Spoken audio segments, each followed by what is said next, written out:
Okay, friends, hopefully I can get a word in here. There's a lot of info I'm trying to assess.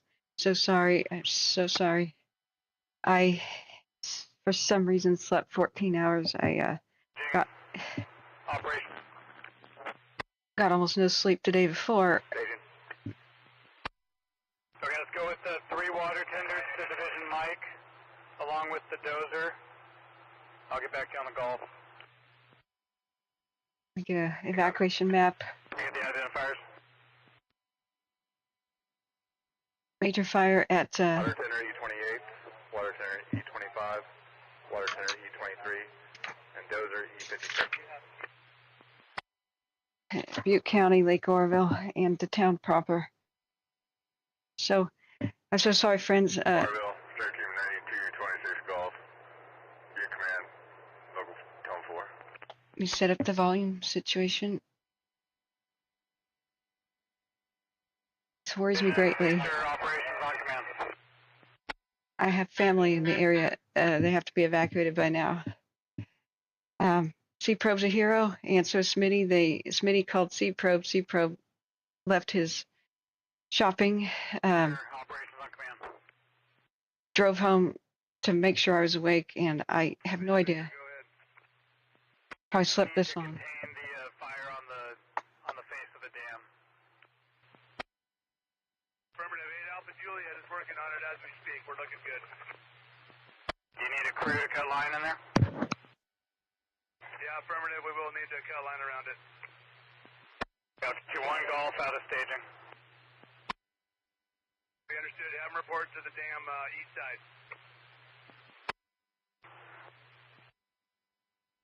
Operation, copy that. Gotta get that Golf identifier, and they're gonna go to Victor.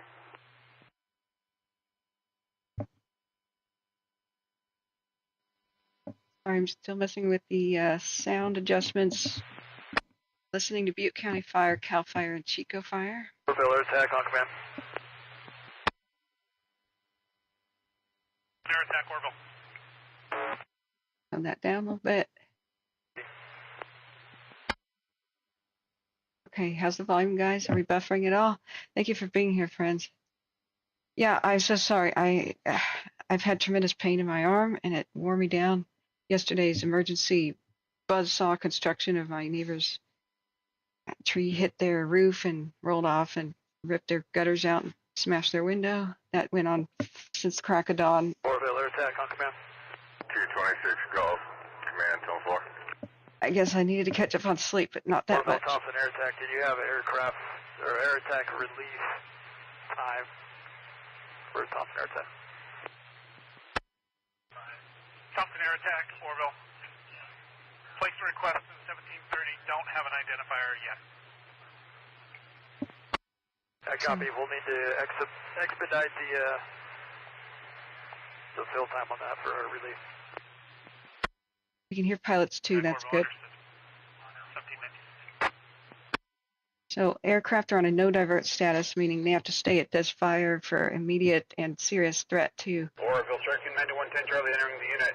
Eastbound Highway 162 responding to staging. On command. risk to structures.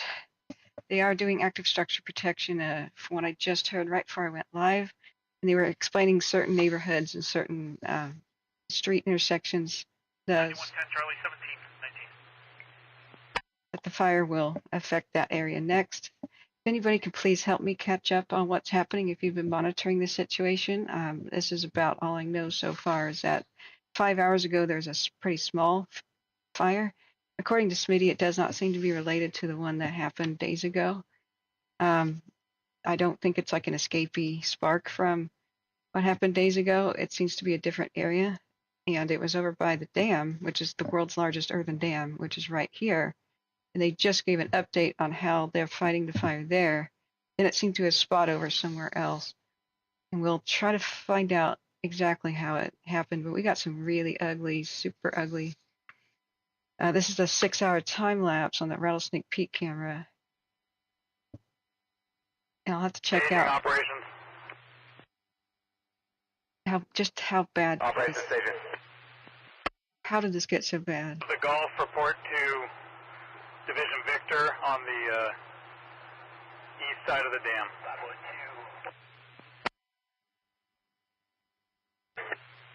What was the identifier? Okay, let me know about the other fires. 41 golf. I'm in contact with Sarah Luna. She says there's something over by Auburn, and then something in El Dorado County or Amador, I believe. So there was it's just unbelievable how bad this gets so quickly. But we knew we'd have big major fires breaking out this week. I can't believe I overslept. I was supposed to be up by at least noon. Just needed to catch up on some sleep, and I accidentally set. That might be a vulture or a condor or a raven. I'm not sure. Maybe it's a raven. I don't know. I can't believe I set my do not disturb to end tomorrow at noon and not today. So people were trying to reach me. It's just how it is. So. Toyota. Okay. Division Delta. It's called the Thompson fire here. Facility 81, staffed, responding to the Thompson incident. The intersection of Cherokee Road and Thompson Flat Road. It's probably a raven. I don't see a lot of I mean, condors that was for hydration.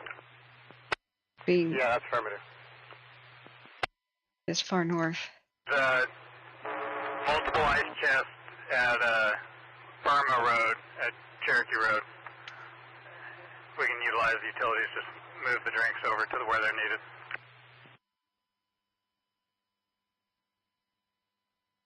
Division Delta, copy, thank you. All right, we're still listening to pilot chatter. There's a lot of aircraft. There's one right there. Looks like one of the DC-10s, Tinker 90 or Tinker 911 likely. They are on a no divert status, meaning they have to stay on the Thompson fire because much of the entire town is evacuated. And Lake Oroville is huge. It's gigantic. If you've ever been on it before and you get lost in the fog in a winter morning, like you can't see the shore in any direction, and there's a chance you can run out of gas in your boat before you can find your way to the marina. It's a massive lake. It's a small town, but next to a massive lake. And we've seen fires time and time again at this area jump the lake. It's this is Butte County, remember, the same county as Paradise, and the Camp Fire, and the Bear Fire / Claremont, as they renamed it. This is a neighborhood where they have deadly fires pretty frequently. It's flatter down here where the lake is, sort of, but you start rapidly climbing into hills, and then you've got the mountains and the winds that come off the mountains shortly as you start just driving east. A lot of vultures. Some animals probably got caught in this. Yeah, I'm trying to orient myself. I could see some of the lake water to the right. That's one of the flatter plateaus. I don't know if that's Table Mountain. Let me see. My mom's checking on my aunt and uncle. Rattlesnake Thompson Peak. Air Attack, Oroville aircraft divert. Rattlesnake Peak 1. Yeah, that is Table Mountain proper. So we know that this is definitely on fire over here. Everything on the north side, there's major power lines because the dam produces a lot of power that are on the north side of where the lake, becomes the Feather River proper. And then, let's see if we can cross the other cameras in reference. South Oroville. Oh, watch duty is blowing up. But do tell me, guys. Thank you so much, Desi and Smitty, for getting on Sea Probe, and he drove all the way home and to wake me up. Freaked me out. Thought there was an intruder. But then thank God, that he did. So, yeah. So we do see. They said that the fight right at where the dam is going pretty good. I don't know where it's spreading though, and where it's going, and where exactly it is. So let's If you guys know, please let me know. Let's refresh CalTopo. It's still in the San Thompson, Diego. air attack, Oroville aircraft divert. Hang on. We're listening to pilots and ground crews. Sorry, my mouse has gone wild. That's too far. That's like Almanor. Why do I have historical map on? Yeah, you could see a massive amount of heat, and in the town proper as well. So I have the links in the description of the video to the official Butte County Thompson Fire information page that has the evacuation maps. It also has the place Operations Division X-ray. where you can sign up for emergency alerts, code red. So please check the description of this video. Sacramento's 109 degrees running on empty says, yeah, hold on to your butts. High temperatures make fires worse. More intense. So they said it started at Thompson and Cherokee Road, but it doesn't look like it's anywhere near the actual historic town of Cherokee at the moment. There's, of course, it's called Cherokee Road because it goes to the ghost town of Cherokee. Battalion 2115, command. Gold Rush ghost town. But there's a lot over here to lose. Sniper Division X-ray. Homes. 9220 Lima starting to insert on the south side of a war dam, working that rusty, dusty area. They're going to have some issues trying to get across that flume, so I'd anticipate them asking for a crew shortly. Over on the north side, just east of rusty, dusty, you do have a spot fire on the north side of Ore Dam, probably about a quarter to half acre, just skunking around in the brush. You need to get someone on that. Okay, I copy. Rank Operations Division X-ray. All right, having trouble getting access to on the spot fires, it sounds like getting past a flume. And what a flume is it's like a canal. John 2115, I got a rough lat long from the road if you want it. Go ahead without lat long. North, 39 degrees, 31.644. West, 121 degrees, 30.460. I copy your traffic. I'll try to get a Charlie strike team in there, see if it gets accessible with a Type 3 engine to get up in there. We're going indirect downhill with unburned fuel between them and the fire, but it's either that. You got another Lima coming in? Thank you for your kind donation. Reflect the sun. Yes, I believe so. We have 9220 Lima, which is working for me. I'll request another Lima. I heard with that Lima, if you can insert them on the north side of Ore Dam, they incorporate the spot into the... Thompson air attack, Oroville aircraft divert. Operation, Division X-ray. That would be Ordam Boulevard. Thompson air attack, go ahead. Oroville. Thompson air attack, Oroville, divert, tanker 9-4, SHU, the Bruno incident. Crap. Additionally, they're requesting an ETA. All right. Tanker divert info. They're diverting a tanker. Tanker 9-2 to the Bruno incident. So it sounds like we got another incident too. Thompson air attack, Oroville, your last traffic was covered. Repeat. I don't know. Bravo 5-5 taking over as Thompson air attack. Go ahead with your diverted formation. So it looks like it's affecting the north part of the town. Divert. SHU, the Bruno incident. Requesting ETA for Tanker 9-4 if you got it. Is that two of them? 9-2 and 9-4? Tanker 9-4 was getting some gas. I believe they went to Chico. Might be able to go direct. If they contact us, we'll have them come up with you. Additionally, request was placed to Grass Valley for Air Attack 230. Just waiting on them as your relief. I hope it's because it's looking better or something. Now there's a Bruno incident. Your last transmission was broken. Can you repeat? What's that? The request was placed to Grass Valley for Air Attack 230 as the relief air attack. No ETA. Air attack out of Grass Valley. Okay. Moccasin fire is Oroville, Thompson, I through that update. El Dorado County. Level 3 evacuations there too. I don't have this. Oroville, go ahead. I don't have this in my. Currently looking at 2,135 acres per intel. Everything from the Table Mountain back over towards Lakeland's looking good. Fire's still backing up towards Oregon City. And then we do have fire still working its way across the dam towards Kelly Ridge.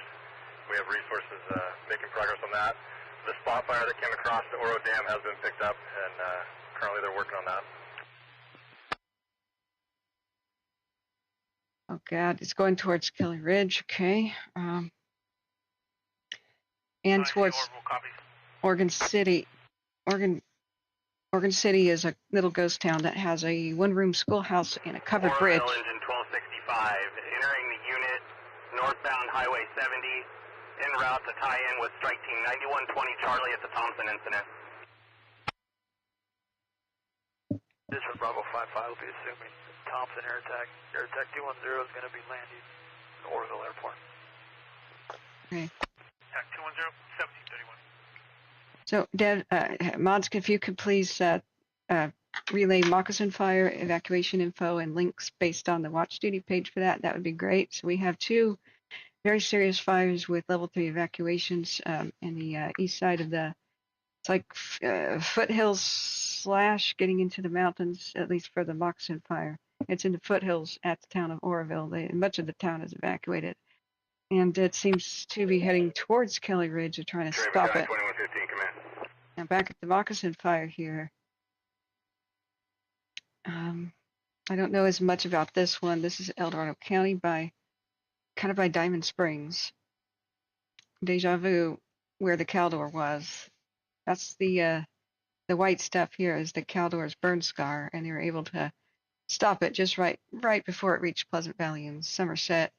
But they had spot fires from it coming out this way. But it was X-ray battalion 2115, command. Spared by the hard work of our heroes from the Caldor. But it's the same area, guys. So here's our latest information on the evacuations for the moccasin fire. Oroville, Charlie 8 on your command. Somerset itself is not evacuated, but Show Charlie 8 off of Ukiah with a 30-minute ETE to the Thompson. Operations normal. they've just peeled away some tankers to the Bruno incident, and I don't know what that is. Husky says Lower Rich Bar. 1733. Bakersfield County. Yeah, we knew this would happen. It's the perfect conditions for any tiny spark of any little lawnmower fire, any tiny thing like a crescent wrench falling off of the back of a car, hitting the pavement. Anything like that could start a fire right now in these red flag conditions. High temperatures, low humidity, high winds. We've got recipes for disaster. We knew this was coming. Here it is. Welcome to the 7th circle of hell near 4th of July when everybody is buying fireworks. There's very few fire conditions that are worse than this. Notably, that would be the Diablo winds and Santa Ana winds that run through October through January seasonally, but these are about the next best thing as far as bad conditions for fire spread. So this is the kind of day where you should be looking out. Wow, that shows a lot more of the lake there. Looking out your back window with binoculars and reporting smokes that you see, because they need to pounce on them before they become wild and out of control. This wasn't that big of a deal earlier today, about 5 hours ago. And I think it went from 0 to 60 in like Crazy Town, 1 hour after it already started, the best that I could tell. So we have much of the entire, well, it's a city of Oroville. It's a shadow of its former self with population, like during the dam construction days and the gold rush. Oroville means gold town. Oro is gold in Spanish. So it's quite a bustling heyday in the 1800s. It's lower population, much lower today. So it's what I classify as a recovering gold rush ghost town. However, there's still a lot of history here and a lot of people who do live here and recreate in the area. So it's a gigantic lake. The world's largest earthen dam is what created the lake in the 50s. And this is, yes, the Butte County that had the... Butte local, scratchy, unreadable, tritone 11. the spillway disaster several years ago. Butte County also had the Camp Fire and the Bear Fire. What happened to Paradise here? So it's a cursed county is the kind of the running gag. 9240 golf, come up on Butte Command, 1735. So it's spreading north along the west shore of the lake, north of the dam, and it's trying to spot over to, they said Kelly Ridge. It's this little peninsula right here. The houseboats and the main marina is down in this pocket. So Kelly Ridge has been long evacuated and all that, but it's a very vulnerable place to fire. I'm very familiar with it. We used to have a houseboat down here, and so I know exactly what Victor, operations on command. that vulnerable neighborhood looks like. Part of this whole area burned down this way during the Bear and Paradise fires. And Kelly Ridge was spared at the time. It was all around here they took losses going towards the ghost town of Cherokee, an old mining town with a museum. So Kelly Ridge keeps dodging bullets again and again. So another place we have, okay, watch duty just jingled me. Let's see. Let me see if my mom has checked on some of my relatives.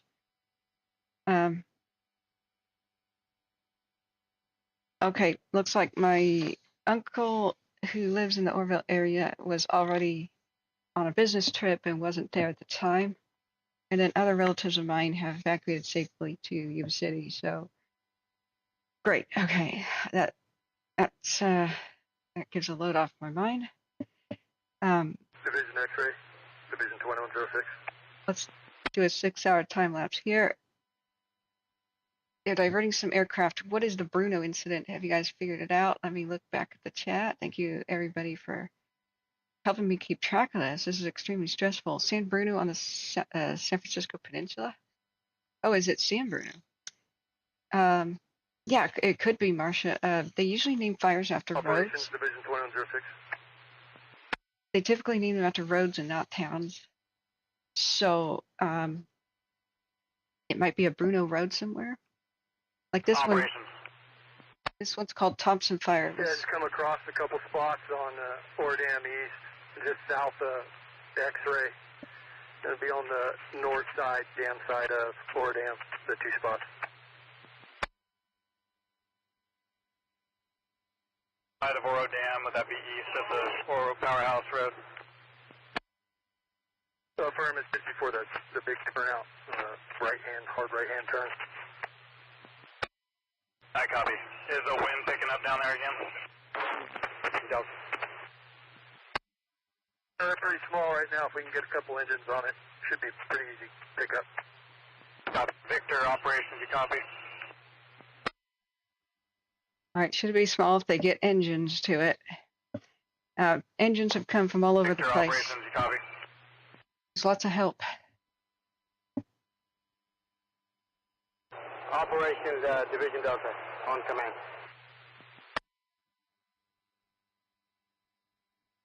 Yeah, thank you guys for helping me check this out. If you could check watch duty, it'll name the incidences. First they say vegetation fire sometimes, and then they'll name the fire after the nearest road access.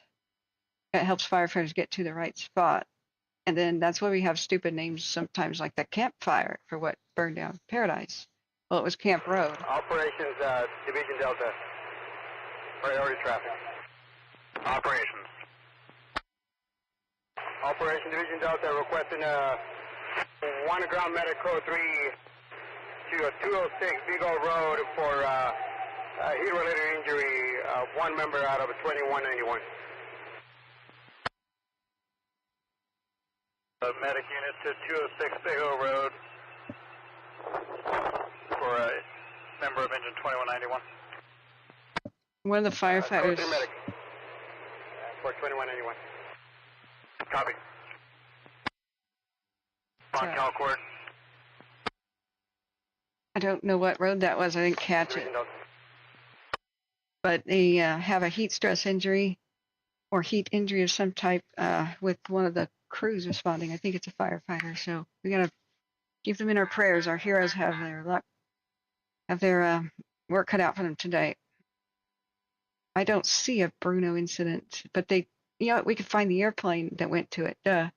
So they peeled off tankers. They diverted tanker 92 and 94. Oroville, Bravo 55. Command. I forgot to tweet that I'm live. Okay. 55, Oroville.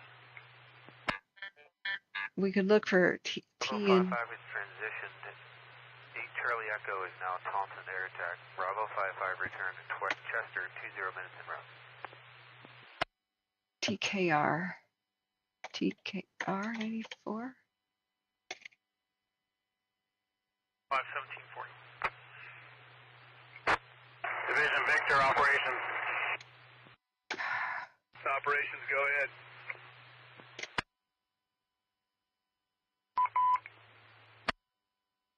I just responding Vermont Street, reduce code 21741. I need a tail number or something. Read the traffic about the spots on Oro Dam Boulevard, east of the where the crews are working in there. Affirmative. I tied in with X-ray and gave him a heads up. Suggested a helicopter support. Keep it cool. Copy. And I just sent you 9260 Charlie, water tender E22, water tender E29, and water tender E17. Let me know any additional resource needs you have. I'll probably start pumping things into Division Mike's side if you don't have any. 9260 Charlie, water tenders 22, 29, and 17. Is that correct? Affirmative. No needs at this time. I'll stick with those resources. Yeah. I did not see the Twitter post. I have to tweet that I'm live. I've just been listening as much as I can for the current situation. I have family in the area. They are safely evacuated, thank goodness. And right now it looks like the fire is trying to push over towards Kelly Ridge. Papa Juliet, go ahead. They're chasing after numerous spots, and it's going north past the west shore of the lake. It's going better at the dam proper. But they diverted two tankers to the Bruno incident, which I'm trying to find out. Juliet, Oroville, 1743. Like, what is the Bruno incident? Where did they go? So I just tried to look up I don't have a tail number for tanker 94. Oroville, positive AFF, 1743. But we could track where it went. I don't see a Bruno fire and watch duty. Okay, thanks, Husky. Let's take a look at that. Dirty Tree Rat, thanks all friends for being here. Let's see.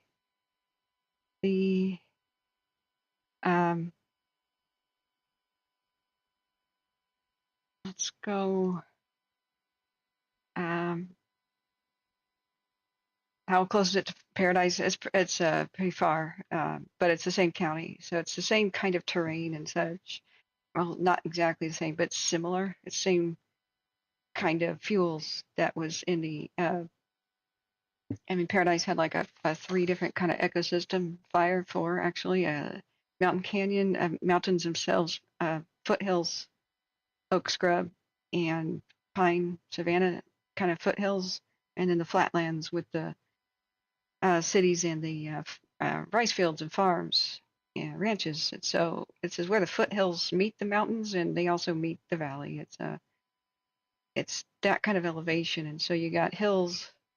Now Table Mountain is to the north and nobody lives there. It's an extremely absolutely flat like plateau where a mountain was just probably cut off. The top was cut off by a glacier long ago. So, but if it gets up there, it'll mostly just race along flowers and native grasses and stuff up there. That's not the big concern for me. Table Mountain is just north of the dam here. There's Tinker 133 coming in. But let me read the chat. It is affecting neighborhoods, and they're talking about making entry into this or that home to do structure protection. That's a C-130 coming Oroville, Thompson air attack, aircraft request. in. Is it? Thompson, air attack, Oroville. Go ahead. X-ray operations on command. 300 hours. Now, please help people in the chat get their info for the moccasin fire. Thompson, air attack, Oroville copies. Additionally, 30-minute check on your no divert. They said no divert, then they diverted 2 planes to some other. So, whatever, make up your minds. X-ray operations on command.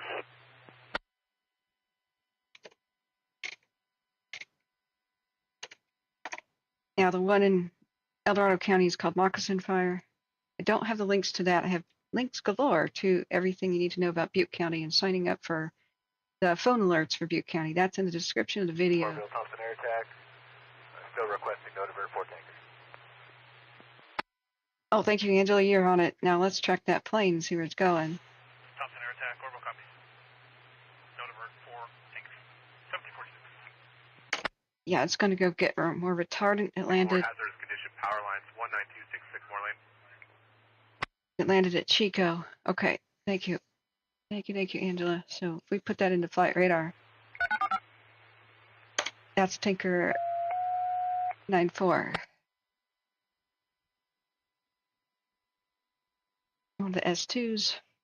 Engine 44, company 45, hazardous conditions, power lines down, 19266 more lane, between the dead end and Stanford lane, 1747. Is that Sycamore Lane?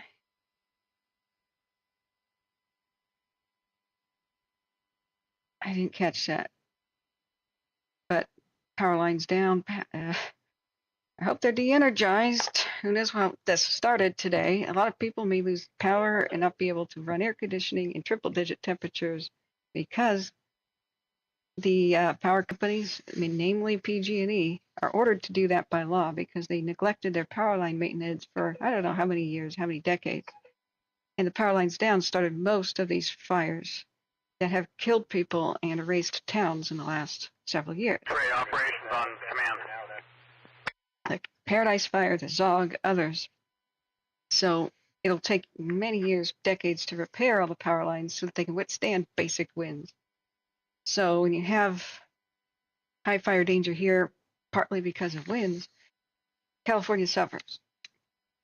And then you'll get heat-related deaths and emergencies because this is when you absolutely need air conditioning to survive. It's a horrible, horrible effect.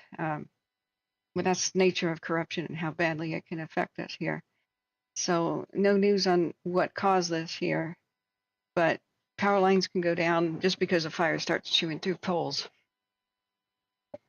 And it's delaying a lot of response. So let's look back here running on empty. Hey, iRevis, there's a lot of people. I can't greet all of you, but thank you so much for being here. Thank you for the kind donations as well. I'm not able to check the phone right now. I was doing just catch up from the moment we started here. So Katie says the Toll Fire in Napa County. Engine 44 responding, copy, power lines down. So they've got 44, 1749. okay, great. They've got strike teams at LNU in Napa County. Yeah, they're trying to pounce on everything. When there's red flag declared, like we've known it would be for days, they have extra people on staff, on standby, ready to go. Cost counties extra money, but you have to do it. Victor operations on command. Yeah. Ms. Mo says my son and his wife live in Oroville. They called me a few hours ago. Said they were evacuating to Paradise, of all places. Yeah. 15 operations. Yeah.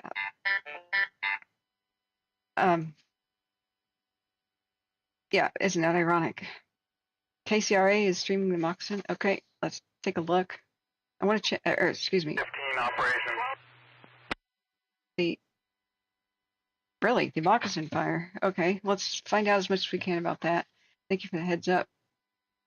We can look in and out. We can't just kind of watch. And Oroville, Bravo 55, positive communications with Isabel. Switching. All right, we're still listening. 1750. All right, this is the Moccasin Fire, El Dorado County.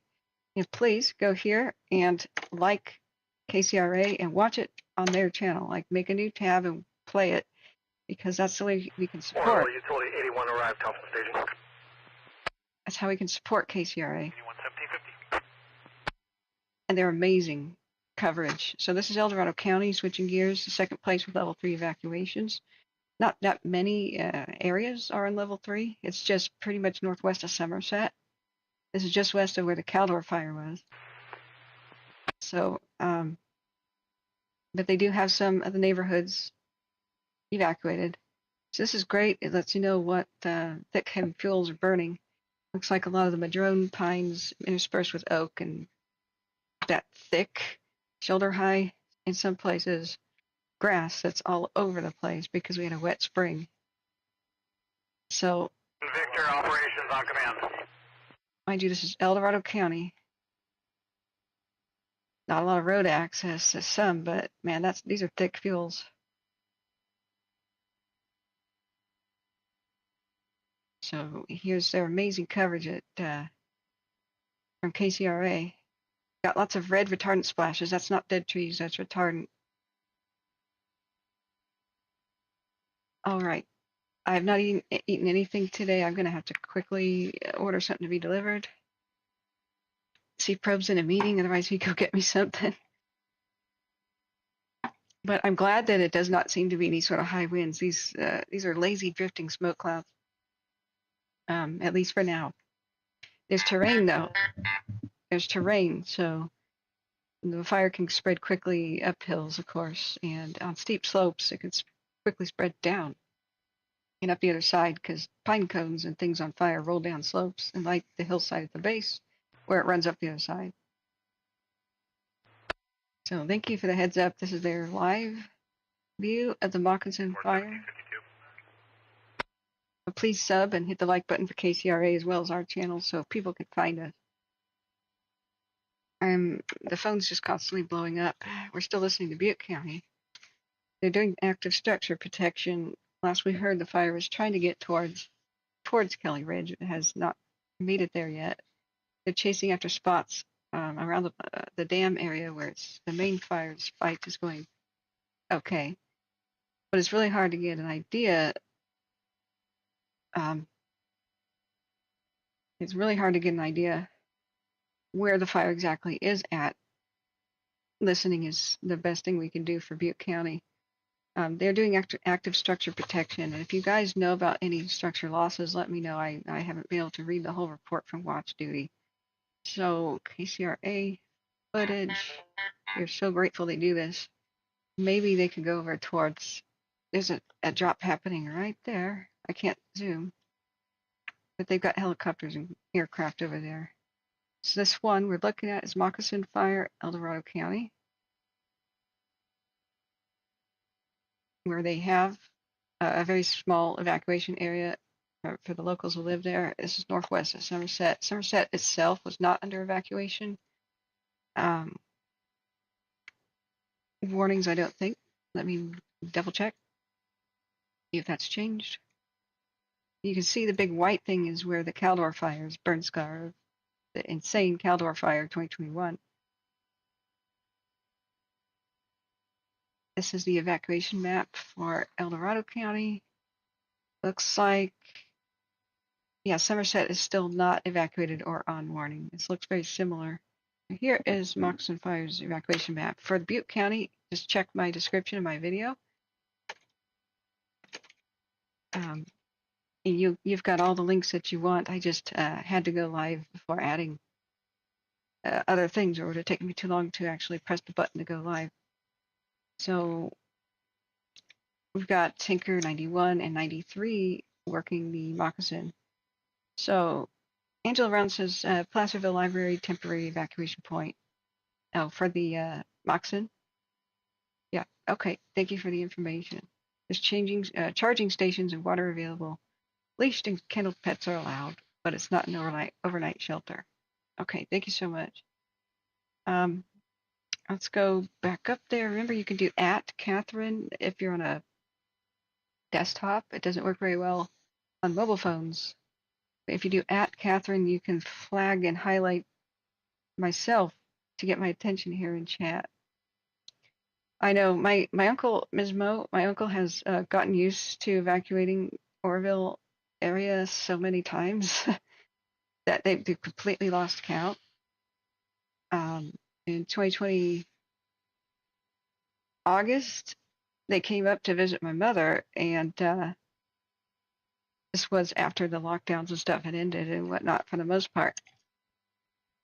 And they left to drive home, and this is my mother's in the Salem area, and they call us an hour down the road and said they've got jingles on their phone that a fire is in Oroville area and they are supposed to be mandatory evacuated. So they decided to cancel their hotel plans halfway down I-5 and just cruise down the Oregon coast because they knew that they'd enter the valley and it would be smoky. And they're like, well, nothing we can do about that. They've got a funny laughter kind of resilience response that you have to have, or you just can't live here.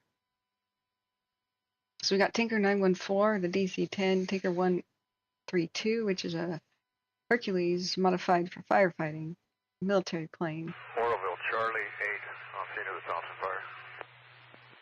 Back at Butte County. So more and more units continue to arrive, as that was just reported. There's more evacuation zones than you can shake a stick at. Charlie 8. As you can see, most of the town of Oroville is under evacuations, except for the far west of the main downtown. But most of the neighborhoods are either on notice or been ordered to go. So let's look back at our cams. This is a 6-hour time lapse looking from south to north from Bloomer Lookout 2. You can see Table Mountain is called that because it's got the top cut off. It's absolutely flat. Looks like it's climbed up to it. But nobody lives there. It's a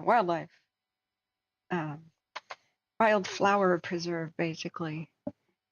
So it's easy to evacuate and see a fire coming, and there's multiple ways in and out. So if anybody was recreating up there or enjoying the scenery, I'm sure they had plenty of notice. We've already had at least one firefighter heat stress injury, and they were trying to arrange for them to be evacuated. I think probably heat exhaustion, unsure. But I think the dam is over there somewhere deep in the smoke. Get oriented again. Actually, it's looking much more northwest than I thought. Yeah, northwest is to the north. So, but Table Mountain Ecological Reserve is here. It's west of the shore to the north of the town. So the north side of the Feather, different forks of the Feather feed the lake. And then all the lake water goes out the dam. And it goes in a squiggle this way until it finally goes due south towards the Thermalito Afterbay, which is a secondary, smaller, like dammed area for irrigation and extra water storage. And then the Feather River goes due south proper towards Sacramento River. So the fire, much of it is north of the Feather, but downstream of the dam. But it looks like some of the neighborhoods in the northeast section of the town proper, like a little bit more of the suburbia type things, may have been affected. They are doing structure protection, but I don't know if they've lost anything. Oh, there's a CAL FIRE briefing for the Thompson fire, David Dillon says. Great. We need to know everything that we can. So Gridley and Butte County Fairgrounds is their evacuation center. Where is the update going to be? Is it on the TV? I don't see it listed anywhere on watch duty. Now we can look at the official page for Butte County. Let's see, Thompson Fire Information. They got this up pretty quickly. So here's where you also sign up for code red notifications for emergencies. So current events map, recent notifications, alert FM.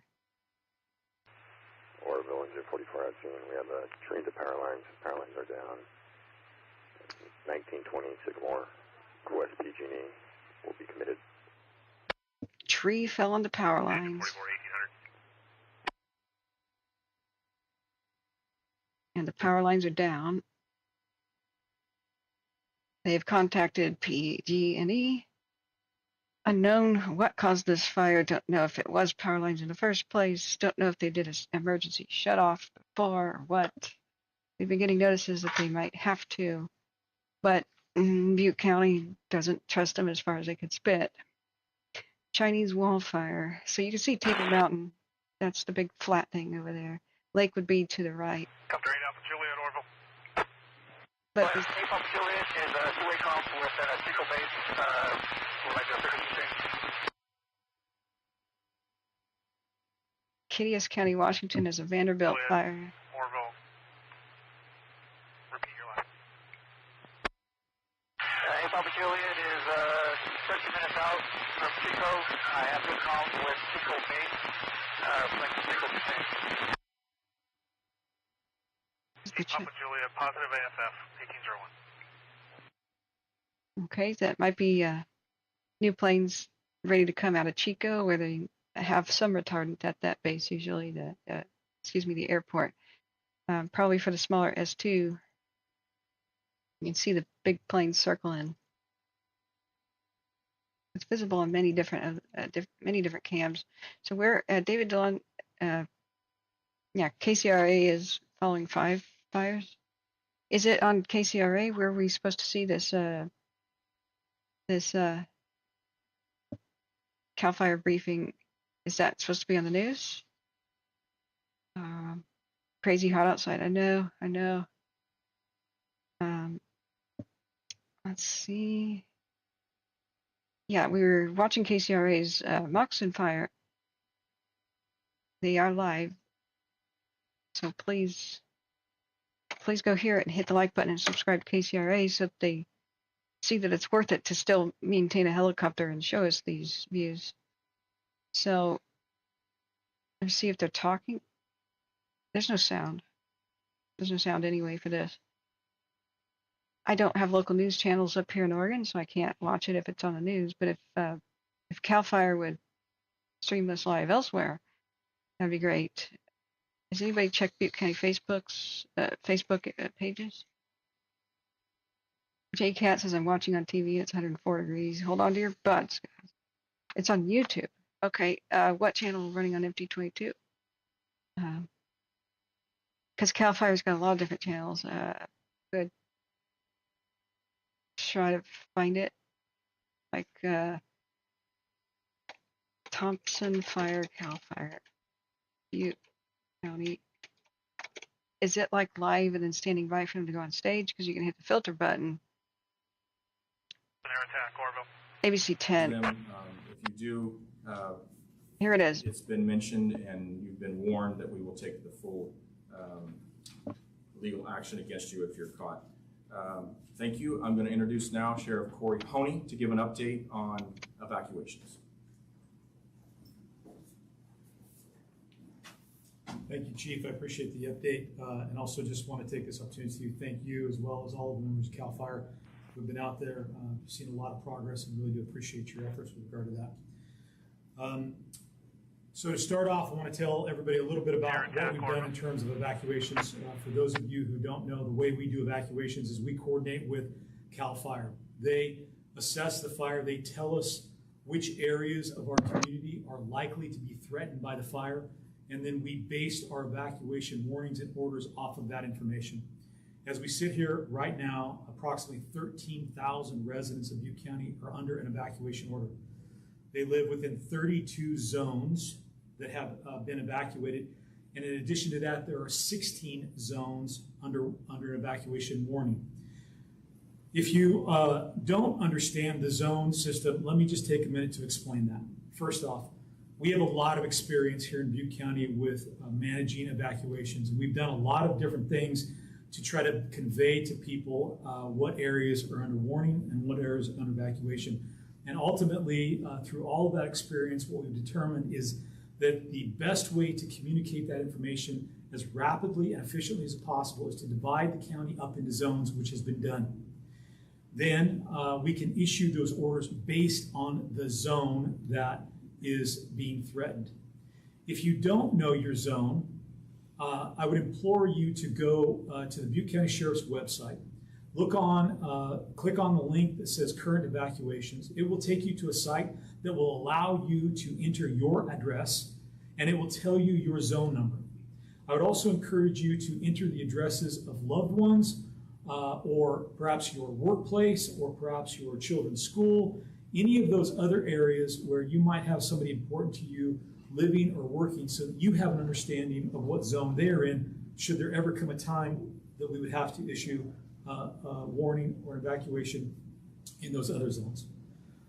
It is the most efficient way that we found to do that, and so it takes cooperation and collaboration on the part of our community to know their zone. We've spent a lot of time trying to get people to understand that. This is another example of why that is so important. So please, if you don't know your zone, look on the website, figure it out, have it committed, and that way you can act accordingly. When we have evacuations like this, we utilize our personnel, all of the Sheriff's Office personnel, but in this particular event, given the scope of the evacuations, which include the Kelly Ridge area and northeast portions of Oroville, we have asked for mutual aid from every law enforcement agency within Butte County, and every law enforcement agency within Butte County has sent personnel. And I'd like to specifically acknowledge the Chief of Police Department, who are at this point handling priority calls for us in North County. In addition to that, we've made requests for law enforcement personnel outside of our region. We have 20 out-of-county law enforcement agencies sending law enforcement officers, so that we're expecting to receive a total of 75 law enforcement officers from other agencies throughout Northern California to supplement the law enforcement officers from the Butte County Sheriff's Office, as well as the surrounding police departments. I want to take this moment to talk a little bit about people who chose not to evacuate and are continuing to remain in the evacuated areas. I want you to understand that we're going to have law enforcement officers in those areas throughout the night to ensure that people are safe and that there's no looting or anything of that going on. If you're out and about driving around, expect to be stopped by one of those law enforcement officers. And if it turns into an issue where you're continuing to drive around and create a problem for us, you will be escorted out. I understand that people stay. If you stay, you need to make sure that you're paying attention to where the fire's going so that you can get out if necessary. But it doesn't give you the license to just drive around in the evacuated area. If you're at your house, stay at your house. If you're out and about, that creates a problem ultimately for us. A couple of other issues that I think are important for people to remember or recognize. If you did stay, be prepared to go. If you're evacuated, rest assured that we're going to try to get you back into those areas as quickly as we possibly can. But we've got to coordinate with CAL FIRE, and we've got to coordinate with various public utility entities to make sure it's safe to return. I know it's frustrating to be out, but we don't take this lightly. When we issue an evacuation order, it's because we actually legitimately think that it's an important thing, and our experience has shown that it's important to do that. The last thing that I want to just highlight, and I'm going to pick up where the chief left off with regard to fireworks. Folks, we've had 4 fires within the last couple of weeks. This is a bad fire season. We can anticipate this kind of thing going forward. The last thing we need is somebody who's purchased fireworks from a local fire stand going out and doing something stupid. Don't be an idiot. Cause a fire and create more problems for us. No one in the community is going to want that, and we certainly don't want that. So thank you very much. At this point, I'd like to have Liam Thompson from the CAO's office come up to give you some information about shelter.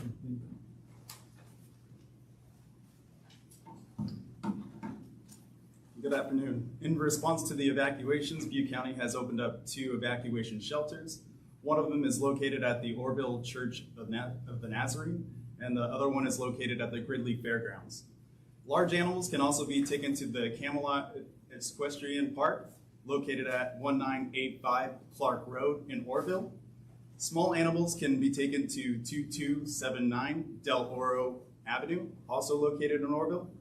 At this point, the shelters are taking animals throughout the night. And for more up-to-date information about your shelter locations, please visit our website at www.buttecounty.net. Thank you.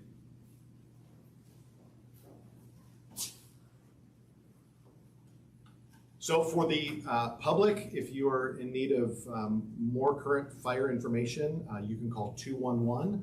That is serving as our fire information line for the duration of this incident. And for the latest up-to-date information, follow CAL FIRE Butte County, the Butte County Sheriff, and Butte County on Facebook and on X. And that concludes tonight's briefing. Thank you for joining us. Okay, so let's start it again and see what we missed. I don't think we missed much, but let's. Right now, we're going to have three speakers tonight. I'm going to bring them up right now. First up, Unit Chief Garrett Scholl. Hi, good evening, everybody. The Thompson fire update for this evening, to paint a little bit of a picture as we led up to this fire that started today. The county has been under a red flag warning in the valley areas since late last night, and that will last through 8 p.m. Tomorrow evening. We were fully staffed in anticipation of this red flag warning, and the conditions out there that are in our county this summer are much different than we've experienced the last 2 summers. The fuels are very dense, the brush is dry, and as you can see, any wind will move a fire out very quickly. We received a report of the Thompson fire at about 10:51 this morning. A full response was sent to the incident along with augmentation of resources once it became established in that area of Cherokee Road and Thompson Flat Cemetery Road. The fire is under investigation. We do not have a cause for the fire. By 12 o'clock, the fire was at 40 acres with a critical rate of spread and a threat to multiple infrastructures, including power supply, as well as water supply to the Oroville area. As we move forward to 5:30 this afternoon, the fire currently sits at 2,135 acres. We're holding the fire north of the Long Bar Road area. We have contained the spot fire on Rusty Dusty area road. Our first priority is holding the fire at the Oroville Dam and keeping it out of Kelly Ridge. Our second priority is this fire has created, if you will, 2 heads on it, is also moving up towards the Cherokee Road area, and it is near the area of Red Tape Road, and we're trying to hold it south of there, below the Oregon City, Table Mountain, Cherokee area. The fire on the west side from Table Mountain down to Cherokee Road itself towards Oroville, we do have line in there, and that fire is holding. We don't anticipate growth there as we move through the night. Resources will continue to arrive on the incident. We've made a large order of equipment. We currently have 14 aircraft on the incident, over 16 of our fire hand crews there, over 50 fire engines, as well as 15 dozers and a numerous amount of overhead. We have resources coming in from out of Butte County, including 34 strike teams of engines. Each of those strike teams has 5 engines on it. Over 12 hand crews, another 20 dozers, and helicopters and air tankers as for tomorrow's order. We also have 3 helicopters that will be working through the night and providing water dropping support to the folks on the ground. We've established an incident base at the Silver Dollar Fairgrounds. Equipment is moving in tonight. More will be there in the morning. We're working with them in cooperation with their event happening on the 4th of July. We have no anticipation of canceling that event at this moment. I've spoken with Supervisor Conley. He's briefed on the situation. He is taking all the information in from the command post and advising folks in his community as well. I do want to speak for a moment on the red flag warning as it continues into tomorrow, and the fact that we have excessive heat as we get into this weekend, and that is fireworks. They're not allowed in the county. They're not allowed out of the cities of Oroville, Bidley, and Biggs, and Gridley, so please do not use them. If you do, it's been mentioned and you've been warned that we will take the full legal action against you if you're caught. Thank you. I'm going to introduce now Sheriff Corey Honey to give an update on evacuations. Okay, so that's where we already heard. So you can follow this link if you need to watch the whole thing. If you just tuned in, that was the ABC 10, courtesy of them. Please give them the like, thumbs up, and do subscribe to ABC 10. Awesome, awesome fire coverage, as well as KCRA. Let's see if KCRA is still live. They are still live over El Dorado County with the Moccasin fire. Thanks for keeping me informed. Hit the like button so we trend and go, what do you call that? Become trending. That's the only way that we can reach people who are searching for the information right now. A video has to be trending to go to the top of search results. So you can also hit the share button, put that in your own social media page, like your own Facebook, tag your friends, anybody involved that needs this information. And you can also hit the share button, copy the link, and text anybody you know who may need to hear from us what's going on. Because if people don't have Facebook pages especially, or they don't have accounts with Twitter, they can't watch this stuff. Like that was, I mean, ABC 10 covered it, but it was basically broadcast through Facebook. So if you don't have an account or don't have your password handy or don't remember that, nobody can watch and nobody can get the latest information. Because these places, they tend to go to Twitter and Facebook, the emergency county management places. That's why we do what we do. So it's open question and answer time as well. And thank you guys for keeping me informed. It's this crazy day that we knew it would be. I just ordered some food to be delivered. It's going to take a while. I haven't eaten yet today, but I'll get a snacky. So this is the current view of the Moccasin fire in El Dorado County. I want to keep checking on it to see if they have new evacuation information. At this time, Somerset is not under evacuation orders or warnings. But we're keeping an eye on that because they also, simultaneously to what's happening in Butte County, have their own mandatory evacuations and notices. So, but we keep checking on that. So I'm going to create a separate little tab area if I can for the Moccasin fire. Sorry if this distorts the window. I'm running out of tabs. As usual, it's how I put them in tab groups so that the window doesn't have to be super panoramic. So just to be clear, the Moccasin fire is in El Dorado County. It'll be yellow here. Butte County and the town of and city of Oroville, I should say, is more than 13,000 people evacuated due to the Thompson fire. Now, fires are named after roads. So it began somewhere in the intersection of Thompson and Cherokee Road. We just heard that their goals for the Thompson fire is holding it north of the Long Bar area. Since this was a live update just, in the last 10 minutes, it's good info. CAL FIRE just said they want to hold it north of Long Bar area. Thompson fire, Butte County. Hold it at Oroville Dam Road. Keep it out of Kelly Ridge. Sometimes they say Oro Dam Road, and or just Oro Dam. It's a road, so that's what they're saying. I grew up in this area, so I have my extended family has been safely evacuated. But this quite concerning, of course, to me. They also have a third priority to hold it near Red Tape Road. Try to hold it south of Table Road and Cherokee Road's intersection, and keep it out of the Oregon City area, which is not really a city. It's an old ghost town where gold miners from the gold rush came from Oregon City, Oregon, and named their little mini town after Oregon City. There's historically a surviving one-room schoolhouse and a covered bridge from the gold rush days, so we don't want to lose that. It's been very hard to keep the historic resources here. The area is peppered with smaller towns from the gold rush.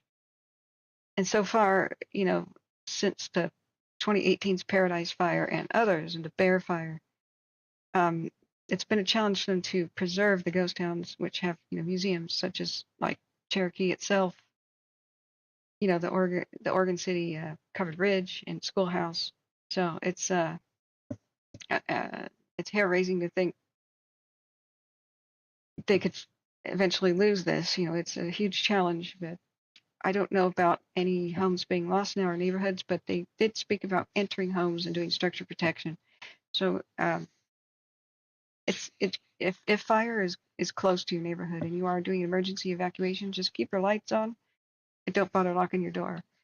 They need to walk in and put out any little fire in your attic or whatever's going on. And sometimes if your neighbor's house is unlocked and yours is locked, they'll just do the neighbor's house first and may not even try to break into your house. So it's trust me, they're out there getting looters. They told people who refuse to evacuate, you have to stay on your property because if you get in your car and go anywhere, we're arresting you and escorting you out, if we have to. Because they don't tolerate anybody just driving around these neighborhoods. They assume everybody's a looter and just get them out. And law enforcement does. And there's a lot of law enforcement that's responding from neighboring counties, just like in times before. So they did mention that some people refuse to leave, and they'll be like, okay, fine, but you can't leave. You can't just drive around the town. So anybody who is, they stop them, they question. Remember, a locked front door is not going to keep a looter out anyway. It'll just keep the firefighters out when you evacuate. Most people are already out, but it's just good advice to pass on to people. So the David Dillon says the Oroville Community Hospital has a shelter-in-place order. Yeah, I don't remember what it looks like over there, but usually hospitals are fine in wildfires. They make it a pretty good priority to save them because that would be a hard thing to replace. The thing about most hospitals is they may have ventilation vents on their roof, so sometimes embers could land on their roof and light the roof on fire. But hospitals have really good like hoses and things they can hook up to within the buildings, and usually very easy roof access. So they're usually all right. A shelter in place is a good. It's an okay. It doesn't alarm me, I should say. It's pretty typical. So they were able to save the hospital in Paradise, like even though they panic evacuated the patients who were in surgery at the time. Like they're pretty robust buildings, usually without overhanging trees and stuff.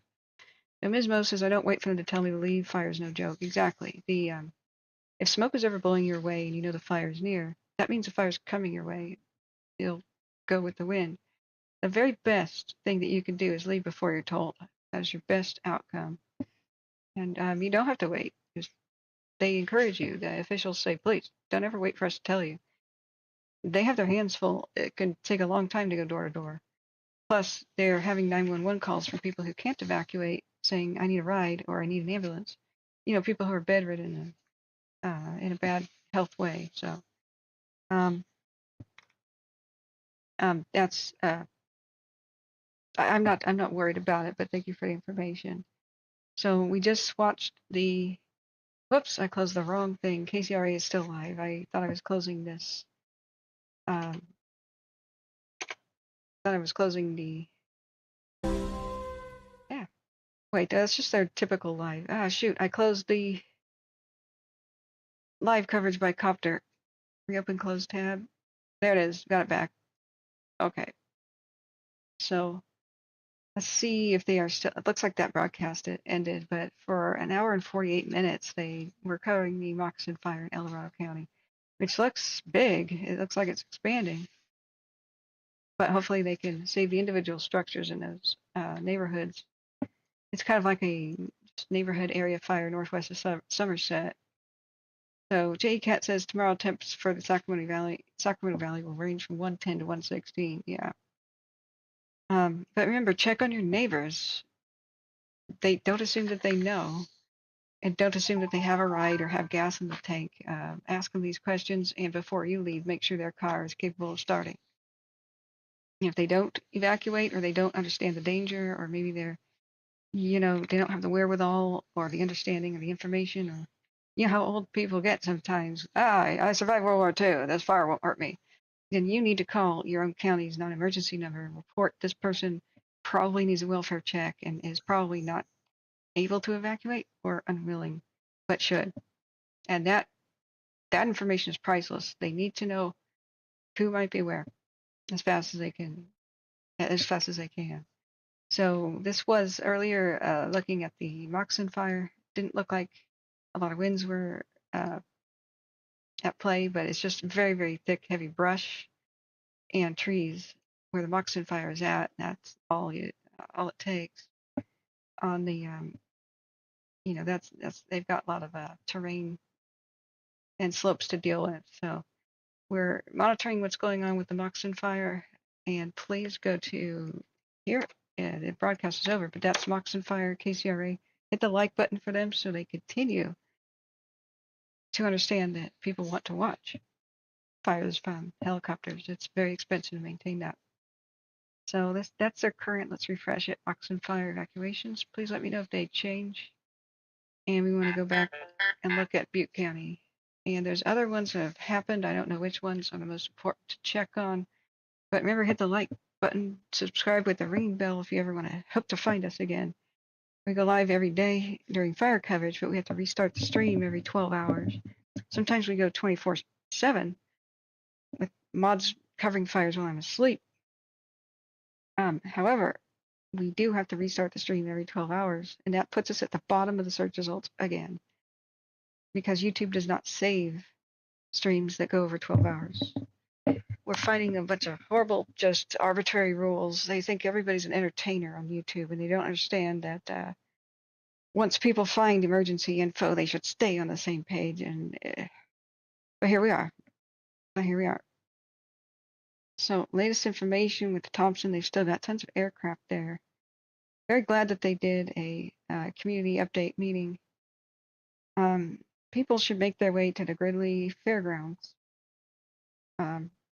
especially if you have pets and livestock. That's the temporary evacuation point.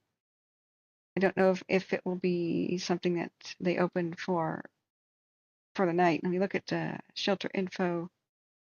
Remember, the description of my video has links to almost everything that you need. So there's also Oroville Church of the Nazarene on Monte Vista Avenue. The west side of the main town proper has not been evacuated, like the downtown. And everybody knows how to get to Gridley from Oroville. Yeah, everybody knows. So the people of Gridley are very, very gracious and have gone through this before and helped people of Butte County time and time again. So I'm sure one of my aunts is already there helping serve soup or something. I've got a lot of family in the area. So what's not helpful? Wait, what? Let me check out chat. Yeah, David Dillon, thank you for your kind information updates. If somebody's getting out of hand in the chat, you need to tell me who they are and what they did. It's really hard to scroll up and constantly look and see if anybody's getting out of live. Well, Keith, we try not to do like panic, everybody out, you know what I mean? It's obey the evacuation info, but sometimes evacuation by vehicle is a window of opportunity that closes. If it already closed, then somebody who may not have a safe route out, or if it's too smoky to see to drive, they should just call the non-emergency number and say, hey, I was unable to leave, so I'm at this and this address, sitting tight.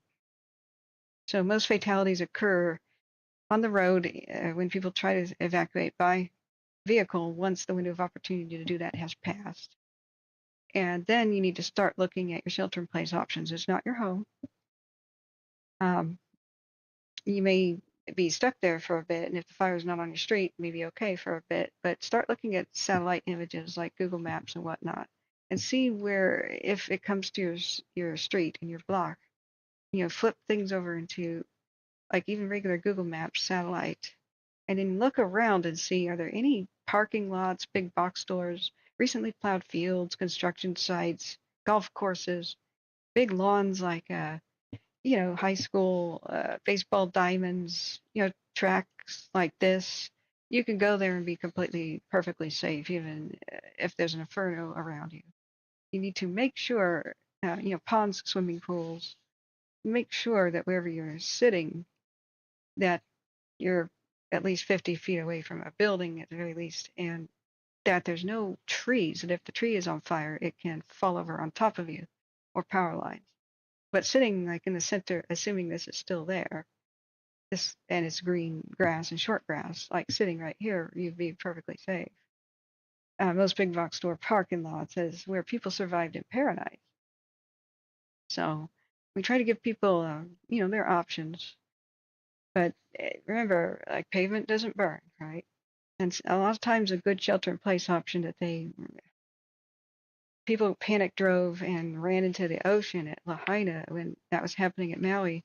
They drove right past a place where they could have just pulled over and had a perfect shelter, and that was a 2 or 3 story double-decker parking lot with a roof. Those don't burn. I mean, people will say, yeah, they do. I've seen cars on fire in there. Well, that's because a vehicle fire started that. And it went from car to car. But I mean, like, embers and stuff are not going to light a double-decker parking garage on fire or a parking lot. So the places where the actual staging is at for the fire crews, where they assemble, they meet in a safe spot all together. That's usually a golf course or a big box store parking lot. We're just taking cues from them. And you can be perfectly safe there. Go there in your car, read a book. I tell people to keep a wool blanket in their vehicle, because if flaming debris rolls up against your car, you can wrap that around your foot and then kick it away. Taking like a Swiffer, like the metal Swiffer broom poles, that's a great thing to have in your car, because you can push it away as well. You could push away like a flaming garbage, or something that rolls up against your car. You just don't want your tires to be on fire, right? But most people in Paradise that really couldn't evacuate just hung out in the Ace parking lot, and I believe the one over by the grocery outlet and the auto parts store, even though it looked like a completely raging inferno. So, but I don't believe that needed a timeout, but I just wanted to explain the rules, guys. It's okay. So let me look back at the chat. Let's look at our cameras and see what's going on. This is the live view in the last 30 minutes of the Thompson fire. I don't believe they have any real containment, but it's going well in some places. They had a lot of spot fires to chase, and we heard live that they were reporting good progress. I'm going to turn back on, because they are talking Butte County Fire, CAL FIRE, Chico Fire, because over the radio we'll hear the latest. So I'll have to speak in between them. And let me try to check up on chat. Thank you guys for keeping me informed. Yeah, Ms. Mo, embers can travel miles, but that's unusual. It's usually from a high elevation and a dead tree. Oroville, strike team 3225 Charlie is at scene, Thompson staging. And extremely high winds. Strike team 9230 Charlie, 1830. This neck of the woods, being just the foothills down here, I would say it looks like it may be trying to create its own wind. It looks like it tried to create a pyrocumulus but failed. Oroville, right, are you calling Charlie 8 on Butte Command? I'd say this. Charlie 8, Oroville, negative. Probably half a mile spotting at the most, or a quarter, but you're right, they can occur, but like when it happened with Paradise, that's because it was already in the Feather River Canyon up high on those cliffs. And so it was on the dead trees and some of the living trees at the very top of the canyon, at the top of the ridges. And then the wind changed direction. Roll station 82, staffing change on engine 82, catwalks have been updated. We have to remember that with the camp in Paradise fire, that was 75 plus mile an hour wind gusts at the top of those ridges. That was a Diablo wind situation, which runs from October through January. Diablo winds are something else. They're like mini dry hurricanes coming out of the the desert winds from Nevada. Oroville, Engine 44, PG&E at scene. Engine 44 is available. Station 45's response area. Yeah. Engine 44, 1835. What was David? Engine 44. Yeah, be advised we bumped the evacuation orders all the way south of Olive Highway. I'm not sure if you copied, but air tax traffic, that spot fire, the 50 to 100 acres is imminently going to jump Canyon Drive. We need to look pumping some resources back towards Kelly Ridge Road as our next standpoint, and also look at structure protection in the Kelly Ridge area. Oh, man. We got resources actively engaged in structure defense on Putnam and side streets off of Ward. All right. They're trying to stop at I don't know if that's Kelly Ridge Road, but they said south of the Olive Highway. Copy. Need to establish some trigger points to start doing additional evacuation orders towards Mount Ida and those areas. You can establish that. Okay, new evacuation orders. I'll work on a trigger point. Mount Ida. All right. Breaking news. They're expanding the evacuation orders for Butte County. So let's go to the actual map. So they said the Mount Ida, Oroville, Mount Ida Road. Find out exactly where that's at. Yeah, south of the Oro Quincy Highway and southeast of the Gold Country Casino. Hey, I don't need dark mode. Hang on. Okay. So that would be Division Alpha, Helco on command, and meet me on Underground. So this is Kelly Ridge Road, this north-south thing here. The Kelly Ridge neighborhood is on the peninsula here in the recreational site. So it looks like because there's talking down here about Mount Ida Road, and it may be pushing down this direction. So where did the casino go? Casino's been a place of evacuation before, and there's a senior community. So there's this map is about to change with the evacuation information. These looks like they were on notice.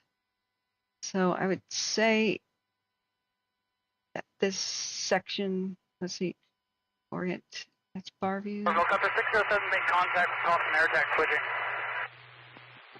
Copter 607, 1838. Hang on a second. I would say everything in yellow down here, probably 809 and such, might be next for evacuation. So we'll listen. Be right back.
Operations, Division Zulu on command.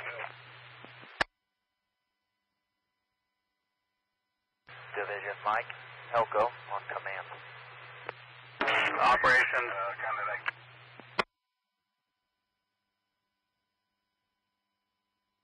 Go Division Mike. Operations, go ahead. Hey, I have Battalion 1211 at my location.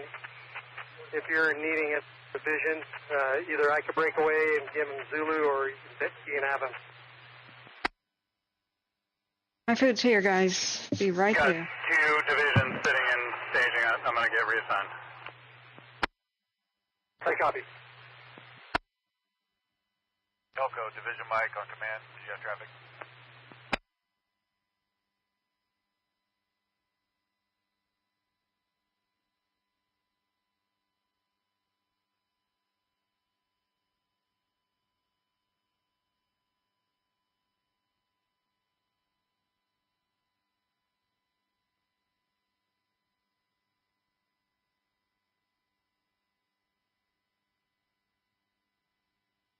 Okay, let me just get my pizza. Thank you for your kind donations. I just ordered a pizza. I haven't eaten yet today, and there's no time to cook, for sure.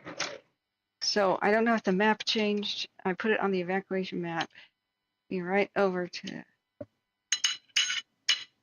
the desktop. Thank you so much for your kind donations, feeding me here. Very much appreciated. This is the way it goes. So the gentleman was like, a delivery service, does not speak English. And I said, okay, how much is it? He goes, you give money. And I said, okay, yeah, I'm trying to give you money. How much is it? He goes, no, you give me money. I know give money you. I said, I know, I'm not asking for money. Price? He goes, you give money. So I had to go and find out how much it was. So I said, here, money, pizza, and then I handed him a tip. Tip, money, you. He goes, oh, thank you. Division Victor on command. Oh, that was cute. Operations.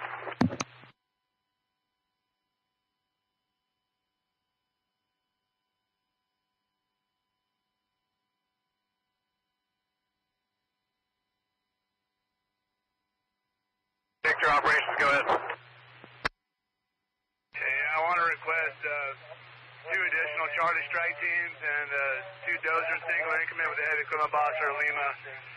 We can start putting line in off of Field Drive, off of Ward Boulevard. Might be able to get ahead of it. Copy, confirming this is in addition to the 4 dozers that were requested by Branch 15.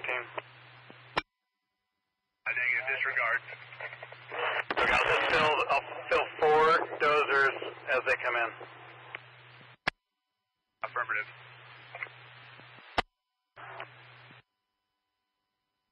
Thompson, air attack Oroville. 30-minute status check on Unofficial.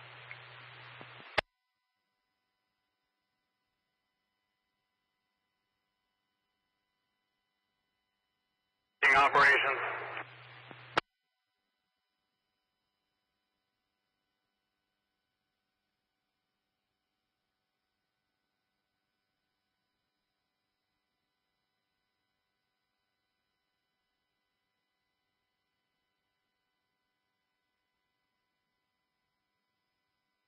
Staging, operations on command.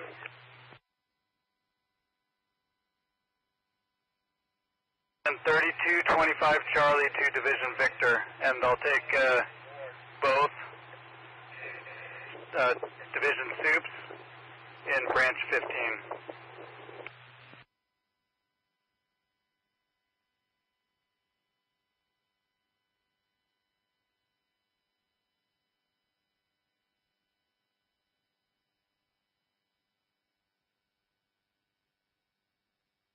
Thompson, air attack Oroville. Oroville, Thompson, air attack. 30-minute status check on your Nodivert for 4 tankers. Affirmative on the Nodivert for 4 tankers. Do the noted like this. Thompson, air attack 1845.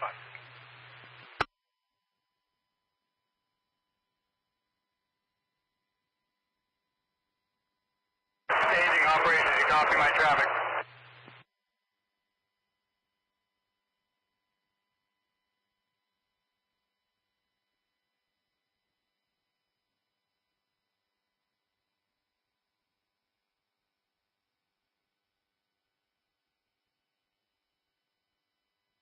Basin staging. Copy my traffic. If I do have one Charlie strike team at staging. You have the two division suits, correct? They can all go to branch 15.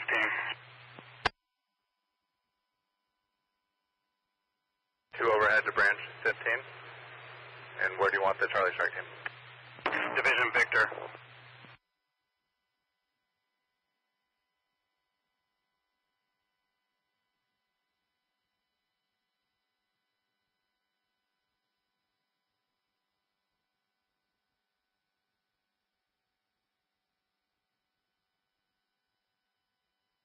Then, correction, branch 15 operations.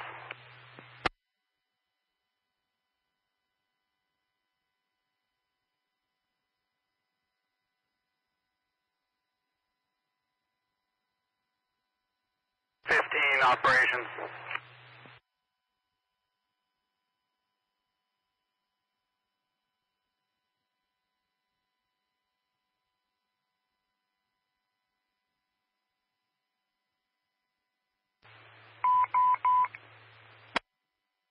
Edge 91 Medical 2896 Olive Highway.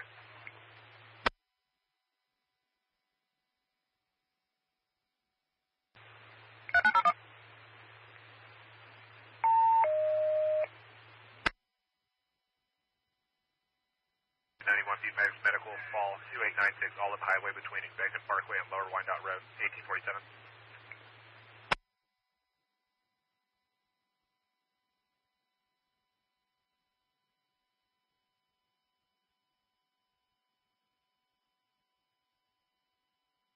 Operation, correction, branch 15 operations.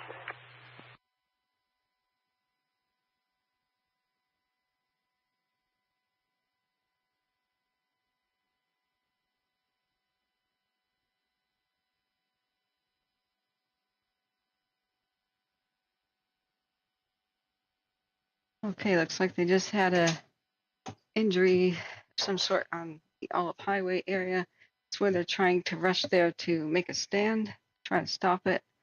That's where there's increased evacuations. They've gone to mandatory. Did the map change, guys? Sorry, I'm now sitting back at the computer. Oh, thank you so much, Larry Green, for the $20. Thanks so much.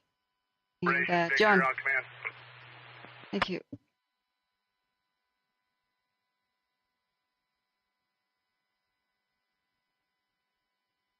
Okay, let me eat my food. Pizza. A pity pizza for today, for sure. Operations Division Victor on command. Remember to hit the like button, guys. Hey, Big Al, so we can be trending so people can see this info. Let's do a refresh on the evacuation page. Operations, go ahead. Place a request for fixed-wing aircraft to be paying the east side of Canyon Drive. Fire's going to be impacting Canyon Drive in about 5 to 10 minutes. Okay, I'll try to hail them, but you can call them on air ground also.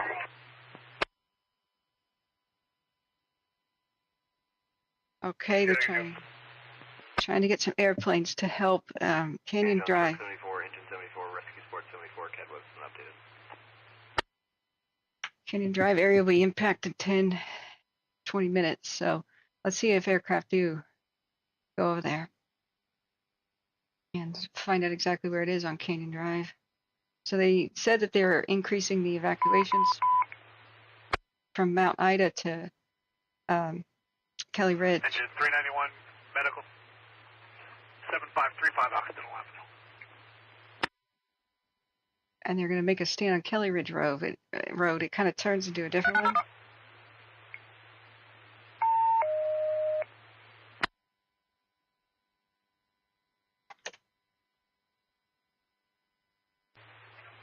Engine 391, Medics Medical, woman down 7535, Oxygen Avenue, between Palermo Road and Williams Avenue,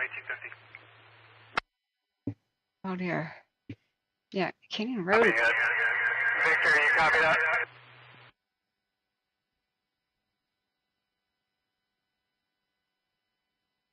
Okay, so they said they're somewhere on Kelly Ridge Road. They're gonna try to make a stand. I'm not sure where exactly the fire's headed. It's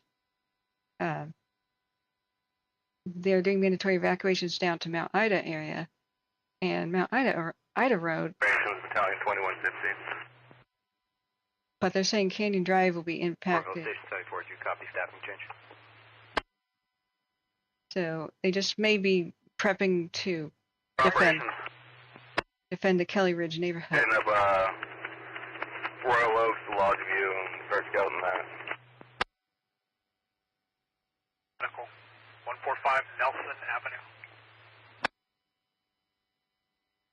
Tanker 103 is there, responding already. It's the MD-87 Mag Dog. Awesome. Yeah, thank you, AKR Productions, for coming by. And 2166 Butte Medical. Injuries from a previous incident, Prospect View Apartments 145 Nelson Avenue, Unit 104 between Casey Courts and Del Oro Avenue 1851. wow, they got an MD-87 coming to help.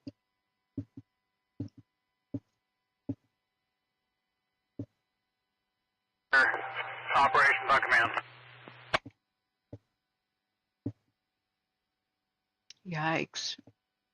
Last 3-hour time lapse. Sorry, you can hear me chewing sometimes.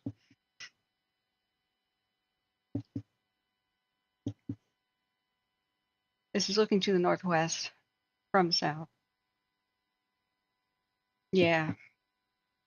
Worsening darker smoke closer to the camera. It's spreading to the east throughout the town. Oroville, truck 91 will be responding occidental.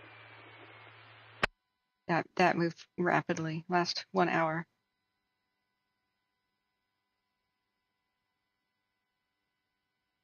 But there's a passenger jet full of water responding. And God bless these pilots and all the ground crews there trying to do what they can. So when we follow where the airplanes are going, we know what's going on worse. So which areas. So that's Mount Ida Road. And they're calling for new mandatory evacuations. Operations IC on command. Canyon Drive may be affected in 10 minutes. Confirm, did you hear the additional spot at the end of Colina Way over by Lake Forest? We have, I believe, multiple spots over Canyon Drive now as well. I'll advise Zulu of the Colina spot. God, the wind's... Those are tender 2140 responding to Thompson Fire. Thompson incident. Is 2154. Medical 67 Riverview Terrace. There is air attack here. Just, see? They have a no divert. There's been a huge air show here today. 2154 Butte Medical L-female 67 Riverview Terrace between Golden Feather Drive and Table Mountain Boulevard, 1854. They diverted 2 small planes to something else earlier, but they're getting the big guns back. The big planes take a while to refill. They got huge tanks. They're called the VLATs, the very large aerial tankers. So those are tender 2140. only a few airports with the retardant that can handle them. Smaller 2140. helicopters. Responding to the Thompson incident. Helicopters are dipping, but we've got multiple. 2140, 1854. They have multiple spots over Canyon Drive. That's not good. And new ones elsewhere. Engine 73, Medical 1289 Robinson Street. So this might give you a good idea about where they might, when they drop altitude, they'll be doing the drop. So they said fixed wing, come help us. 73, Butte Medical, difficulty breathing, 1289 Robinson Street, between 2nd Avenue and 1st Avenue, 1855.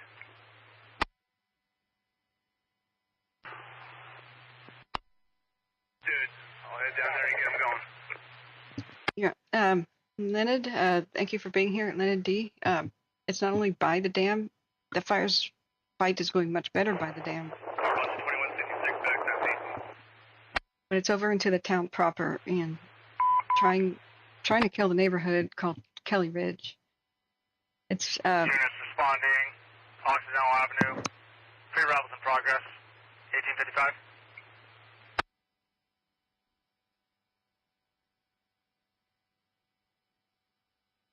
Thank you everybody for being here. I'm unable to check all the donations Oroville, OPD en route, 1856. Coming in through PayPal and such, but remember the best way to help is free. Hit the like button and hit the share button and text anybody with the share button that you might think needs information about these fires who hasn't found us yet. Then hit the subscribe button if you ever want to find us again, because we have to restart the stream every 12 hours. But weeks like this will sometimes go 24 hours a day. But every time you restart a stream, it's a new video without any views, and we go to the bottom of the search results again. So this is why we're not like, hey, make my channel popular. We're like, please do that so that others can find us. You have to be a trending video to show up in the search results again. Just fight the stupid way that YouTube works. So the Mad Dog here, the big MD-87 plane, swooped in to help as soon as they asked for fixed wing. So they did get Oroville, engine 81. in touch with Air Attack. I think it's going now for a new retardant load. We may have just missed a drop. Let's see, what is their altitude? It's still real low. 81 Oroville. 1,500 feet. Staffing change, CADWeb updated. But they're Off Canyon. This is the last 30 minutes. Fire coming directly towards this camera.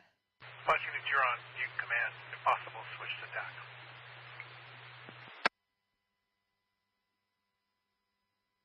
attack. Let's try to get a wind speed here and new heat detection.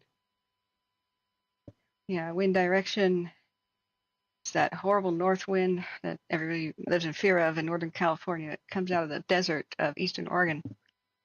Races and picks up acceleration and speed across Shasta, plunges down into the valley, picks up speed. It's not out of the due north right now. It's like a northwest wind because it's come out from the top here, like this is the Shasta area. So here, that's Crater Lake, this is Eastern Oregon Desert, and it comes down, plunges into the valley right here, picks up speed, and then it's come and it's trying to spill over the mountains to Nevada. Engine 2166 Oroville. There's Lake Tahoe. This is Lake Oroville. Engine 2166. Medics are out at the gate outside. 1858. We let them in there with us now. See if they change the evacuation map. 1859. If you're at level 2. Where you want to go all the way back to 4 over your highway? I would just go Oro Banger, probably Oro Banger Snake Road area, out to Miners Ranch Road at Mount Ida up to Old Olive Highway. Copy, you want to pull that now or you want to wait? Pull it now.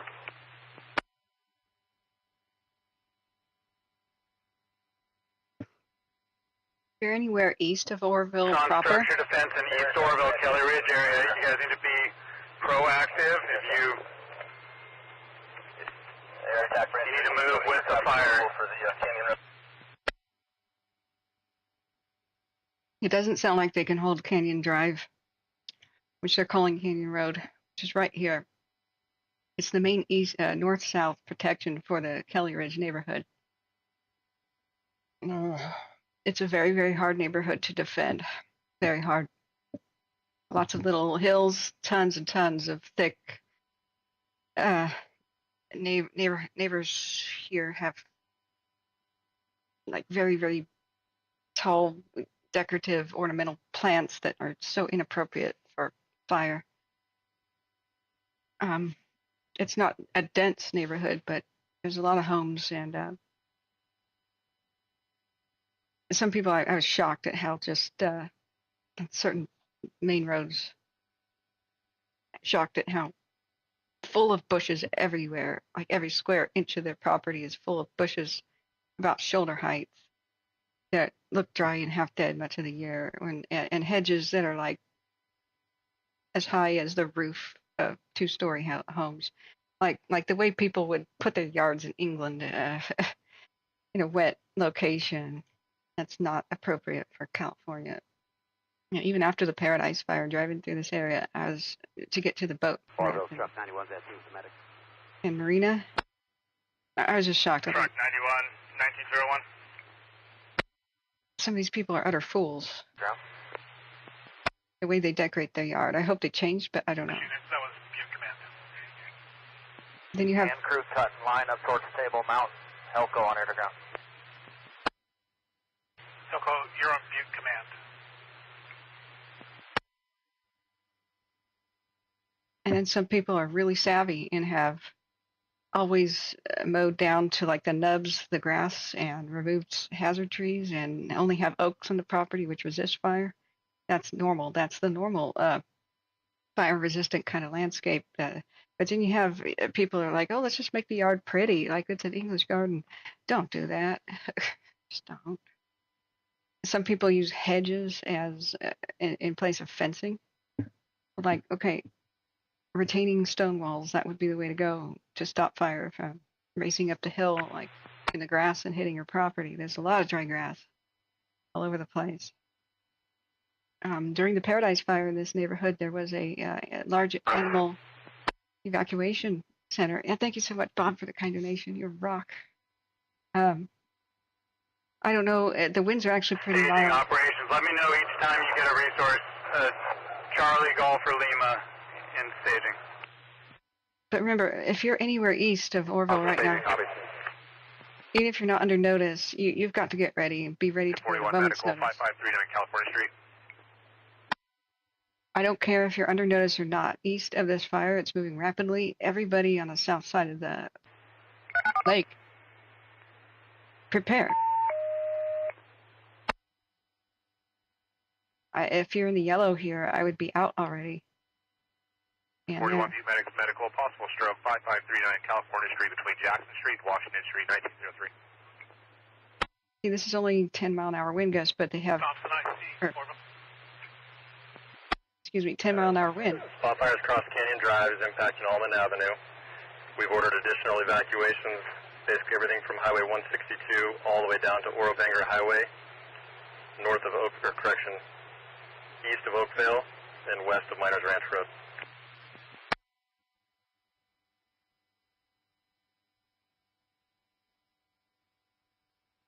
Yeah, see, it's a little bit too fast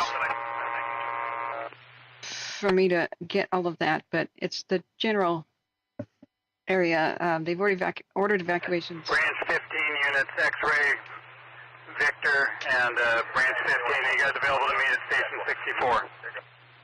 Down this way, south of Oroville, Thompson air attack, aircraft request. Kelly Ridge neighborhood. So it's made its way over Canyon Road. So Thompson air attack, Oroville. We're requesting a release ASM over the fire 2015, 15.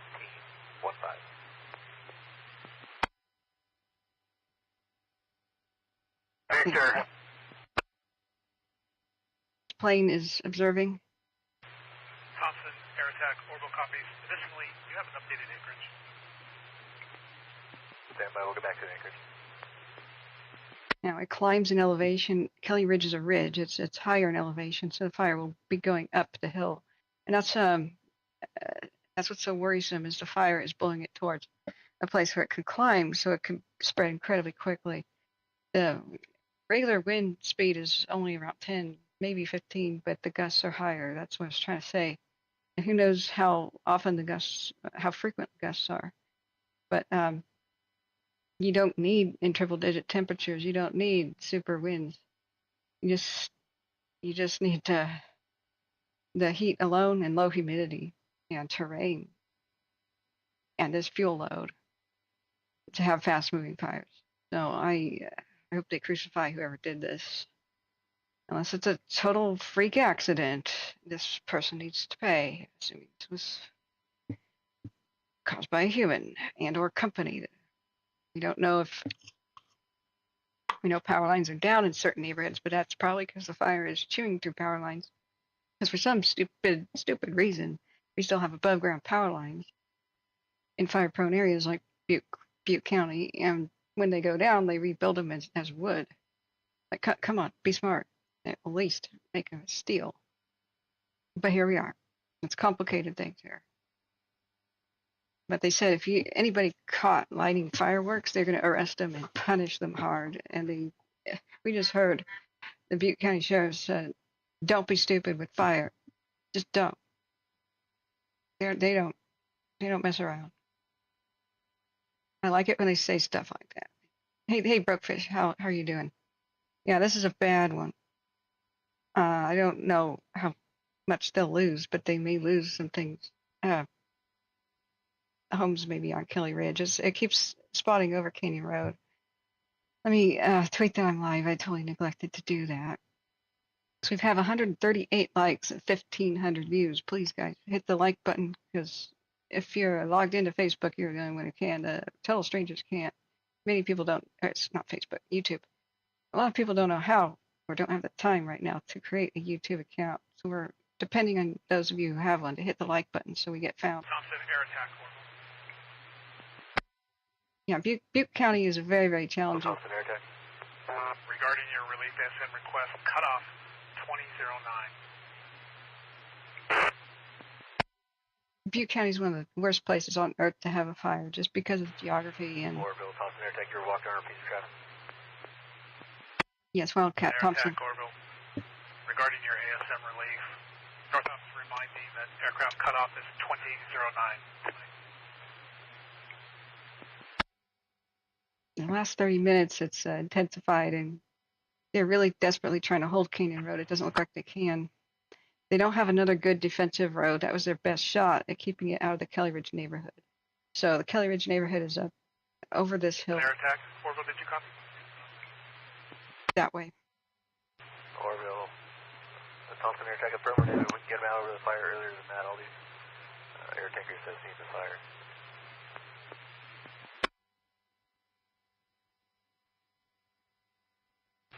Thompson air attack. Oroville copies. 1908. Yeah, if Google Maps doesn't have this fire in there already, why not? It's been going on, it's been raging for like 7 hours. Yeah, the triple digit temperatures. Remember the fire triangle, what does fire need to be serious? Needs oxygen, fuel, and heat. Increase any of the three, and you get increased intensity. Just heat alone makes them way worse. So at 7 p.m. right now, after the sun sets, it'll lose a little bit of a component of its heat because direct sunlight will at least not be a factor. But right now, it's got everything. It's got triple digit temperatures, decent winds, heavy fuel loads, terrain where it loves to climb up and down hills. It's got everything it needs to be mega, and these are not even heavy, strong winds. These are somewhat mild. It's just they're super dry. They come out of the deserts of Eastern Oregon.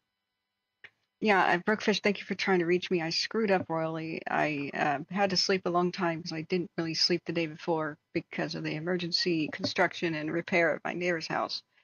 All day. Division Zulu, branch 15 on command. I screwed up going to bed at midnight and said phone on mute until noon tomorrow, not today. So I somehow slept for 14 hours trying to catch up on my lost sleep, I guess. I had no idea this was happening. Smitty called. Traffic to Zulu. Smitty called Sea Probe, who Zulu branch 15 on command. drove to my place and woke me up. So we'll have to get a bat phone where you can directly reach me. You know. Traffic to Zulu unreadable. So I'm so sorry, but I came as soon as I could. Of course, this is very concerning. I meant to go live by 1 p.m. What the heck happened? So the airline fire is looking like a monster too. Okay, Husky, let's check it out too.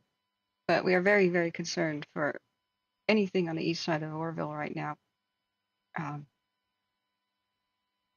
You have to keep listening. Let's see, where is the airline fire? That's south of San Francisco, San Benito 1 cam.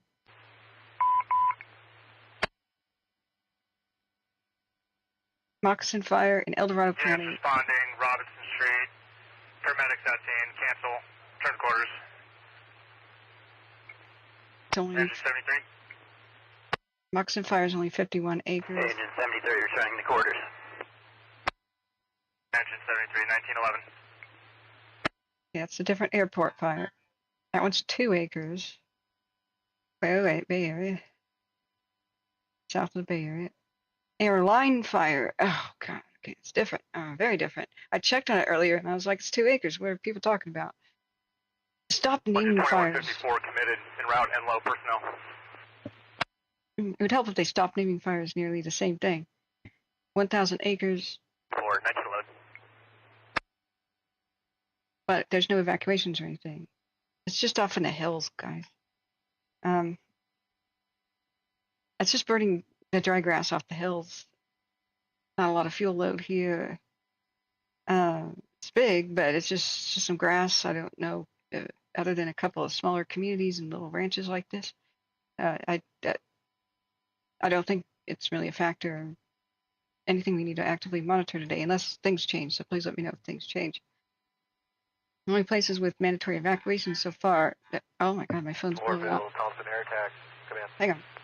Hang on. Let's listen. Thompson air attack, Oroville. Outdated acreage, 3,600 acres. The Thompson's now 3,600 acres. Attack, Oroville copies. Additionally, 30-minute check on your notavert. Affirmative on the notavert, 4 tankers, immediate light threat. No divert on 4 tankers. Attack, 1912. Due to immediate life threat of probably the fire crews there. So it's tanker 914, the DC-10, one of the DC-10s. So the only 2 things they actually did divert today, even though they said no divert, meaning don't go to other fires, were 2 very medium size. Tender 2140 arrived. Thompson incident. Extra dozers are coming. 2140, 1913. Imagine if there were 35-mile-an-hour winds. This would have swallowed other towns by now. We knew that just because of the temperatures and the humidity and the fuel load that, and idiots with fireworks, that we get really bad fires this week. We knew it. This is one of the worst counties to have one start. But it seems to have nothing to do with the one we were covering last week. It seems to have started in a different area. It's not beyond the realm of possibility that they missed a hot spot or something and the wind picked it up today, but I think it was somebody being stupid today, just a random hunch of mine, you know. The way they keep saying, stop lighting fireworks. It's illegal in Butte County. We will prosecute you to the fullest extent of the law. But it could have been something innocent, like somebody trying to go boating and dragging a chain or having something fall out of their boat. Secure everything in your vehicle, in the truck bed, everything. If things flop out, even if a chain like falls out of your vehicle onto the street, it will make sparks. And because of the dryness and the heat, grass is a lot more susceptible right now to anything. So, like John Bruno, the retired fire captain and chief at one point at Shasta County, told me, once they had a big fire start because a crescent wrench fell out of a toolbox from a pickup truck that hit a bump, and it chipped as it hit the asphalt, and the spark went in the dry grass. Just unbelievable what could start these days. So I'm sorry, I never tweeted that I was live. Let me try to get to it. But it's they've already been doing structure protection duty in the Kelly Ridge area and east of where the fire is. So, but it's we've got major flare-ups as the fire is trying to move to the east. I don't care where you are, just east. See all these homes? I don't care if you've been told to get ready or not. You should be getting ready because it's going to be very difficult to hold this, period. Everywhere east of this fire in Oregon, excuse me, not Oregon City here, but Oroville. Now to the north, it's going towards Oregon City. They're going to try to save the covered bridge there. Oregon City is like a little museum's one-room schoolhouse, a former gold mining town of the 1800s. But I'm very concerned for regular homes and plus history too. So remember, leaving well before you're told is your best outcome. But check on your neighbors, make sure they know about this, make sure about the spreading threat. It's going to be hot tonight, so it may be very active throughout the night. These north winds suck, what can we say? Now, we may have a change in wind direction too, but we'll have to check on that. This is quite a bad, serious situation. Let's see if they updated their evacuation maps.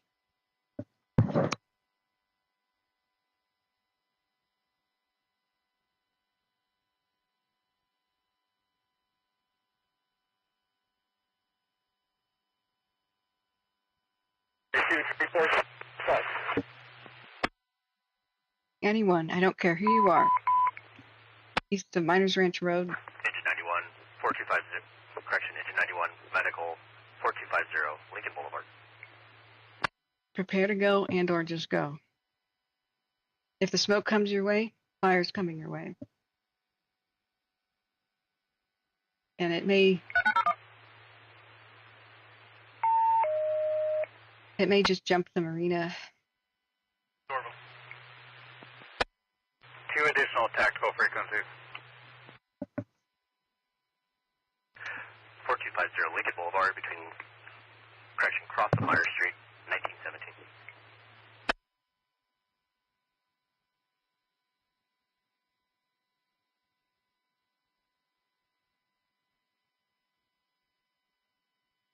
Excuse me, I'm trying to eat Operations Oroville, stand by.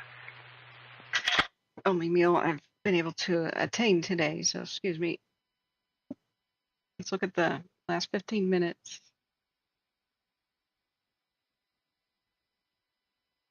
Nasty.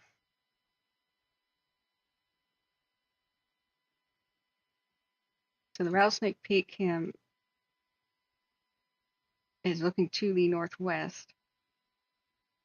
And we see that the fire is trying to spread southeast and due east due to the wind direction and the terrain. So Kelly Ridge is this peninsula thing. You can see with more topo looking map here that it is up higher in elevation. So it's going to try to climb up into the neighborhood. Right here is Canyon Road that they said it was breached in multiple areas. They were trying desperately to hold it. They even got the MD-87 and other planes to try to help them with it. And dozers were arriving there, but they said we may have to fall back to Kelly Ridge proper, which would be this main road. Thompson Operations Oroville. Meaning everything in between Canyon and Kelly Ridge is at critical danger right now. Some homes they've tried to prep them already. Thompson operations. Thompson Operations Oroville, Wildfire 26 and CM TAC 9. Now here's a look from the southwest. Fire 26 and TAC 9. Affirmative, 1919. Looking to the northeast, you can see it marching to the east.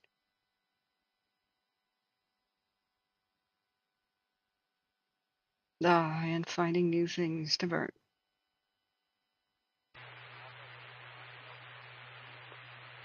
That was a 3-hour time lapse, and you can see the very large aerial tankers. There's one of the DC-10s or the DC-9.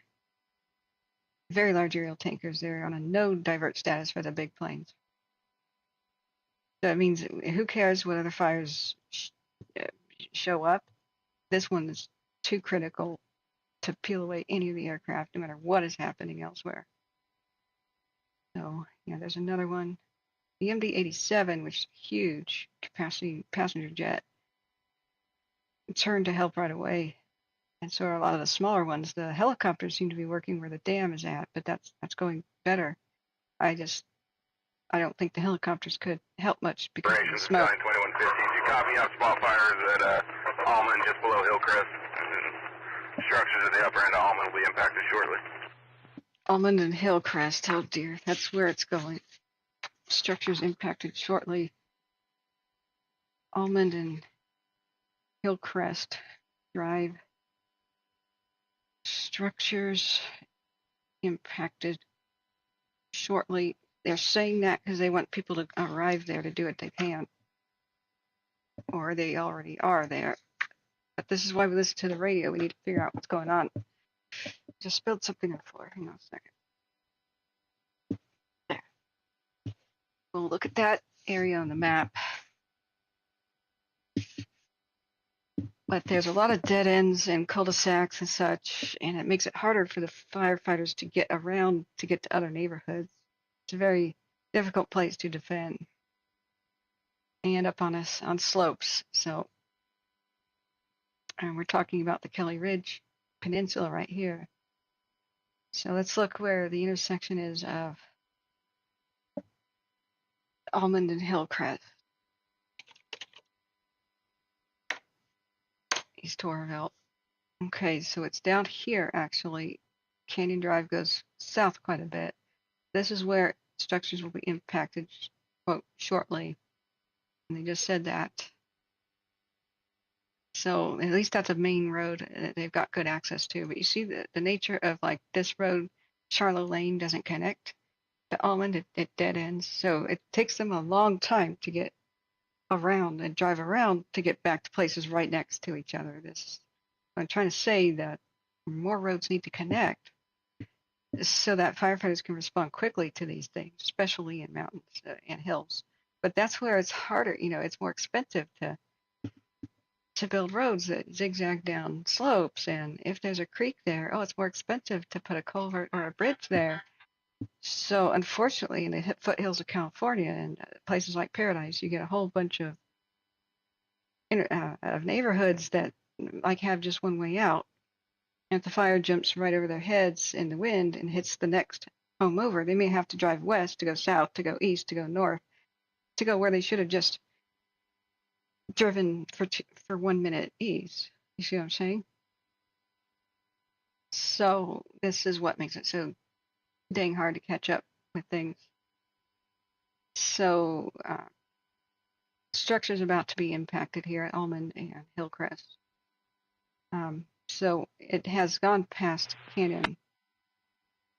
So this would be the main firefight right here. And you can see the other neighborhoods to the east in Kelly Ridge Road proper. Operations, I see.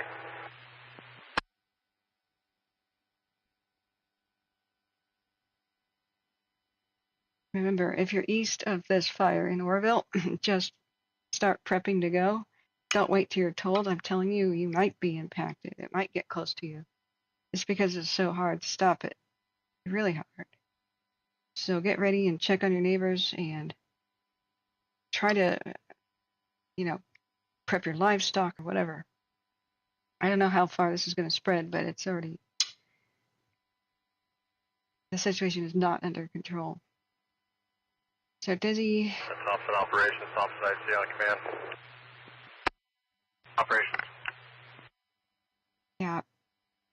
Confirming you copied the update from air attack with the spot across Almond Avenue, 3 to 5 acres. Additionally, I got a medic unit requested to her stage at the Cherokee ICP.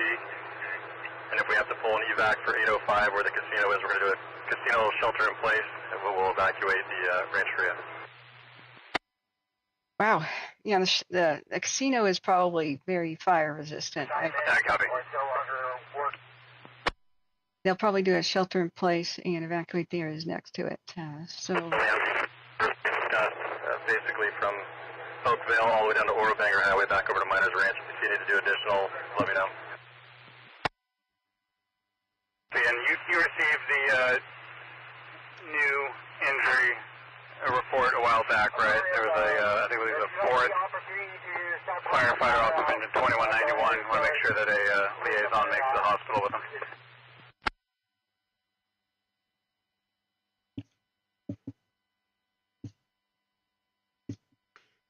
Yeah, I think that was a heat injury. They said heat. I don't know if they. Yeah, but we got 2 firefighters off 2168, 1 operator off 2191, and then 1 off one of the mag crews. That should be all of them. That copy. We have 3 injured firefighters total, is what it sounds like.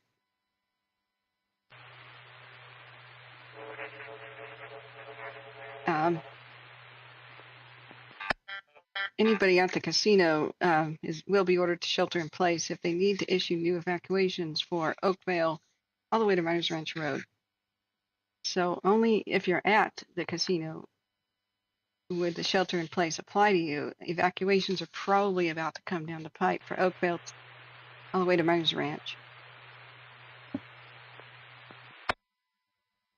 Prayers sent for the injured firefighters and the one lady that is somewhere in Butte County. Oroville, Thompson air attack aircraft release. Thompson air attack, Oroville.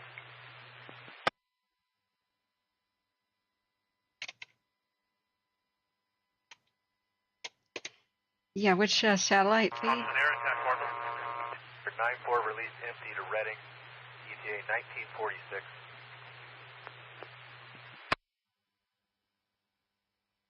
If there's a new resource, a new page that I should be looking at, let me know. Copy, Taker 94 release, empty, ETA Reading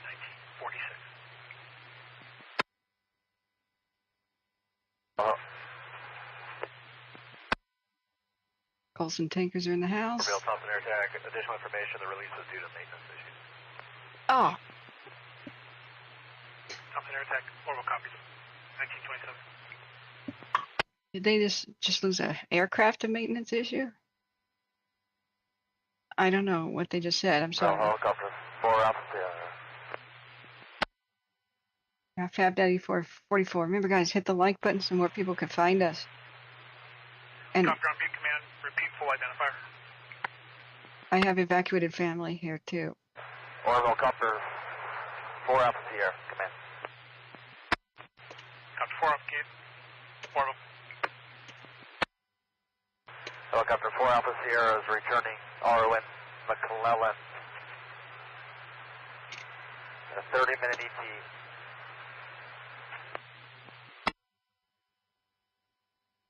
Okay, thank you for everybody who's donated, too. I can't...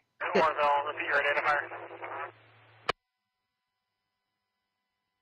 Tiger 133 may be coming in for a drop. It's at 2,700 feet. Oroville, Thompson air attack, command. Copter 4 Alpha Sierra, 1928 break. Thompson air attack, Oroville. Cancel the request for relief ASM over the fire. Thompson air attack, 1928. What's relief ASM? Anybody know? There's an old folks home in that area too, which Oroville, Copter 8 Echo Charlie. I hope they evacuated early. Copter 8 Echo Charlie, Oroville. Copter 8 Echo Charlie's released from the Thompson, returning Grasshopper 35-minute ET 35.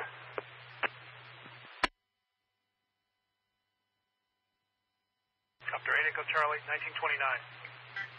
Let's see if this Hercules has released its load yet. It's circling. Creek Crew 4, Oroville. It'll be hard to find us again. Chamberlain Creek Crews 4 and 2, both entering the unit en route to the Thompson incident.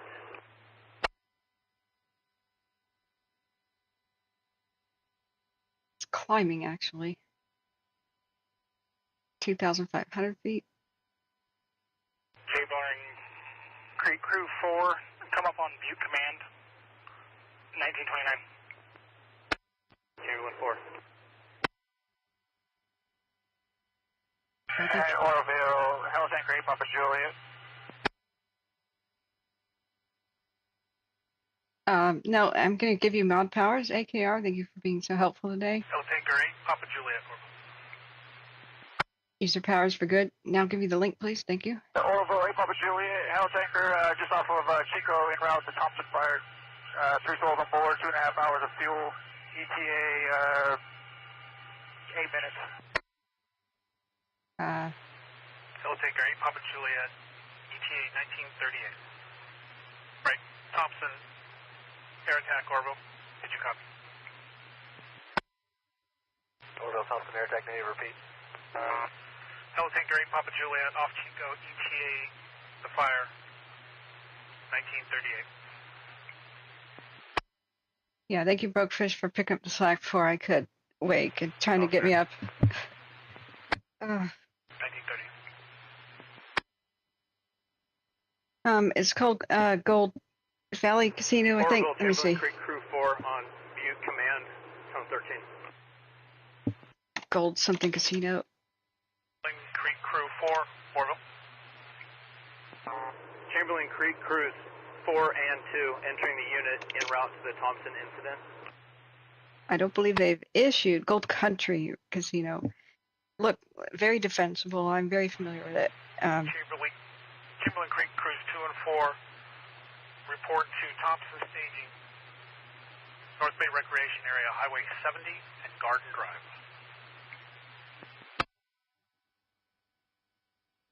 So, Chamberlain 4. they said if they evacuate, a call for Oakville Avenue, Oakville to Miners Ranch Road, which is to the east. If they call for that area to be evacuated, then they would say to this one, the casino, which is just west of Oakville, the people there would just shelter in place. They said if we're calling for that.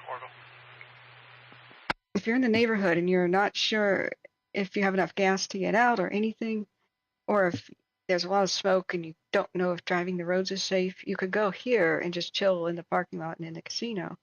That's a great, safe shelter-in-place option because the parking lot doesn't burn. And I think this casino is very, very defensible. And the main fire has not been aiming at this. It's been north of it, aiming to the east. Thompson air attack, Oroville. This is if you can't get out safely anywhere else, or maybe you're on foot or whatever, right? If you don't have enough gas or you have circumstances and you're in the area. This goes to show it's one of those examples of you don't have to get stuck in a traffic jam. If there's a traffic jam, there's shelter-in-place options. It's not your home, but it'll be places that can't burn and like big box store parking lots. But mainly the fire's current direction is it's breached what they were trying to hold in many different spots on Canyon Drive. They keep calling Canyon Road. So they said they had several spot fires jump over it. They're chasing after them. And they said that they were trying to defend Almond and Hillcrest Drive, which is not on Kelly Ridge. It's south. It's to where the fire is spreading. The south end of it is trying to spread east. Thompson air attack, Oroville. But it's trying to eat Kelly Ridge neighborhood. It's trying. We look at that's our live image. Oh, there's the MD-87 again, I believe. Let's see if he's in the air. Now this camera is to the southwest where the fire is, looking northeast. Rattlesnake Peak, we have active flames. Nope, sorry. That's a sunburst. But any moment we might be able to see red flames coming over this hill. Sorry. You can see the glow. But that's the setting sun. Well, the sun getting near sunset. So let's do the last 30 minutes. This is the Rattlesnake Peak. This is looking... Oroville, Helitanker 8 Papa Juliet on Butte Command. Looking northwest from southeast. Tanker 8 Papa Juliet, Oroville. With the air attack, we're going to switch frequencies here. That shiny spot is thermalito. Papa Juliet, 1934 break. Thompson air attack, Oroville. Shiny spot, thermalito, after bay. The lake's over to the right, and the dam is to the right. Table Mountain is in the dead center. This is the Rattlesnake Peak looking to the northwest. So you can see how the intersection of these two different images, Rattlesnake Peak and the South Oroville camp. South Oroville is looking to the northeast. That it's worse in this little section, well, big section here. Everywhere from Canyon Road, Canyon Drive, but they keep saying Canyon Road, all the way down to the Mount Ida area is where the advancing kind of wall of the fire is, and it's going to the northeast, to the east. And if that smoke column just changed wind direction, it may be advancing to the southeast as well, northeast, east, and southeast, which is why they put on notice, and they're probably expanding the evacuation zones from 162 to Miners Ranch Road. And just to the west of that is a casino, so they would say if we have to do that, they could just shelter in place there. It's because it doesn't need evacuation. Because oftentimes the casino has a big parking lot where people stay there in RVs and such, for a couple of nights and gamble and whatever, or just passing through. Thompson, air attack, Oroville. Let's look at the South Oroville fire, looking to the northeast, last 30 minutes. I'm looking for a wind change direction. It can be temporary or permanent, but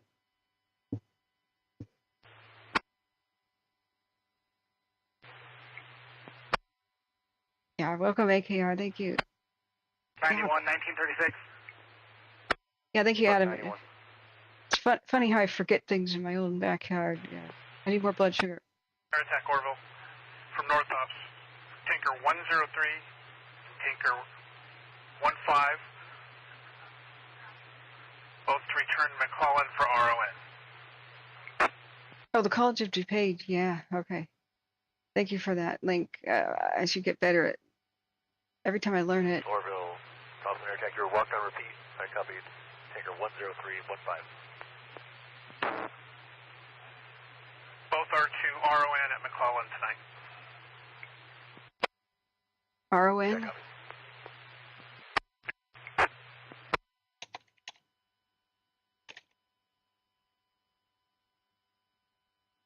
They went back to the McClellan, which is a retardant base. Yeah, that's a crazy view of the College of DuPage.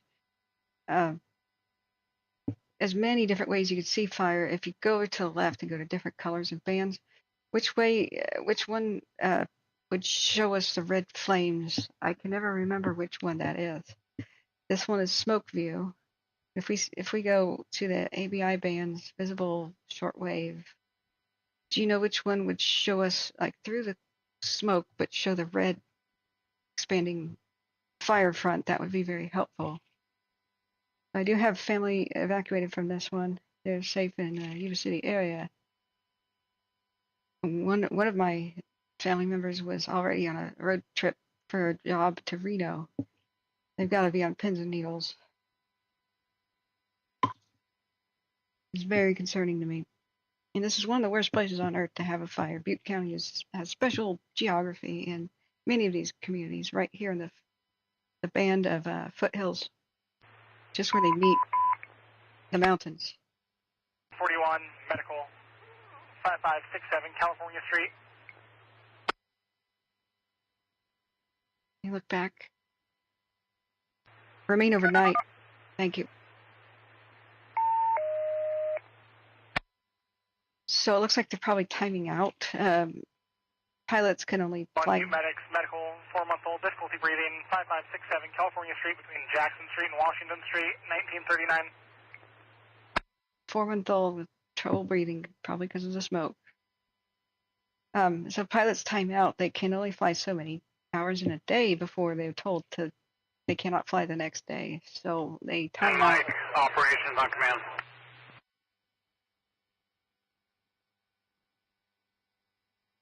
They don't have enough pilots or enough planes in California, or enough of anything. Mike, operations on command. Division, correction, operations division, Mike on command. Air attack's trying to get you on air ground 1.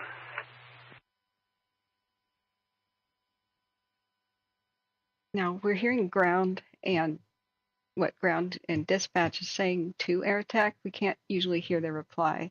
This channel is supposed to be a mix of all. Operations division, Mike on command. Can't just listen to air attack. I don't know if there is a air attack only channel at all anyway. Remember, dark smoke doesn't mean a house is on fire. I mean, it can, but a lot of these oily bushes and trees, especially dead trees, they make dark smoke. Remember, natural plant oils, like eucalyptus trees. There are some around here. If it doesn't matter if it's petroleum products, like in a house, like vinyl siding and whatever, or if it's natural oil in a plant, it all burns dark and black the same way. So we can't tell what's going on by the Division smoke. Zulu, Division Mike on command.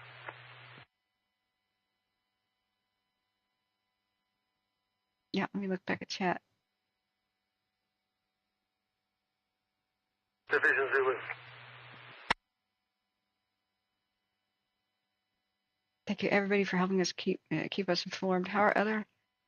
Division Mike, Division Zulu on command. Thank you for being here, Electric Beaver too. I gotta check on putting the pizza away. 1 second. Mike, Division Zulu on command.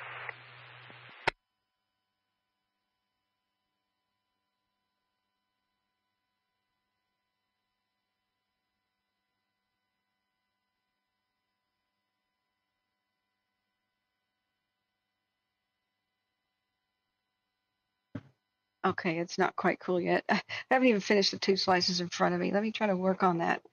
It's just there's been so much to update and keep track of.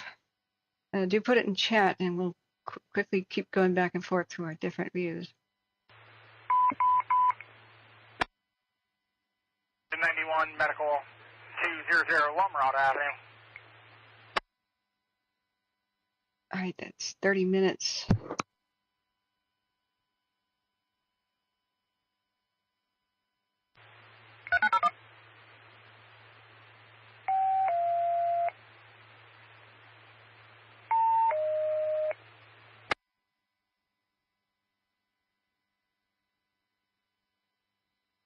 Company 64, Butte Medical, ill male, 200 Lomrod Avenue between Short Avenue and Palm Vista Lane, 1942.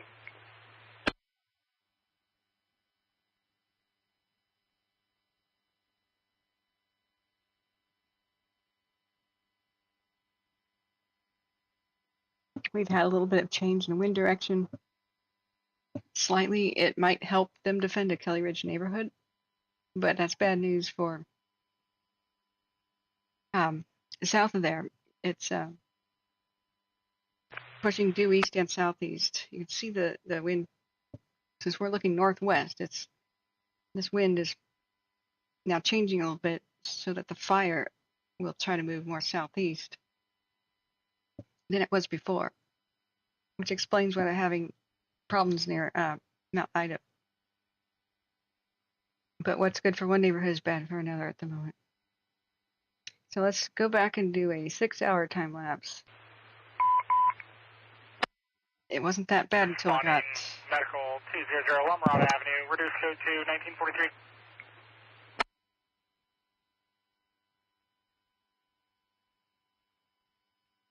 It wasn't bad for the first hour until it got really bad immediately. I don't know what changed. We don't have any idea how it started. But it's they'll be investigating. Thank you so much for your kind donation again, Larry Green. Thank you for feeding me. You had sushi, Electric Beaver? Yeah. How did you come out of the AERO fire? That was weird how you were helping us with the double fire, I believe, that was happening in the Sacramento area by Mather. And then the AERO fire broke out, and you're like, let me go evacuate. So we got the information to the public really quickly. As the AERO fire broke out, the people 2154 arrived en low, available. needed to watch out at COPPEROPOLIS before. Engine 2154, return to previous assignment, 1944. Thank you, Small World Life. Engine 2154. Hey, Trenton B, description of this video, I have a lot of links to what I'm looking at right now, the cameras, Rattlesnake Peak Alert California cameras. Butte County signed up for their alerts with code red. Butte County's official Thompson fire information page and where these cameras are at and the evacuation map. So Watch duty itself, and this too is in the description of the video. Watch duty itself has links to most of the other things. And that's where we could see the app, and you should get that on your phones, guys. Put an alert for your own county. It's free. You can do 5 counties of alerts for free. Always let you know when a fire is in your neighborhood. That's serious. I promote that app. Spyman, thank you so much for your kind donation. I need a laptop to help take this show on the road, because as it stands, when I'm at the store or I'm doing anything else, I'm visiting relatives, I can't go live unless I have a really robust laptop. We've fundraised a lot towards it. I think we're past $700 now. I still don't have enough time to tally it, because I wake up and there's fires, I go to sleep, and then wake up and there's fires and I go to sleep. I don't even have any spare moment for myself. Operations. Thompson staging. To cook. So thank you for helping me get food delivered. And Strike team 4803 Alpha. That staging available. So the alert wildfire cams. Send them to structure group. This should be a new group established in branch 15. The division whiskey. They'll be on the TAC 9.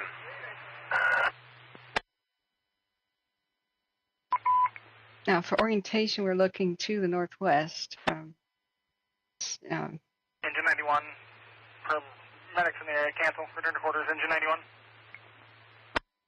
That's Thermalito After Bay. 91 available, response area. And we have a second good camera view from South Oroville. And this one's looking to the northeast. So these are the two that tell us the most about where it's spreading. They still got very large aerial tankers over it. But only probably until Route 8. Most of the pilots will start timing out, I believe. Hey, Sister Golden Hair, how is it? Yeah, it's got to be super smoky in the valley, just period. Even though some of the smoke seems to be going towards Reno. Hold on to your butts, guys. Hold on to your butts. We are fortunate that the wind isn't higher speed. That would just make this a one raging inferno. You'd be lapping at Paradise's doorstep by now, and I'm not even kidding. This is bad, but it could be worse with today's winds. Could have been faster, It's just the main factor in this is it's the high heat and low humidity, and the fuel load is tremendous. And terrain doesn't help because the fire is going towards places where it's climbing hills. And they also have the extra hard job of many of these neighborhood roads don't connect. They dead into the cul-de-sacs and they go into windy S-curves. So like I was pointing out on the map, they'd be able to save a lot more structures a lot better and catch the spot fires if the ground crews could just drive like a normal city grid. We have to stop making death trap neighborhoods that have like one way out. And neighborhoods are so hard to defend. It's cheaper to build them like that, to not have, as many culverts and bridges going over the little creeks and streams. But is it cheaper in the long run where they might lose neighborhoods? Because if fire spots over, then in road, they have to go west, the opposite direction, south, then east, then north, to go get what should be on the same street.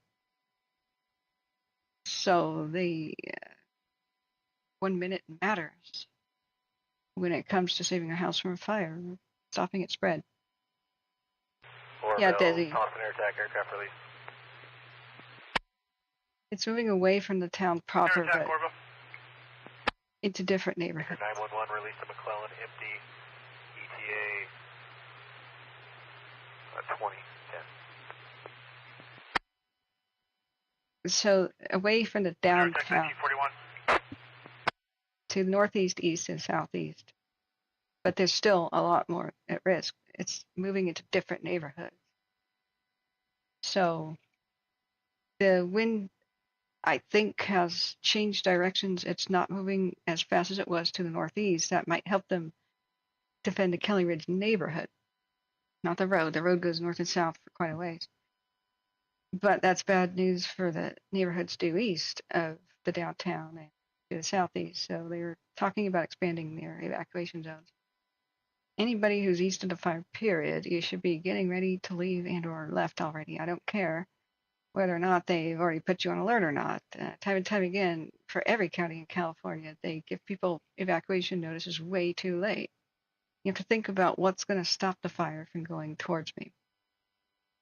Right now, that's nothing. They don't have any solid roads where they're confident that they can hold it. They don't have solid protection. It's outpacing them. It's outspotting them. We're about to lose a lot of aircraft due to the loss of daylight.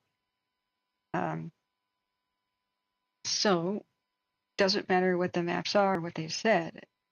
Think about if the wind's blowing my way or the fire's headed my way, which is everything east of here, everything east of Miners Ranch Road and north of this Caroline Drive, everywhere the south shore here of the lake, like South Bidwell Hill, Stringtown Mountain, everything, get ready. Forbstown, Robinson Mills, Hurlton, get ready.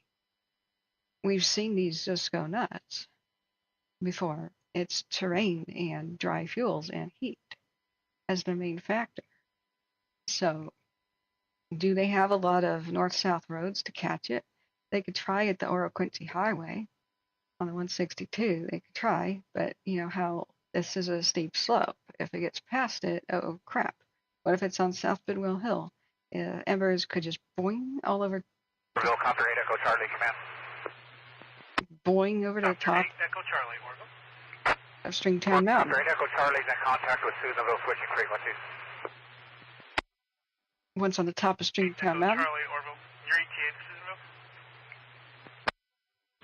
2019-2019. Copter 8, Echo Charlie, 1952. Okay, one of the copters we lost, it's going home to Susanville. It can do long range spotting at the top of these mountains because they're at least 2,000 feet high. And because they are steep and these ravines, flaming debris could spread by rollout where it could just roll all the way down, like even pine cones on fire, to the base of one hill, climb and race up the other side. We must not forget the lessons of the Paradise, / campfire. How everybody expected it to get to Concal first, and then they would tell people of Paradise to leave. But it skipped Concal. The embers flew over the top of that area, lit the hill at the base of the east side of town of Paradise, and it raced up the hill. Then they tried to tell people to get out. And it was too late. The phones were down. So the only warning people had was, it's getting smoky. Why is it so smoky? Listen to your gut. If smoke's going your way and it's really thick, and that means fire's coming your way. So just think about what could stop it until we hear that they have solid forward progress stop. Unless we hear that and they have some black lines and some serious like, we don't think it'll pass this such and such road. Assume the fire will progress until they do something that does stop it. So be alert everywhere, like Hurlton, even old Forbstown, Robinson Mill. Remember how easily it's jumped the lake sometimes. Like if it got on South Bidwell Hill, I could jump over to the north side. There's not a whole lot of inhabitations over here, but people do live over there. So everybody needs to be on alert, be prepped, be ready, be listening to the radio chatter, if it's on my channel or not. It's available on Broadcastify, free for everybody to listen to. Oroville, Thompson operations, logistics order request. Operations, Oroville. You can always listen to it here. 3 hose modules, hydration and lunches, and 50 gallons of foam to station 64. All right. Satellite passed over 2 minutes ago. Red means there's new flare-ups. Remember, it's the zone of each square. Operations, Oroville, 1955. Each square is margin of error. Just somewhere within the square, there's been a flare-up in red within the last 10 minutes. Oroville, Thompson, air attack. Come in. Air attack, Oroville. 3 has a crew exchange in Redmond tomorrow, just confirming they still want them to RO in at McClellan. Affirmative. Copy.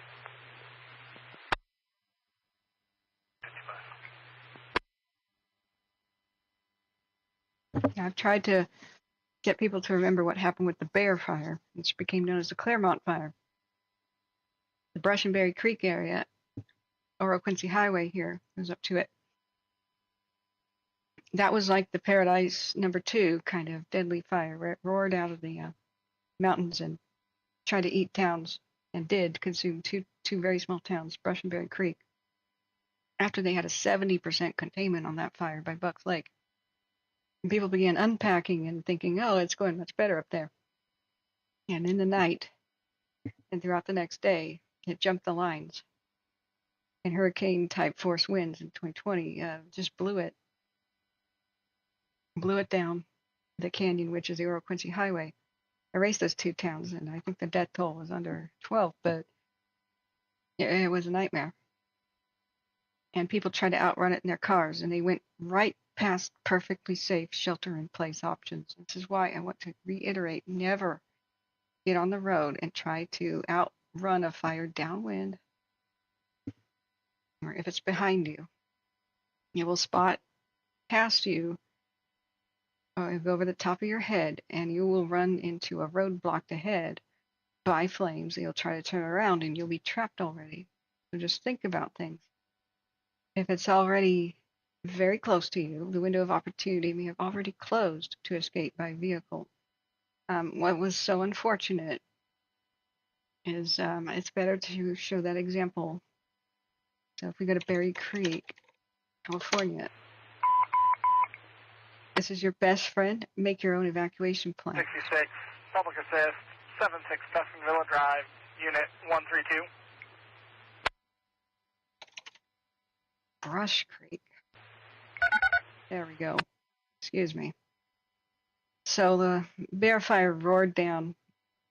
2166, public assist, help up, 76 Tuscanville Drive, Unit 132, Tuscanville Apartments, between Grand Avenue and the dead end, 1967. What was heartbreaking to figure out is people rushed down the Oroville Quincy Highway when the fire was outpacing them, spotting ahead of them and behind them, and spreading at record speeds. So if you look down the Oroville Quincy Highway, I was able to identify plenty of places where people should have pulled over. There were no signs, though, that let them know that there was a perfectly safe spot. See, you can see all the dead. This is where the fire was, and the dead trees in the satellite. Right here, I believe. No, yeah, there's some of the lost neighborhoods. I'm so sorry if this is close your eyes if this is painful. It is painful for a local community. The local firehouse. There was no sign that said, here's the local fire department, but they had a big paved and cleared area and then big water tanks and then ponds. And people drove right past it to die down the road when they could have just turned and gone to safety.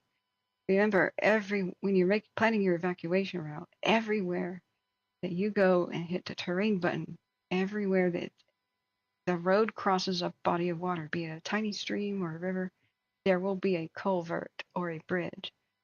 And check these things out, because as you're going down your evacuation route, if it gets too bad to see, you can't drive safely, there's a traffic jam, you can get out of your car and go underneath the bridge or into a culvert. That means the little pipes that emit water down the street, right? Yeah, here it is, Butte County Fire Station 62. People rushed right past it at breakneck speeds, and this is where they should have turned. But there was no sign at the time. And this was too brushy to see that if you, let's see, that's north, right? So they were rushing down the fire, chasing them. If they had turned right here, there's the fire department, but back there, ponds and stuff, and perfectly good shelter-in-place options. So this was very bushy. We can roll back in time. Like here's more about. It's like, well, it's January, but because this was summertime, the big bushes here obscured the fact that back there you see the water. Sorry, no, you can't. It's back there, but you see that that's a perfectly good parking lot, not by the propane tank, but we can look and see from above that there's, get out of this mode. They've got their big tanks and ponds. How do I get out of street view? Okay, X. See this? See all the water there? So if you go to a satellite, they had plenty of shelter in place options here. Just could have hung out with the fire department. There's their big water ponds for dipping and whatever they need to do. So here's some of the neighborhoods that got devastated. So these people, once they got to the main highway, should have just hung out here at the fire station, but they had no communications. They could only see 5 feet in front of their, a bumper to be driving. Do not drive crazy. Always keep a cool head. Make your own evacuation plans by looking at the flip in between with just regular Google Maps terrain, so you can find water, and find where does the road, any road, even little ones like this, cross a body of water. There's a culvert or there is a bridge, and then find out, could you get inside it? Could your family get inside it? If you had to pull over, even if there's no firehouse here or whatever, there will be something. But if it's choked with weeds or there's beaver bars on it, you can't. Over here, same thing. People went right past this perfectly good shelter-in-place option right here when the Bear Claremont was happening, because they didn't understand they were perfectly safe right here. Boom. Right here on the edge. Right here. Sit at the edge, throw a wool blanket over your head, or maybe be on this little dock thing. Nothing would hurt you here. These trees, not tall enough to fall completely across and hit you. People could have parked, walked right back here, throw a wool blanket. AirTech 8 Charlie Echo, aircraft release. Throw a wool blanket over your head so you can breathe, trapping the glare. Charlie Echo 4. People went right past. Tanker 107, released empty to Santa Maria, ETA 2045. Tanker 103, Tanker 15, released to McClellan, ETA at 2025. Tanker 131, Tanker 132, released on a load and hold Reading. And AirTech 8 Charlie Echo, released. Tanker 210 is now Thompson AirTech, ETA to Reading. 2030. Now, in these neighborhoods, this is another example of kind of death trap design, because they have like maybe one way out that's feasible. AirTech 8 Charlie Echo, confirm load status on Tinker 103 and 15. However, still places to shelter. Look, I'm not saying it's just exactly like that, but AirTech 8 Charlie Echo 2003. say this was like this now or at the time, if it's a construction zone, recently plowed field, perfect spot to just hunker down, be in your car and wait, chill, read a book, gather your neighbors. Sometimes schools are big, the big school parking lots or something. If there's a track and field, baseball diamond, green golf courses. Division Zulu, on command. Yeah, please remember that most people die in their cars trying to panic drive away from a fire. You'll be 2166, that seems. You'll be lucky to drive 10 miles an hour. 2166, 2004. Shelter in place is oftentimes wiser. Much more wise.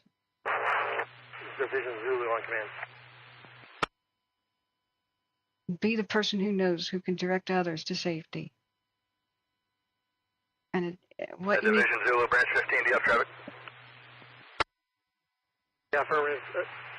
Is there a chance we get another dozer? We're losing the fire over here on Sycamore. Oh, man. Yeah, operations, branch 15. All right. Third hour of the stream. Thank you all who have donated. You have a dozer available?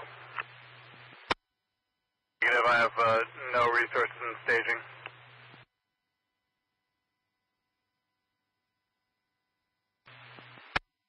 Oh, dear.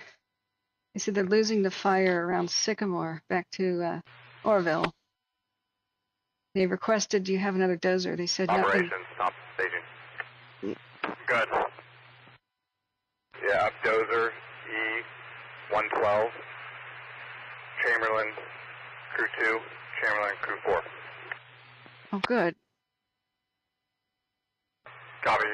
Branch 15, you want the, where you want the dozer report to? Send the dozer to Division Zulu. Do you have a need for the 2 Chamberlain crews?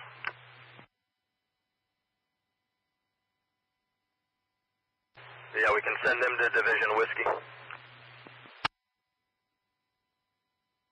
Oh, good. They do have somebody, just Copy. not. Staging, you copy that? Great. Thompson staging, copy. They didn't have one immediately available closer to them, but more are coming. They said they're losing the fire around Sycamore. So let me go back to chat, but remember, when you need to make your own evacuation plan for, well, you do, 3 main roads, 3 different directions out, paved, quick escape routes. If you cannot get to one of these 3 paved roads with 3 different ways out within about 5 minutes of a drive, like if you're higher up on a hill and you have maybe one road out that's not paved and you have to zigzag down to the paved road, always consider yourself 1 evacuation level higher than what the people are saying. So if you're at warning, you should be already left. If you're at alert, you should be ready to go already. If you have mobility issues, pets, livestock, and the like, or any other complicating situation, always make yourself 1 or 2 levels above what your current evacuation is. They just paint with a broad brush. Remember, it's an emergency, so they just say zone this, and this, warning or go now. They are not taking into account the individual circumstances of each little house. They're just saying this zone. Well, there are a lot of people who are a lot more vulnerable in that zone than others. So you have to consider that. Oroville, truck 91, Bill, response area. Truck 91, 2007. Truck 91. Really learn to just think about this for yourself. And it doesn't take a lot, but you can't think when the adrenaline's already coursing through you. You already have to have this plan. 3 different paved roads, 3 different ways out. You don't have that, you're always higher, one level higher than they say, the officials in evacuation alert. And are you on a dead end road? You have to elevate yourself 1 higher because that's a specific vulnerability that you only have 1 way out, right? Now, do you have around you any great shelter in place options within walking distance, ponds? Like, well, make one if you can on your property. Like, if you're in rural property, that'd be an awesome shelter in place option. It's more likely that they'll save your house too if you have a pond in the back, because the helicopters will dip out of it. So if you don't have a pond and you don't have a culvert or a mine or whatever you could get into, within walking distance, you have 1 more. You're extra vulnerable. And this is where checking out the satellite images helps you find that stuff and make sure the satellite images are somewhat recent. And then drive your escape routes. Check out where on my escape routes, where does the road pass bodies of water? That's either a bridge or a culvert. Some of the best shelter options, period. Tons of people have survived in little culverts, even during Bangor and Loma Rica's fires. We heard the survival tales because they had no warning. The reverse 911 failed. That was a year before Paradise. 2 different power lines down because of PG&E, and 2 separate towns burning down right next to each other. I believe that's also Butte County. So you can see Bangor right here and Loma Rica. These 2 communities had their own crisis, and reverse 911 failed because the power lines fell down, so people lost power, and then the fire from the down power lines chewed through the telephone lines and destroyed the cell phone towers. So everybody was deaf, dumb, and blind, and they mostly woke up to rocks tapping on their windows because the wind was strong enough to throw gravel from their driveway against their windows and a big red glow out of the window. Most that survived crammed themselves into their driveway culverts or sheltered in place inside a pond. A few had to try to defend their homes with a fire hose, and they barely were able to. I used that as a teaching video. It's because they were already trapped, but they had very good defensible space by mowing ridiculously down short to the ground. And they did not try to go and save other outbuildings or leave. But you could see on these old teaching home videos where they had their own security cams that they turned their back on one spot and all of a sudden the wind picks up and fire is burning vehicles. They turn back around and vehicles are already engulfed that were fine, 1 minute ago. It's not ideal. Garden hoses just don't have the power to keep everything wet because your property and your buildings will start drying out in the wind and in the heat as fast as you can try to wet it. So what you should do is already have these plans ready to go. Find the culverts. Drive when it's not a crisis, your evacuation routes and the local roads everywhere that there is a road over a body of water. There's a bridge or a culvert. And then take a drive one day and then get out of the car if it's safe and see if you could get inside of these culverts. How big are they? Are they wet? Are there bars in front of them? Is the steep too slope? How many people could get in it? And if you are evacuating one day and you think, man, it's getting super bad, resist the urge to continue down the road. Do not go down a sketchy road and leave a place of safety. Pull over where you know there's a culvert. Get ready to get in it if you need to, or under a bridge. If it's wet, you'll probably be fine. Even if it's not, you'll probably be fine. Bigger the better. Longer the better. This is how entire families survived. Even if it can barely admit you, squeeze yourself in, do your best. But you have to know which ones are accessible and which ones are good options. You have to find out if on the satellite someplace is a construction zone or a recently plowed field. Is that currently the same status or has it been developed? Can you get to local golf courses and high school? Can you find a way to drive onto the baseball diamond or the track and field? You have to find this out before the emergency. And then drill. Drill, baby, drill. From time to time, say, okay, family, fire drill.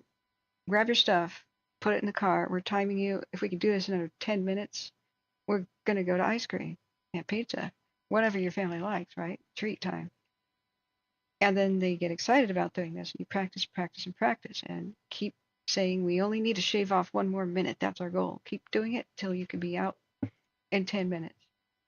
Everybody ready to go. And then you already know where to go. And then just repeat, because you won't be able to think during a crisis. It's weird. I couldn't even remember my own phone number very well when I had to report a house on fire because there was somebody in it. Like the adrenaline, when it's coursing through you, it's trying to put you in fight or flight mode, and it's turning off the reasoning portions of your brain. That's just the way adrenaline works. So here's the thing, though. Why do firefighters not experience this? Why do firefighters stay calm and collected and they don't get the adrenaline rushes and crashes like we do? It's because they drill. And your subconscious mind is always looking at you, trying to figure out if it needs to take over for the moment. Are you able to handle this situation? Now, it will be in charge of whether or not you go into fight or flight. If you already know what to do, it has confidence in you and it's hands off. You won't go into fight or flight. You'll be relatively calm and you'll know what to do, and that's because you already know. When you already have a plan and you've already practiced it a few times, you don't get all panicky. When people have no plan and no idea, no clue, and no info, they're a panicky mess, right? That's when you say, hey, I know what to do. I've drilled for this. I have plans. I know what's going on. follow me if you want to live. Literally. And you could be that hero of the neighborhood. 1262 Alpha, 1262. Firefighters don't panic because they fall back on what they already know. They're training to train yourself. Let's look at the Rattlesnake Peak cam. Now we've got smoke drifting directly towards the camera again in some sections. So as soon as the sun sets, I believe we may be able to see open flame for a brief time in pink, and then it'll go to infrared, and it'll be easier to figure out where the fire is. Let me go back to the chat. Remember, hit the subscribe button with a ringing bell. That's the best way to be able to find us again when we are live. Thank you, everybody, for being here live. Let me go back up to chat. Yeah, I'm sorry, I wasn't. Thank you for handling whatever's going on. Yeah, the rules are that we have very anxious evacuated people. We have 12,000 people evacuated, some of them coming in and out listening to the channel. So we stick to what we can verify.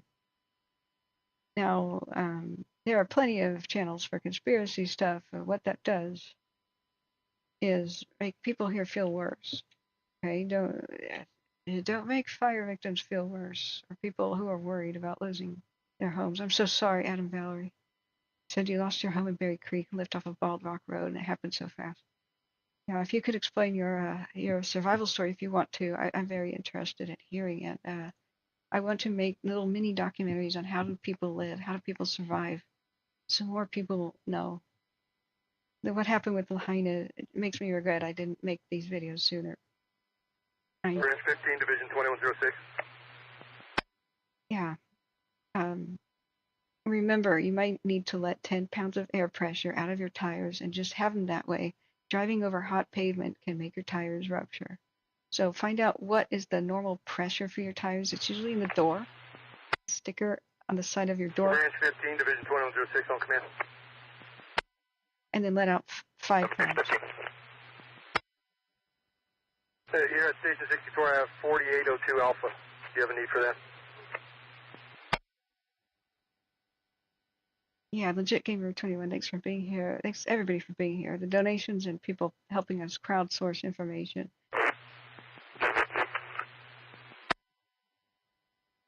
So you can see more of the lake proper there. The dam is right here. Basin, Thompson, and that's Thermalito After Bay over here where the sun is. This is the Rattlesnake Peak cam looking to the northwest. When it goes, Operations, go ahead. Listen.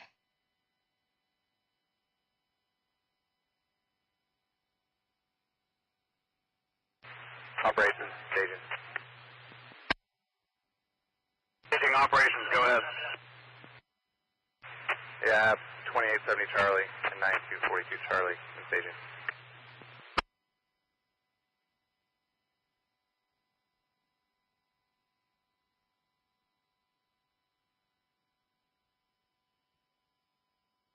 Now let me pull over, I'll get those identifiers from you again. Infinite go to I'll show you where it's trying to head. Team 2870 Charlie, strike team 9242 Charlie. All right, wind just changed. Strangely, I don't know if this is a permanent change or just a swirl, but wow. So the north winds are at play here. As they were coming out of the valley and kind of going uphill, pushing the fire uphill. It was on each side of the river. So the north of the river, but south of the dam, right? The firefight's going better, and they had a lot of helicopters dipping. It's easier to deal with, even though it climbed up, it looks like up to Table Mountain. Staging operations, 9242 Charlie to Whiskey, and the 2nd Charlie to Structure Group. I'm just going to call it variable right now. Staging, copy. The main destructive path of the east side of the fire, the one that's on the south side of the river, south of the dam, has been... Staging, branch 15, Hang on.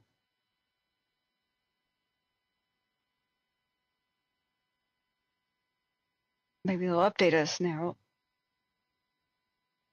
It's been trying to go for Kelly Ridge neighborhood and everywhere south along the Canyon Drive and Ida. So Operations Branch 15. Mount Ida area, they've had. Is it an identifier for the Charlie that's going to structure group?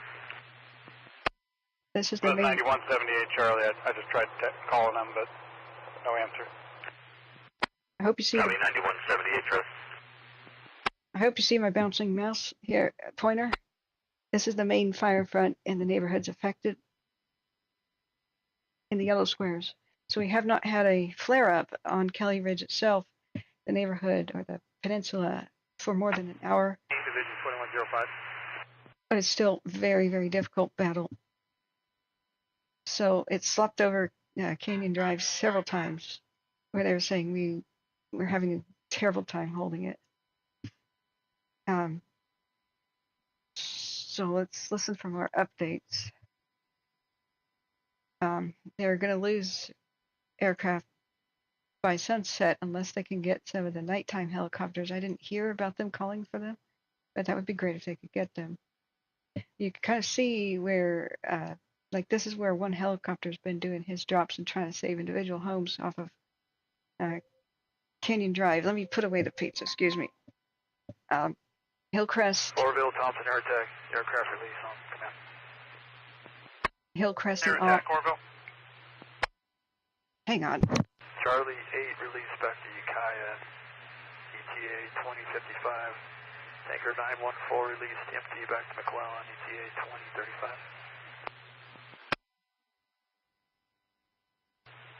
Thompson, air attack 2022.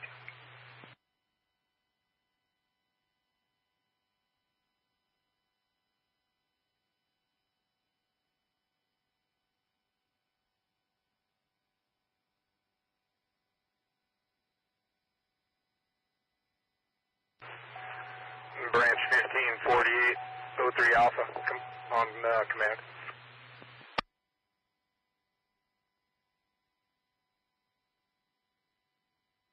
Branch 15. Sir, I've got an Alpha strike team. We're told to tie in with you. We're on Almond right now.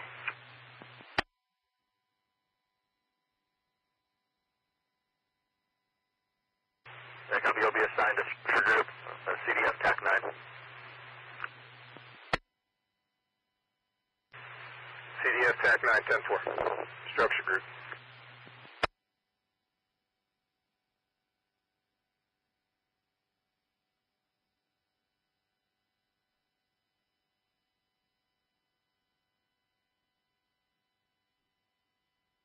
Right back, putting away the rest of the pizza in the fridge. It's been 2 hours since I've ordered it, almost. I barely even finished my plate in front of me. That's just the way it goes. There's a lot to update people on. I'm worried that why do we have such a low viewer count right now? With 12,000 people evacuated, more people should know about it and be just watching. And so we only have 229 people watching right now. We've had 2,600 people find the channel. But please share this on your own 2112 operations. social media and then text people the link. You hit the share button and you copy the link to the people who don't know about us, because we get people coming back later. 2112 operations on command. I wish I knew about your channel.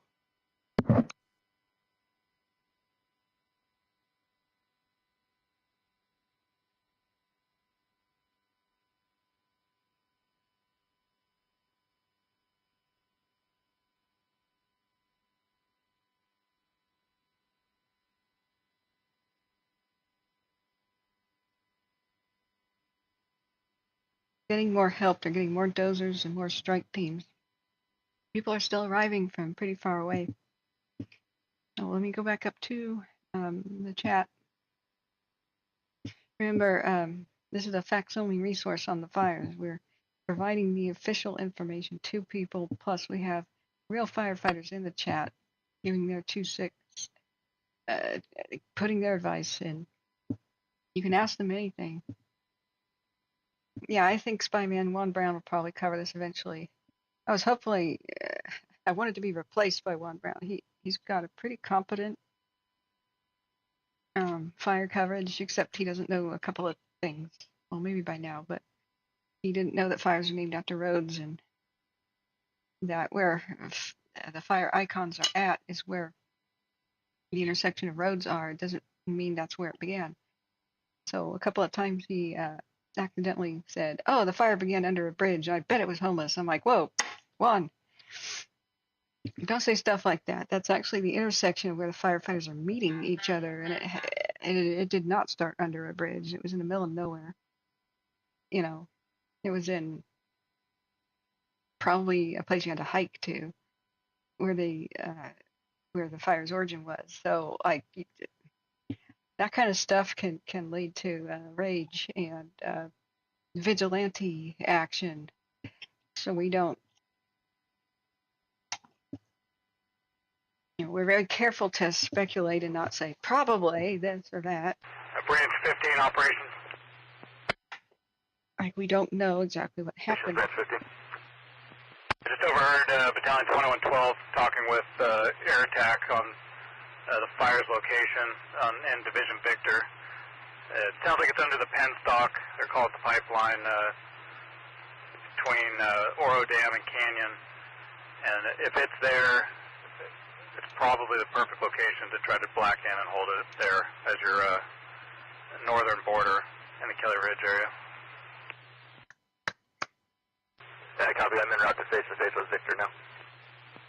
Okay, sorry, I spaced out on what road intersection? Up to the intersection at Canyon Royal Oaks. At least give you an anchor point. Right here. Right here. Copy. Good. These are main roads.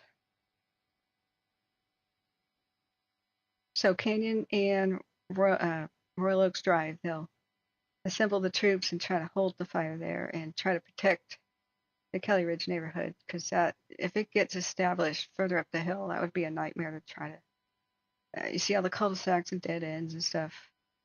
I'm very familiar with the area. We used to camp up around here and recreate there. Guys, where's the mother orange tree? It's not in danger, is it? Isn't it up there in the recreation area? Oh God, the first orange tree ever brought to California is called the mother orange tree, and it is still growing and still alive.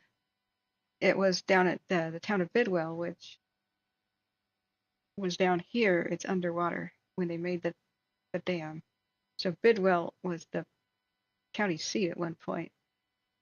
There's many other drowned towns underneath the lake from the gold rush era, but they transplanted it back up to around here actually, and almost lost it in a couple other previous fires. I believe the bear one, where a bear fire jumped the lake, and the one that took out Brushberry Creek. So, what Electric Beaver? I'm sorry, I didn't thing. What did I miss? Electric Beaver. Yeah, there's so much chat to go back and look at. Yeah, wind shift would be good. Sorry, I don't know what people were offering condolences for Electric Beaver, but there was another thing that was historical called the first suspension bridge in California, and it's up here too. So let's find out, where's the mother orange tree. I haven't. The county really wants to save it. It's a treasure of the world.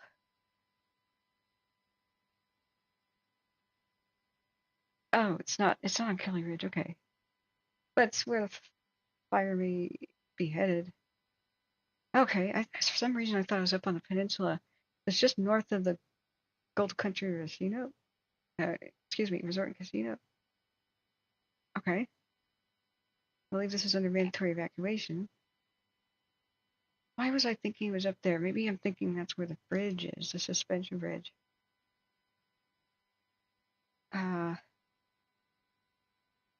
Yeah, that's it right there. First orange tree ever brought to California in the mid-1800s is still alive and kicking.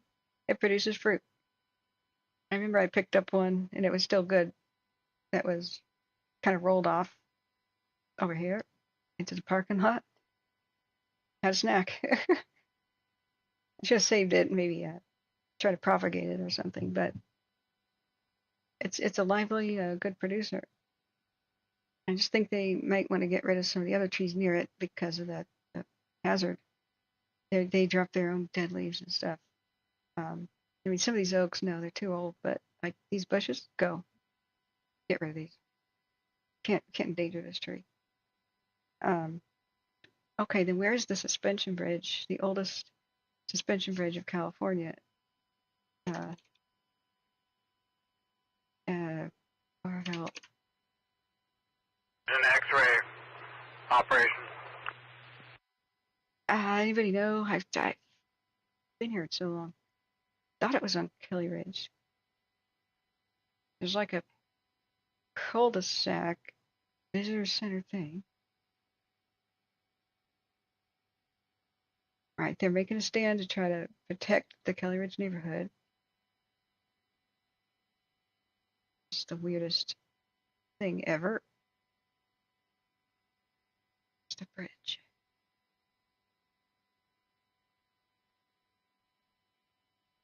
Oh yeah, I've never been there when it was open. There's an X-ray operations on command.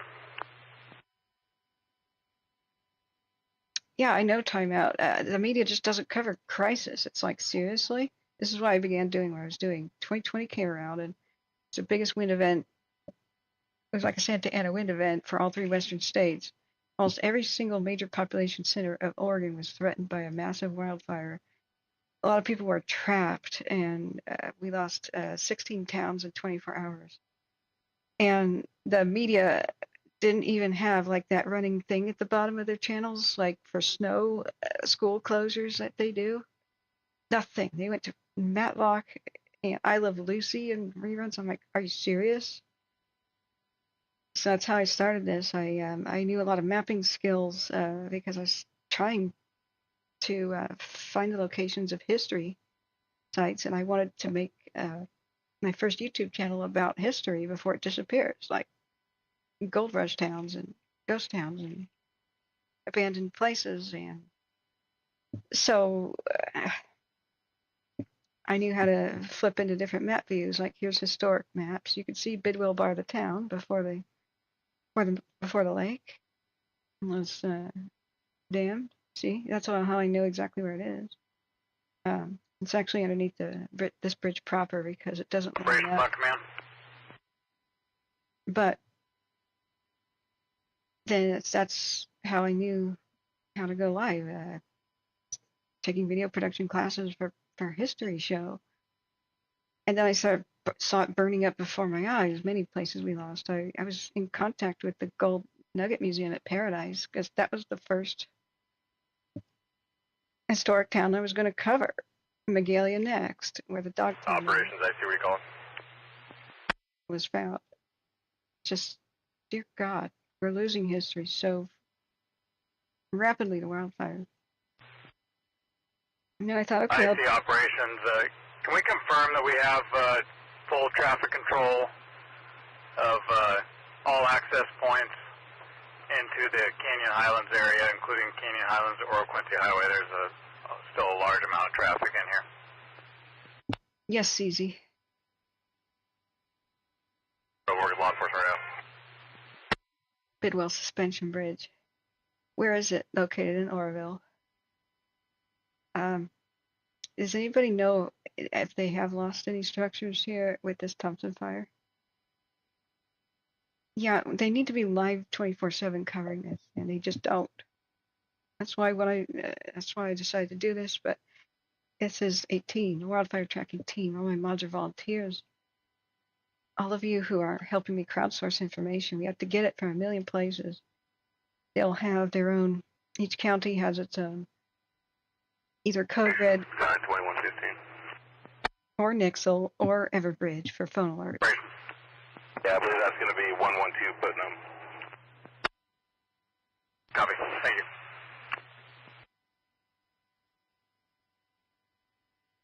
But YouTube does not reward channels like mine. It punishes them because it thinks everybody's an entertainer. So It wants entertainers to go live at least 3 times a week regularly on a schedule. Then it promotes you in search results. It's not what people need to find, it's what they think is trending. If you post every day, that's even better. If you do a whole bunch of shorts that entertain people, that's the best way to get anywhere to get any subscribers or views. If you type in right now, Thompson Fire, Butte County, you're going to find these 2-minute blurbs where somebody's standing with a microphone saying, yeah, there's a fire there. See the smoke behind me? It's bad. That's all people are going to find because it puts to the top of the search results the channels that are already popular, the ones that already have a huge subscriber base.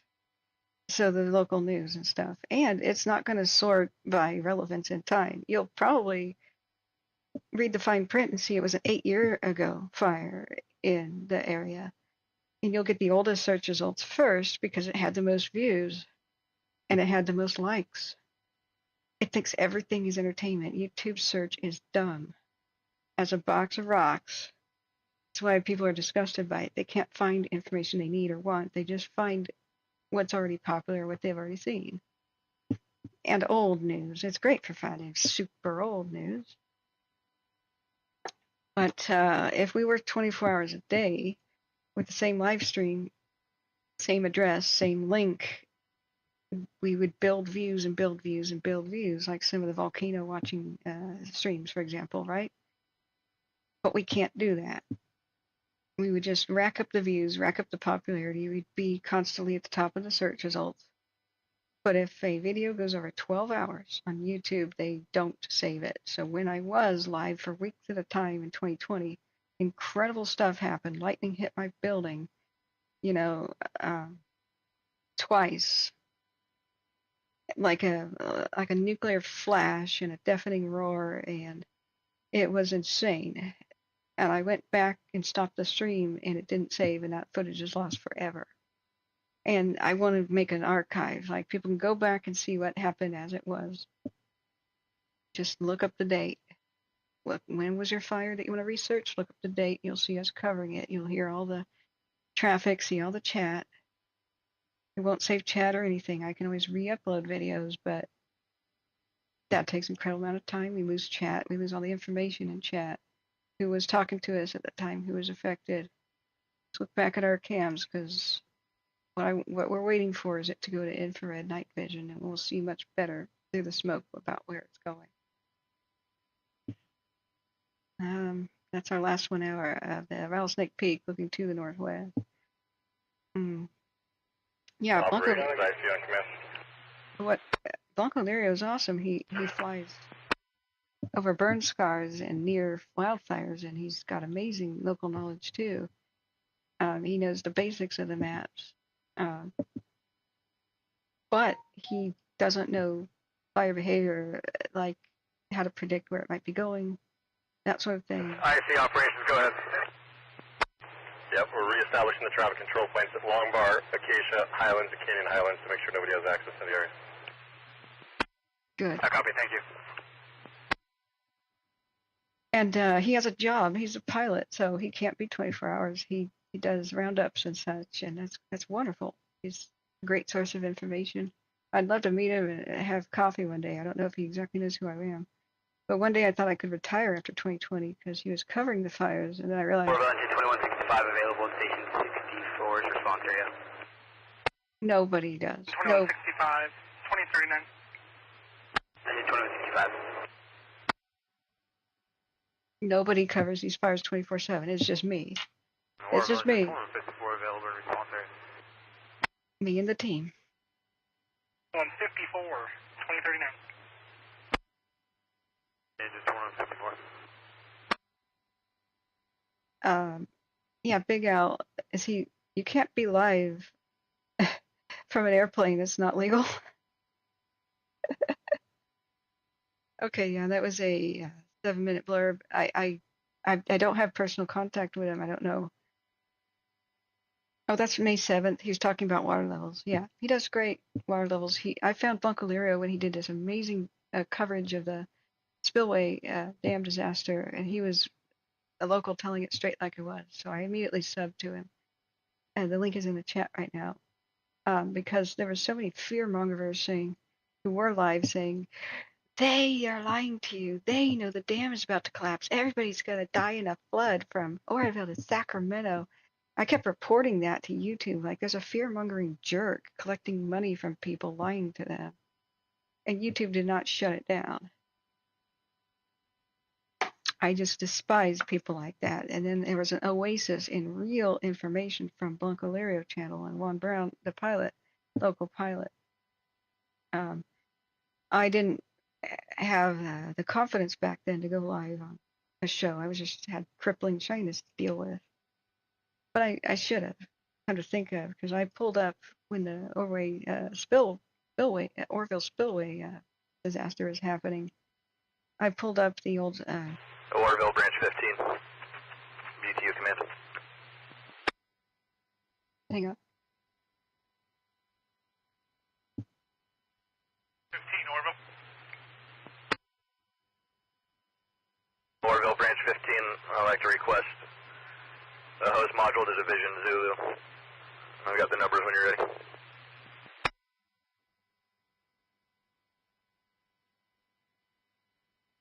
Branch 15, Oroville, go ahead.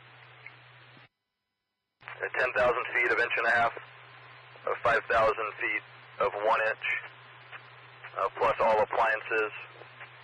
And the drop location will be Kalina Drive, cross of Gold Avenue. And add a hydration module to that as well.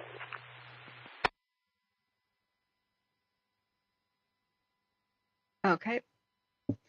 So more and more help is on the way. This is our current view. We do have a little bit of, that's probably Branch 15, flame. Oroville. We'll place your order on the last request. There were no appliances available. 10 copies. 42.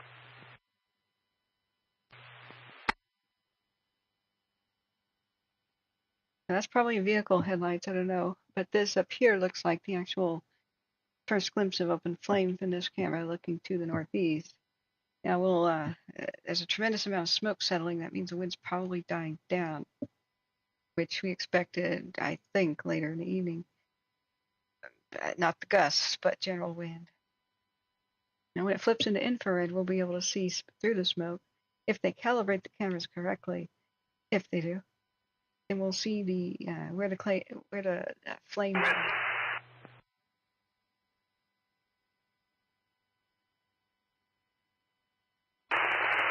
42 Charlie, go for whiskey. That's vehicles here, I believe, responding.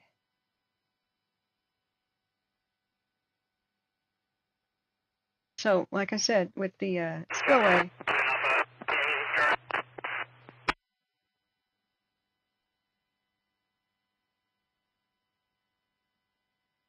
if people spout fear and show disasters and homes burning down, which I do not here on the YouTube, I'll share stuff on Twitter. But Yeah, I'm going to go 60 Charlie. They're going to be working hose down. We're going to get the hose layup around this slot spot here. Break 60 whiskey.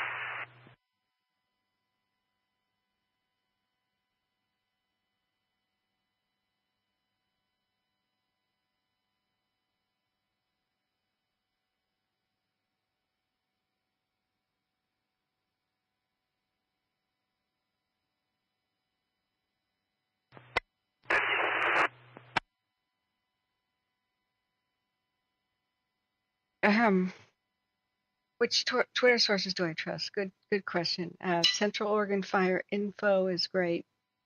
Of course, the heroic and legendary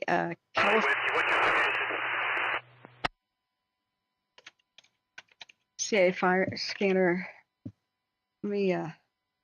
I forgot to tweet that I was live. Of course, that's one reason we don't have a lot of views right now.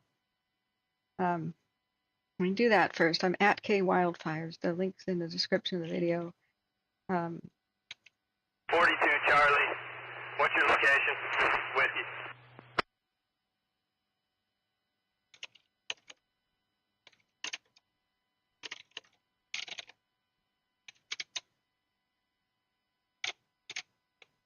All right, just did it. I want to finish my sentence and thought about the spillway disaster fast, but quickly, and then I'll help walk you through the best things to sign up for on Twitter. CA Fire Scanner is a legend. He's Australian, I believe. Listens all night in Australia. 42 Charlie Whiskey, what's your location? And reports live when he hears fires. I don't think I've heard a lot from him. Hey, copy that. We're gonna...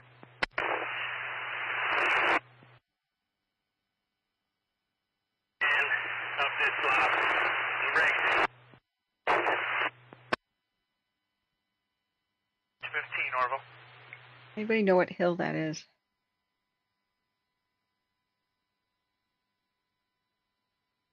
You see the hill is on fire. Here's a mill complex, I believe. I think that's a mill. Or junkyard or recycling plant or whatever the heck that is in yellow. Thompson air attack, aircraft release on command. Let's see. South Oroville Cam looking Thompson northeast. air attack, Oroville. Officer 8 Alpha Juliet, released. ETA back to Chico 2050, 512 released. We'll be picking up their crew. ETA to Oroville Airport will be 2100. Both aircraft will be still assigned as released for the night. Losing Thompson air attack, 2046. silica resources. Not familiar. What has a yellow roof? Beavers Market. I love it. Where's the hill? Okay, thank you. I hear a donation came in through the phone. Sorry, I can't check it quite at the moment. I'm trying to figure out which hill is on fire that we could see in the cams. There's that's Feather Falls Casino and Lodge. Different River Gold Country Resort is the one that might shelter in place. It's a great shelter in place option if you can't drive very far. I'm trying to figure out what big yellow building is here in front of the camp. Back here, yeah, hashtag Thompson Fire Next. Okay, great. I'll look at that. I can't just show everything on X or Twitter because it'll be copyrighted stuff, but I'll fork through it and see what's not copyrighted and then show you pictures. Remember, I try not to show any buildings burning down, or otherwise people won't watch. They can't handle it. Another reason we're not that popular, we're calm, you know. But on my Twitter, @KWildfires, I will share everything, and you'll see some intensity that you won't hear live on the YouTube channel. I haven't really been able to touch it quite yet. But what is the yellow building here, guys? That. What is that? Because we see the hill on fire beyond it. Locals, what is that? It almost looks like a junkyard in the back. It's a lumber mill? Okay. So, all right, thanks. So if we go back to... Vision Mike operations. Oh, it frightened me. Thank you for kind donations, guys. Could it be...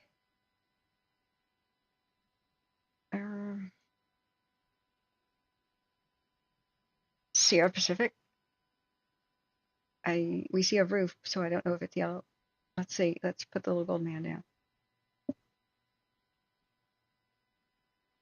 Still can't see anything. Okay. 2108,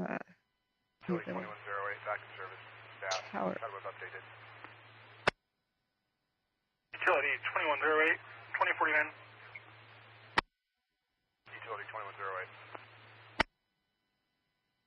Nothing helpful. Update. Yeah, affirmative. So we have dozer line connected from Division Hotel up across the ridge, and then we have multiple dozers working towards the lake. We should be tied in hopefully within the next 3 to 4 hours. We will need some further work, but it's probably going to end up being a next work period. What? I couldn't catch on that. So from the heel of the fire, basically Alpha Delta through Hotel and into Mike is all has dozer line on it, a direct dozer line, and then just confirm you're working your way toward the Potter Ravine recreation area, the point out there. Is that correct? From the hill over to the Potter Ravine area, that's pretty direct, and then they're having to go indirect right now, so we will have a little jump. We might have to burn off next work period if it works for us. But yeah, ultimately we are punching all the way through direct as best we can to the lake. And then you do have the fire as well established in the Potter's Ravine recreation area, on the point. So if you go just kind of northwest of there, you'll have way less line to construct if you avoid going out onto the point. If that makes sense. So if I have any questions, I'll hit you back up. Thank you. Okay. I see air attacks trying to clear underground.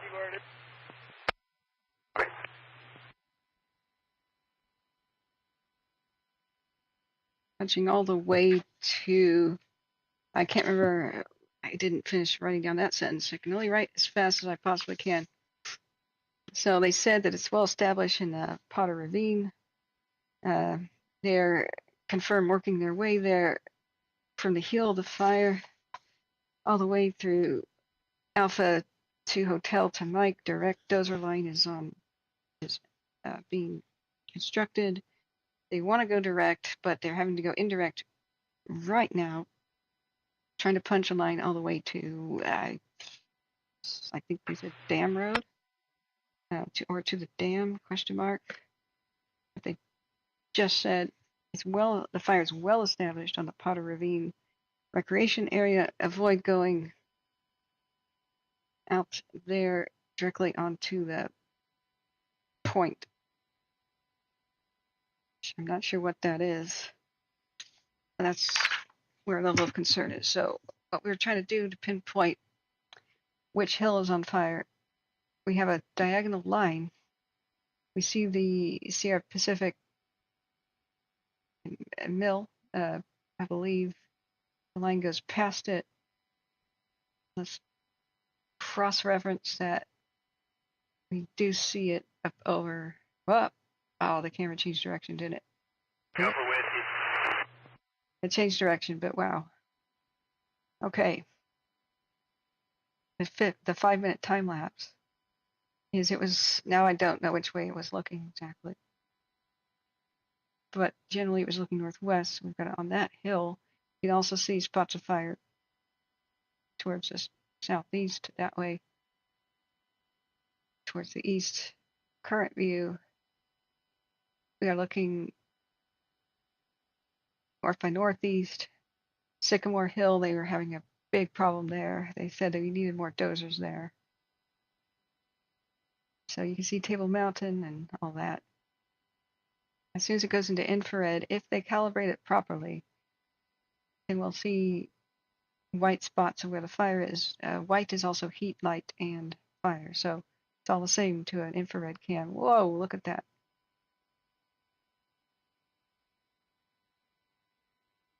So where is this, friends? Let's try to find out. That may be zoomed in enough to be Sycamore Hill, because we see Table Mountain in the background. String said, I found the building. It's 3431 Federal River Boulevard. The camera's looking in that direction. Thank you. 3431 Federal River Boulevard, Oroville. Oh, okay, so it's over here. Yeah, it looked like a junkyard kind of thing. The big yellow building. That's what we're trying to pinpoint, right? There's paving. Operations IC on command. Oh, that was loud. Yeah, operations, go ahead. Place a request for 2 fuel tenders. What do you want on that side? I'm thinking potentially Lakeside Market, and we're just thinking somewhere over towards Cherokee. It's got to be bigger than that. Eucalyptus. Gasoline trees. They need to be banned and felled immediately as a public enemy. Trying to think of a good location in Cherokee. Standby one. He means Cherokee Road. I don't know how far up to the Table Mountain parking lot. Is that available? Yeah, maybe the historic Oregon City be a better location, a little bit closer, but still good roads for the fuel tender. Repeat the location. Oregon City Schoolhouse, intersection of Oregon City Trail and Oregon Gulch Road. Second. Definitely want to direct them to take Cherokee Road to Derrick Road and then to Oregon Gulch. It's the covered bridge at And risk. then confirming the Lakeside Market was the other one, or where do you want to move that one to? I think Lakeside Market would be a good location. Okay, thanks. Thank you for helping me pinpoint, guys. So I was so happy to drive here when Paradise was still on fire. The pouring rain. My uncle took me here, and this was still standing. I was like, oh, thank God. And Cherokee, the town was still standing, but they made a stand there during the Paradise fire, and to save the historic downtown. Thompson, I see on command. They saved it, but outbuilt neighborhoods near it. They were lost. Copy the routing directions and locations for the fuel tenders. Not the routing instructions. Copy Lakeside Market for the fuel tenders. No. Lakeside Market and then Oregon City Schoolhouse for the one up towards Cherokee. I guess they're talking about going up towards the Cherokee town, but they need to try to stop it from spreading north this way. Even if it's against the wind, it's still going that way. Copy 2057. The fire's in two main portions on either side, north and south of the Feather River. So most of the structures at risk are east of the downtown of Oroville proper, but there's still plenty of homes and historic things up here on Cherokee Road, going up to Cherokee. So yeah, let's look back at the cams. Says beep is getting real. Now that's a small hill that should be relatively easy to find. With especially if the camera would stay in one freaking spot. That does look like a mill. Maybe it's Sierra Pacific, but I don't see any lumber in the yard or anything. Operations Division Mike. It's like trucking pickup.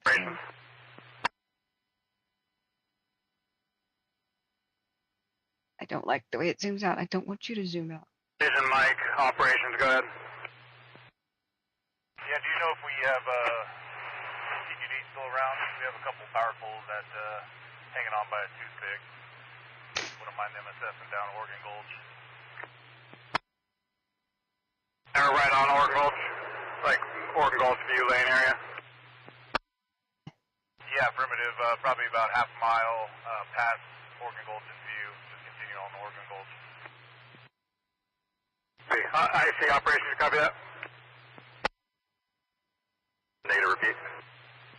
Can we get PG&E to mitigate some power poles on Oregon Gulch, half mile above View Lane, as they're mostly burned through? I copy Oregon Gulch above View Lane. Right. So the hill on fire could be over by Glen Drive. Locals, let me know what you think about that assessment. Operations, I see, just confirming the distribution poles.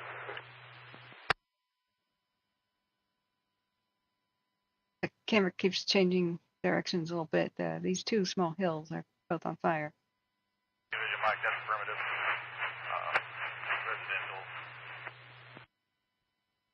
Residential. Quantity? Table Mountain. So far, two. Hey, Big Al. They're getting resources around. Any luck, Angela? Yep, thank you. We're back on it. We're trying to figure out, Angela, I don't know if she's listening to me or the radio. Yeah, trying to figure out which hills are on fire. Past the yellow big mill building. Yeah, Angela's on it. She's listening directly to the radio and not exactly my channel, monitoring this. She's totally on it. Thank you for being here. She was formerly known as Witchy. Yeah, Husky, there's power poles hanging on by a toothpick. That's wow. They're like, can we get PG&E out here? They gotta figure this out. Above ground power lines trap people and keep them from escaping, start fires, and complicate putting them out. We have to bury the lines in the most fire-prone counties. We got to start there.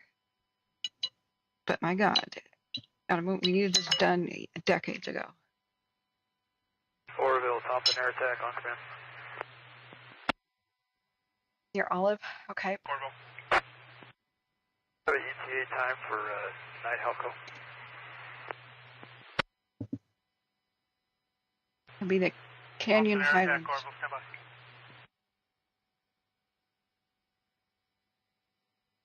Okay, I'm going to turn off heat detections a second. Let's get some shade of relief. So we can see some of the hills. Thompson, air attack, Oroville.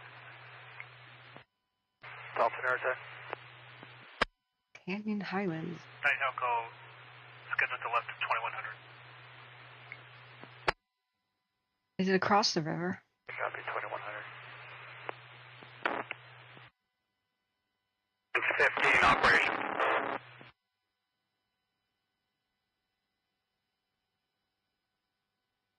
Yeah, so when it's on the far left. Oroville dispatch, helicopter 512, BTU command. Butte command. Yeah, Canyon Highlands and Long Bar.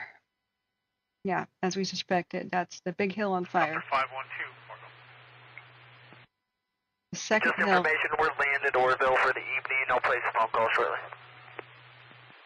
The second hill on fire is maybe 15 operations. maybe by Hilldale Avenue or Skyline Boulevard. It's really hard to tell. The camera doesn't fit two at the same time, so they're spaced out a bit, and you can see Table Mountain. Alpha Delta operations on command. In the distance.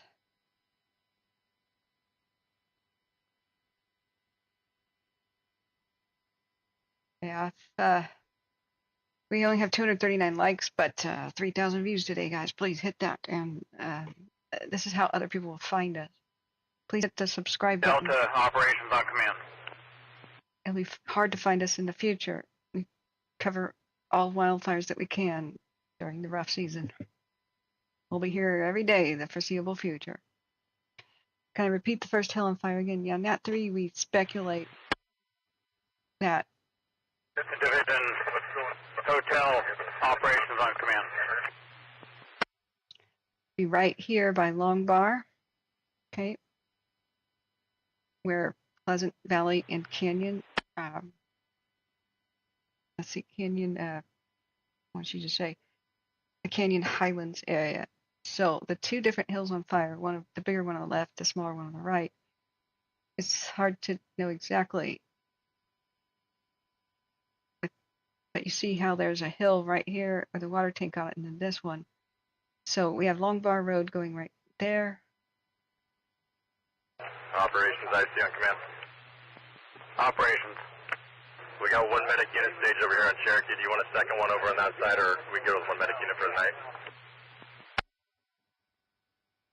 So one of these, probably in Pleasant Valley. I think we're good with one medic unit for the night as long as they're still staffed out of Kelly Ridge. As they're not, they evacuated back down to the hospital. Remember, they're not making a difference. That copy. Yeah, I think a single medic unit's okay. They're not saying the difference between Kelly Ridge neighborhood and road. So when they say Kelly Ridge, they're mostly saying the road. So it's the Canyon Heights area by Long Bar Road. Maybe this one right here. It's a possibility. It's Range 500. 15 operations on command. Utility 2579 will be transporting one firefighter off of 9257 Golf to OMC for patient evaluation, irritated eye. We've had several injuries today. God bless our heroes. So let me go Delta back. operation, can you repeat that traffic?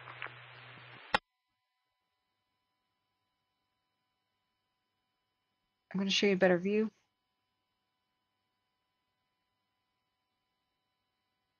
Okay, I hope that orients you. The river's here. This is across the river to the left. That's climbing Table Mountain. So And Delta operations. Operations Division, did you copy that traffic? If you can repeat. Operations Division Delta, Utility 2579 will be transporting one firefighter off of 9257 Golf for patient evaluation, irritated eye only. That copy, Oroville. Operations, you copy? Thompson operations, Oroville. Affirmative, 2106. they put the Cherokee town proper on notice. Delta operations, I copy. In confirming that you copy, we will have night aircraft up. You need to be monitoring air to ground. Good. Night aircraft. Oh, that'll help. So anybody by Deer Park and Delta operations, you copy that? The Division X-ray, branch 15. Yankee Hill, Big Bend, Cherokee, Mesilla Valley, Butte Valley, get ready because they keep expanding the notice areas. And there's two parts of the fire that are spreading right now, and that's what's well established north of Table Mountain, still just following the west shore of the lake north. That's different. It's the firefight. Operations, you copy that message? That firefight's going better, but it's still out of control. Then there's the east side of Oroville, the town proper. That's a massive battle going everywhere from like Canyon Drive to the Hotel lake, operations. all the way down to Mount Traffic for hotel, go ahead. Mount Ida Just area. want to confirm that you're aware that we will be flying a night flying aircraft over the incident, so you'll need to be monitoring air to ground throughout the night. Thank God. I copy, and that's 607 currently, correct? Affirmative. Division Hotel. Division Mike, you copy that?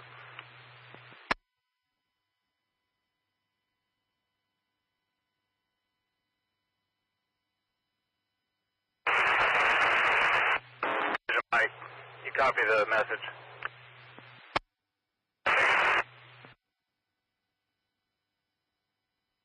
Division Delta, you copy?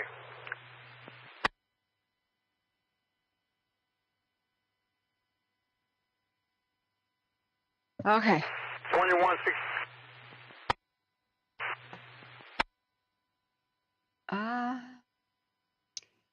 Maybe it's behind Coyote Canyon.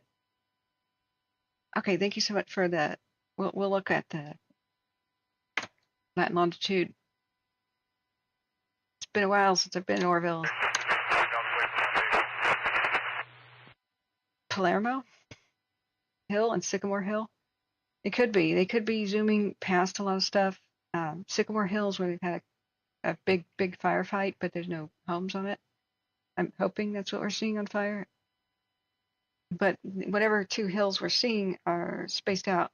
So it could either be closer here, like by Long Bar Road, which they've had a firefight at too. There's smaller hills, like this one's 415 feet. There's big water tanks over here. Let's turn on shade of relief. But yes, it could be Sycamore Hill itself, and perhaps, yeah, I'm going to call it Palermo Hill, in which case both of them don't have structures on them as far as I can tell. They're just hills. And that would be next to where the river is. The fire's on both sides.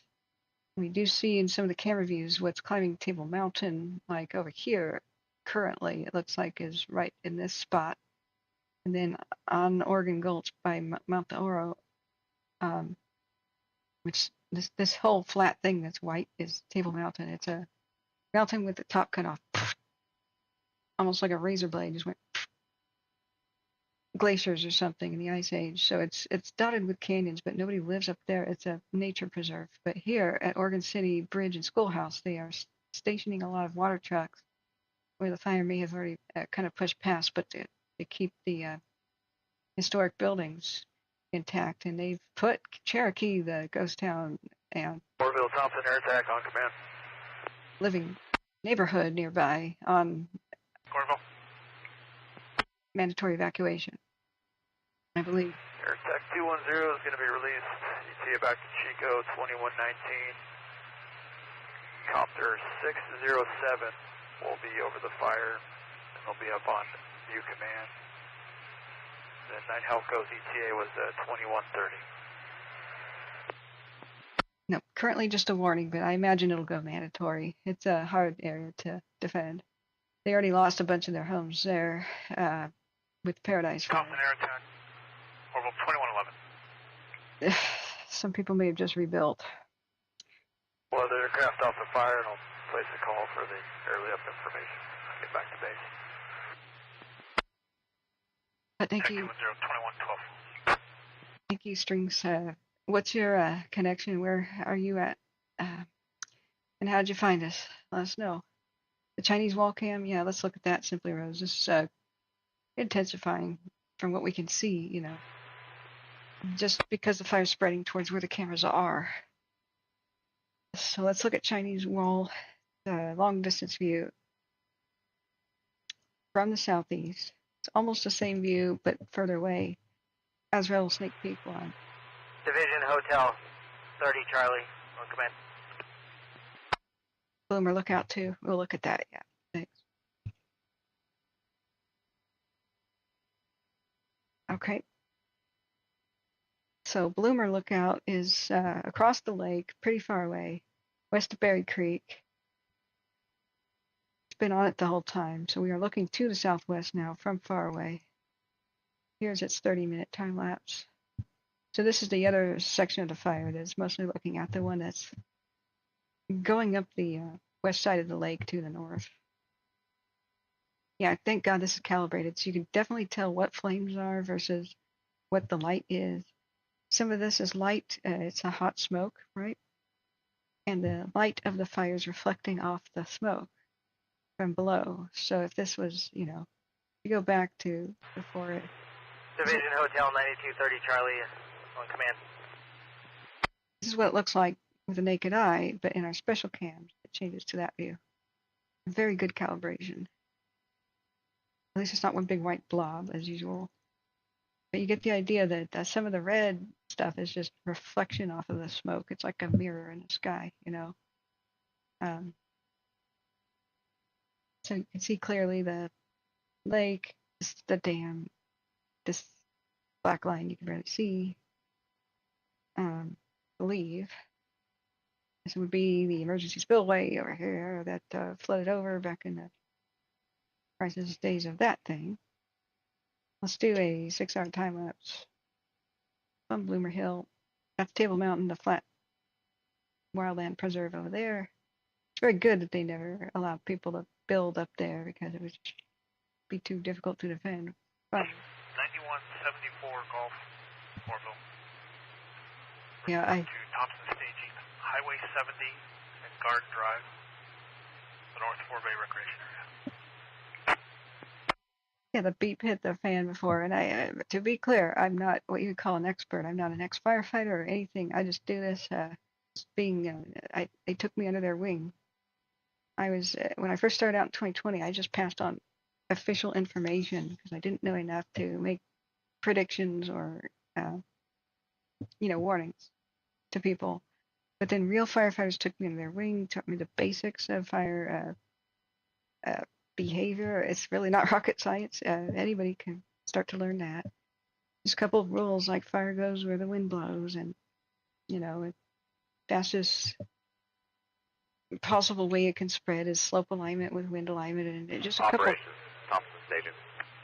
simple things. I am a local though, so I've got local knowledge about weather and fire history and relatives in the area. But Thompson Station, I have 2 dozers in staging. E114, E115. I'm constantly Copy, improving. let's send them to Division Mike. But Division copy. Division Mike. Real. Sorry, repeat those identifiers. Hang on. I'm going to mute that for just a second. Real experts do come in and out of chat. We've got a lot of volunteer mods who are, all mods are volunteers, and they are former firefighters, active firefighters. We are so grateful to have them. People like Cogito, Dusty Smokes, today's Brokefish was here. He's a real wildland ex-firefighter with tremendous expertise.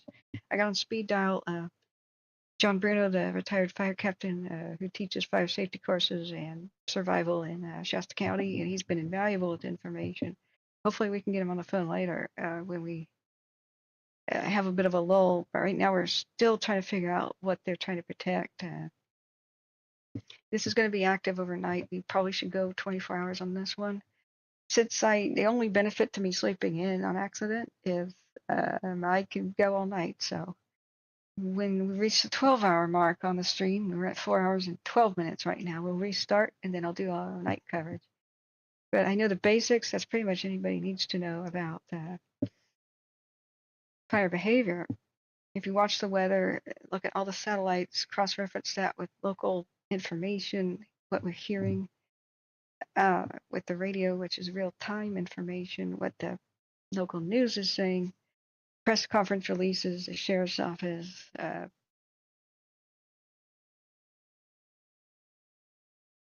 journalists. Okay, they're putting in more strike teams. I have that muted for you, but a new strike team going to Division Mike. Okay, so but we aggregate it all together, and the best thing that we can do is, as soon as we hear about evacuations, tell people to leave before they're told to get ready. There is a problem with California's evacuation notifications. Sometimes they fail and just don't work. Like with Paradise, with Bangor, Loma Rica, Cascade Fire, the Brush and Berry Creek, they just don't work, and nobody hears about any fire coming, and that's why the death toll has been high. We saw at the Caldor Fire and the Dixie, wrong information on the Dixie, where they told the people of Westwood by Lake Almanor to drive into the wall of flames, and so we corrected the false information of the officials and told them to go to Susanville, and that saved lives. So we've I don't know what's wrong with the system. There's many different red tape protocols. It's screwed up bureaucracy and whatever it is. I don't care what it is. That's why we tell people like it is. And best case, middle ground, worst scenario. And let people make decisions for themselves. Because until the official systems, the feds, the Forest Service becomes friends with CAL FIRE, they hate each other. The different agencies, the local county agencies, when CAL FIRE and the Forest Service and the local ones all can talk to each other coherently and to dispatch, which sometimes they can't, the public's on their own. So I'm becoming better and better, but I'm too humble. I'm not an expert. Like, I'm not ever going to try to say that I am. I'm a local with good local knowledge, but I'm dependent on the experts to help us guide us through this. And I'm not there. I'm in Portland. So I go and visit California occasionally, and I can, but where I haven't been, especially in a long time, I'm as blind and dependent on you guys to give me the information to make to tell people the way it actually is. Oh yeah, Joe Forney, there's Yeah, thank you for the hydration reminder. Totally different ideas on even how to fight fires and should you fight fires between the Forest Service and the feds and the state. Ooh, thank you, sister. I have some my local family has given some photographs. Let me transfer them to my computer, and I'll be ready to show them to you. It's earlier today, presumably in Oroville. Let's look at the different cams, though. That's how the fire is spreading north along the west side of the lake. That's totally different than what's happening with the second fire front. Wow, Jarbo Gap has you can see it from Jarbo Gap. Wow, that's the camera that was closest to the Paradise Fire when it first broke out. It's very far to the north. Look at it. So let's do a 3-hour time lapse. Wow.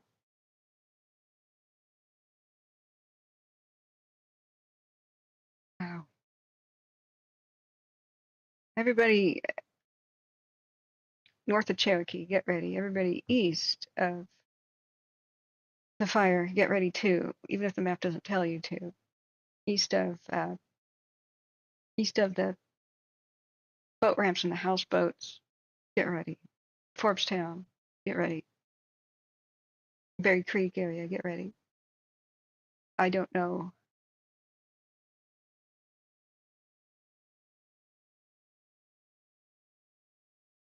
where and how they're going to stop this. So let's go back to a good view of the hills on fire with South Oroville Cam looking to the northeast. Wow. Hopefully that's Sycamore Hill with over there to the left with no homes on it. The glow in the distance there, that's across the lake. That's across the river.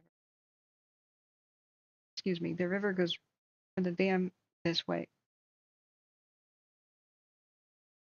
There's a canyon between it.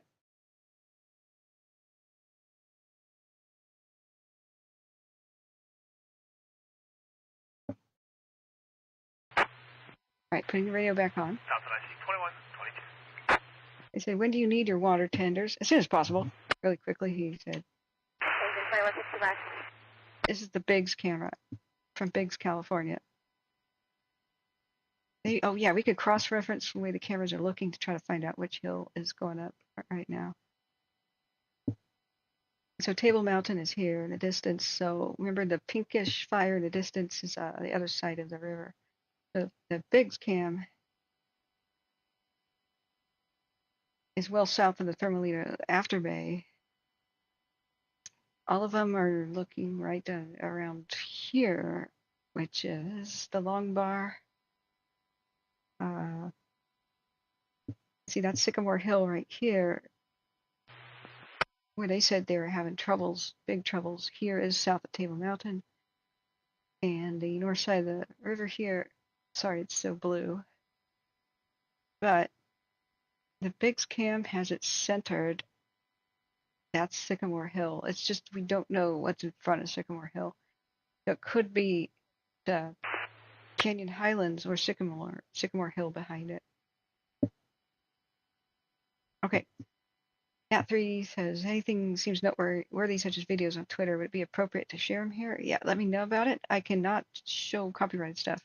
If it's a work of the United States government, sure, we could play it. But I don't want to show any houses burning down, of course. That's just traumatic. The people who need this information are evacuated. They tune out and turn off if, I do not want people to find out that they lost their homes that way. We need to keep it a supportive environment for them to just get the info they need. No conspiracy theory crap. This is not the time for it. Don't run around here shouting you're being targeted by weapons and lasers. That's not kind to the people already under a lot of stress. We are the only facts-only resources on the fire. All the other conspiracy channels are out there. People can go visit those, but not here. The feedback, I used to entertain, notions like that and get into debates, but it stresses people out, so that's not no longer happens here. So Kelly says it's 3,600 acres and 0% containment. Perhaps 4 homes destroyed so far. Yeah. Yeah. That's very Nat 3. That's very good thing to tell me about. So I'm going to make you a temporary mod if you like. Anybody who wants to maintain mod status, who I've knighted today, what I require is for you to send your phone number and email. Just once you email me, I'll have your email address, catherine.davidson.wildfires@gmail.com. But being a mod is how you could share links. Go ahead and do that. And thank you, everybody who's been such a help. This is totally wildly out of control. They've had little spots where they've had success, but they're planning to stop it at X, Y, and Z locations. For example, the last thing we heard on the radio was that's Cherokee. They were going to try to protect the Kelly Ridge neighborhood at the intersection of, wow, this is an old map. Who knows how old that is? Let's go to TF Outdoors. Yeah, this hurts my eyes, but I guess we have to do Royal Oaks. 15, Division Whiskey, command. Royal Oaks and Canyon, they said they had a good chance of stopping it right here to protect this peninsula. Division Whiskey, branch 15.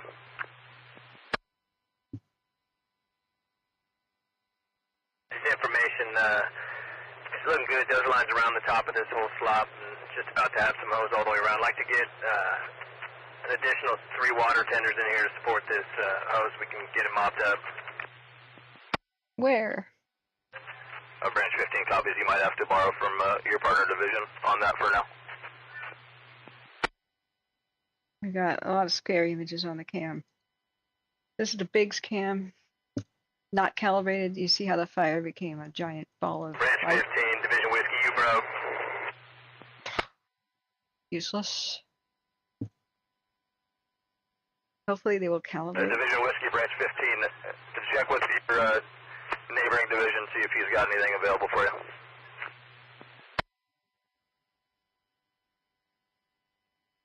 All right, back to our better view. Oroville South. Rattlesnake Peak looks like it's calibrated. Branch 15, Division Whiskey, you broke. Can you repeat? This is Table Mountain over here. That's across the river, the big white blob. It's not calibrated. We'll have to wait. Rattlesnake 1 seems to be calibrated. Let's see. And Bloomer does look good. Go ahead.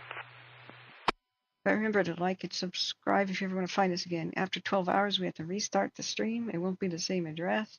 Wow, look at the Sunset Hill cam. Whoa. Where's this one located? Oh, it's looking due west. Sunset Hill 1 is looking west-southwest from Forbstown area. Let's do a quick replay. Wow.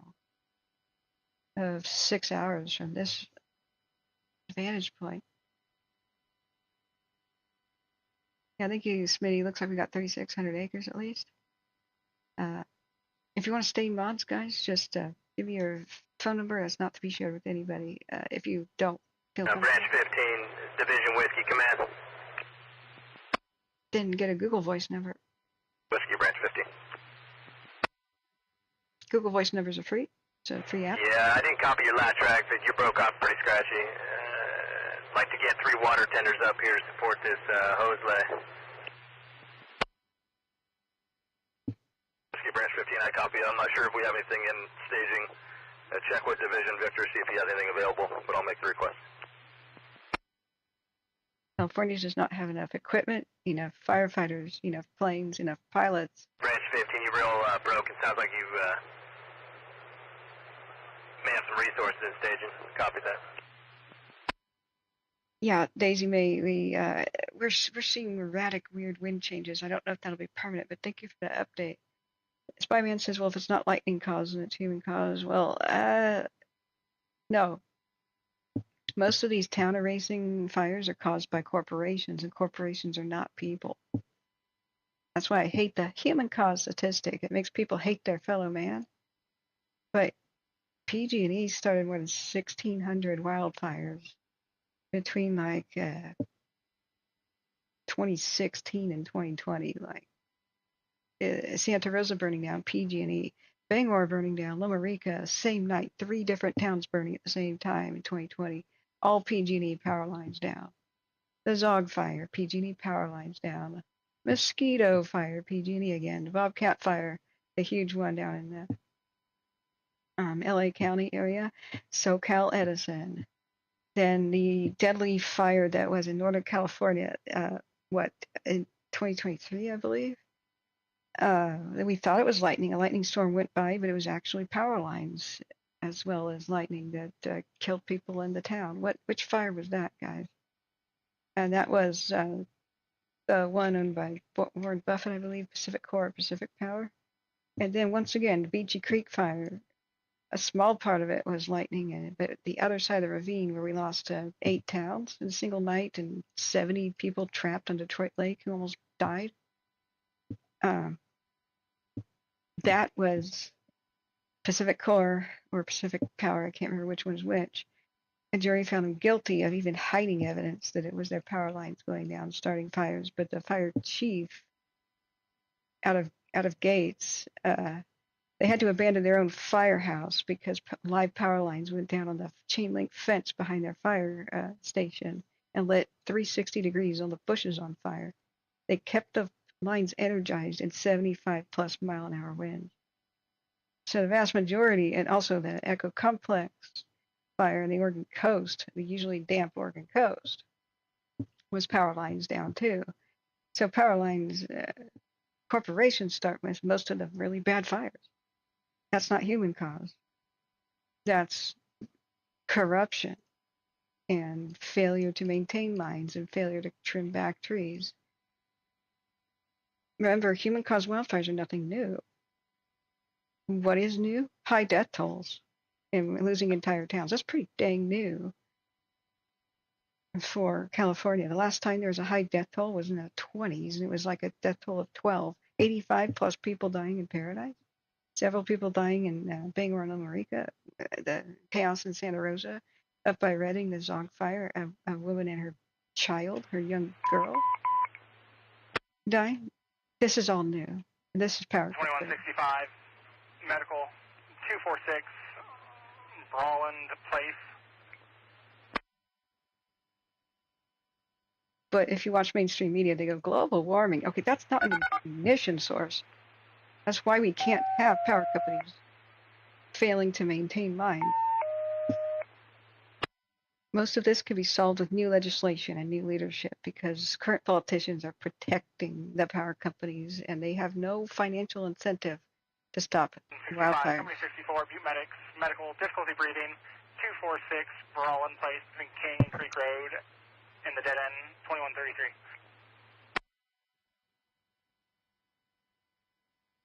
He's by man, Pacific Power and Light, and which town was devastated, where people didn't make it out in Northern California. Eric the Mafia guy, who's giving misinformation, huh? What did I just say that can't be verified, huh? Oroville, copter 1 November Charlie, Butte command. See, looking back up at the chat. Copter 1 November Charlie, Oroville.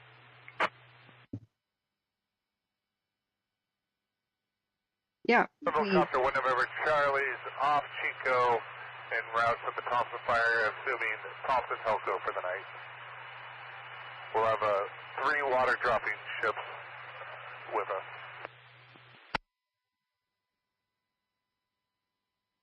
Copter 1 November Charlie, positive AFS, 2134.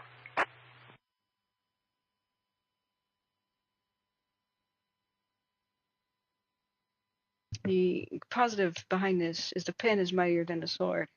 If we change legislation, and only one thing needs to change, if CEOs make decisions like they did with Butte, when Butte County investigated them with the campfire, the aftermath of the mass death event, campfire, Paradise, the internal memos of PG&E stated that they decided to save money, let lines fail instead of maintaining them, and just replace them when they fail, meaning when they fall down. So they reasoned that, well, mostly high winds are accompanied by rain, like it's usually in a windstorm and rainstorm. Most wildfires will be put out by the rain, and the rest we can deal with. Insurance can handle that. That's basically the Ford Pinto scandal all over. Yeah. We have a defect in our car, well, where any minor rear-ending accident is causing the gas tanks to explode and people to be trapped in their cars. However, it would be so expensive to do a recall. Let's just let our insurance pay families out when they die. That's cheaper. It's the same kind of corporate greed thing. Right now, you can't send any corporate CEOs to prison for manslaughter, reckless homicide, or any kind of charge. It's the actual corporation gets charged and gets convicted, and not the people making the decisions that end up killing people. So they don't lose anything. They don't. I think Butte County's maximum fine was $20,000 that they could do.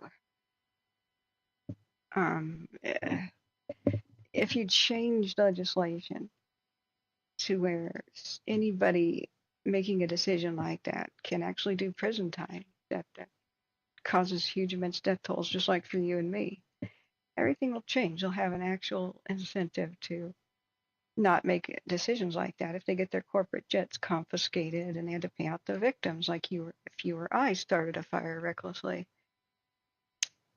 One little legislation change, this will all come to a screeching halt and we'll go back to a lot more normalcy. But as it is, PG&E, after the Paradise Fire, was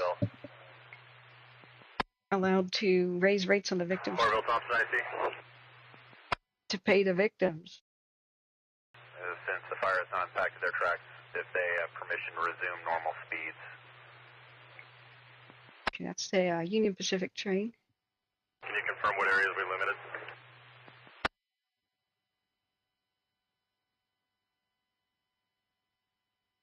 I'm sorry, let me go back.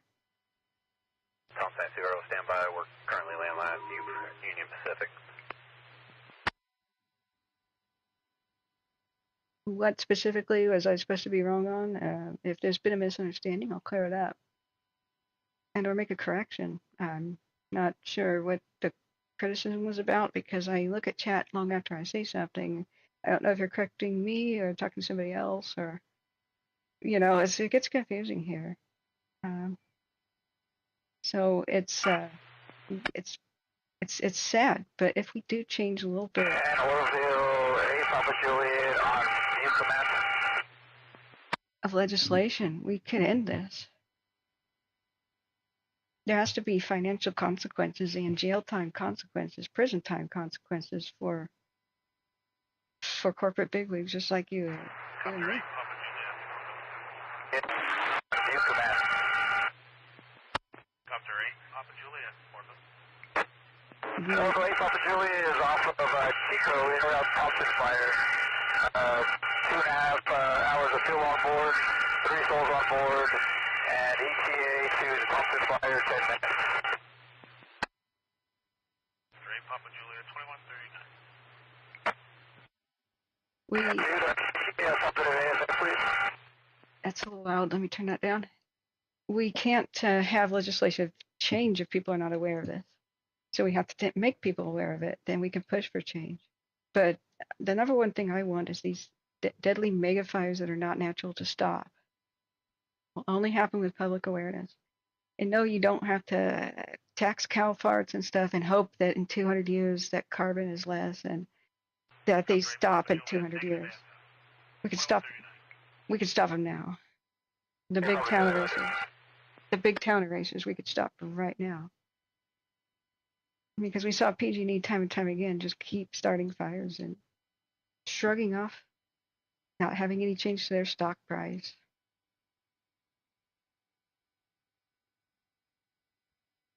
But it can all change like that. New legislation. Right now, in the age of different a new climate to deal with and mega droughts. We can't have corporations recklessly throwing dry matches in the barn. You have to put a stop to it. But that's the equivalent of what they do. They're always hesitant to cut off the power, even during high winds, because they can't charge people for power on days they don't deliver it. You know, they were sometimes victim of their own detrimental optimism. But maybe the storm won't be that bad. Long bar area through Big O and then extends past the fire's edge. Work Thompson, I'll get back to you. Okay, we have an update. 2141.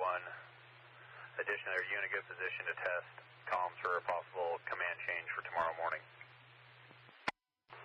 Affirmative, what frequency?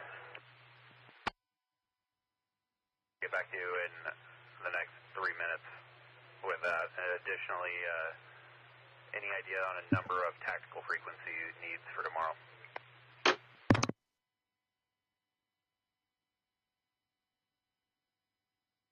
Let me confirm with office, I'll get back to you. That's 2141.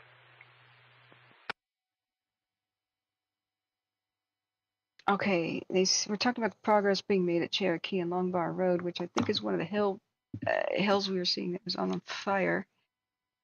I wasn't able to capture it all as I spun around here. I had to catch myself. This chair wants to travel places on this uneven floor. I kind of spaced out. Do we know, was it going better at Cherokee and Long Bar Road? That's kind of near its point of origin was Cherokee Road and Thompson Road. The wind is now changing. Okay. Yeah, I know, Ms. Mo. We keep seeing mass death events from power companies like Hawaii Electric, Lahaina, you know. They're not always like out to get us. It's not like, oh, let's see how many people we can kill. It's a kind of evil that's detrimental optimism. Like, well, there's a big storm tonight, but maybe our power lines are okay in the area, and maybe we could just keep the power on. Sometimes it's compassion for people. Like, there's a lot of people there that need their air conditioning. It's triple-digit temperatures. So there's a who is the supervisor in charge that night? Who's on board? You know, what shift change is it? Sometimes power companies employees wanted to turn off the lines, and they thought power that like for the Dixie fire, they thought a fire was starting. They saw surges and stuff, but PG&E and other corporations have a "you're fired" policy if you switch off the power before verifying a fire is there visually. So the gentleman who testified with the Dixie Fire fiasco, he happened to be in a Feather River Canyon deep by one of the powerhouses, and there was surging line activity there. So he wanted to just shut it off, but he knew he'd get fired. So he got in his pickup truck, drives up windy switchback roads. Took him like half an hour to get up to the top of the Feather River Canyon where the lines were. Then he saw a tree getting electrocuted by the lines because it fell over on the line. So he grabs his cell phone. He has no service. So he has a terrible decision to make. Maybe I could put it out because the grass was on fire below there. Maybe I could do that and I could just handle it right now. He tried to fight it himself. It got out of hand. Then he had to drive like half an hour back down to where he had cell phone service by the power station or a landline, and it was too late. By then, the full living tree, it takes a while for them to get established and on fire. But what the high voltage does is it starts burning the sap off and the water that's inside the living tree, and it'll start steaming off, and eventually that'll ignite the entire tree. But meanwhile,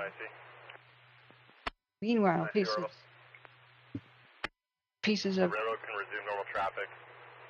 For TAC frequencies, 8 would be preferred, but we can get by with 5 if needed.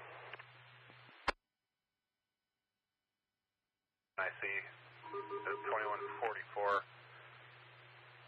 I'll be back with you in the next 2 minutes with some testing on more than likely will be command. Thompson, I see. If we could get legislation, national legislation, that would be best, where all power companies, their number one priority has to be delivering power to customers safely. Operations stated. profits are beneath it. Right now, that's not the case. Right now, the charter in all corporations has to be make profit for as a number one goal for the shareholders. That's what corporations do. That's got to change. So, A, legislation, power companies, national, boom, deliver power safely to customers. That would be as a number one goal. B, whistleblower protection, and no power company is allowed to have a you're fired policy if somebody errs on a side of caution to protect the community. That's just disgusting. But I'm sure the specific employee that could have stopped the Dixie Fire with a button press from even beginning, California's largest wildfire ever, from just one start, one ignition source. We lost 52% of the Plumas National Forest and other chunks of others. We went across 5 different counties. It costs, I believe, in the billions to fight, and it will cost billions to clean up. 35% of the entire nation's firefighters tried to contain it, and they all failed. We lost the sequoias, huge amounts of them, thousands, because so many firefighters were on the Dixie that when lightning struck down in Sequoia Kings National Park with KMP fire, only 17 people were there. Only 17 people were there to try to put it out, and they almost did. But then the wind changed a week later, and we had the raging fires in the sequoias for no reason. But we don't have enough. We do not have enough resources to go around when the power companies start extra fires that California and all the western states and Hawaii don't need. So a couple of strokes of the pen, we will see dramatic change. Otherwise, the country is facing complete and utter bankruptcy from the wildfires.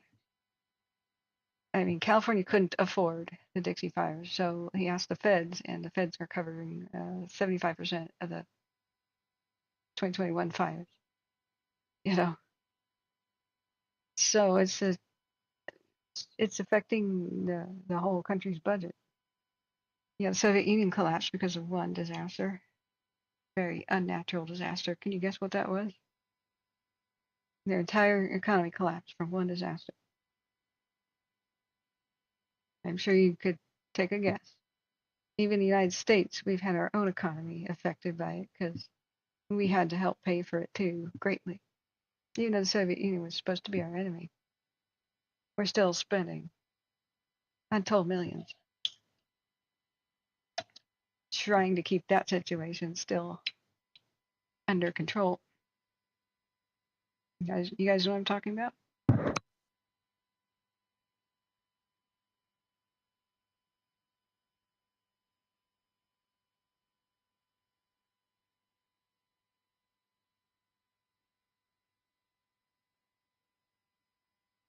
We have hang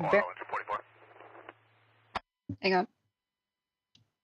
Let's try to give your update. Oh, I launched at 44. Speed Fire 22 being used on the Thompson incident.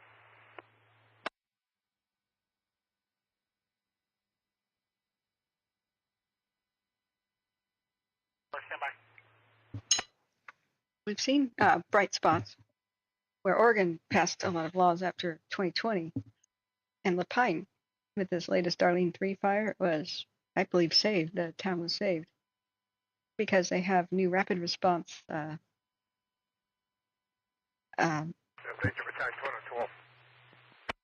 mutual aid with the Conflagration Act. Engine 44. It's really been working. It calls in other towns immediately to help instead of the Byzantine system. And 9 hours later, we figured out mutual aid agreements. Thompson, I see Oroville. Ready to do radio checks on Command 7, Tone 2. Yeah. Ding, ding, ding, Chernobyl. That was a beyond $1 trillion disaster. It will still cost us trillions in the future. I don't know how much America's paid towards it, but it's in the billions to help create the sarcophagus, because that core is still molten hot. It's still releasing radiation. Oroville, Thompson, I see affirmative. It was contained in the building. I see Oroville. I'll meet you on Command 7, Tone 2.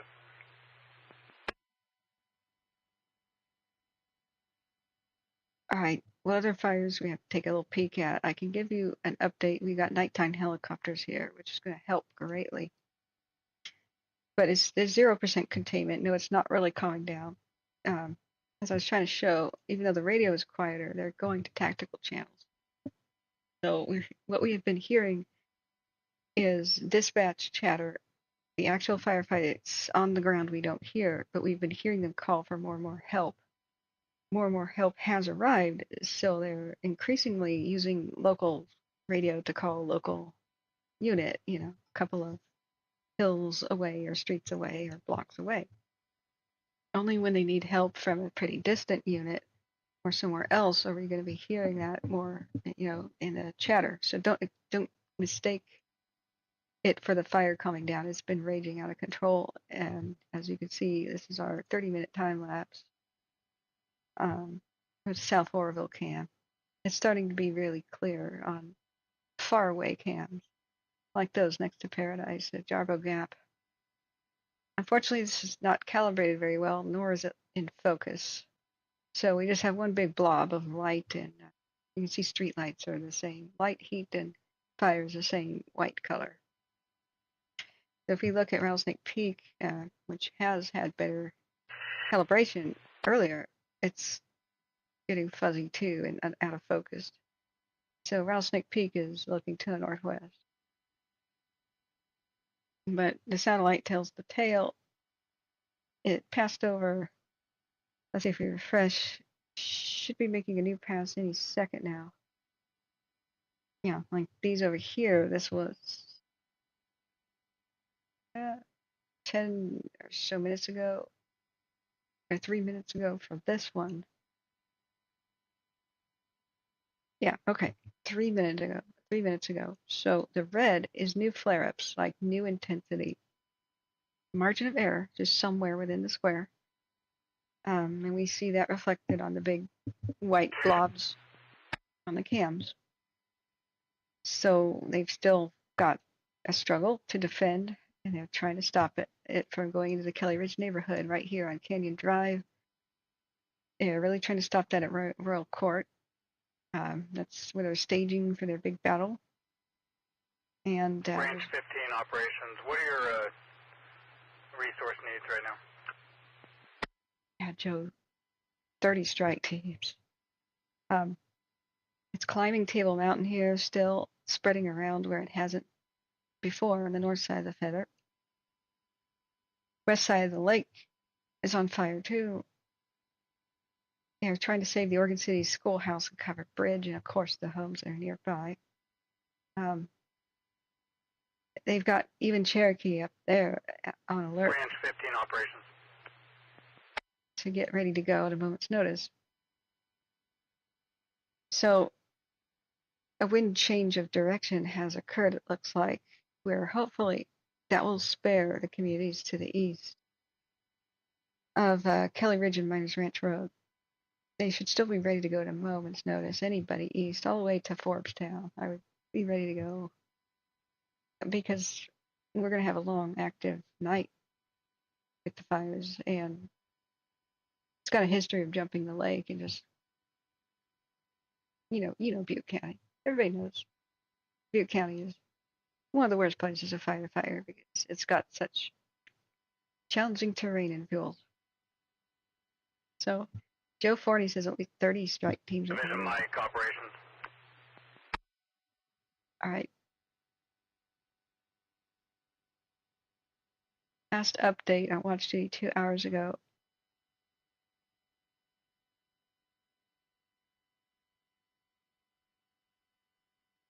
But we are listening live. They are moving around dozers and such. It's hard to get a bead on exactly where the winds are. Looking at smoke column now that it's dark. But they've been erratic and shifty. We can use the Windy app and such to take a look too. Let's get our forecast for the night. I'm hoping that they'll calibrate these cams and we'll get really good specific information, the kind that can see through smoke. but that takes active, somebody there tinkering with them. Sunset Hill 2 is in Panorama. Operations Division Mike. We have no containment and no control. Vision Mike operations. Do you still have a need for dozers or a Charlie strike team? Yeah, exactly, Jig. 1086 reserve group like the military has. I think we have a sufficient amount of dozers. We're having a little trouble getting up to the top of the ridge towards Potter's Ravine. Honestly, we could use strike team crews. I don't know that's reasonably required. Potter's Ravine. Yeah, you're really quiet and distant sounding. If I give you a golf, would that help? Yeah, that'll help.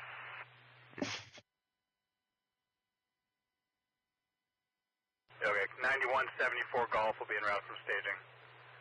The staging operations, you copy that? Staging, copy traffic.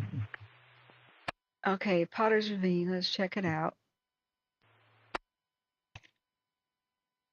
We know it was heavily impacted. Operations, Battalion 2106, your location. But they're talking about it being on a point.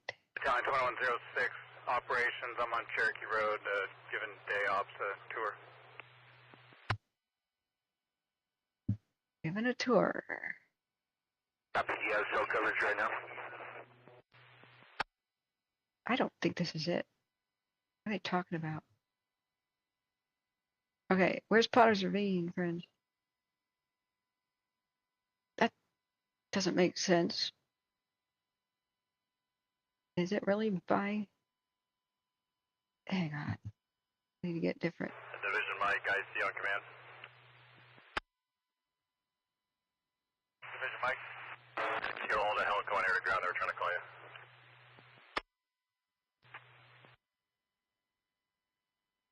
Seismograph station.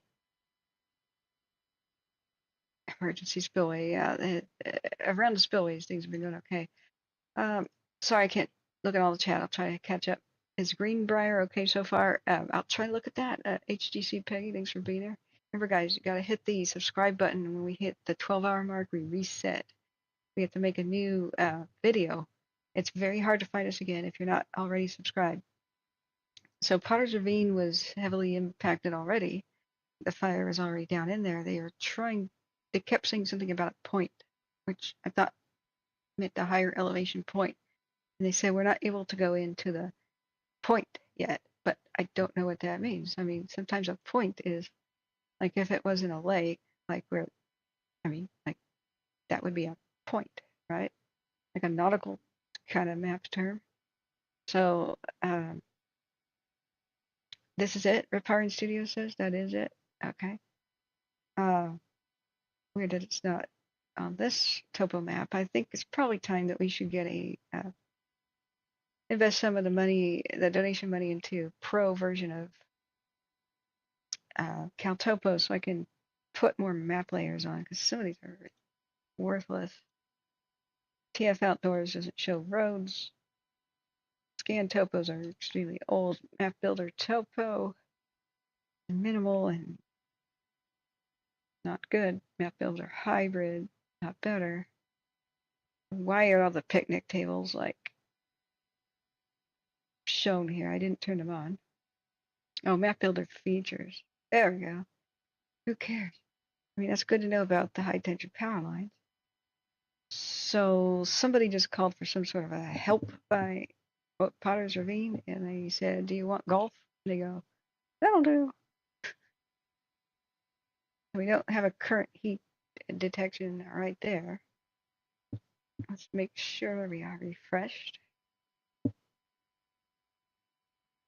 The main battle where they've been trying to stop it spread east was basically from trying to make a stand to keep it out of the Kelly Ridge neighborhood at the Royal Court, Royal something Drive, and Canyon. See what I mean about crappy maps? Thanks for not showing us street names, except for tiny ones. Alarm Watcher 44, confirm false alarm, available. All right, let's go back. Let's go back to Google Maps. Report 2200. Potter's Ravine. says that on Google Maps. Okay. So. Car launch at 44. We'll be returning to station 45 for coverage. Yeah. Royal Oaks Drive and Kelly Ridge. That's where they're 44, 20 hired. assembling the troops to try Engine 44.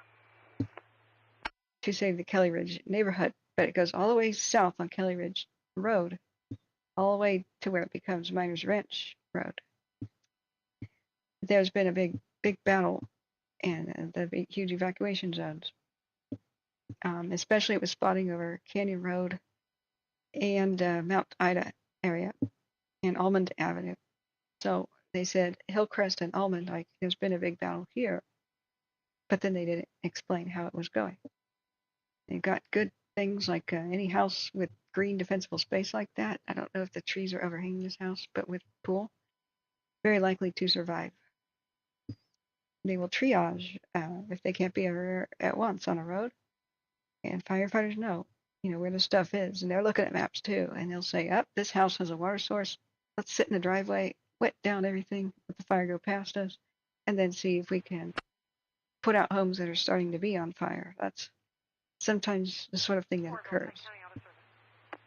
Just remember, this is example, not... Hi, County, 2201. We don't know. So let me look back up. There was a question about HGC Puggy. I was evacuated from Kelly Ridge. I'm just wondering if there's any update on Greenbrier. Okay. Yeah, we have no idea which homes are standing or not. What's the crossroad, excuse me. What's the intersection of Greenbrier and, don't tell me exactly where your house is, but, here it is. I'm sorry, I found it. So like Silver Lake Drive. So there's, they're trying to stop. Here's Royal Oaks. So they were trying to assemble and stop it here at Canyon Drive. So I'm hoping. We have not had a heat detection here for a bit. Let me show you. Zoom back up. There's a color code for heat detections on CalTopo, and this is free. If any of you guys want to know how to track wildfires with CalTopo, I'm here to teach. It's super easy to push buttons. You got a fire activity. We are on the GOES satellite detections. Now, every one of these huge squares is margin of error. So it can be very, very misleading. Like for example, see this big orange one? If the fire was mostly here on the side of the shore where the yellow is, if a tiny bit of it kind of went along the shoreline, then it would trigger a heat detection for this entire yellow square. It's all margin of error. These satellites zoom through and come back very rapidly. So for example, we had it pass over again just 5 minutes ago. And the color code for the GOES satellites is it's a heat detector, not a fire detector. So wherever there's a red square, that means as it came back, there has to be a flare-up, at least a little bit of worse activity than the time the satellite was there before. It's going to be exactly the same intensity or worse. If it is the same or worse, it's red.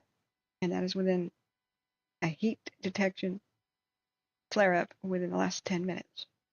Vision Mike, operations. Of when the satellite passed, which was 4 minutes ago, so 15 minutes ago. Orange is the satellite went by, but there's no new flare-up at the moment. So it's some time, the last flare-up was within Vision Mike, operations. the last hour. Vision Mike. Yellow is 1 to 6 hours ago. Operations, Division Mike.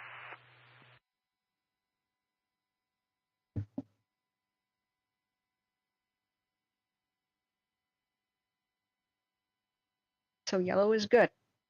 It's over Kelly Ridge. Yellow is good. I want to caution that if it does go red, it doesn't mean the whole neighborhood's on fire or everywhere the red is. Like here, this entire red here, could just be something going on at the base of the spillway. It's all margin of error. Now, later, if we can get aerial images from FIRS, F-I-R-S. Oroville engine 2165. They'll 2165, Oroville. they'll make a true Confirm map. numerics on Braylon.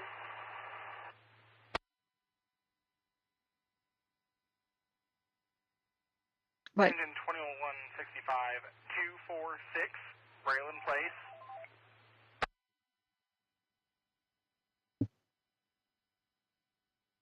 the only encouraging thing is I haven't heard of them Engine 2165. losing structures on Kelly Ridge neighborhood. Division Mike, man. We just don't know if any are damaged or what's happening exactly unless they say something. Now, when they keep saying Kelly Ridge, they're meaning the road most of the time, which is being confusing to people. It's a very long road. At one point, they thought they had to abandon, as the fire was coming towards the neighborhood, they thought they had to fall back all the way to Kelly Ridge Road, which is the east side of the neighborhood. But they called in for some tankers, and they helped them hold and catch the spots that were violating and going over Canyon. It's Drive, but they keep saying Canyon Road. Operations Division Mike. So we don't have good cameras looking at Kelly Ridge Peninsula. We have Rattlesnake Peak in general, but it's a blob, right? No good glimpse. Fierce, it will be the mapping plane. It'll give a perimeter, and usually after dusk, like now, they take off and they get a true perimeter map. And don't be afraid if your neighborhood is within the map of like where the fire currently is. Don't worry. They just paint the broad brush. They can't go in there and edit little sections of neighborhoods that were saved, right? They got a lot of people here quickly, a lot of aircraft today. And if you follow earlier, I mean, the aircraft are gone, but if you can click on some of these helicopters, they went all around. Whoops, Kelly Ridge, and you could see their flight patterns, and they were dropping lake water. Right now we got nighttime helicopters. This is awesome, big Chinooks. And they were going all around everywhere from Oro Dam East, Royal Oaks Drive, down Canyon Drive, down to Mount Ida Road, saving individual homes. Engine 2163, public assist, 5183, Shot Road. Okay, so let me go back to chat. Division Mike is the top of the fire. Okay, yeah. Hopefully my source for the battle maps. 2163, public assist, help up, 5183, Shot Road, between Nanco Road and Doe Mill Road, 2208. This is the last hour from the Biggs camera. You can see Table Mountain. This stuff in the distance. This is what's going on with Table Mountain. It's looking past Oroville a bit. See its current view, I think. Wait, the Biggs camera. Sorry, I have to turn off the. This is all confusing mess. 1 second. Responding, medical 246, Braylon Place. Paramedics at scene, cancel, return to previous assignment, engine 2165. 2165. I think it's by the spillway. Units canceled, 2209. And climbing the hill up to it's reached a couple of times the plateau of Table Mountain. But Division Mike, IC on command. I look back at chat. Sorry if I've missed any of you guys. Dozer E114 assigned to you. Yeah. Yeah, I hope Puggy, you're feeling better. It's what the officials don't seem to understand is the more info you give people, even if that's bad news, Operations IC on command. the better everybody feels. Operations. Dozer E114, wherever they assigned to. Repeat the identifier. Hang on. Dozer Echo 114.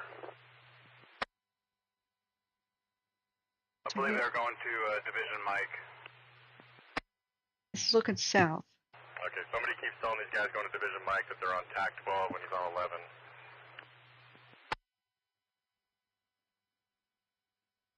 Okay, this is our current Copy, view. I'll tie him with paging. I think that's the spillway area on fire, like the hillside. This right here, guys, the biggest. It's not calibrated, so a lot of this is hot smoke. It's not all fire. But this is. Oroville, engine 324 responding.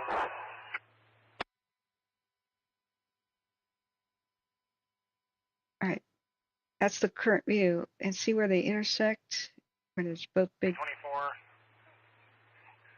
2210.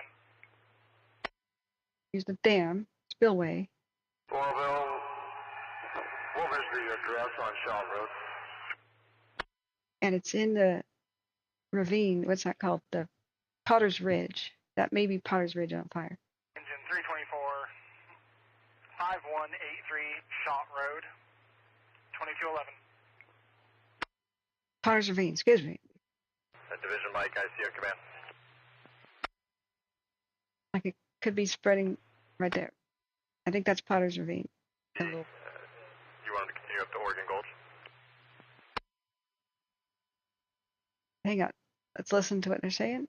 I'll check chat. If anybody has any questions, we'll try our best. America's problem says my fiance is out fighting and he doesn't have any cell service. That was his last vocation. Which one? Yeah, thank you. Thank you, Mods, for helping me try to answer. Loki Clark says, Spyman, yes, man, retired up there. Yeah. Remember, we've got 4,000 views, 4,500 views today. There's 12,000 people evacuated that probably want to know this. So please hit the share button. There's a little copy of the link and text it to the people you think need to know about this channel.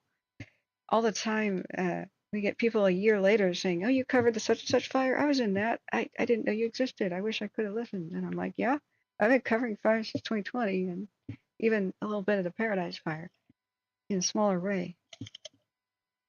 People don't find us because I don't share neighborhoods burning down and dramatic stuff, and I don't spread doom and gloom and rumors. We're talking about conspiracy BS. So we're boring compared to what we're not the type of channel that YouTube promotes.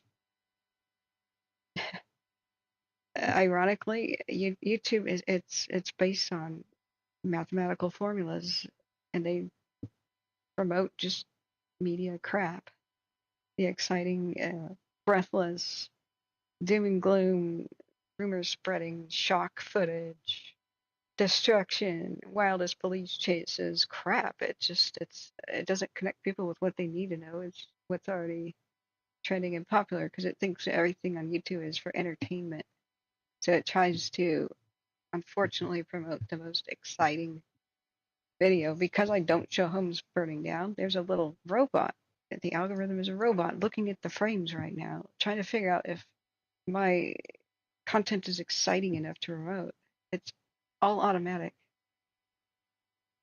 And I refuse to do any of that crap. It's a sanctuary. It's a little family-oriented support group and information center. We do what the media should be doing and what officials should be doing, telling people everything that we possibly can as it happens. That's not exciting, is it? There's not even a category for what we do. Like the tornado chasers have this, tornado reporters have this problem too. But since tornadoes rip through multiple states at once, they get millions of views because so many different cities are affected. So they have it a little bit better than we do because like last year, most of the fires stayed pretty small, just by the grace of God. And even though the fire season went into mid-December for Ventura, I was live daily last year for months on end.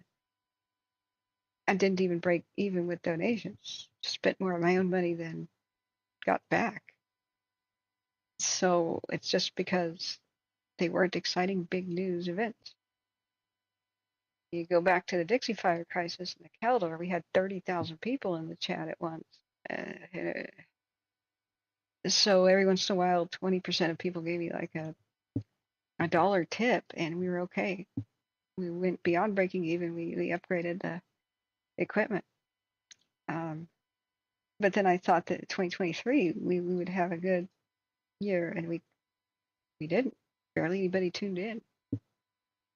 And I'd stream for 17 hours in a row with 0 donations. But oh dear. But I've quit all of my side type jobs and computer repair business to try to be here for everybody. Because you can't. I just can't be elsewhere doing other stuff. Yeah, there was a lot of lucky shifts in the weather.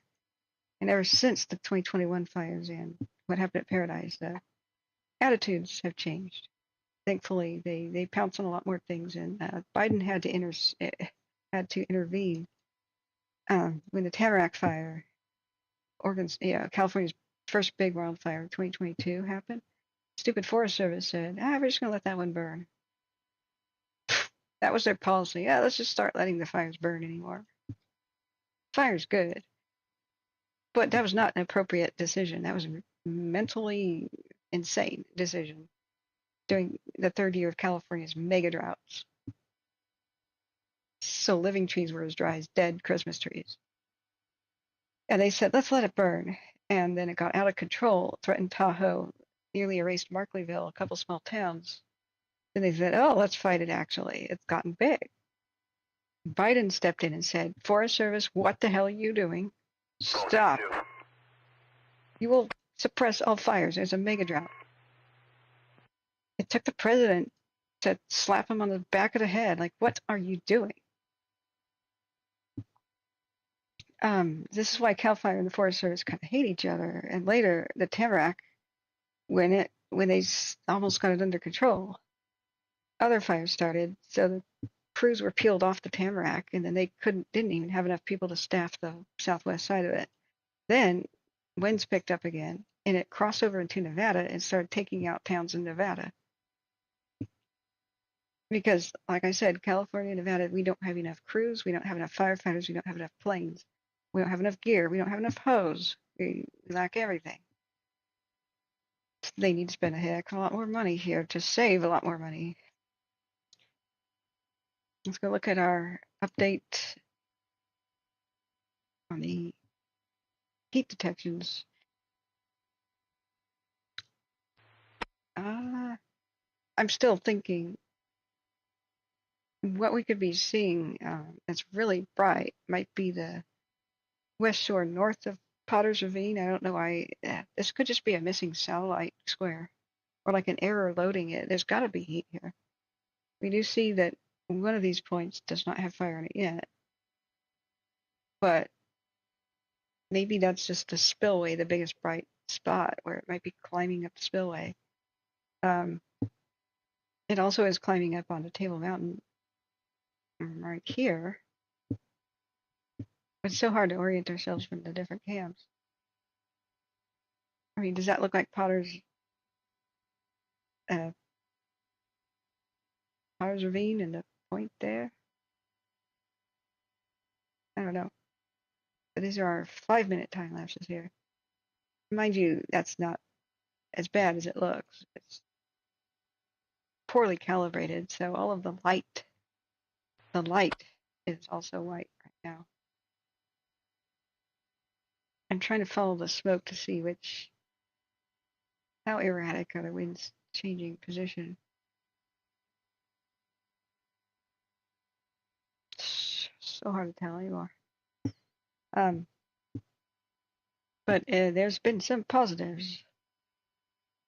The let burn policy was ridiculously stupid. In more ways than one. Even if we weren't in mega drought, you have to introduce fire very, very carefully and gradually to the places where wildfire hasn't burned in 75 years. But many portions of California and the West Coast have not seen a wildfire burn in more than 75 years. And so it has that much fuel on the ground, that much of pine needles and dead trees and brush and grass and pine cones and sap which hardens into little crystals, just like little pellets of gasoline. Let me look back at the chat. What? You're on Mount Ida under evacuation orders and have not left yet? We've been talking about where it is. We're waiting for them to calibrate this. You have a right to be here and watch. You don't have a right to be rude. You're on notice. You are on notice. Look, I'm here in my living room working for the public. You're in my living room with me. You're going to act as a guest or you're going to be gone. All right? This is not some entertainment show. This is serious.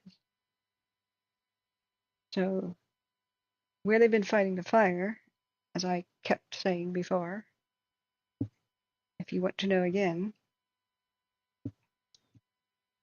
is they're making a stand at the intersection of Royal Oaks and Canyon Drive, but they keep saying Canyon Road, to protect the neighborhood of Kelly Ridge here. I do have many of my own family members evacuated from this fire, so high stress enough. We will keep calm, be civil and polite to each other, no matter what kind of stress we're under. Now, the entire length of Canyon Road, they try to stop it as it spread. It pushed hard and fast from west to east today. The fire is in two different main sections north of the Feather River and along the north shoreline, or west shoreline, spreading north, trying to make its way to Cherokee eventually. And the second part of the fire has been trying to rip through the neighborhoods everywhere from Long Bar to the dam itself. It went across here. And like I said, they're trying to stop it at Royal Oaks and Canyon Drive here. If you go south, the rest of Canyon and Skyline and down here, let's see, this is not the best map. Let's go back to Google Maps. Canyon Drive here, it's easier to see. The more I zoom in, the smaller the roads get. Correction, branch 15 operation. But they had a crazy battle where it kept spotting over Canyon Drive. They called in for passenger jets to drop retardant to help hold it. It spotted over Canyon Drive and hop, skipped, and jumped over to Almond and its intersection with Hillcrest. They said a structure's about to be impacted here. But we never heard whether or not they were or the status of the structures. But it was quite desperate. Then they called for new evacuations and said down to, let's see here, down to 162, where Canyon Drive meets 162. And they said they had spots and problems at Mount Ida Road. Where's Mount Ida Road? Well, right. Oroville, 44 available, 645 spots A. Right there. So that was a new 2224. Dividing road Engine 44. for the evacuations because the fire could threaten all the way down there. It's not too far away where they had spotting over Canyon. So they said that if we call for new evacuations all the way to Miners Ranch Road, Oroville, engine 2163. that those people should hang on.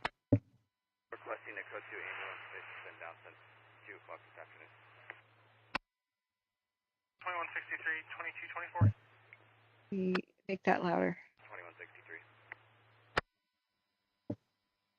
Okay, we'll test the new volume when they speak again. So Mount Ida. Oroville. Go ahead. 2163. Are there any injuries? Negative injuries, negative loss of consciousness, edema in the legs. Okay. Engine 2163, 2225.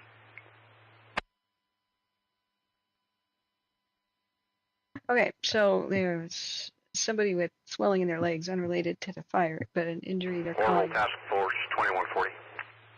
calling for an ambulance. Force 2140, Oroville. 2140 entering the unit en route to the Thompson fire. Just confirm your reporting location is the Aquatic Center.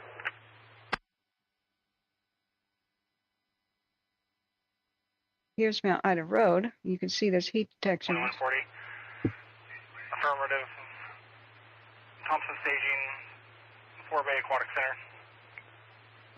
Hey, John, are you back? 2140, thanks.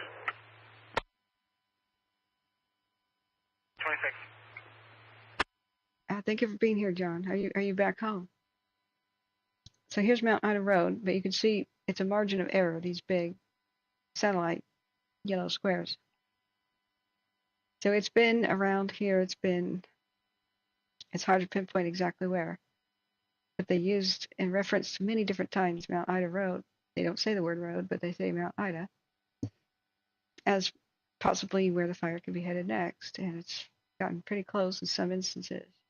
You can see the heat detections all around that area.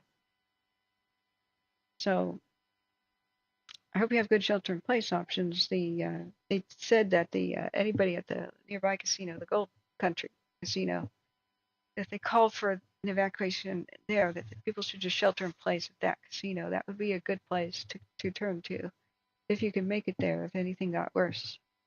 Anybody in that general area.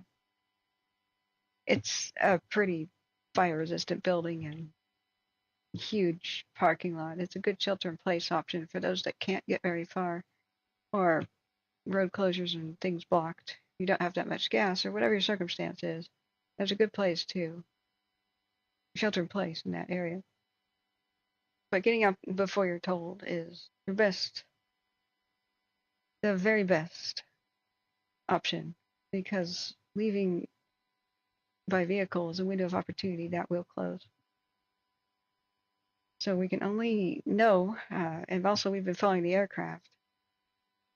Whenever it has spotted over towards Mount Ida Road, we saw a lot of aircraft going down there and hitting the spot fire. Don't assume that you can look out your window and see a fire that's very close to you. When the Lahaina was burning down, people who were downwind 3 blocks away, they got out of their homes because they had no communications, cell phones, and everything were down. The smoke was so thick, and had been for a while, that 3 blocks upwind, a short walk, homes were completely engulfed and on fire, and people a couple blocks away had no freaking idea. One guy took a walk with his cell phone going, man, it's so smoky, and then suddenly the smoke clears in a wind gust. He goes, oh my God, my street's on fire. That's one of those videos on YouTube.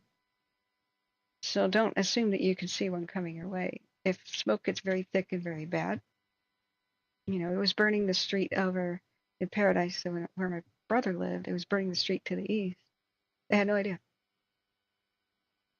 They're like, well, maybe Concow's Valley is on fire. Maybe that's where the smoke's coming from. And then a cop screeched around the neighborhood and screamed out his window, everybody, you're run for your life, basically. That was how he had warning. He got out immediately with the kids. They were ready to go. Just got in the car and drove through flames to escape Paradise. And a couple of neighbors deeper down his street hesitated and did not make it out. So it's one of those things where people think they can see fire coming, but it's like the scenario of the rain-wrapped tornado. It can be frighteningly invisible unless you have infrared vision somehow, like infrared expensive cameras or goggles, or you can see clearly on cams, which we can't see particularly clearly. So, hey, Mr. Jeweler Sr., Angela Round says during the car fire, a guy went to the hardware store thinking it was fine. The fire was 3 peaks over. His wife called screaming 30 minutes later. Yeah, that's because a fire tornado took out his house. So he drove back He was one of the first witnesses to view a true fire tornado, a true F1 or F2, and lived to tell about it. But he pulls up near the end of the driveway and sees a fire tornado obliterate his house with the people inside. The car fire did incredible things near Lake Shasta. And that was, I think, America's first confirmed F1 or 2 fire tornado. And that's when mega fires, the ones that produce the pyrocumulus clouds, the mushroom clouds like 20,000 feet in the air, they can generate small tornadoes and they suck up fire into them. So I believe we saw that 163, Oroville. in 2021 on Dyer Mountain. Advise the medics to make access at 5197 Trout Road. It was the same fire tornado that burned a fire engine and did the house too. Yeah, it's I don't believe anybody caught that on any sort of video. Additionally, did engine 324 make it to scene? That's affirmative. They actually allow stuff to grow on the dam. I didn't know about that. I've always seen it just a bunch of rocks. This is the world's largest earthen dam. I don't believe it's the tallest. Hoover is much taller. It's not very tall. It's just chunky, you know. If you do cubic, whatever, you know, how much is in it. I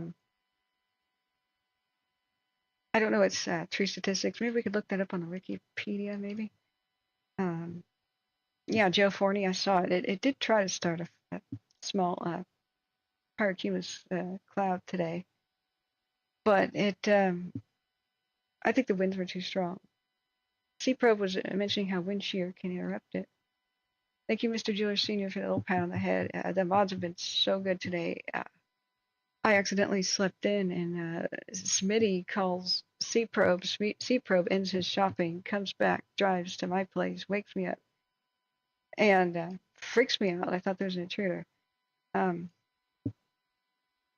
And woke me up. I have no idea how I slept 14 hours in a row, but it's because the night before I didn't really get any sleep. Maybe 4 hours when a tree branch hit my neighbor's house, caused an emergency, and all kinds of sawing and banging and hammering happened from the crack of dawn until evening. So I accidentally put the phone on mute until noon tomorrow instead of noon today. 2165 available, station 64's response area. But I haven't gotten a lot of sleep. I've been covering the fires till after midnight for most of 65, 2233. Engine 2165. Most of the last 2 weeks. Yeah. So remember, we'll have to restart tonight after hour 12 goes by. So if you hit the subscribe button, it's the best way to find us. But there's also a secret. If you're looking for live anything, if you go to YouTube search, there's a filter button. And the filter button, you can hit live, and you'll only see live broadcasts. It's very tiny, but it's up in the corner. Yeah, Broke, thanks for trying to help me too. Yeah, there's been quite a different wind shift. We knew it would occur later tonight. So if we look at the north winds were coming out of, like when this started earlier today, out of the hot, dry eastern Oregon desert. Everybody lives in fear of them. So what they did is they plunged over the Siskiyou summit and the mountains up there into the valley. And so many winds entering at once increased the valley pressure, and the winds have to go somewhere. It's very rare that they try to blow up the mountain passes and go into Nevada, but wind has very few ways to make it up and over the mountains. And so where is Butte County here, and where is Lake Oroville? The lake was formed out of many canyon mountain passes, right? Mountain passes are where the rivers and streams accumulate. So they're all aimed at Oroville and the communities at Butte County. They're in the wind tunnel, either going down the slopes or up. This means that this is one of the worst places on Earth to actually try to fight fires, is in the Sierras, because of geography. And so here we are. But fire crews that come in from elsewhere, different parts of the country, and underestimate how bad it can get here. They really don't understand that they're in that California mountains are the seventh circle of hell for fighting fires, even the Bay Area and down in LA too. If you look at California's geography, it's got this big valley that fills up with pressure from all winds coming either Nevada, out of Oregon, or Nevada from south this way. There's high mountains all over the coast and higher mountains on the east side of the state. So the wind finds a way to the ocean, like when it comes out of Nevada, in just two places, and that's out of past Mount Diablo into San Francisco Bay. Then down here, where fire's getting insane too, past Ventura and Pasadena and Santa Ana. So the seasonal crazy Santa Ana winds and Diablo winds blow October through January. So you have situations like Paradise getting erased, and what happened in Oakland, the Oakland Hills fires. That's autumn and winter time. Remember, Paradise Fire was November 8th. So there's this critical, winter time is the only time it's worse, the fire season for California. The critical moment between when the wedding rains of November come, and if you have what they used to call an Indian summer, a late summer, a hot late summer. That's what happened in 2018. Paradise Fire is an El Nino year, so they contributed. So with Paradise, they still had hot, dry conditions. The rains had not come yet, and neither had the snow. But you had the Santa Ana and the Diablo winds hit. A recipe for disaster. Here, we're in the summertime season. The second worst months, July and August, for fires in California. We'll have not only the fireworks idiot type fires and recreational idiot, fire starts. Sucks that we have red flag on the 4th of July weekend, but here we are. Lightning season is about to begin. So it's a race against time to pounce on all fires before the late July and entire month of August, which will have the monsoonal seasonal winds come up from Baja California area, usually just a little bit of moisture, but mostly dry lightning. And they'll race up California from south to north, and sometimes even hit Oregon too. And then it'll be a super race against time. It usually starts thousands of fires. Some of them tiny, some of them burn themselves out, sometimes rain and it gets rid of them, but hundreds will start with each passing storm. They'll send everything they have at them, tons and tons of helicopters and crews, try to get them all rounded up before the next big wind event. So this is even before lightning strike season. P1 Medical 1321 Robinson Street. I don't think we're going to get a good calibration. You can see how it's climbing Table Mountain. It's too fuzzy. Division Hotel on command. Let's check. Medical, pendant activation, no response. 1321 Robinson Street between 1st Avenue and Beach Street, 2239. Yeah, Porcelain Heart says the fire is so concerning. The potential for it reminds me of that wind complex. Started in Oroville, came down LaPorte Road, CALEVERAS. I copy. Currently, I do not have any dozers. What's just out of curiosity, what's the assignment for them? The line that's pushed up in the mic. Looks like it's chewed through a little bit of indirect line, and they had to put through there, so put a secondary up the middle of the high tension lines between Mike and the quarry. Quarry. I copy. Branch 15 operations. Anybody know about a quarry?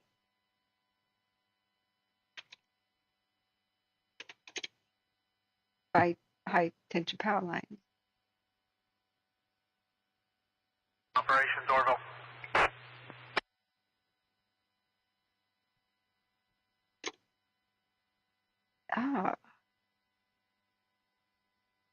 Yeah, there was fire here more than 6 hours ago, or at least a heat detection. Okay, could it be here Staging operations. at Old Ferry? Okay, let me go back to the channel. Hey, John. The Pine Fire. Yeah, let me take a look at that. El Dorado County had a different one. Oh, that's a common misconception. Staging operations on command. Hang on, I'll get to the questions. Yeah, Liz. Those two dozers going to X-ray, left staging yet?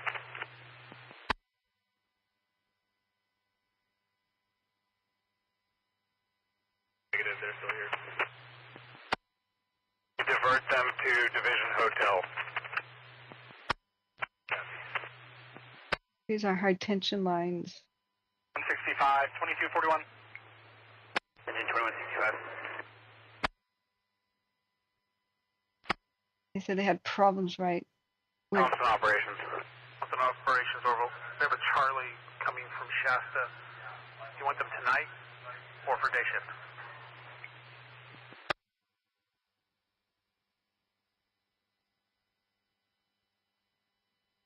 the Pine Fire's done Back deal. to you shortly after I meet with the division branch. 2214. Pine Fire's a done deal, looks like. Hose lay around it. Not even an acre. Quarter of an acre. Correction, staging operations, you copy 2 dozers to Division Hotel. I copy. Hotel, you copy that?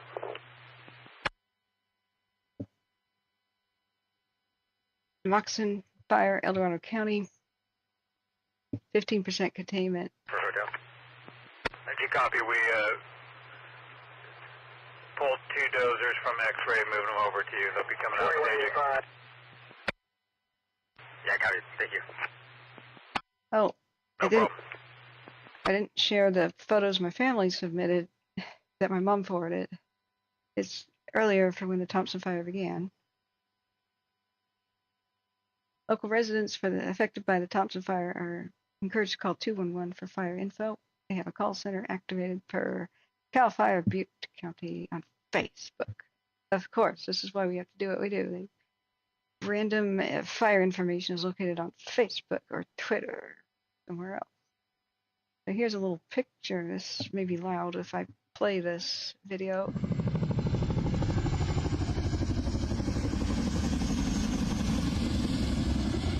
Wow.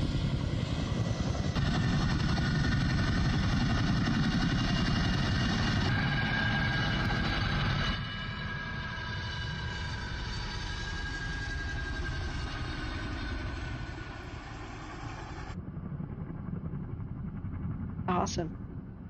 And this is a Thompson Aviation, I believe, has 2 nighttime helicopter Chinooks. I think they're still there.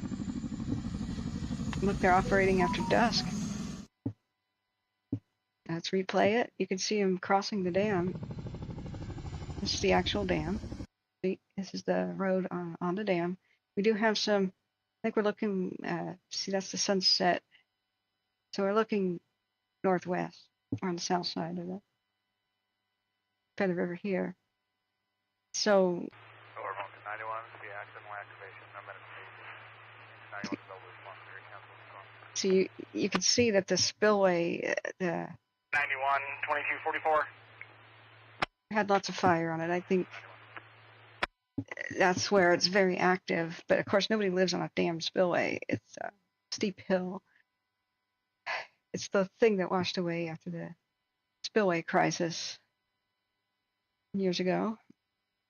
And so you can see it go across and taking water out of the lake with this big old snorkel.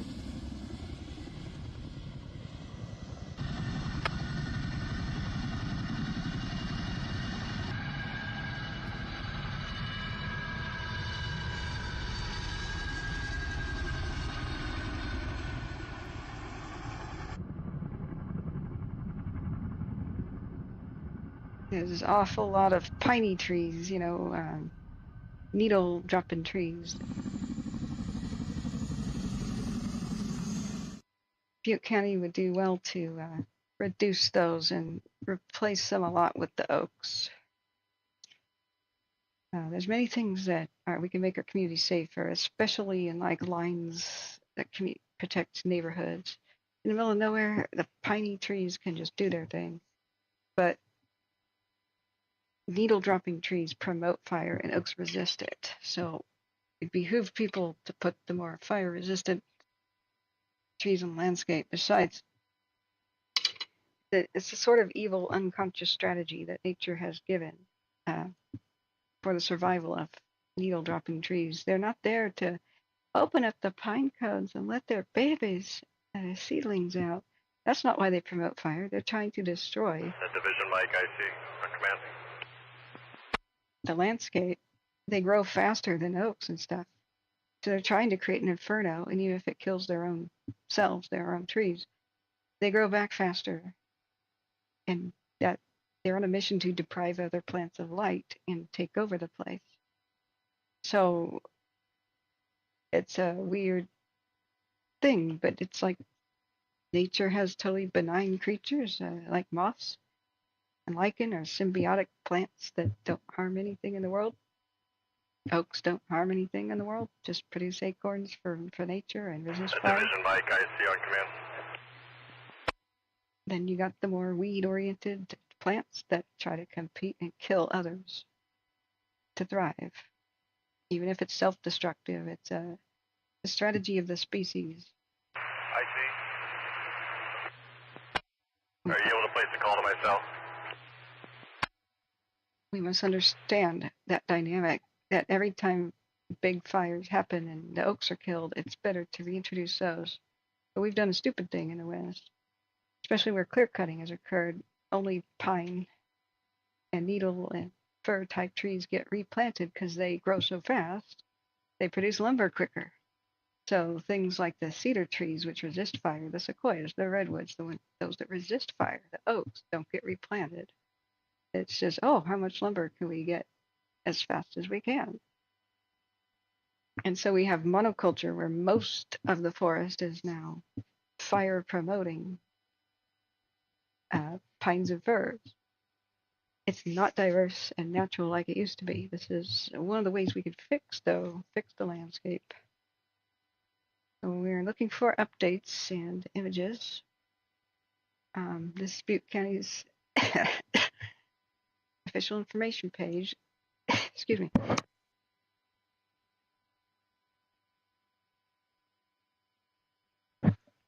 I look at Facebook, so you don't have to have an account. Remember, subscribe and like button to find us again. They've got, as of 2 hours ago, they had more than 400 personnel on the fire.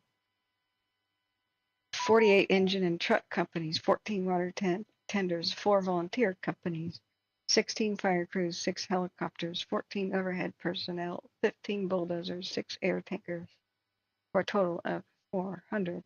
No fatalities. They're saying 0 structures destroyed.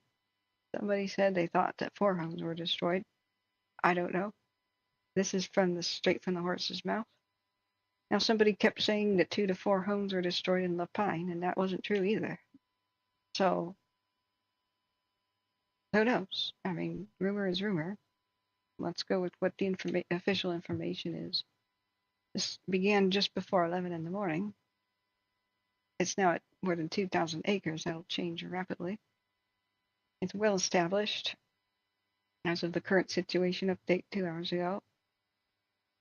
Almost 11 p.m. right now, so it's almost the 12th hour of the fire. Approximately 400 personnel are currently committed to the fire. Is there a way to make this bigger? More resource orders are pending and inbound to support the incident. Fire has jumped the diversion. County 2115 available, South County, 5 and 6 coverage. Battalion 2115, 2249. County 2115. Crank that down a little bit.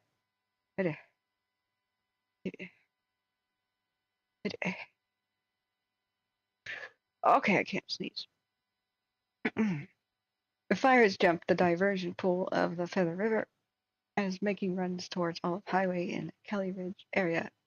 CAL FIRE Incident Management Team 6 has been ordered to assemble and will transition with the unit at 7 a.m. tomorrow. And if we find their YouTube channel, I know Incident Management Team 5, which is down there in the Fresno area, we were fortunate enough to see their morning briefing meetings for their own personnel. They put them live on Facebook. So let me see if I can find that on YouTube. It would be CAL FIRE in IMT 6. Yeah, I am subscribed to it with ringing bell notices. Last one that they had, though, were in 2021. So they may not do anything on the YouTube channel that they had.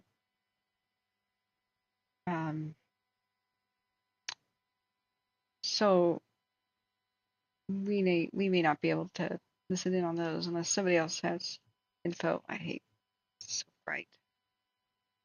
Okay, closures. State parks have closed the Dan Beebe,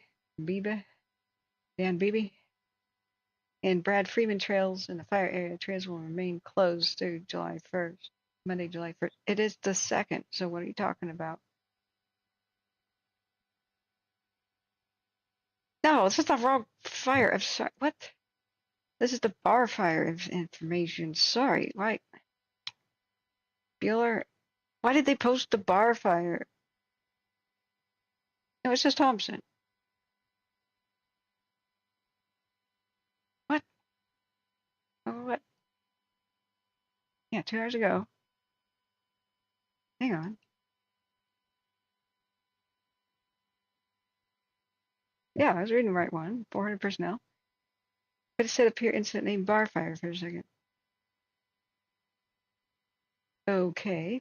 Sorry. Need more blood sugar. What? Yeah, but this one doesn't have the trail closure thing. What?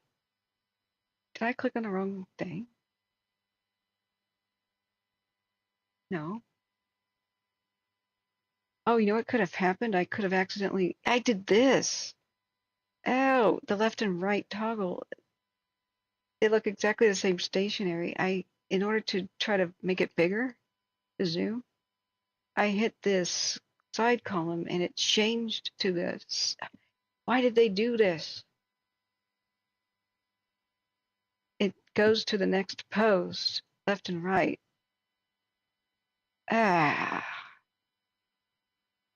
Okay, so I started out reading the correct one, and as I zoomed, I hit the invisible click to the right, and look. You watch this, guys. See how it says Thompson right there? Now it says bar. Thompson, bar. The bar was last week. God. Okay, let's be very careful with that. Anyway, back to reading the correct info. 163 medics are at scene. Incident Management Team 6. 163, 2253. Incident Management Team 6 was ordered. I did find their YouTube YouTube channel, but they haven't updated that since 2021. So Incident Management Team 5 is giving us briefings down in the Fresno County. We have to check on the Basin fire. That's a serious situation too. So 7 a.m. in the morning, CAL FIRE IMT 6 will take over. 55 response area. They don't even go on. 65, 2254. Engine 2165. They don't even go on about road closures. They say many. Yeah. I'm sure all the trails in the whole area are just completely shut down. And they said no fireworks. If anyone lights any kind of firework anywhere in Butte County, they're going to find you. They're going to arrest you. Punishment to the fullest extent of the law. So the last time that they actually updated Butte County's Facebook page here. They added a whole bunch of little videos. Let's see what this is. EMFC Crew 3 yesterday. Just, have you ever wondered what a CAL FIRE hand crew does on a fire line? Our hand crew on Table Mountain was dispatched. And here's an excellent video. An example of the hard work and teamwork that it takes to be part of a CAL FIRE hand crew. So, oops. Interesting is on Table Mountain. There's the MD-87.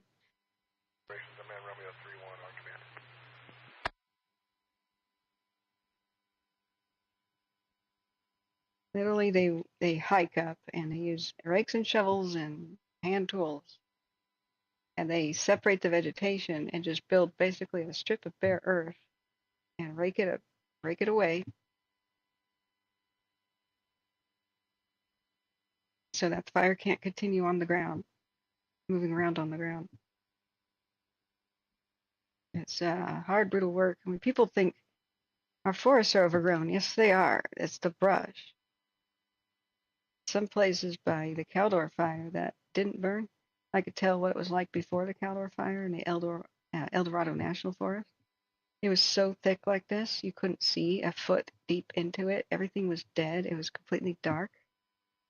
And if a deer had tried to push their way through it, the deer would come out the other side bald. No joke. I was astonished at how thick the brush was.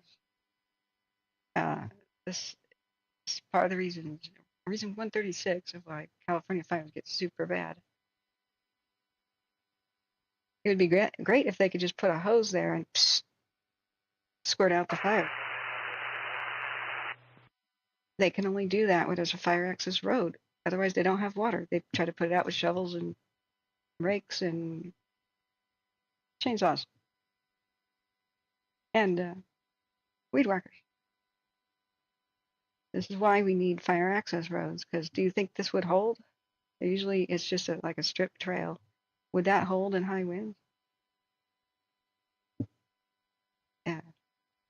Just illustrative of what needs to change. We need a lot of fire access roads. ACE 420, the Thompson fires, 36 plus 100 acres burned. I don't know about that ACE 420. I just read their update 2 hours ago. It says 0 structures lost. It could be out of date by now, but where are you getting the info? You have to explain where you've heard like structure loss info so we can verify it. Right now, they're saying as their release from 2 hours ago, nothing. Is it the news or something like that? They have a call center. You can call 211 here. Operations Command, Romeo 31 on command. Copter 8AG. Traffic for operations, repeat. Hang on. Operations Command, Romeo 31, command. Operations, good. Yeah, just checking in with you. We're part 3 tonight, confirming you still wanted us in Division Zulu.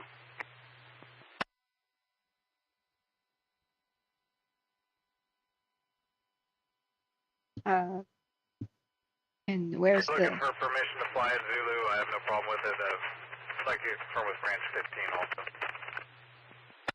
You could post them? Okay. Copy. Yeah, the evac zones are huge. We got the evacuation map. What have you seen? If you don't mind elaborating, that's a lot of evacuation zones. It's our official map. The thing is, people came into my channel and said, I'm local, I've been seeing stuff. There's at least 4 homes lost on the La Pine Darlene 3 fire. So I was like, oh, that's terrible. And actually, none of them were lost. It was the power substation and a couple outbuilding sheds. So if you could let me know. Yeah, I don't have the privilege of watching local news. I can only see what they're doing live.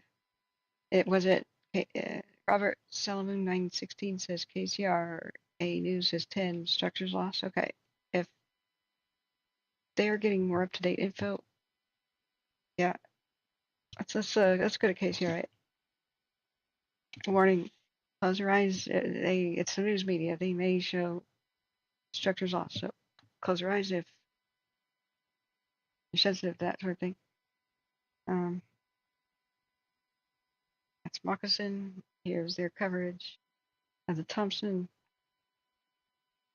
evacuation orders. Breaking news, tracking 2 wildfires on top of intense heat and wind, forcing evacuations. One is burning in Butte County and the other in El Dorado County. On the left, that's Live Copter 3 showing us the fire burning south of.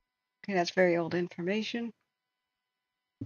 Because Moccasin fire and them flying over it was what we were covering around 5 p.m. So oftentimes they'll update their news article portion. Updated at 11:15 p.m. Okay, so let's see what they said. An emergency has been declared by the governor. Good. They've announced that California has secured fire management assistant grant to help Butte County suppress the Thompson fire. Good. KCRA's Carolina Estrada is near Oroville. She was there about 9:30 p.m. And she said she saw multiple homes destroyed by fire on Bessie Lane. Okay, thank you for alerting me to this, because that was 9:30 p.m. We just got a official update saying no structures lost 2 hours ago. So Oroville, Strike Team 9242 Charlie's entering the unit en route Thompson staging. But 9:30 is half an hour after they issued that official bulletin. Okay. So we journalists are very, very careful with what they say. So it's probably true. Strike Team 9242 Charlie, 2302. The Thompson fire is burning near Cherokee. Well, it started near Cherokee and Thompson Flat Cemetery Road. Around 11 in the morning, it's burning it's expanded way beyond that in two directions, north along west shore of the lake, and then into the town proper, and east, northeast, and southeast of the dam. Especially all the way to Canyon Drive, and past it in some spots. As of 5:20 p.m., CAL FIRE said it reached 2,100 acres. That's a jump from the previous update of 1,600 acres 1 hour prior. So whatever acreage they have is hopelessly outdated. It's still burning active and vigorously on the camera. So CAL FIRE said the main concern for crews as of 4 p.m. was the Kelly Ridge neighborhood. Officials say they were focused on stopping the forward progress and structured defense there. And that's what I reported earlier. We heard that live on the radio. They had 3 main priorities, and that was number 1. CAL FIRE said the spot fires have also, sparked away from the main fire, right? Fire has also prompted road closures. State Route 162 is closed at Kelly Ridge. There's no estimated time of reopening. The Alert California cams. 15, I'm in Romeo 31. Command. Hang on.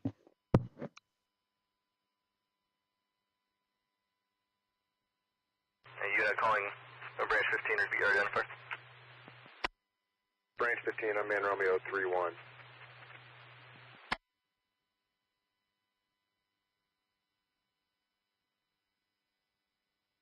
No, branch 15. Yeah, we have a UAS module here. Had a request to provide reconnaissance and intel in Zulu. Just checking in with you, making sure you're still good with it. Affirmative.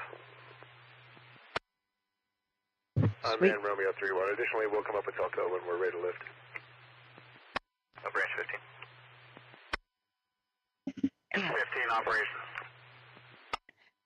Broadcastify.com. Thanks for being on it. Do you have any need for Alpha strike team or a Charlie strike team for tonight? If not, we're going to bed them down for a day shift tomorrow. I think you can go ahead and bed them down for a day shift tomorrow. Additionally, I was just going to replace a call, but those are 117 and 121 ended up reporting to Division X-ray. Where did you want them? You can just maintain them in your branch and use them as needed. That copy. Division Hotel operations on command. Division Hotel. Do you have a need for a Charlie or an Alpha? Yes, not the Alpha. Yeah, I don't think I have a need for either right now. I have a place I can stage him if you need to get him up this direction, though. I think we're going to bed him down for a day shift tomorrow.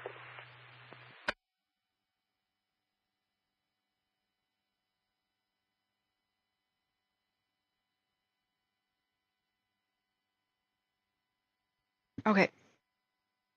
Thank you guys for keeping me updated. It's hard to juggle the volumes, the screens, the info. I can't just turn on local news behind me because I'm in Portland, so but I grew up in this area.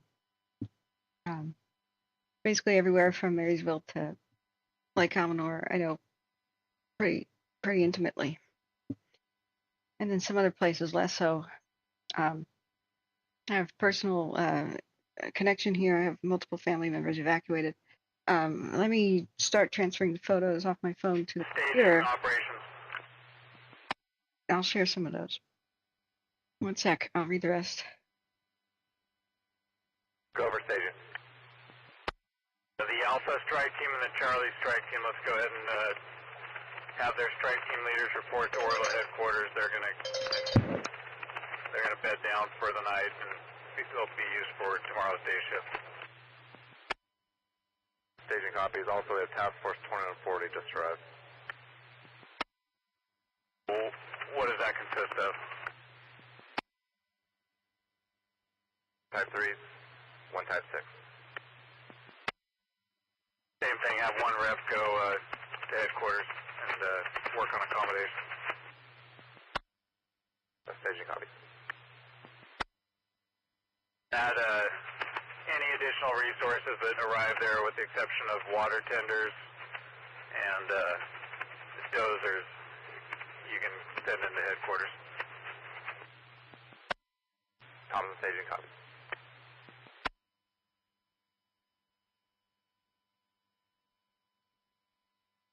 Okay, I'll resume reading the article. Thank you for correcting me because we're only as good as the official information. I can't turn on local news and have it on behind me or anything. And all your local insight, people who actually live there, is truly invaluable as we try to pinpoint where the cams are looking and what's going on. So what I just did is we have rules for a good reason. If you talk about structure loss, you have to just explain where you got the info so we can verify it, because we can't everybody's scared, and it's a bad thing to scare people unnecessarily even more than they are. So unfortunately, with our last fire last week in Oregon with the Darlene 3 and others, we had people just coming in talking about structure loss, and I'm there, I live there, and I saw it, or nothing like that ever happened. It was just outbuildings of the power company and the power substation. Oh my gosh. So I'm sorry, I wanted to talk over them, but we can't. We have to listen to what they're saying. This is the latest information. Is the radio is the best source about what's going on like right now. So thank you for letting me know where to get the info. It looks like they released their official information 2 hours ago. It was immediately half an hour later obsolete for Butte County. It's half an hour later at 9:30. KCRA had reporters there, and they were witnessing homes lost. So it's not like, oh, I don't believe you or something. It's a policy to try to be as accurate as possible and never give anybody more stress than they need. But we do try to verify facts to make sure we're facts only, If I'm speculating, I make it very clear, and we all have to make it very clear. I think such and such is happening, or perhaps such and such is happening. Just to be as comforting and informative as possible. Oh, hey, Sassy, thank you. And I'm so sorry. What my phone did is it went down to low battery mode, and that turned notifications to off until I basically screened on again. I didn't even know it went to low battery mode. I have just been spammed by donations. I'm so sorry, friends. I had no idea as they were coming in that they were about, I don't know. It's just a flood of notifications, and they went by like shuffling a deck of cards just now. You couldn't hear it because they were talking. I would have unmuted because this cacophony of sounds from different ringtones and notification sounds just all played like a deck of cards shuffling, like or like a machine gun. I will try to catch up with that soon. At the moment, we got to figure out. Keep checking the cams. If they're going to stay blurry like this, Ian, this is the last 30 minutes. This is our South Oroville cam. We're not going to have a good indication of where things are going. We have to rely on the SCADA radio and the satellite pictures, and also where the nighttime helicopters are dropping. We're very fortunate to have that. So right now, they're all over the Potter's Ravine. We know the fire is well established there. They've been saying that, but there's like no homes there. So other helicopters flying around. I've checked on Kelly Ridge, checked on the battle area here, where Royal Oaks meets Canyon Drive. This is where they said we had the best chance of stopping the fire and keeping it out of the Kelly Ridge neighborhood. So you see there's quite a lot of activity. And so they've got nighttime helicopters, and they just said they are launching a drone, an official drone. Drones are very good at helping track wildfires and help pinpoint where they are, do the mapping, and keeping crews alert and safe. But if you have a drone, you don't fly it. You offer it to the officials for their use. Offer to pilot it if you're good at what you do, especially if you have like FLIR capability or you're like a, semi-pro production team, right? But don't just fly yours and say, hey, I got some footage you want to see? No, that will ground all the aircraft. Don't do it. Because it will destroy an airplane or a helicopter. It'll crash and kill everybody on board. So if they see a drone, they ground all units. At least, thank God, that didn't happen today. Thankfully, everybody's been cooperative. If you have one, you can call the 2165 available in Station 64's response area. Call the non-emergency number and say, I have one, I'm offering it. 165, 2313. 2165. For use. Hopefully we'll get an updated map here. So I'm reading the updated pretty recently article on KCRA, updated 10:15 p.m. It's now 11:15. So been broken, of course. I can't ever just read something all at once because we have to keep the radio on. But KCRA's reporter Carolina Estrada was near Oroville at 9:30 p.m. Said she saw multiple homes destroyed by fire in Bessie Lane, fortunately. So, and it talks about the road closures. So, sadly, we do have at least some lost. We don't know where. Remember when they do triage, if they're in the area, they'll usually defend the best defensible home, the one with the good defensible space, the green lawn, short grass, pond or swimming pool in the back, or water source of some sort, one with a good hydrant. And if they have to shelter in place and let the fire go past them, then they do that. They wet down that home. And as the worst of the fire is over, then they go and run and try to put the other damaged structures out on the same area. So you can make your home the best one on the block, most defensible, with choices. So Husky says there's going to be no humidity recovery tonight, and there's northeast wind blowing. Thank you so much. There's another kind donation. Thank you, everybody. Oh, I'll try to read out the names and try to tally how much we may have gotten. I think we're getting close, guys. These laptops are not cheap. They're, you see what I mean? There's this cacophony of sounds. Some of these, like that one occurred 8:39 p.m. So as my phone recharges, I don't know why it's doing this, but usually apps have to go into sleeping mode in the background and can't do notifications when it's low on battery, so I apologize. I think I've just downloaded the images that some of my own family members forwarded to my mom, who forwarded it to me, so let me find those in a minute.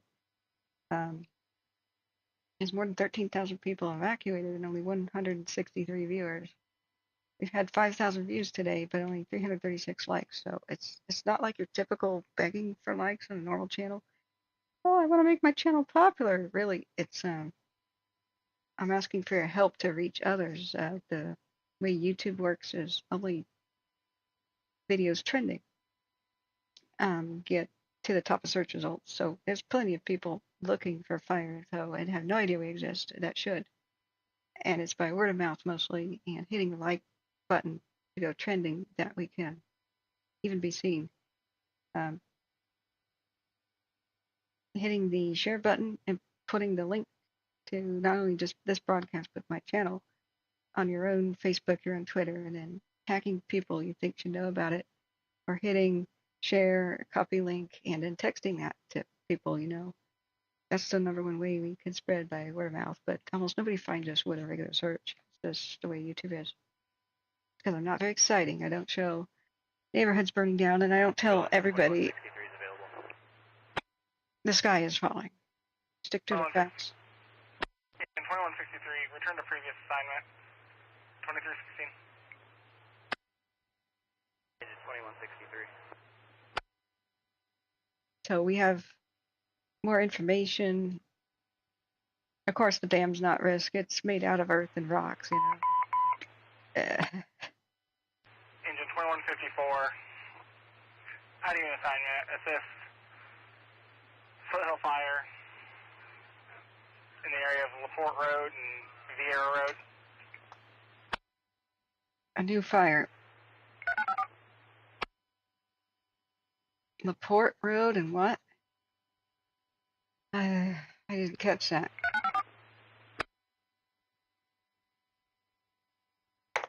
Great.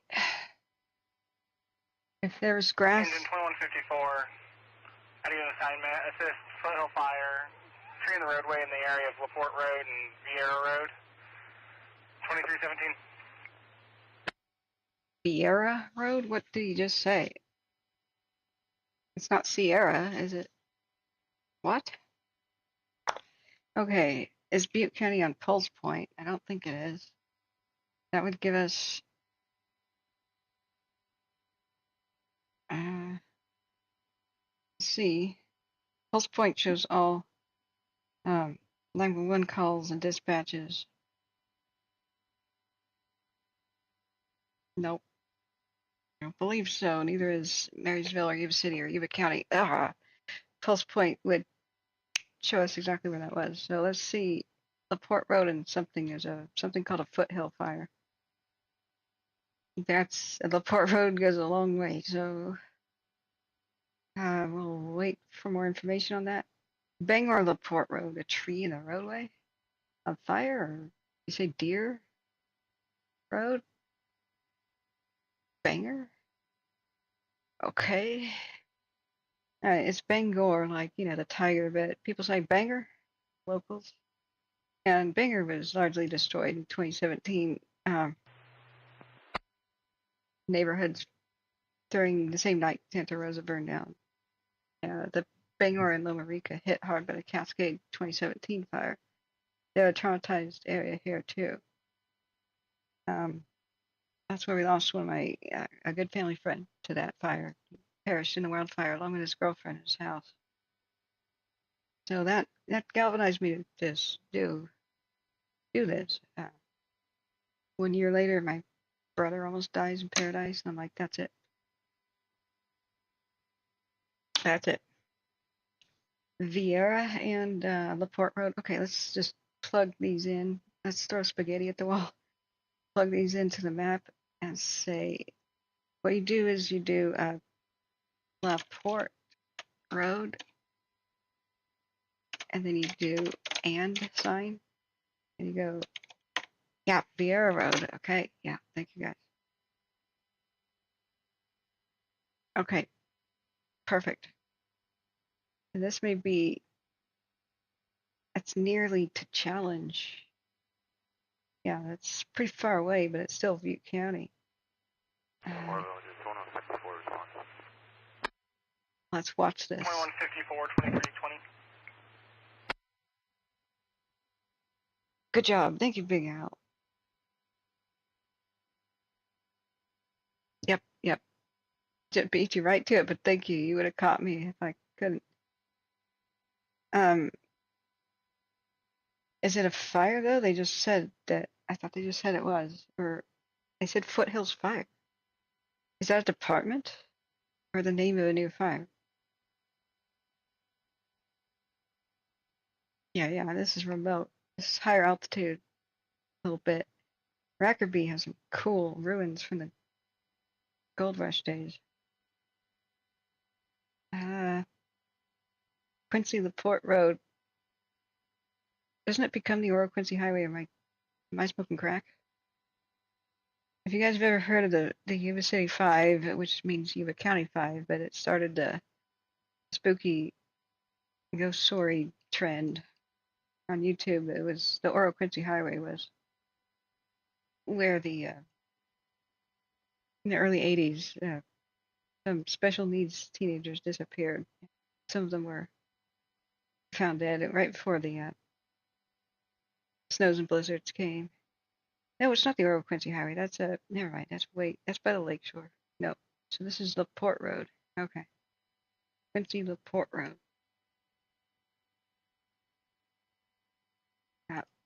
Bear with me, I'm tired. That's a steep ravine. Why does it not look that bad on Street View? Trees in the way. North. Yeah, trees in the way, steep ravine up there. Is it just the Oro Banger Highway? Thanks, Smitty. Wait, what? Which camera do we have on it? What? Or do you mean on the KCRA? Remember, I look back at chat sometimes 10 and 20 minutes later. Scroll down and you see homes on fire, like on what, where, what? Like the map I'm looking at, the cameras I'm looking at, the news article I'm looking at. Uh, it's a lot to juggle. So Foothills Fire is the agency. Jeez. Okay. Thank you. It's not a second fire. They should say Foothills Fire Department respond to this road. People are listening. There are, what's the current viewer count? 952 people listening to this. First responders have got to be a little bit more self-aware.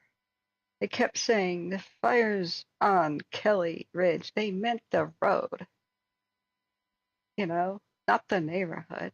And it was further south than Kelly Ridge neighborhood. And it was just a little spot. So I kept having to interpret that on the radio so people wouldn't freak out. They don't, man. Okay, I won't show that, and thank you for the warning. Here is the KCRA article. If you guys want to check it out yourself, I don't want people to see burning structures on my channel, but I will look at it off camera myself right now. And see what y'all are talking about. Wait, what did I just do? I just screwed up a window. Hang on. I don't even know how many tabs are open right now, but it's probably around 300.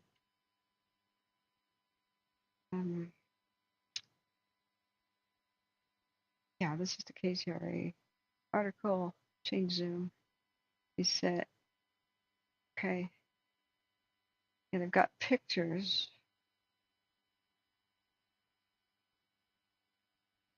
I go back to Butte County.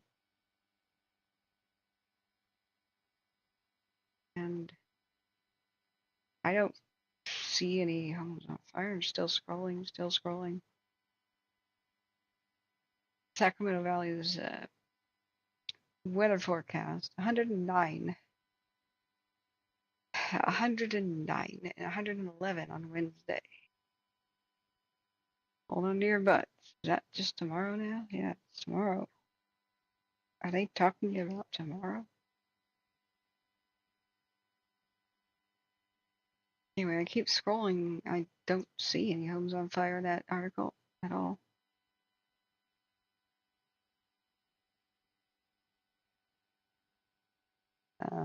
So, okay. Oroville, Helitanker 8 Papa Juliet on Deep Command. As a helicopter talking. Helitanker 8 Papa Juliet, Oroville. Helitanker 8 Papa Juliet, we are off of the Thompson incident en route to Chico for a fuel and return. Time en route is 10 minutes. 8 Papa Juliet, 23, 26 positive AFF. 8 Papa Juliet. That pilot just said we're going to go get some fuel at Chico. Coming back. So where are they working currently? Potter's Ravine. Same area. The battle stations at Royal Oaks and Canyon Drive. It's like this one's patrolling the facility and checking out where it's going on Table Mountain and climbing. It did circle here. Let's see, is that where, yeah, by Sycamore Hill. Patrolling there. I think Sycamore Hill was on fire, but mainly the big white. I've come to the conclusion it's the spillway, the grassy 24, Wardle. vegetation stuff at the emergency spillway area. Of course, nobody lives there. 324. 324, Orville. Are you clear of the medical?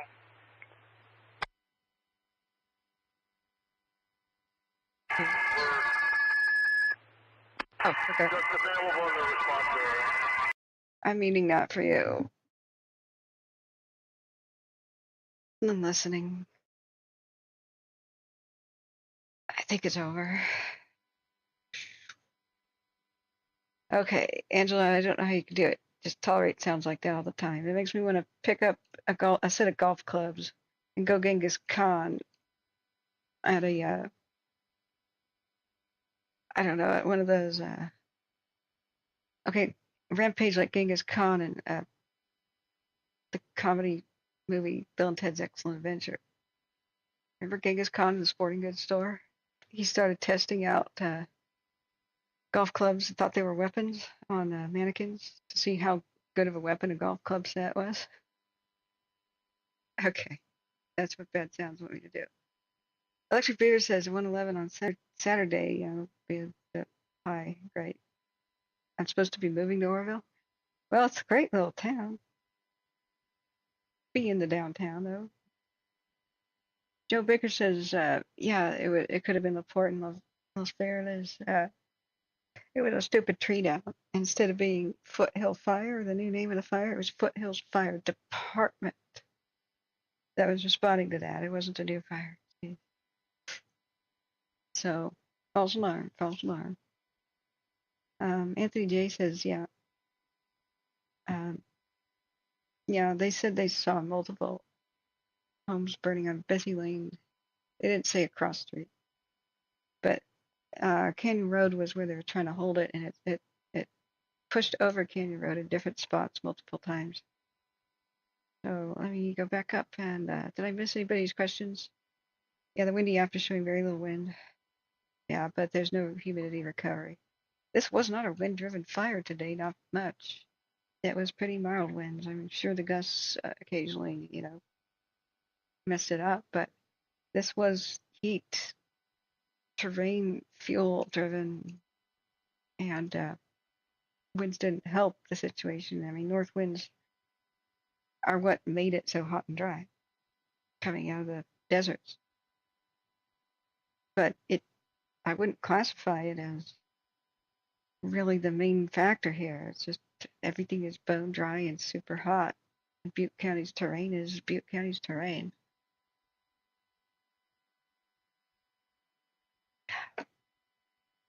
And if we had had high winds, it would have been epic destruction.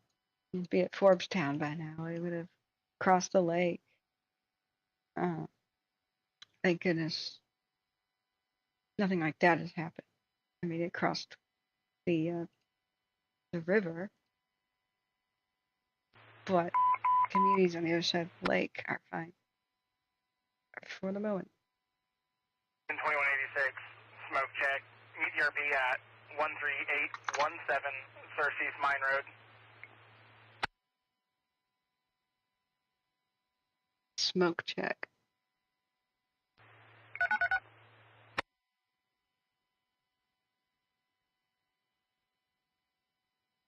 All right, let's look up that address.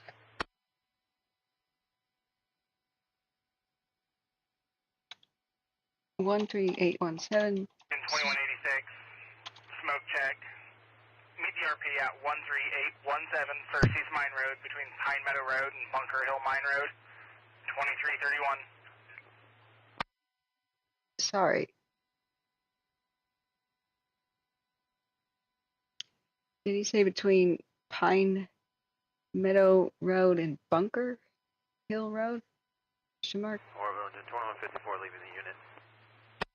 Xerxes or Circes? 2332. I'm not picking it up for Butte County. I thought it was Circes. Would it be S-E-R-C-E-S? Usually it's C-E-R-C-E-S.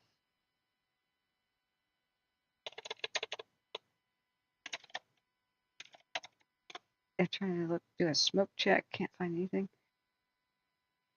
All right. Let's go back to Oroville first. Remind you, this could be anywhere in Butte County that they're talking about. Oh, Circes, S-U-R. Man, do you just have the ears of a fox, or how do you know these things, Angela? Okay. 13817, Sir. Cease. There we go. Got it. Perfect, thank you. Big Bend. Big Bend has been a battleground. That's where they tried to stop the Paradise Fire and also the Bear Claremont. It becomes this epic battleground time and time again. Care about that. Hey, Robert Sullivan 916 Bessie Lane at least 3 from a video I have. Okay, sorry to hear that. That's why a lot of people don't watch the news who are evacuated. They don't want to watch the neighborhoods burn down, and I don't blame them. So that's why we try to be a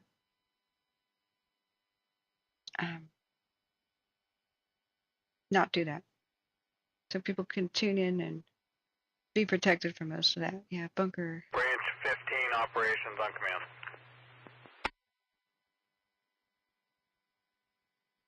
It's a smoke check. They'll probably put a helicopter over there. Hey, Papa Juliet, up to you, command. Branch 15 operations on command.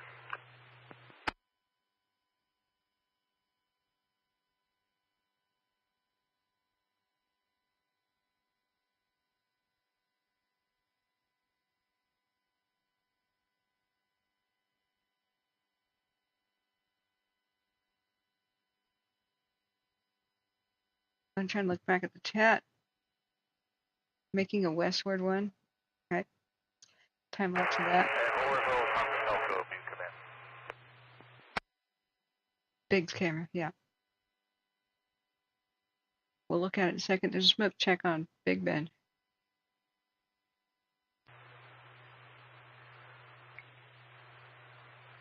Thompson, Elko, over.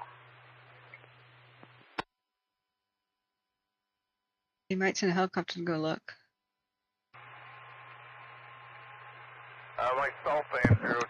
hotel are going to go to Chico, fuel and return, and copter 907.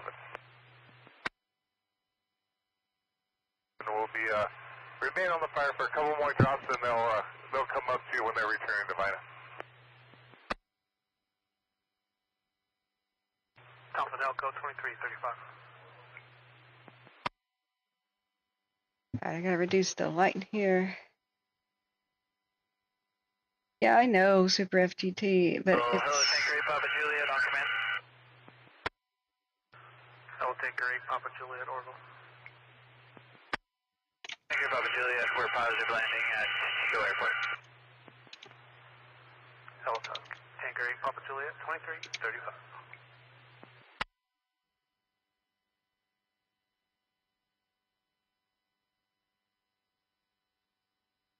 Okay. Trying to catch up what we missed. All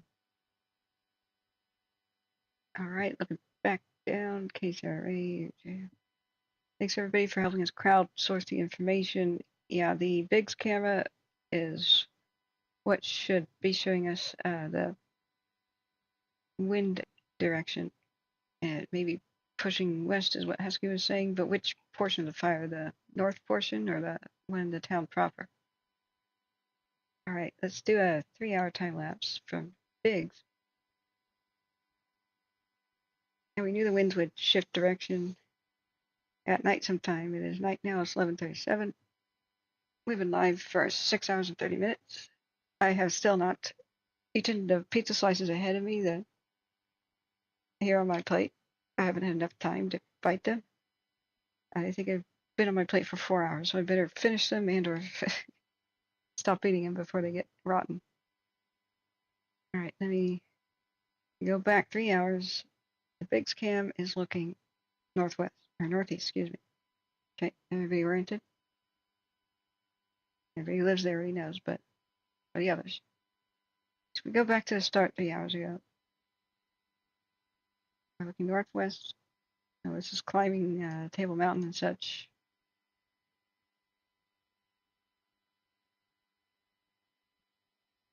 Very blurry much of the time. Oroville engine 2154 entering unit, available in response area. Narrow focus. 154, 2337. Engine 2154.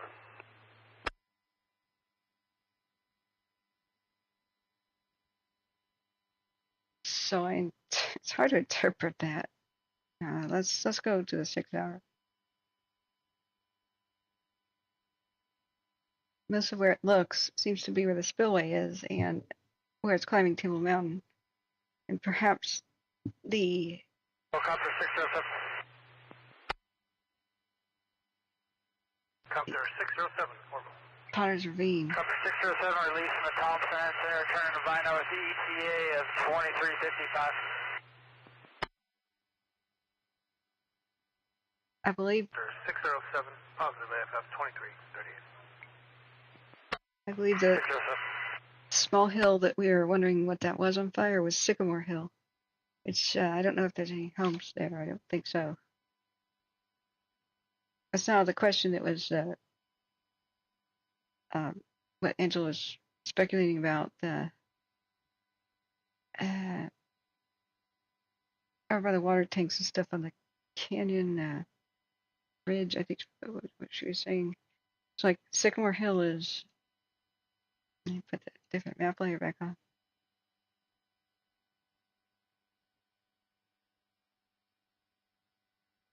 That, right?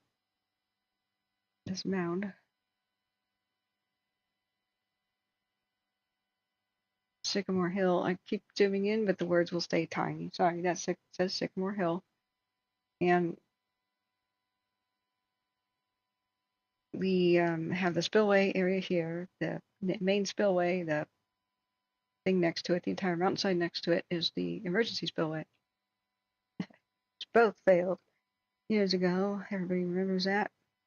So on the north side of the river, Mount Oro is one of the top portions of I believe it's all over Mount Oro. Mount de Oro. This is basically all known colloquially as Tabletop Mountain, because it once was a bunch of hills and some glacier or something just cut it off in a straight, like sheared it off like a sword. So it's a high plateau that's perfectly flat, and it's a ecological reserve. It has wildflowers and stuff. Not that big of a deal if it goes up there. Fire's natural on that landscape. It is a big deal along the shoreline.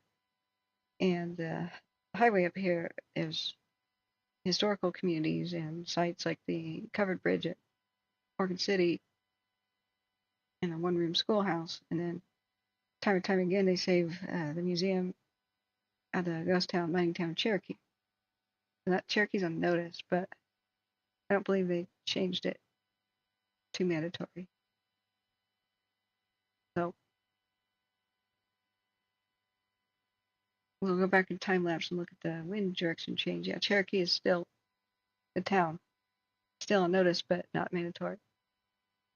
So, oh, Seth Baldwin says any info off of Ward Road off of Canyon Drive. Not specifically that I have heard. Yeah. The glow you can see, Super FGT says, is dying down, and you're still at the Mount Ida Road area. Okay. It appears fire is moving away from Mount Ida. Okay. Which direction do you think it could be moving? Because you're right there. Hey, Shahai Hero, or sorry if I'm saying that wrong. Fire is 3,000 acres according to Watch Duty. Okay, did we just have an update? Let's see. Yeah, 2 minutes ago. Yeah, Fierce is over the scene. Good. And there's also a drone helping out. They got cleared for takeoff. So remember, let's click buttons here so we can see the perimeter. Remember, if your homes, how do I turn off? Is there a way to turn off evacuation zones? Because it makes it hard to see the perimeter. Active perimeter, okay. Guess we can't. Wonderful. I may have to show you a different view. So here's our current fire perimeter, the dark red stuff. Turn off. It doesn't matter. So all over the spillway area, yes, confirmed. This map just came down, so yeah, here at the Potter's Ravine, confirmed. This is where the big white mushes of infrared light and heat keep coming from. We're correct about it being on either side of the spillway, just burned off some grass on the dam itself. Who cares? There's more trees and stuff on the emergency spillway, which is right here. Yeah, all over or Mount de Oro, climbing up towards the top of Table Mountain. Over here, it's wow. Here to the west, we didn't have good images at all. You could see it spread west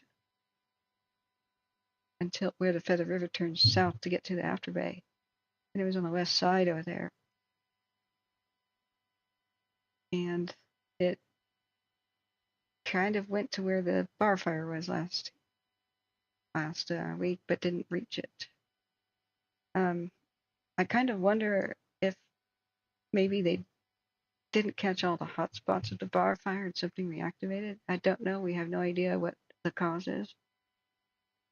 But I wouldn't think so. They usually do very, very good using infrared at night to find any hot spots. I guess would be the standard accident along a road with a car accidentally sparking somehow, a hot engine on dry grass, something falling out of a vehicle, or idiot with fireworks. Then you also have the possibility of faulty power lines, but I don't think it was that windy today. I don't know that. But 607, make contact with red left switching. 607, 2345. It doesn't have to be windy enough to push power lines down. PG&E has plenty of rotten trees leaning towards power lines, and they just give way randomly and lean on power lines. So you got that.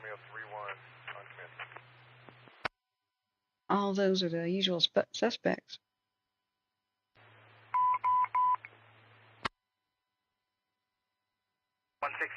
Medical 145 Nelson Avenue, Unit 111, Prospect View Apartments. So this is the mapping plane right now, or air tacticals unit. I don't know that it's a mapper. They're usually at high altitude.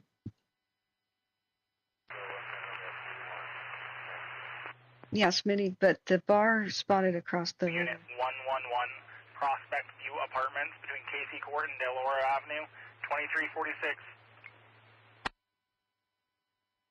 Remember how it jumped the river and stuff? Access Humbles as well as I don't know what that conversation was about.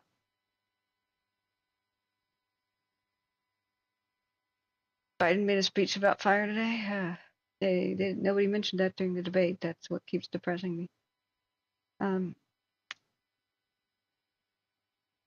Oh, I've got some photos. Okay, let's check it out. Thank you. And I did download the pictures people texted me, my family members. Thank you for the local knowledge and sharing that. Okay, I have to download them first. Got more emails coming in. Hang on. Let me do the downloads. Okay. Put them in a folder July 2nd. Okay. Moment.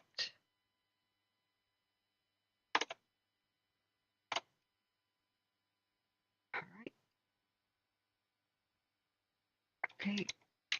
Submitted. Yep. I wish there was a download all button. Is there? Yeah, download all. Sweet. Okay. Come on, Gmail. Let's go. Save as. Save that folder. Let's go. Zip. Unzip it.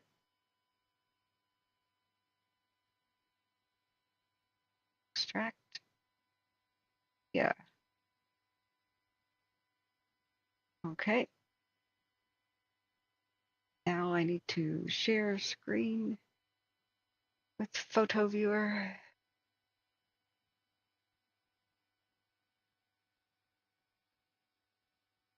Come on, OBS. Software is so trash. Come on.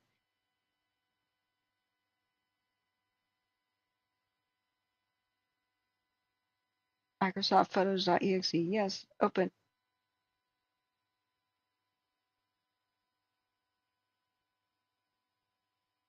Hang on. If I could invent an alternative, I'd be rich. For streaming, we have the worst software ever. Yes, come on. I know I'm streaming already, but this is a new window.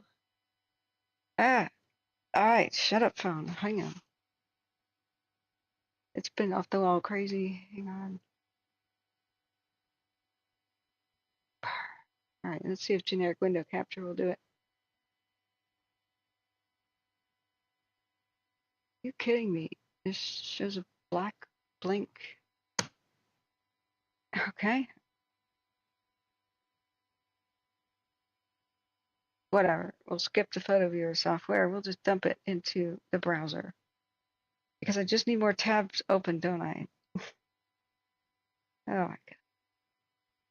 I guess I could do Irfan view. Wait a second, let's do that. Open with Irfan view. And then perhaps now generic window capture can capture Irfan view.exe.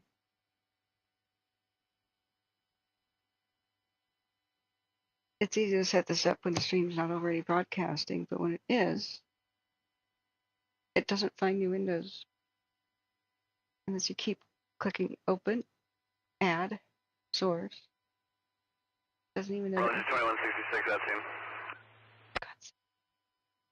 2166, 2350. Got it. Okay, show urban view. Full screen it. Thank you. We got it. All right. Thank you so much for the submissions, and I'll show you my family's photos from much earlier today. All right, we're looking back at the chat. Good size. You guys see this proper? Let's zoom in a bit. Okay, photos from earlier today. Next one, I guess they're gonna resize themselves. Scary, man.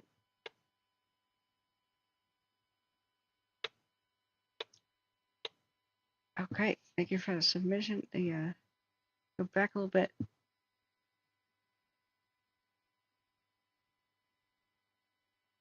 And enlarge. Yeah. Now, are these sprinklers? I wouldn't. I mean, 2166, is that way you check with the RP and see if they can unlock the main doors to the facility? they will not do anything to really help in a fire, but reduce water pressure if it's on city. 2166, stand by. 2351. If it's your own well, yeah, do it what you like. But a lot of times when people evacuate, they all put their sprinklers on. It's okay. Like my brother had green grass that was saved and his rose bushes survived, but his house burned down in Paradise. And so many people did that in Paradise that they hooked up to hydrants and had no pressure. Part of why it got so bad. But if you're on city water, it's not a good thing to do. They need a pressure for their hoses. I don't know if that was yours or somebody else's, but it's just my advice. But yeah, it looks kind of scary. At this point, I won't sleep. I'll stay up and watch it. Yeah. John Stoker, hey, says I would. 2166, Oroville. 2166. I'm getting new emails, so I don't think you did wrong. Hang on. 2166.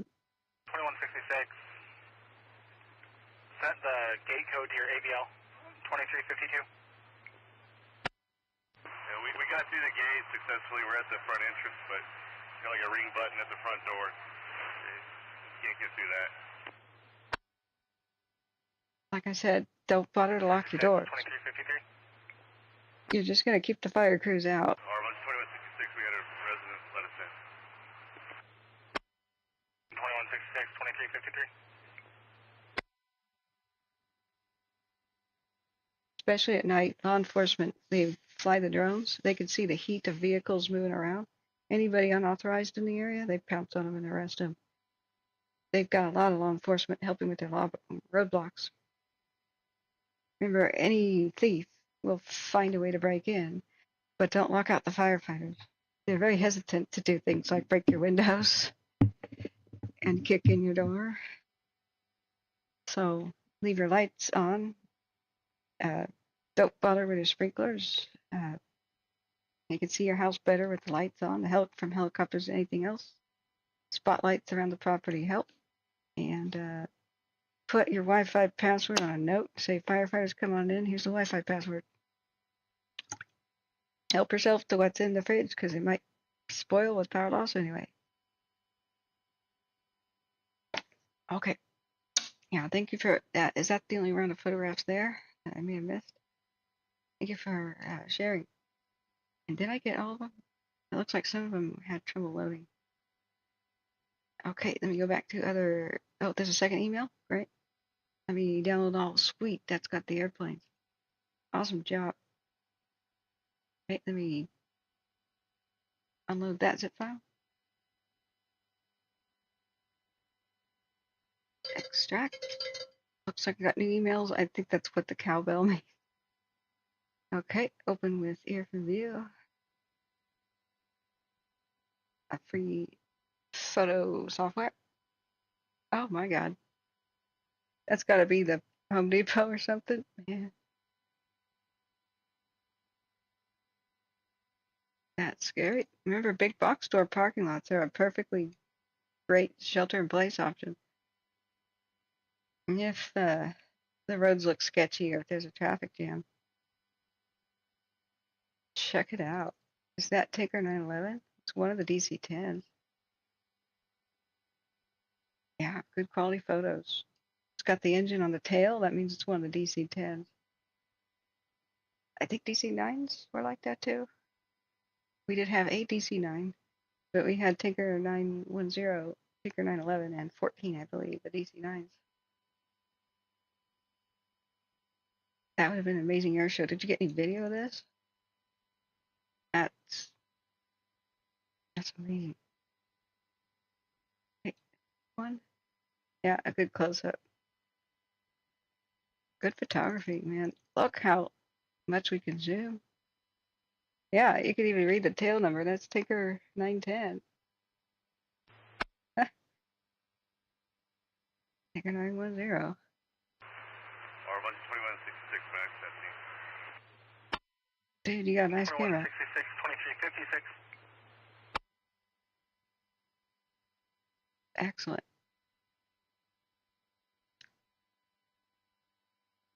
All right, cool. Cool. We going back to the beginning. Come out from shopping going, oh dear, not again. Not again. So far, what we're hearing, and with the new map, let's see where Bessie Lane is. What was it? It was Canyon. I think it's Drive. They keep saying road. And is it BSSY? Lane, Oroville. Operations Division Hotel on command. How do I spell this?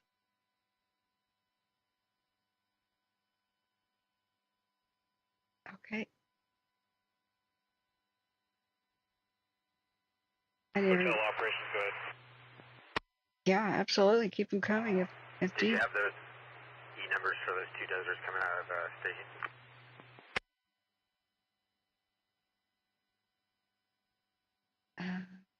Hey, Carney, how you doing? Look. Yeah, sometimes fire crews are. Dozers E117 and E121. When they get here, I'll be pushing them to Mike. We had a little mix-up on some resources. Okay, I copy. And I've got one additional dozer at staging if you need it. Yeah, it'll. Short grass is so much of a minor. Operations branch 15. Operations. Short grass is not a big threat. The fact that you mowed it down is excellent. Dozer E117 and 121 were the two dozers that ended up at X-ray that we talked about earlier. I copy. I thought those were the two dozers that ended up at X-ray. If Hotel and Mike still need them, let's push them back to Division Night. Break, Hotel, is there still need over there? You can double check with Mike, but I believe he has a need for two. Okay, branch 15, can you just start moving them, make sure they come up on the right tack? I believe it's tack 11. I copy tack 11 in Division Mike. Affirmative, thank you.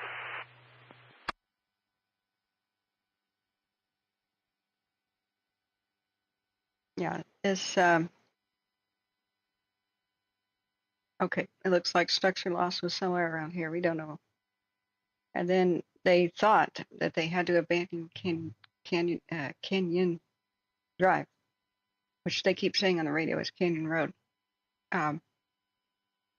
They said if this keeps racing east, we may have to fall back all the way to Kelly Ridge Road as a defense, and that was chilling to hear. Because that would be the next good north and south defensible road. You can understand just how many Operations hopes. branch 15, do you have a reporting location for them. Are in between. So they finally said, well, Yeah, when he gets to Cherokee Northville, he can contact Division Mike. Between Cherokee and Oregon Gulch.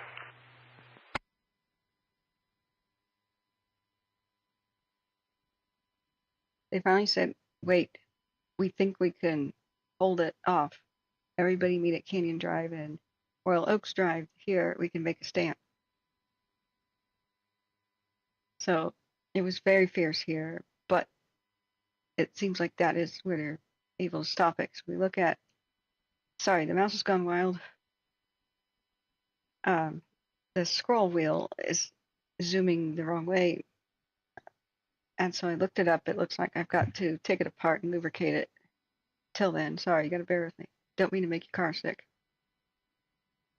This is where they made a stand and met Royal Oaks and Canyon.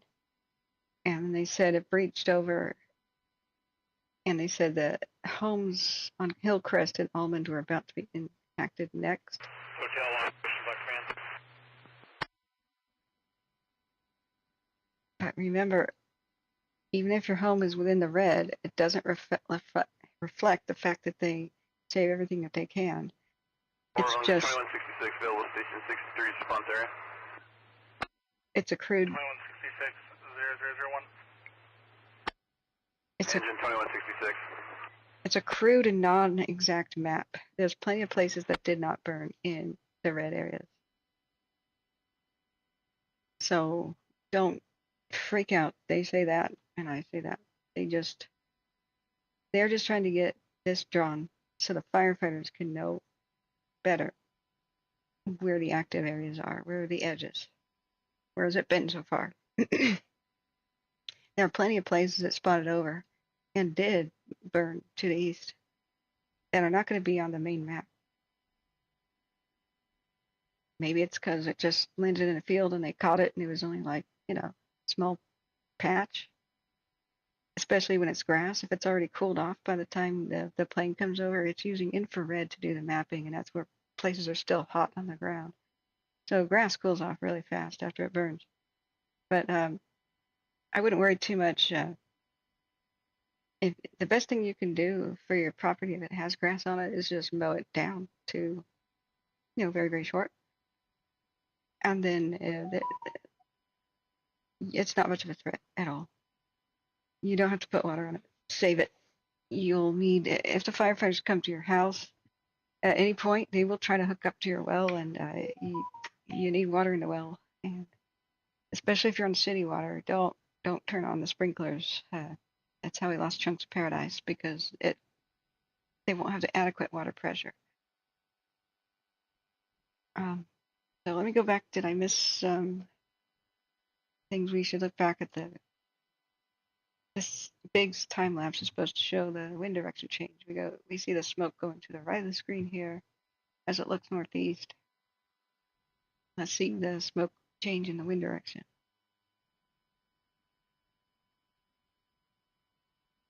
See the big tankers every once in a while going by. Now that big hill on fire, I'm taking that as Sycamore Hill, which doesn't have any homes on it.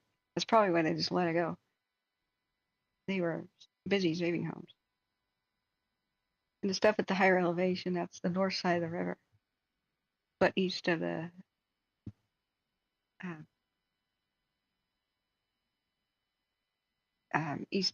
spillway. So it zooms out, but let's reset that. See the wind direction change. First, blowing to the right, smoke now. Blowing to the left by 11:30 at night. It's now midnight. Okay. Thank you for being here, everybody here. Joseph Sela says, I just moved away and quit my job at Oroville Hospital. My heart goes out, but I couldn't take another fire after the campfire. Yeah. Butte County is a tough room to play in. Don't blame you. The hospital was under shelter-in-place orders, and I think it'll be fine there. So is Gold Country Casino. They did not lose the hospital at Paradise, even though my uncle was on his way there that morning for eye surgery. It would have taken him on Pence Road, and you know how bad that would have been. He turned around, and that saved his life. To go back to Oroville, he's evacuated right now. For Oroville, he turned back around to go back to Oroville because he forgot he filled out like a thing at the size of a telephone book about his medical history and forgot his wallet and his ID card for his insurance. Yeah. Super FGT says we are so lucky, and thank you so much for sharing those photos with us. I'll share my family's photos in a second. We got so lucky we were the first house, one of the water supplies for all of Mount Ida. Yep. We've got 180 PSI before the regulator, and water prices are dirt cheap from Feather River Power. That's very lucky. Got rentals here. I manage them and have to work part-time at Home Depot just to survive. Yeah. The whole motto, you'll own nothing and be happy, is coming to life. Yeah, I understand. Big box store parking lots, though, are perfect shelter place options. If people are panic leaving, you can go out there and say, look, you're safe here. I understand if you want to leave. But look, as long as you're not parked by any big trees that could be on fire and fall on you, you're good. I'll never forget law enforcement needs to understand more about this, too. Most people who sheltered in place in Paradise and rented out, they were in the Ace Hardware parking lot. Even that did not burn. They saved it. It had a creek in the back. Some of the like O'Reilly's Auto Parts store parking lot, which is not a huge place, and people were in the parking lot of this Safeway and grocery outlet that did burn down. However, the parking lot did not burn down. So when I flew my drone over it, got some footage of that. A year later, 2 years later, I think. There were still living trees in the parking lot and unburned shopping carts and whatnot. Little shrubberies and islands there. So what happened during, maybe I can pull up the footage, maybe it's fair use, is in Colorado, the New Year's fire that they had, the January 1st, 2022, I believe, we saw that they had a fire rush into the town. It was a mine fire that got out of control, an underground mine fire of all things. And yeah, I'm so sorry, Super FGT. I know some parts of Oroville have the meth gangs and their activities. There's good neighborhoods and bad in most places. But when you're talking about having people sit in their cars, that's not usually when criminals are going to bother people when they're all together, grouped together and on edge. They'll disappear into the woodwork and, try to go loot somewhere else, you know what I mean? Besides, a lot of people are armed in Butte County, you know what I mean? It's a cowboy land. It's getting into the rural everything. So at least some people are going to be packing. That's not where the criminals are going to go. They're cowards. But especially at night, they can see all unauthorized vehicles traveling back and forth. They bust people. That's part of why they fly the drones. They'll say, "Hey, we're mapping," and they're also looking out for the unauthorized. They can even see the body heat of people walking around. Let me go back. But the Bloomer Lookout 2 is the best show right now. Okay. Let's look. I'm glad you're looking out for those people's properties. Were you under mandatory or warning? Just out of curiosity. They don't make people leave. They just highly advise it. Unless while the flames are coming, then they'll break into your house and carry you over their shoulder, But you have to stay put. 186 Oroville. They don't tolerate people driving around. They immediately arrest and escort people away from the scene. It's going to be a false alarm, no fire. That was your feet. What they're seeing is fire at County Ridge. Engine 2186, available station 36 response area. Good. 2186. Stand by. 0010. They'll try. They'll try, but they'll catch a lot of the scum of the earth right now tonight. There's a huge convergence of law enforcement from everywhere from Yuba City to El Chico and elsewhere. And what's delightful to listen to the fires overnight, especially if you turn on the law enforcement channels, is they're constantly running plates and they're setting up sting operations. And they wait. They sit and wait, and they make sure they incriminate themselves first. So this one dude at Copperopolis, the news article was astounding to read. This one dude, two individuals that went to Copperopolis just like a week and a half ago. Not only did they bring weapons to their looting mission, and they're stealing mail, which makes it a federal crime. Mail theft is federal. Ooh, supercharges. They brought meth with them and weapons, so that changes theft to burglary, theft and burglary to armed robbery. Mega charges. That's a whole new class of time spent in prison. 2186, smoke check. Meet the RP at 3667 Dion Road. This fire will clean up a lot of your city because they'll imprison the people trying to pull stuff. So the law enforcement waited until they got far deep behind the line, so it wouldn't be like, oh, I accidentally stumbled. Meet the RP at 3667 Dion Road between Concow Road and the dead end 0011. Right, they'll go look for smoke that way. Another one was a false report. So they sat there and waited for them to actually start rummaging through people's mail and going up driveways. Then they pounced. They had them all surrounded. Thank God they didn't try to resist, because who the heck would? And they brought meth. They brought guns, stole mail, and then as they were trying to an attempted break-in, so they could rack up the charges. And they also were driving with suspended licenses and arrest warrants. Best criminals are dumb criminals. So who knows how many other crimes these two would have pulled off if they weren't sitting in Calaveras County Jail right now awaiting some serious hard time charges. So we're back at 7K subscribers. Woohoo, we passed our goal. Thank you, friends. Okay, it might be bad, Joseph. We try not to make psychic predictions about how bad things will be. They have, remember, the campfire was in November of 2018. November of 2018. They've learned a lot since then, and they've got a lot more tools in the shed, such as flying the drones that see people's body heat and engines. They've got nighttime helicopters right now that will also report anything suspicious dipping out of the lake. So right now they're at refueling, but they've got so much in the sky right now. The high altitude Cirrus plane went by. They've learned their lessons, so they have a much bigger law enforcement presence. And what I've been hearing just year after year, when I'm on the night shift listening to fire activity all night, is how they're constantly running plates and pouncing in, arresting people.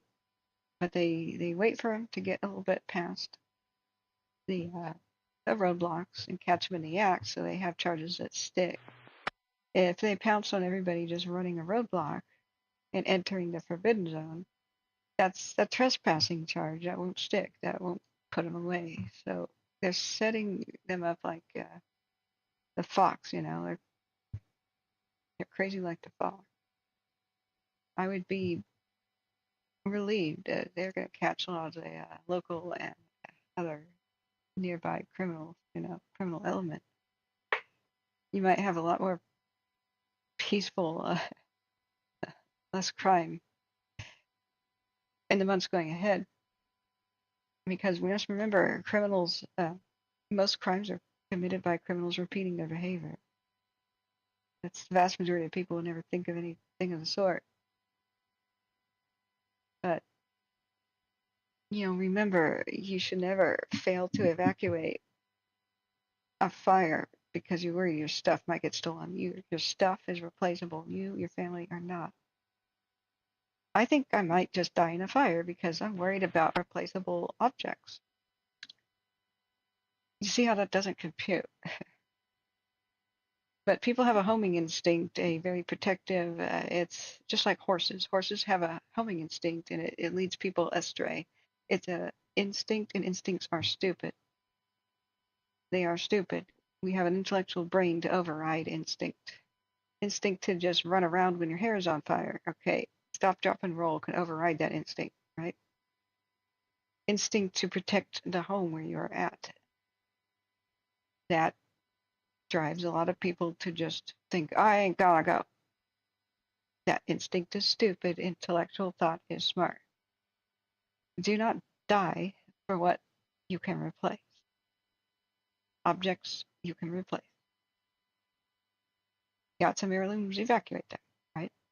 And try to invest for the things you can't evacuate in some fireproof places where you could say bury them on your property or get a safe, right?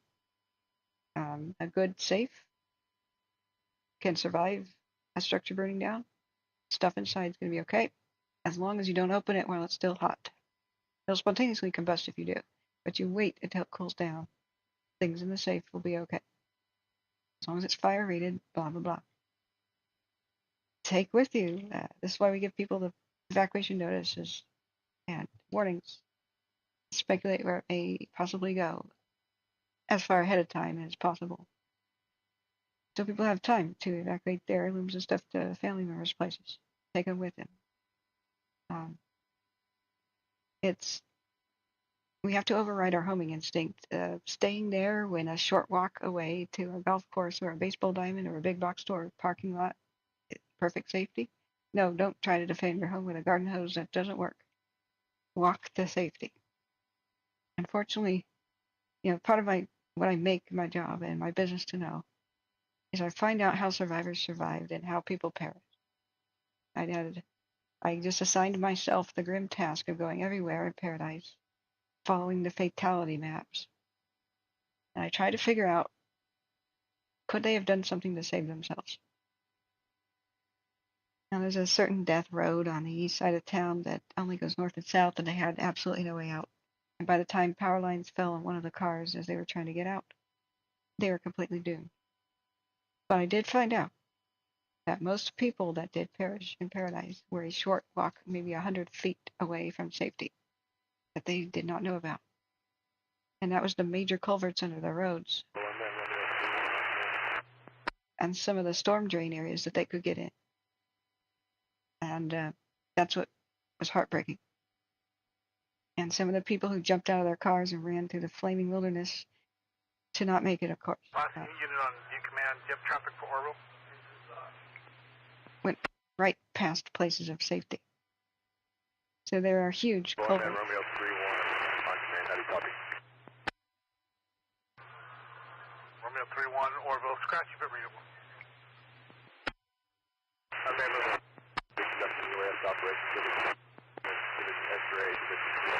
Below 1,500 supervisors in the aircraft and route to the incident. But no aircraft en route to the incident at this time. What? Other than the Intel aircraft. Man, Romeo 3-1 copy. Wait, what just happened? What did they just say? I have to turn off the filter for high altitude. Disable the stupid filter. Yeah, here's the Intel craft. It's much higher than the rest of. I have an altitude filter. It's 12,000 feet. Is there a new incident? Did they just say that? And they said, can we get? Did they just say we need aircraft to the new incident? No aircraft above the incident except for the Intel plane. What did they just say? Yeah. That's okay. I'm not making a judgment. I give people the most information so they can make decisions for themselves. People who are adults have the right to make decisions about their own life and death situation. I totally understand that. But I try to give people as much info as I can. make sure it's not the instinct driving you, that you did think about the pros and cons, is all I'm suggesting. You know what you're fighting, know what human instinct is, and then contemplate your options. Say, okay, heart, I know you're panicky and fluttery, and you're trying to get me to do things. You're trying to get me to drive crazy, and you're trying to get me to run around like a chicken with my head cut off. But let's chill here and assess what are the best options to do. Yeah, super. That's okay. It's holding your messages with certain words mentioned. There's certain words that get auto hidden messages. I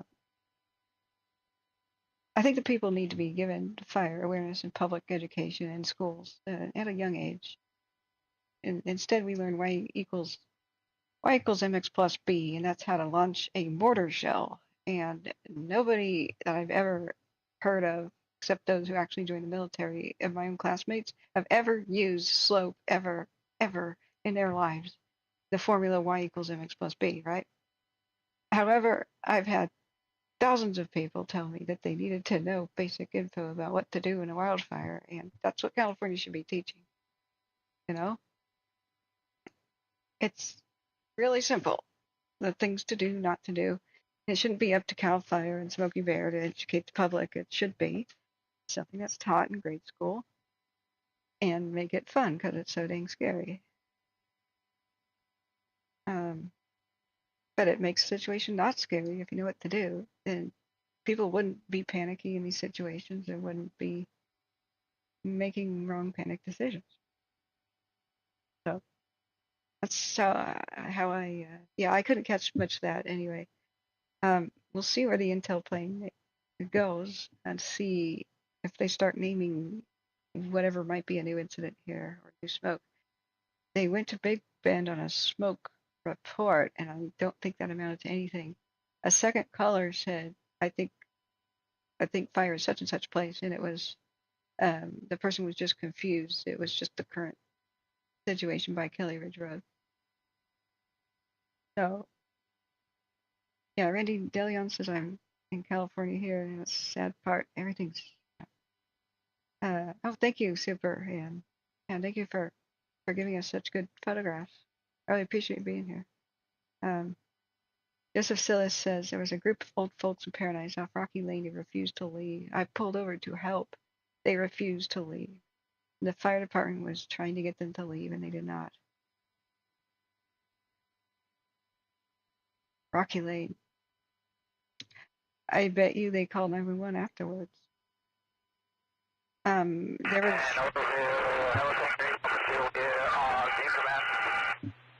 Helicopter 8's coming back, and his microphone needs to be replaced.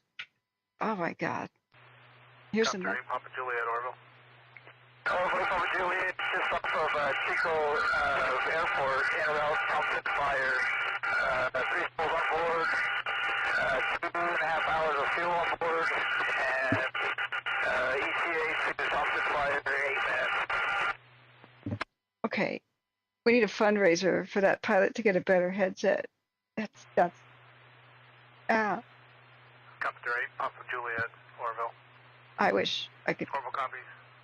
You advise UAS operations ongoing. Midnight 24. Hey, Papa Juliet, we'll be looking for the UAS operations at 8 Papa Juliet. It's an Alaska airline. There's an Alaska airline going high altitude straight over this. It's 737. Can you imagine what they're seeing out the window right now? Is that hell below us? Hell. No, it's just Oroville. It's just Butte County. Oh, right. I'm so sorry, Joseph. I encountered that problem when I tried to evacuate people from the Beachy Creek, same time as evacuating my mom. And the old people, some just go, that fire won't hurt me. And it's like, oh, God. And I did convince somebody to call their daughter to come pick them up for a ride because hot ash was raining down on our heads, and the smoke was so thick I could could not breathe. I lifted luggage into the trunk of my car, sat down, and had to pant and rest for 5 minutes just doing that. The sky was black and red, and the other county next door had a mandatory evacuation, which is a 4-minute drive to the east. And then Marion County did not have its beep together. I'm still angry at Marion County to this day, which is the capital's county by Salem. Did not issue an evacuation warning whatsoever for this.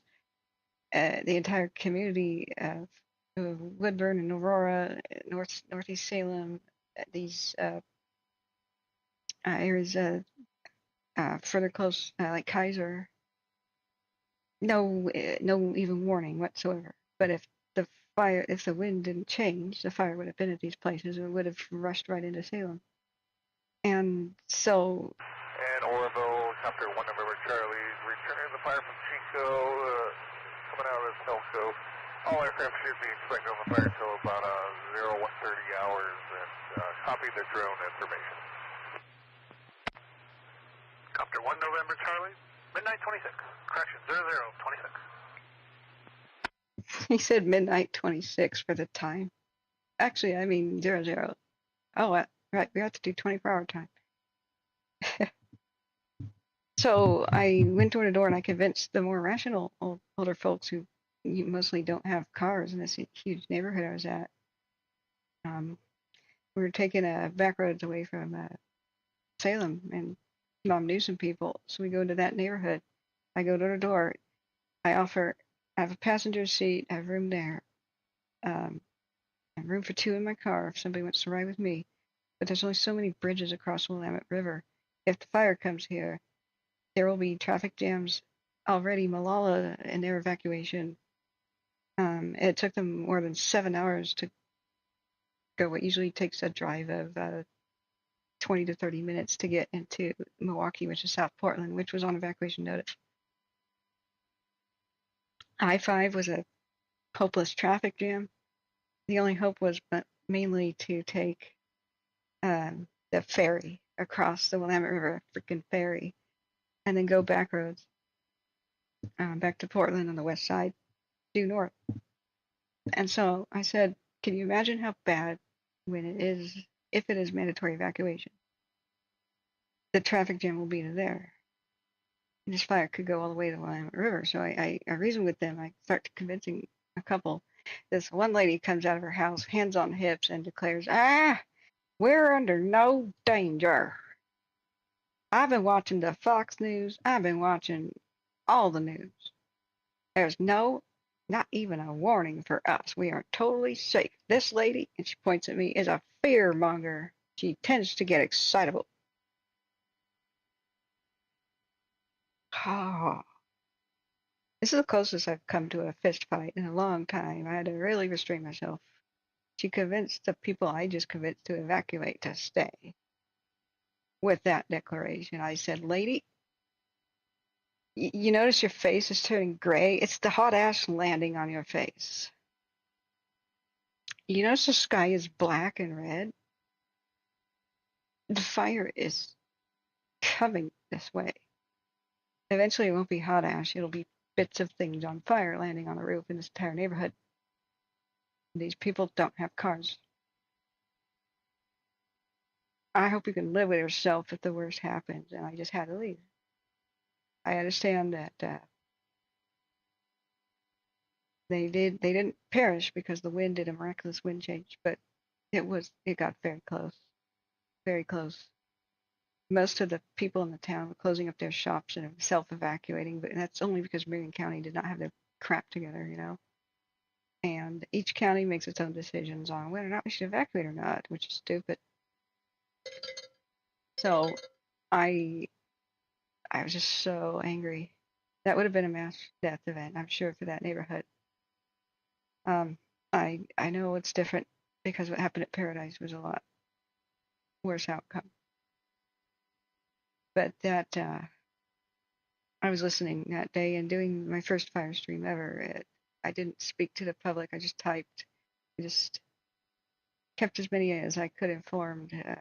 Typically had like 6 viewers every day. That's how I found out the YouTube algorithm doesn't connect people with what they need to know, but what is already popular and trending, and so I had never been live ever before. My channel had no subscribers, so I wasn't promoted, even though I was giving the life-saving information out, listening live to the dispatch. And I'll never forget the crying that the firefighters did.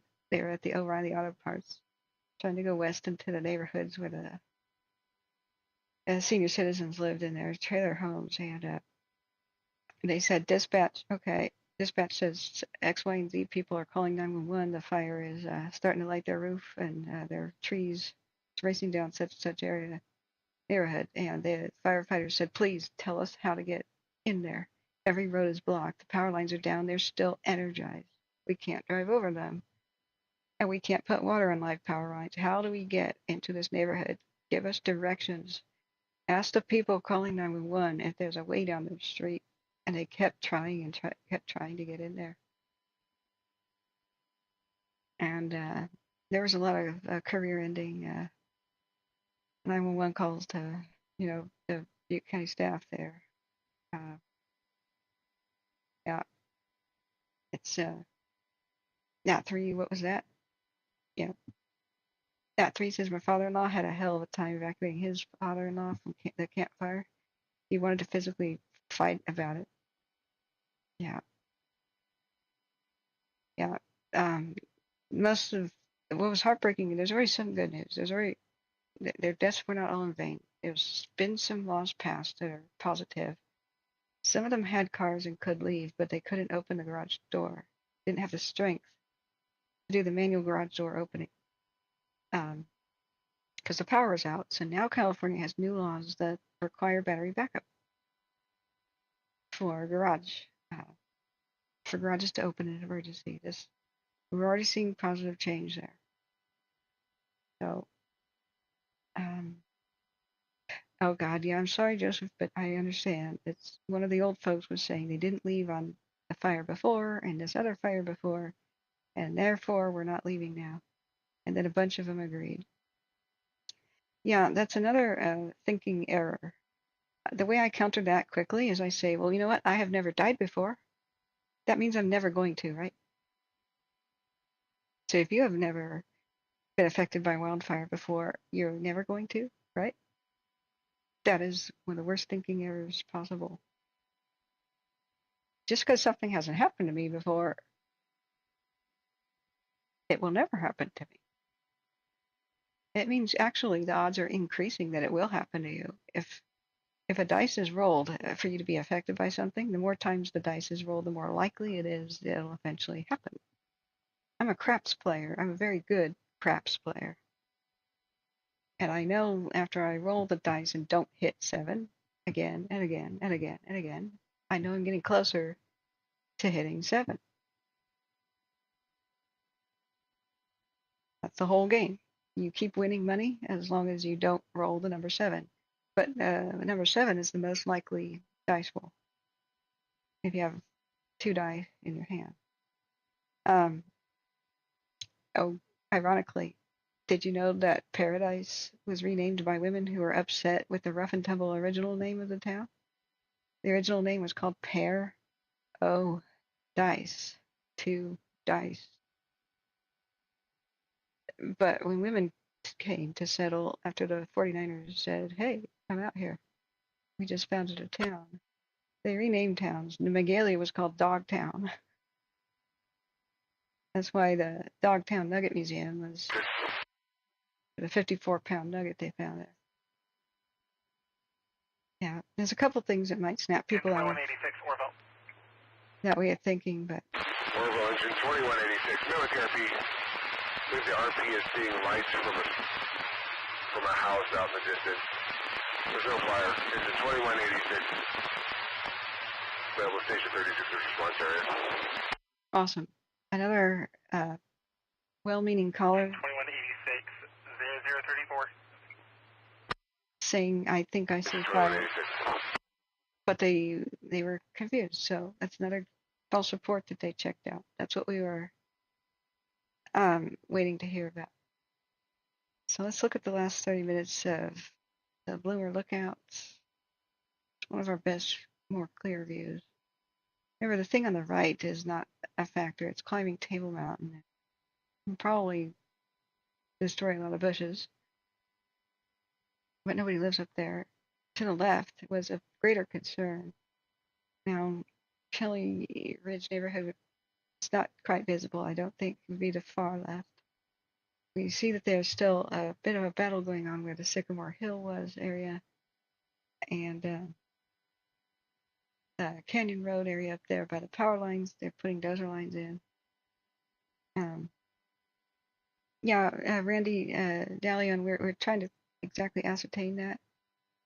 Yeah, Dogtown Road. So we've got a map of where it's been finally. So the infrared mapping plane is still circling. We've got nighttime helicopter drops there. This particular Chinook, November 950 Charlie Hotel, keeps dipping out of I got a cool, exciting video of this from earlier, out of the lake right next to the dam, and it keeps helping assist with the Bessie Lane area where they confirmed lost some structures. KCRA, Bessie Lane, Canyon Drive, Royal Oaks, and Oro Dam Boulevard East. They're converging here to try to stop it, to save the yeah, I need more blood sugar. Maybe we're gonna have some chocolate. I need an energy drink, actually. Coffee. Yeah, coffee. I got coffee. They're trying to save the. Okay. Definitely the Kelly Ridge neighborhood. Sorry, guys. Yeah. So far, fingers crossed. The only confirmed structure and/or home lost is west of Canyon Drive. They said that the Hillcrest Avenue / Almond Avenue structures threatened. They never updated on whether or not they were able to save them. Remember, if your home is within the perimeter map, it's just a quickly, crudely drawn outline that does not reflect the individual homes that they're able to save. There's a lot of helicopter activity, and the MD-87 and the VLATs, the DC-10s, dumped huge amounts of retardant, perhaps directly on homes too. Everybody wants a pink house, is one of the jokes in the stream. If you got a pink house, you got a much safer house. Pink is the new black, right? So I do not believe that at any time it ever got established up in higher elevation neighborhoods of Kelly Ridge. We've heard nothing about that on the radios. There was grass growing on the dam that burnt off. It's on either side of the spillway. I think the majority of the white flashes we're seeing is on the emergency spillway area, and it was vigorously, actively burning here, just kind of out of view, but you see the big white on the Potter's Ravine recreational area, which doesn't have homes. So it's got thick trees, though. So it's lots of fuel and steep terrain, and it's up climbing Table Mountain and several different areas up on the cliffs. Went past Mount Oro for sure, and it began being pushed up Cherokee Road, and they said that they had spots to deal with, and they were making sure that the Oregon City Bridge and schoolhouse were safe, so they were stationing a lot of water trucks there. So there's no real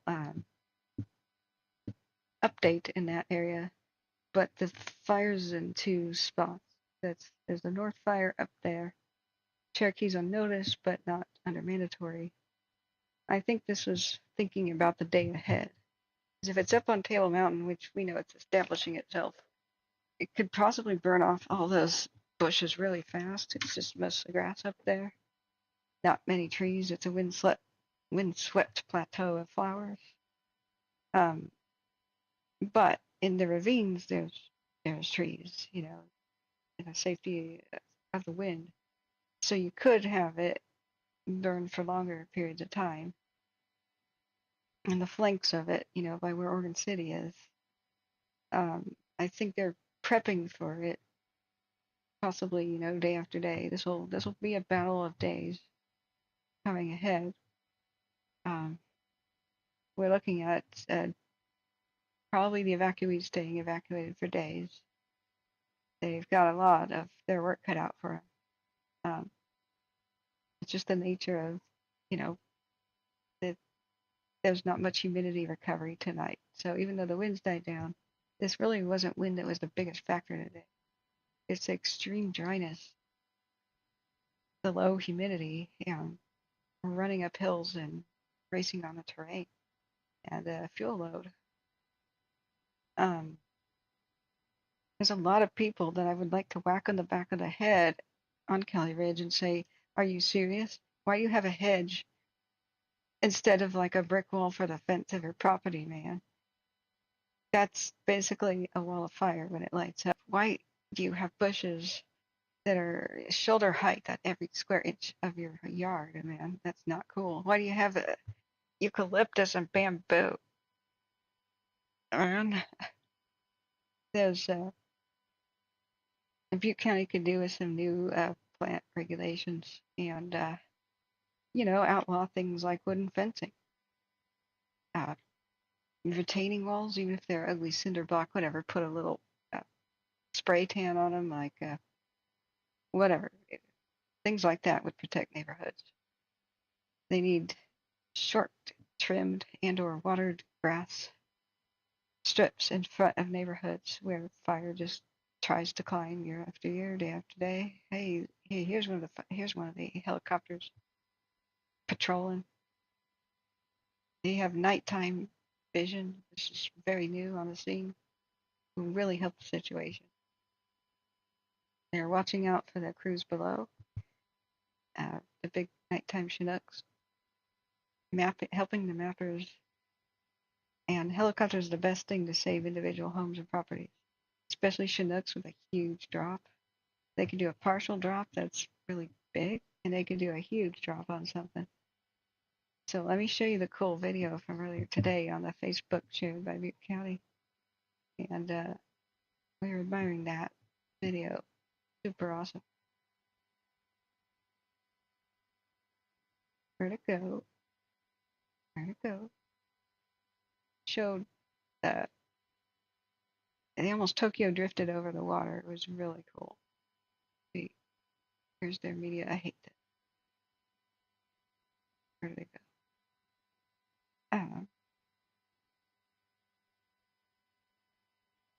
Fresh. We have to scroll through it. Okay, they put more information about the animal shelter update that I missed. They posted this 33 minutes ago. Camelot Equestrian Park, Park Road in Oroville, where large animals can go. Small animals, no chickens, please. 2279 Del Oro Avenue, Oroville. That's probably because of the bird flu. No fowl or chickens, please. Bird flu risks. Ridley Fairgrounds is the main evacuation center for people with RVs and population. Smaller evacuation center, Oroville Church of the Nazarene, which they announced earlier. So a large animal shelter will reopen at 7 in the morning today. So I guess you go to the fairgrounds with your large animals. Here it is. Check it out.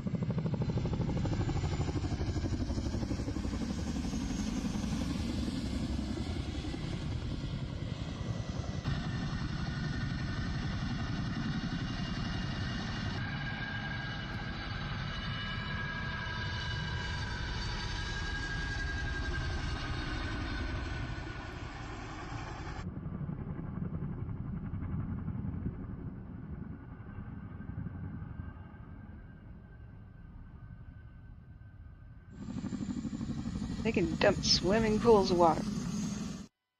Let's just replay that again. Look at this Tokyo drift swoop that they do over the lake. They're flying right over the dam. Watch this elegant swoosh. Oh, they cut it. That's my favorite part. It's like a little Tokyo drift. That turner. Just turn off that sound. But that's pretty slick. So we've seen it repeat. That's its drop location. It's bucket drop. It's not really a bucket. It's got a snorkel, but you can see it. Husky says I was following this fire nearly 2 hours before I came live. I know. I'm so sorry. So sorry. Roof sprinklers. Oh goodness. That won't help too much. Because we know that now it was assumed that fire landed on top of roofs, and that was the number way that the roofs were on fire. Like in the Oakland firestorm days, when roofs were made out of wood, that may have been true. But then they did a mandate where roof shingle, wood shingle was banned, right? And then for some reason that didn't help that much. It was a bit puzzling. Division Mike, operations on command. Let me get the video of what I'm talking about. Most homes are lit on the inside out by wildfires. It's the vents, the Division soffit. Hotel, operations on command.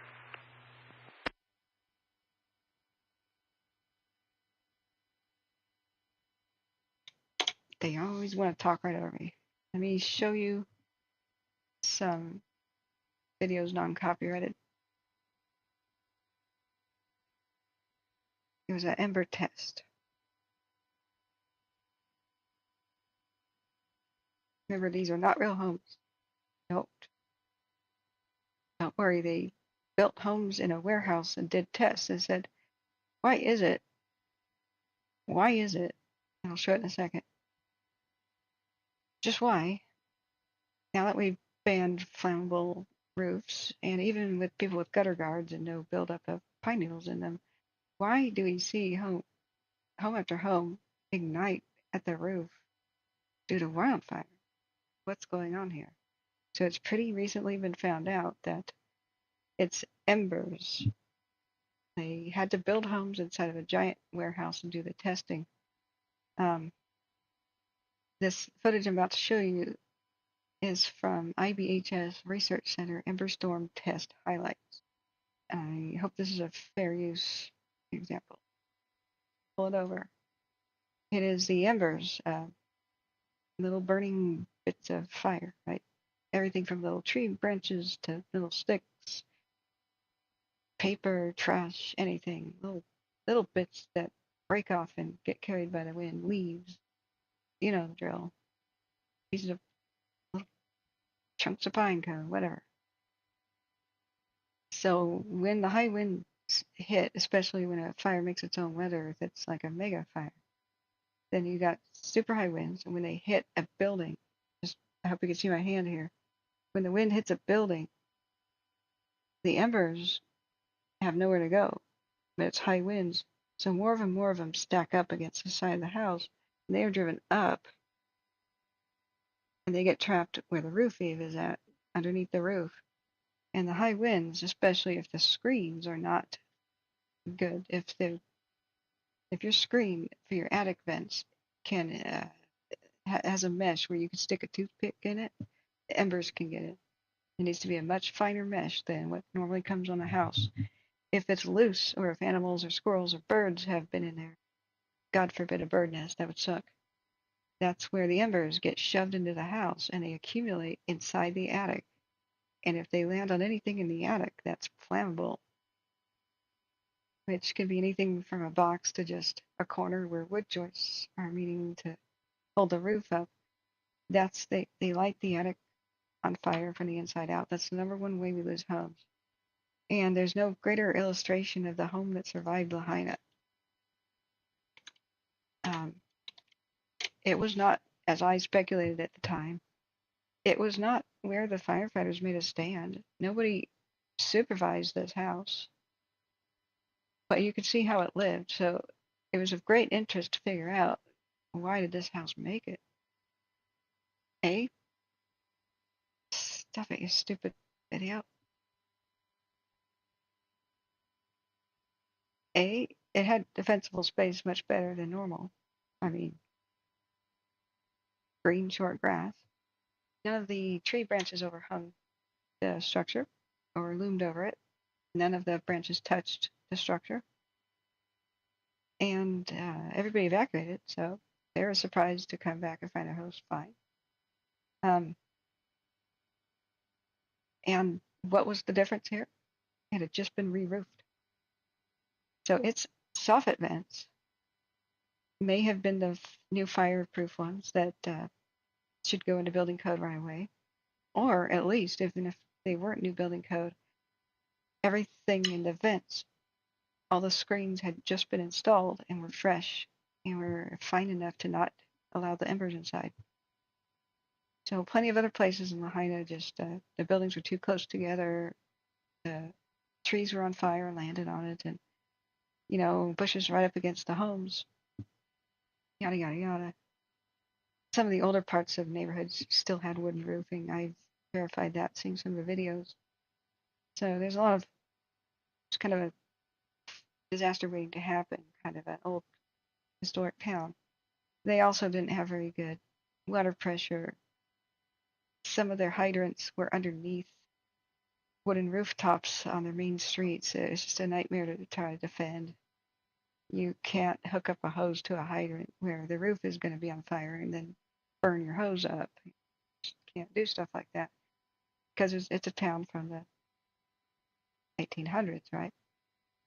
But this one survives because it had no way for embers to get up under the roof, even though it got showered by them. And that was its survival secret.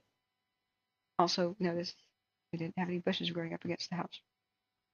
So I'll show you the ember storm tests. So you may want to close your eyes for part of this, because it will show this. This is a test fake house burning down, right?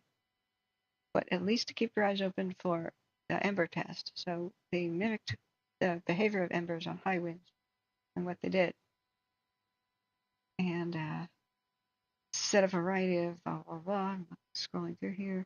They put plants in the yard, tried to see what kind of factor this is, what happens, is it the shrubs? What's going on? They pressed play on high-powered fans with embers. And so, as we saw in the Cascade Fire videos of 2017, the same fire that killed my friend and his girlfriend, Bangor and Loma Rica, this is what happens. You can't defend your house with a garden hose. You just can't. Just look. It doesn't work. When I say that it's like a blizzard and every snowflake is on fire, that is exactly what I'm talking about. So you have debris, pine straw ignition in the gutters as a result of the ember attack. The vinyl gutter melts and fails. The aluminum gutter, though, stays intact. And the dry, grassy vegetation becomes fully involved.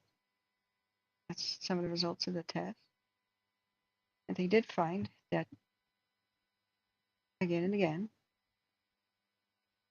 that the way that most homes are lost is the fires on the inside, because it gets in through the gable, attic vents, and the soffit vents. Because screens are not fine enough, sturdy enough, or loose. There's bird nests up there. But notice how stuff on the roof is burning. The roof itself is resisting. So I've tried to convince some of my family to cut back the bushes away from their home. And they said, but they were planted by grandma. They're grandma's roses. Okay, get some seeds and regrow them. But grandma would not want this to happen. So even though there's stuff in, it says dry vegetation has ignited in an indented corner, which is a bit of a trap for where the embers go. Remember, this is a fake house, guys. Fake house.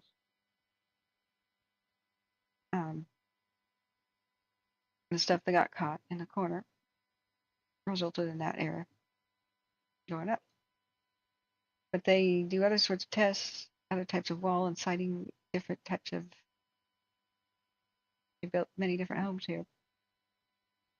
Try to figure out what's the best kind of siding. And what happens with the vinyl stuff is it just melts right off. It's a petroleum product, so it will eventually fuel fire. Here's the critically important part. The attic gable end vent has a 1/8 inch mesh screen, yet embers penetrate and float into the attic, where they likely would catch combustible material. See, that is the number one way. You could have better siding that would resist fire. You could remove all those bushes and stuff. But if you could stick a toothpick through the mesh in the screen, that's too wide. 1/8 of an inch mesh screen is not good enough. So I tell people the number one way right now to make your home as fireproof as possible is A, put on order and redo your soffit vents to be the new fireproof ones. But those can take a time get on order and installed, right? This will increase the value of your home for sure, and perhaps lower your insurance rate, perhaps. And then if you can't do that, then go to your hardware store and buy very, very fine metal mesh and take your staple gun, if it's safe for you to do so, or get somebody up on ladders and staple gun like crazy, several layers of that stuff over every vent. You can get in your attic, you can do it from the inside too. That would help on each side. And then later make it pretty. That is the number one way to protect your home, and I've been saying that again and again. So this is how the fire got in, through this, the gable vent. Sometimes they're round, it's the peak of the roof. Sometimes they're round, sometimes they're square, sometimes they're a triangle. Joe Forney says hardy board is an amazing thing to build a home from. Thanks, Chris, for being here. Get a good night's sleep. Yeah, Joseph Silla says, I noticed after the campfire, all the homes in my neighborhood that made it had metal roofing. There's only 2 of them, but they stood out to me. Exactly.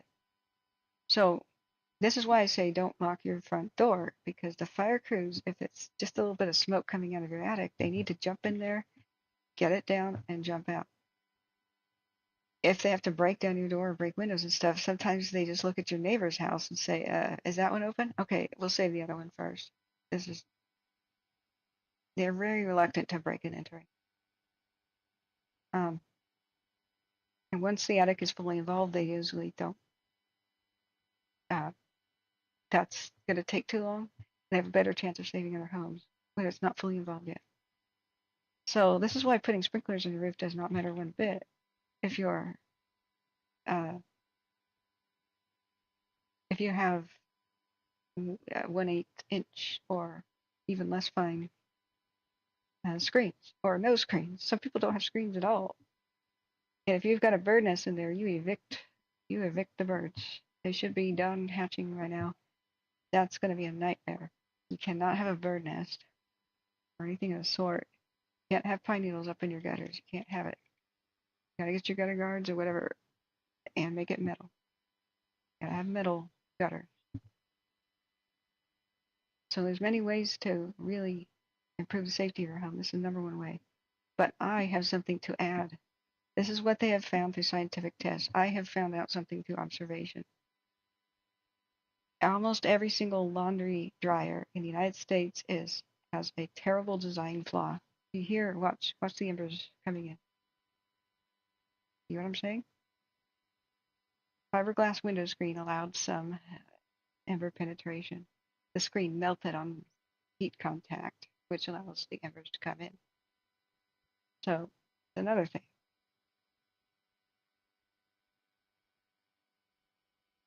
I don't want to traumatize anybody, but I wanted to show the gable vent. Watch. So, you can prevent this though with screen, the outside, inside, and then fix it and buy one of the fireproof ones later. This is the number one way that they have found out that homes are lost in wildfires, because it is like the ember storm is like a blizzard. Every snowflake is fire trying to find a way, getting caught in little corners. But if fire crews had rolled up on this fake house, right, and they sprayed it down, it still would have been lost because they would have moved and thought, hey, we saved the day. It still would have entered the attic. They would come back and be like, why did we lose that one? What's going on? That. I hope we can understand. So let me timestamp this explanation so we can direct people back to it. I have a new thing to tell you that's critically important for you guys to spread the word, because the officials have no idea about the risk. And it was just randomly given to me one day I was just watching YouTube and randomly dryer lint cleaning videos came. So newsflash, too long, didn't read. You have to clean like crazy. You get it cleaned professionally, your dryer vents, because there is a design flaw in every laundry dryer, pretty much in the United States. German people told me in Germany it's different. No matter how much you clean the dryer vent, no matter how much you clean out the lint, there's these videos. It doesn't matter where this comes out. I hope this is fair use, but get it professionally cleaned. There's no mesh here to prevent fire from getting into your home through the dryer vent. That goes out somewhere outside. Sometimes this stuff accumulates because it comes out of the dryer. At Oroville, Dr. 8 Papa Juliet on Butte collapse. Tone that down. Helicopter pilot 8 needs a new headset. That's all not micro, but mini plastics. Copter 8, Papa Juliet, Oroville. Lint is some of those. Papa Juliet, off of the Thompson fire, en route back to Chico Airport. Estimated time of arrival is 10 minutes. Copter 8, Papa Juliet. Positive AFF 0102. Now, Papa Juliet. my biggest piece of advice is that since lint is one of the most flammable things on earth, and expect that if you don't clean this every single year with a professional, expect the buildup to be pretty similar, especially if you don't remember the last time this was ever done. They're failing to understand that I'm sure this is a way that fire enters many homes because there's no mesh whatsoever at the end of these. I've been observing and examining these everywhere I go. And at best, there's just a bird blocker kind of a really loose screen with 1/4-inch gaps in the mesh. But since lint is one of the most flammable things known to man, I'm sure we're losing many homes and structures as the embers get blown up into the dryer vent. So you can pop off. Each one of these is meant to pop off the little. I'll show you what they look like. Hopefully you will have one at the side of their house. Sometimes they're on the roof. Captain 1 November Charlie, released from Helco, returning to McClellan, ETA 0130 hours. All right. Copter 1 November Charlie 0103. 1 November Charlie is leaving. Which one is that? It's a smaller helicopter. Okay, I think the nighttime Chinooks are coming back. Or they're still working the scene. Yeah, that one may go and refuel at Chico. I think they're coming back. But they've been doing awesome work. They're the nighttime ones. Okay. So let's see what it looks like. Dryer. Duct. No, not those from the inside. I want the home exterior. Yeah, they look a lot like this.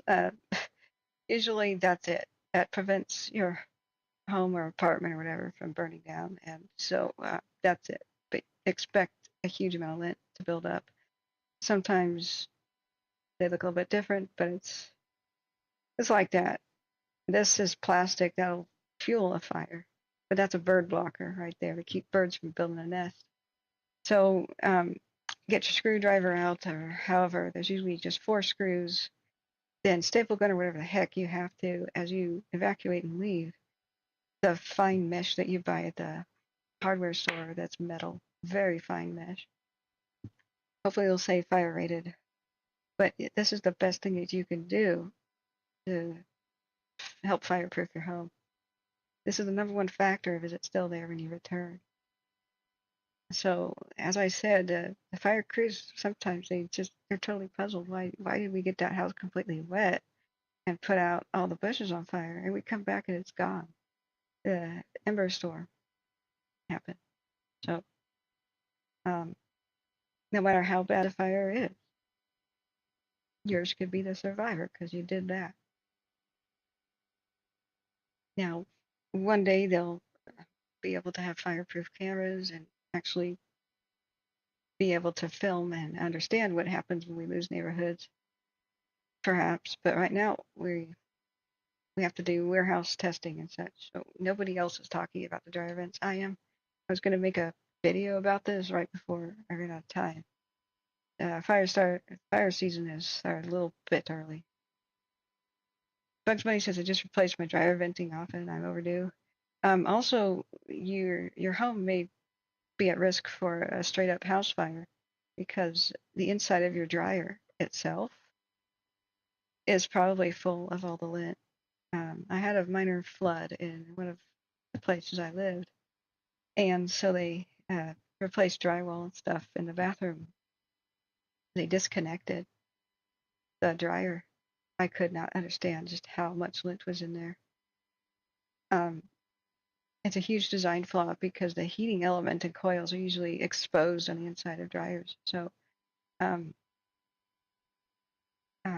inside of dryer with lint, a quick,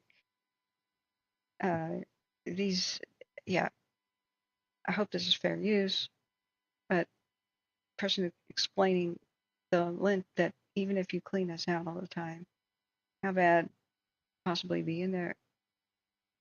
He's not taking the, you have to take your dryer, the front off to see this. Lint cleaners. Yeah, here's opening a dryer. And they call it oddly satisfying videos. That's how I first understood this. But you have to take the back off, depending on the model, and that's what it looks like on the inside. That is the motor right there, one of the belts. It can look worse than this. So there are a high percentage of fires begin in the laundry room as far as home fires. Oftentimes this is why. Now, do you have a problem right now? There's one easy way to know. Thank you, Husky, for your help tonight. Have a good night. Does your dryer not dry very well? Does stuff stay wet a long time and you run it for multiple cycles? And yet you put your hand on the top or the front and it's really hot? You have a massive problem. You have a huge fire danger. It's getting hot inside because lint has blocked the hot air escaping and the moist air escaping. It's hot, moist air when you're drying your clothes. It needs to go through the tube and outside of the house. If it's blocked by lint or some other obstruction, it can't dry, but it gets hotter and hotter and hotter the longer it runs. And you're closer and closer to having the lint ignite inside the dryer. So it's actually very, very easy. You unplug everything, of course, and watch some videos, get the manual out for your dryer, or get a pro there, or get your maintenance, whoever. And just check out the lint buildup inside of your unit, and in the hose, you'll be absolutely blown away about how much there is. That's because American dryers have a design flaw. Even if you change the lint screen after every single dry load, they don't completely seal it. So there's always lint entering your dryer and going out the tube and building up in the vents. This is a problem for the entire nation. We need to fix this immediately. You might find a small fortune in coins too. What is so freaky is half of these dryer clean out videos, you see a lot of the lint is charred where it got hot enough to nearly ignite. Now, thank you, Husky, for being here. You're a machine, but do get your rest. I'll take the night shift. So please spread the word about this.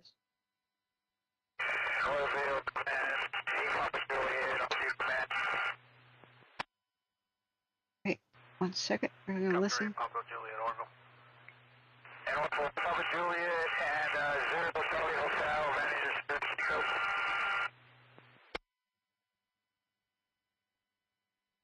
Hey, Papa Juliet, 0109. Positive AFF. Hey, Papa Juliet, and 0 Charlie Hotel.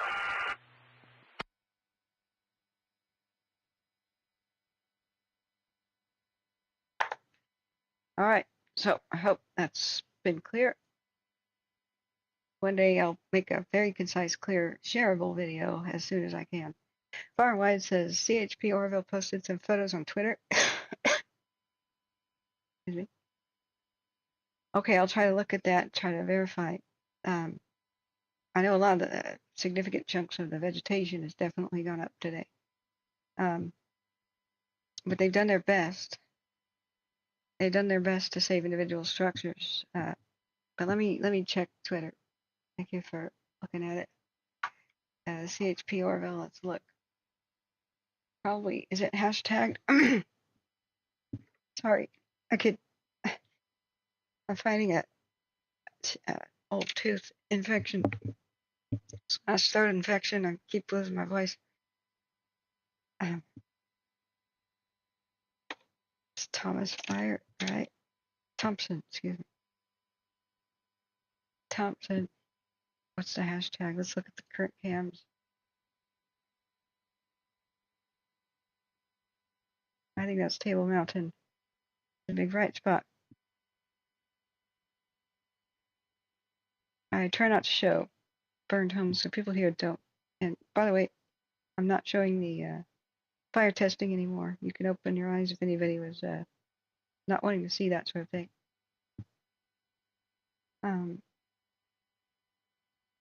Overlook at 2 pigs, South Oroville worth a damn right now. Is South Oroville Dam cam worth a damn right now? Let's see. It's been out of focus.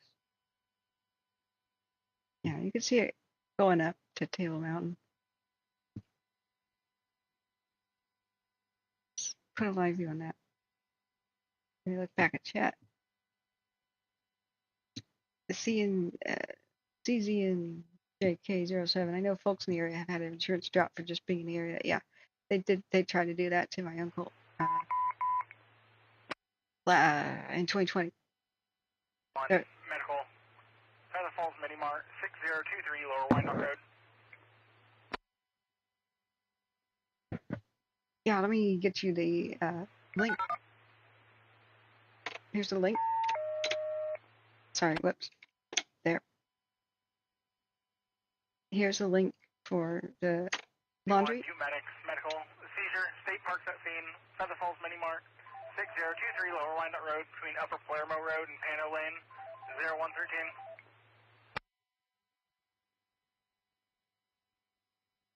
Yeah, it's a medical call. Yeah, I try to be very sensitive. My Twitter, though, I will share everything. So that's a good, happy medium. I'm sure we get tons of views and exciting. What YouTube does is, I believe now, if I have a video, I'll start from the beginning. If I have a video, it tries to decide what's the most exciting thumbnail. The thumbnail is the preview image of a video as you scroll through videos on YouTube. So we know some little algorithm bot program is looking at the frames of my videos, right? It tries to suggest the most exciting and compelling ones to be the thumbnail. It somehow knows. Oftentimes it's kind of freaky. It scans the whole video and says, this should be your thumbnail. It suggests 3 usually. So we know that the algorithm is, and the bots, YouTube is a gigantic, huge system. They don't have enough employees to look at everything, or even 5% of what's being uploaded. It's pretty much policed by bots. The bots go crazy sometimes. The bots threatened to ban me for spam when I was just making normal comments on some videos one day. And I was pretty freaked out. I said, ban me? Yeah, like destroy my livelihood, delete my channel? You know how much I'd sue your asses?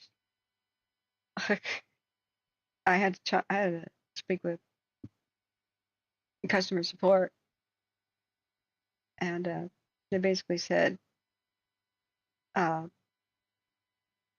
reading between the lines, yeah, that was a mistake, but please, please be patient with the process. I said, no, no, no. If somebody said, hey, we're going to terminate your job right now, and it was quite important, would you want to wait and bear with us with the process? No, you fix it right now. And they banned me from making comments on any YouTube videos for 24 hours. My comment was on an Antiques Roadshow video about the value of an antique. They said I violated, that bot said I violated YouTube's terms of service regarding spam. Okay. All right. What I was doing was responding to other people's comments about how much an antique was worth and said, no, I think it's actually worth this. And I scrolled a little bit. Somebody said, well, I think it's worth that much. And I said, well, did you notice that detail on the antique? I think it's worth this. It was the same price tag. And the bot confused me with somebody saying, you could work from home and make $7,000 an hour not doing jack. You know, those spam things. Like, it's a automated system, is my point.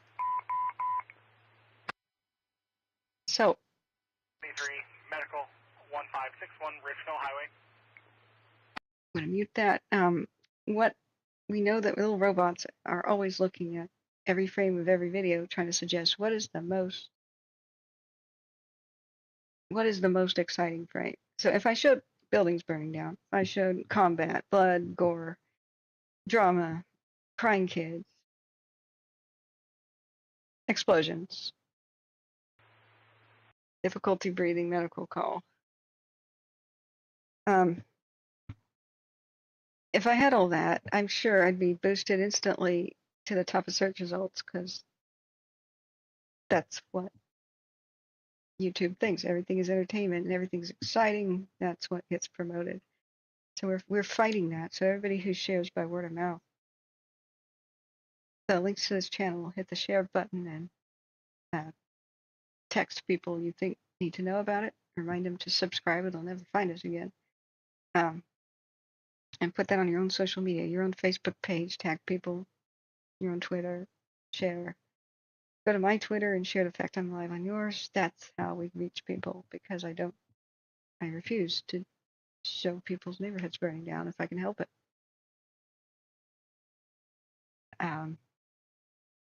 It sucks that you get handicapped by having morality, but you know, that's why I'm so grateful to anybody who has actually done that. I went from having 16 viewers during 2020's Glass Fire to 1,600 and then 16,000 in a single 2-day period because people shared me on their social media pages, their groups, you know, like Napa Valley group, you know. And C-Probe never found us. He was looking for this information. He lived in Sunnyvale or Emeryville or in something Vale or Ville in the Bay Area. I forget where that is. And he was concerned. There was smoke coming his way, so he looked everywhere he could for information. Never found the channel at the time. Found me through a mutual channel that I had liked, where Juan Brown was covering some of the fires. Blanco Lario. He subscribed Blanco Lario, and I think he found me through a comment on one of Blanco Lario's coverage of a fire, or something like that. Yeah, Smitty says the YouTube model is let's promote cats on vacuum cleaners. Yeah. Yeah. All right, let me try to find what you're saying, talking about far wide. It's from CHP Oroville, but not from CHP Oroville's Twitter. So hard to find. What's hash?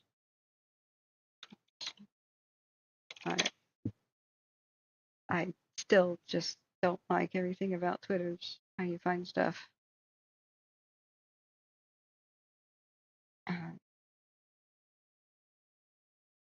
I'm not even coming up with anything for Thompson Fire.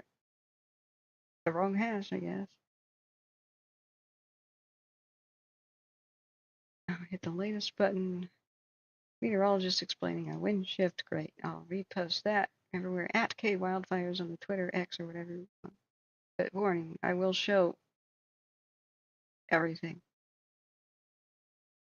There's a really cool picture on my Twitter right now. I can't show you copyrighted stuff. I just shared it. It's a helicopter making a drop.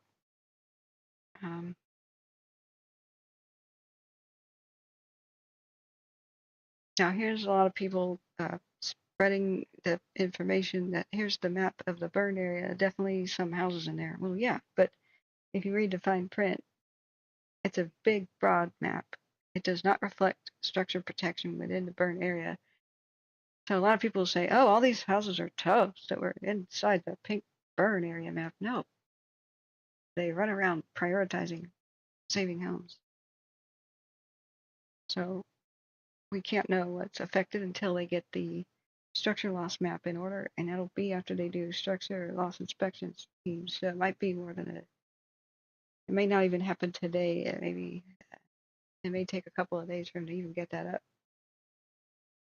They will try, when they don't lose that many homes, they'll try to contact people. The county will, by phone and other means, to try to inform people right away. But if there's a really big fire, like something with Paradise, they make a huge map, and then they put a icon of a house in where all homes are, and they're either not damaged at all with a color code, slightly damaged, medium damage, and then either heavily damaged or gone. And you'll see the general color code. What surprised me when I first started doing this, I just put up the maps, satellites, typed what little I knew when the Paradise Fire was going on, because I hadn't spoken, I was just a normal person getting on the internet, just mainly trying to broadcastify so people could listen to it and show people these satellite maps. Because I was tracking it on pins and needles just because I knew my brother was in there, and so many people I knew. I used to take horseback riding lessons in there. Right before I left for California, when the Paradise Fire burned for more than a month, the people came in and said, "Could you do me a favor?" I said, "Sure. What?" I only had 6 people on average at any given hour watching my streams, even though they went 24 hours a day. YouTube deleted almost all of them because I didn't know you had to restart every 12 hours or it deletes stuff. So I have almost no record of when I was live during Paradise Fire. I have some snippets I saved, but I had no idea. I'm still looking for what you're describing. Oroville, CHP, and whatnot.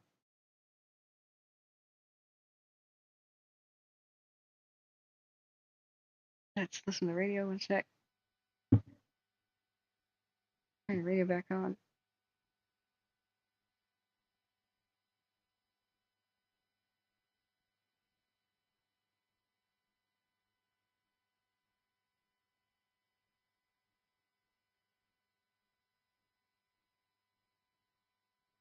Okay, Butte County Sheriff found that picture of the spillway.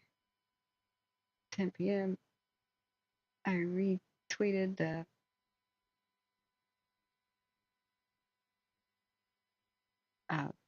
Tokyo drifting helicopter dipping. I'm sure the nighttime drops have helped immensely.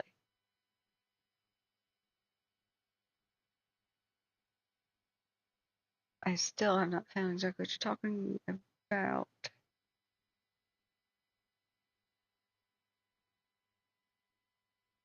There's Table Mountain. I can't show these on YouTube or I'll start getting copyright hit.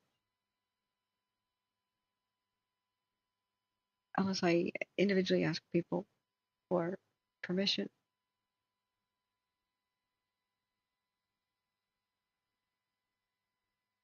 Go back up to Oroville.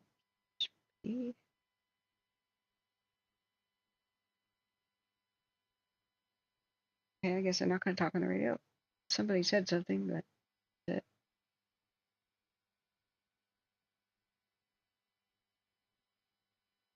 Michael, okay, maybe I found it. This is me, Bowie. No, are you not? Let me look back at chat. I may need your help. Oh, thanks. You got it. You got me, video. Okay. Far Wide said Chris Cooper is well known here. He used to be our local weather guy. He's not known to exaggerate. Yeah. Yeah, thank you. Dave built on it. I just finished watching a video about, and the geologist seemed very concerned about the situation in Oroville. He continued to emphasize that this situation is not normal. Is information getting out? See one of the fearmonger channels? It's an earthen dam. It can't burn. It's not concrete either, so it can't crack. The spillways have been repaired. We've seen the emergency spillway, which is just a dirt hill. Has lots of trees on it again. They probably replanted them. A lot of them washed away during the spillway disaster. The bushes on the hillsides have been actively burning. It's two sides of the fire. One on the north side of the river, south side is the one threatening the most homes by far. But it's an earthen dam. It's the world's largest earthen dam. See if we can get some good shots of it. There's no threat to it at all. Just shrugs off everything. Let me replay for you the cool video of the Tokyo drifting helicopter. He goes right over the dam. Where did I tuck that away? So they've been driving back and forth on the top of it. That's Table Mountain on fire there. But what specifically was a geologist concerned about? We have hot, dry north winds that brought air out of the eastern Oregon desert. That we're not having good humidity recovery. So the low humidity, extremely high temperatures, and we had a lot of rain this spring. That's thicker grass than normal that died, as it always does during the summer. Some of the people in some of these neighborhoods just decorate their yards like an English garden and put flammable plants everywhere. It's a hilly area and fire likes to climb. It's very difficult to control any fires in Butte County. It's one of the most difficult places to fight fire on earth.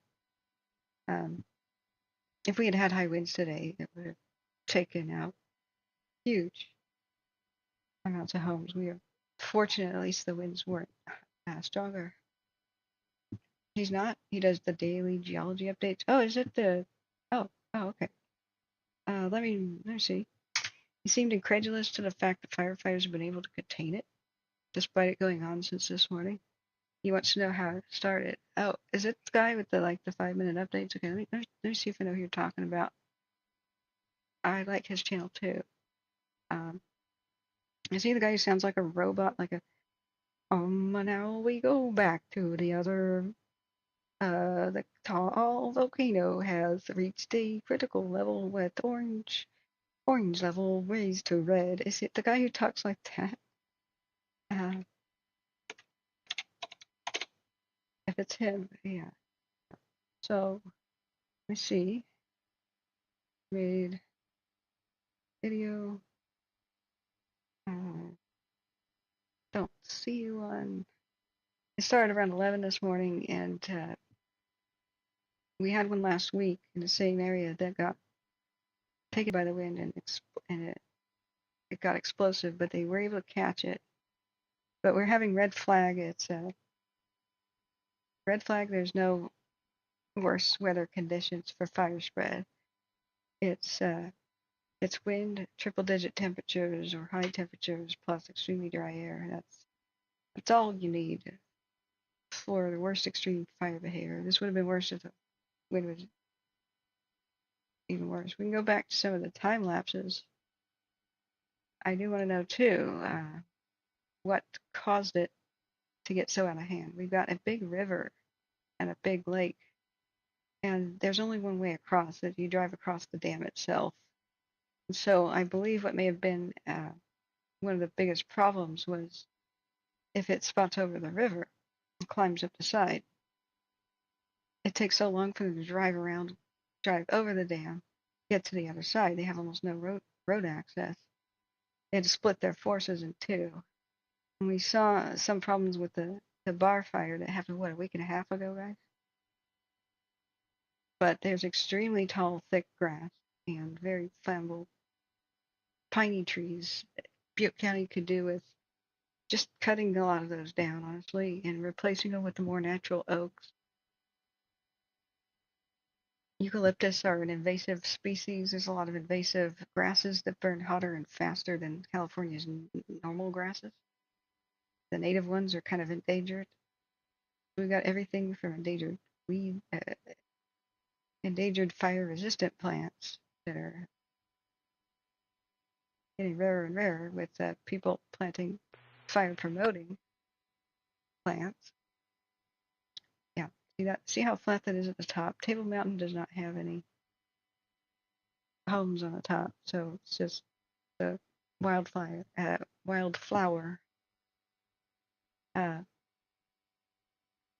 Different cams show. Let's see. Wait, did I just do the? Yeah, this is a different cam.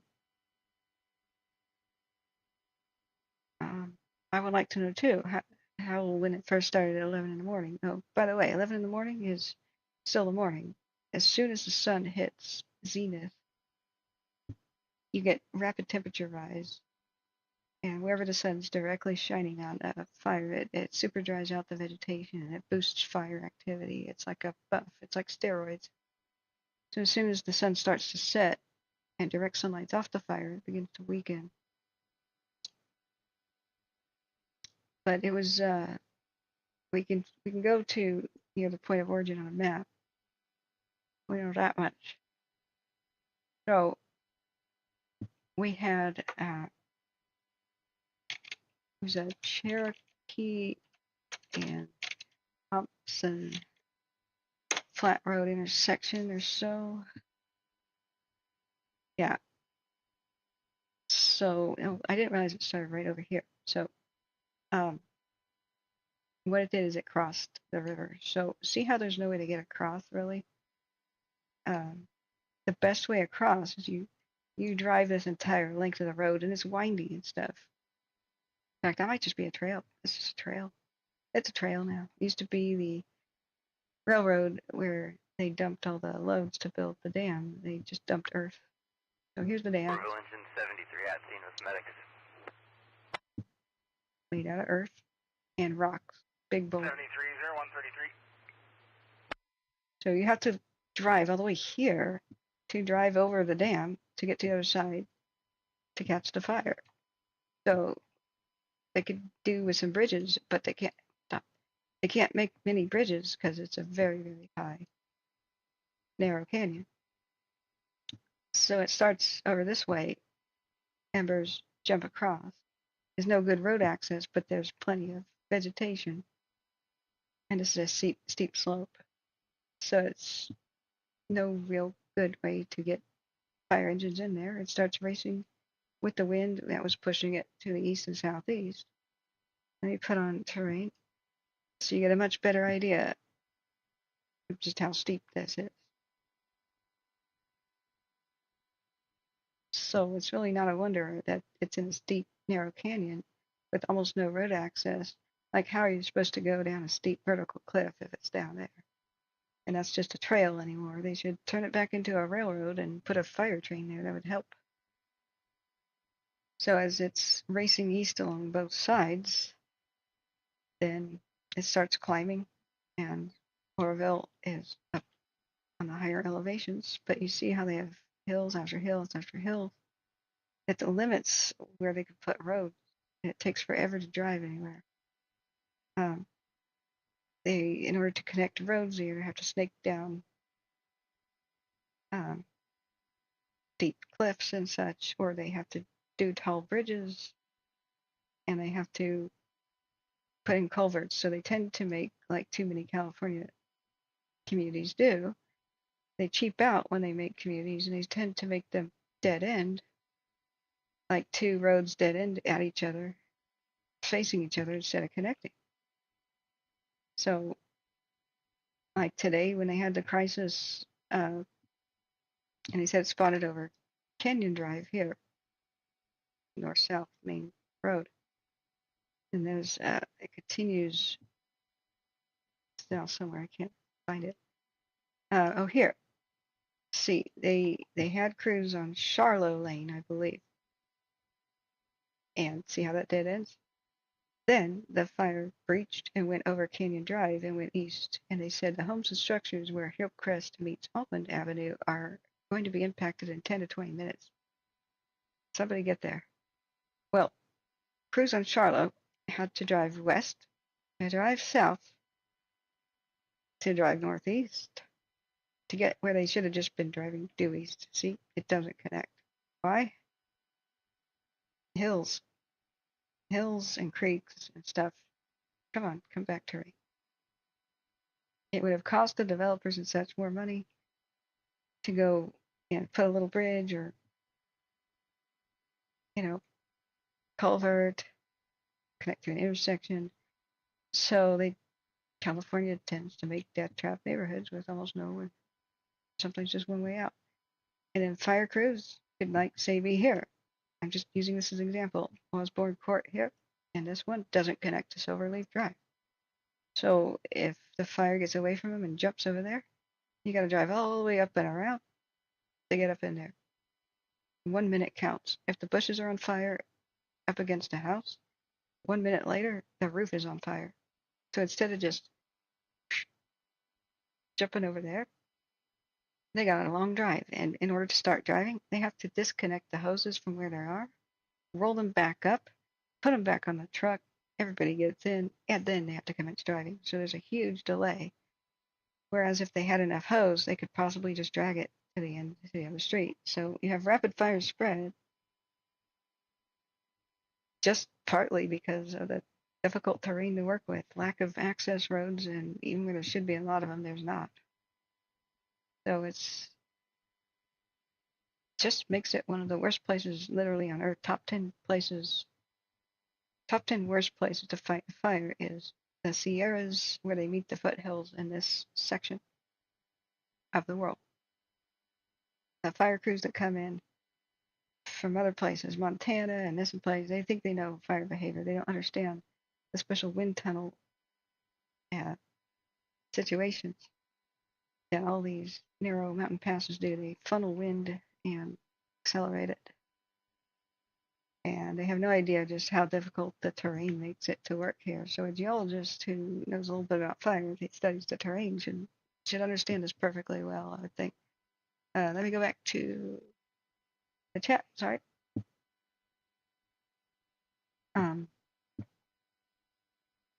He does daily geology updates. Earthmaster, okay, I don't know.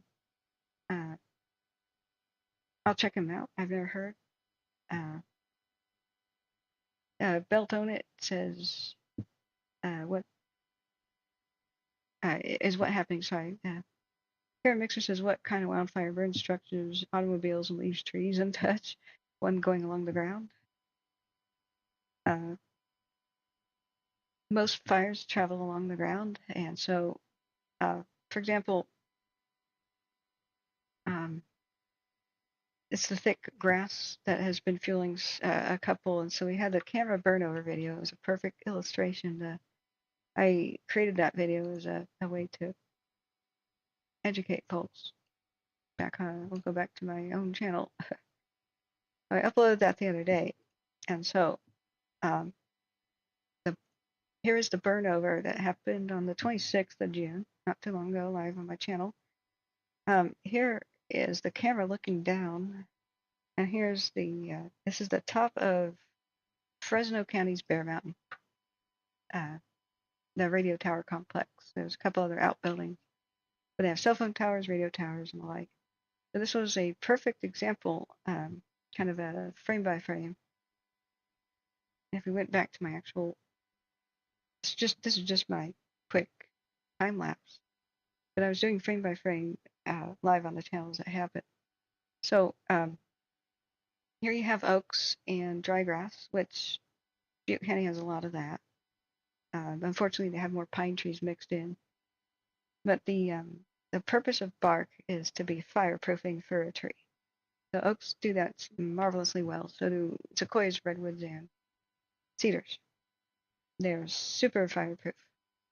So you'll see, like right here, in the upper right of the screen, that's a dead oak tree, and it won't even be lit because its bark is still intact. It takes a while from a dead tree. Here's another one here. For the bark to kind of slough off the tree and fall off eventually. It takes termites and stuff, rot eventually. So as we saw with the camera burnover, it was moving fast, not particularly wind driven, but just going up the hill because fires go up the hill. And it lit the grass on fire and none of the trees because it was a fast moving grass fire. In order to light trees, mature trees with thick bark on them, you have to have stuff stacked at the base. Lots of oily bushes, lots of dead limbs, lots of pine needles, lots of stuff that will get that fire going. It takes a while, or a lot of dead limbs at the base of that tree, right? So it's typical, though, that fire moves along the ground. So you can very much protect your home by replacing a wooden fence with even a low retaining wall, say 5 foot tall. That would be a great speed bump for fire. Now, as the fire goes, you have to slow it down. Slow it down to where's playback speed? Let's slow it down to its slowest. And go back to the top-down views. I did a frame by frame of this. Fire starts coming up the hill, and as the frames go by about once every 30 seconds to 1 minute, oaks, super fire-resistant trees, there's not particularly a lot of wind. What happens with grass is it burns up so fast, there's no time to light the tree on fire. So it burns up and cools really fast. It's a flashy fuel, meaning it moves really quickly, but it's a done deal quickly. So wildfires spread out of control and quickly. They have to run and race to catch up to them that are grass. But once they do get in front of them, they can be relatively quickly and easy to stop as long as they got a good road and they have a lot of units there. So I'd like to bring to your attention that none of these trees are on fire. Even the dead oaks, the grass is burning out from underneath them, and this is normal. So the automobiles, though, parked in grass, they have one thing that really sucks. They've got their tires, which are a petroleum rubber/petroleum product, because a lot of them are vulcanized rubbers. So they've got the gas tank that starts to heat up, and so the fumes inside the gas tank, there's a lot of plastic in cars these days, the bumpers and stuff. Plastic is, just think of it as crude oil, but it's in solid form. So vehicles are a lot more susceptible to igniting because the heat will start doing things with the gas inside and the parts that readily burn.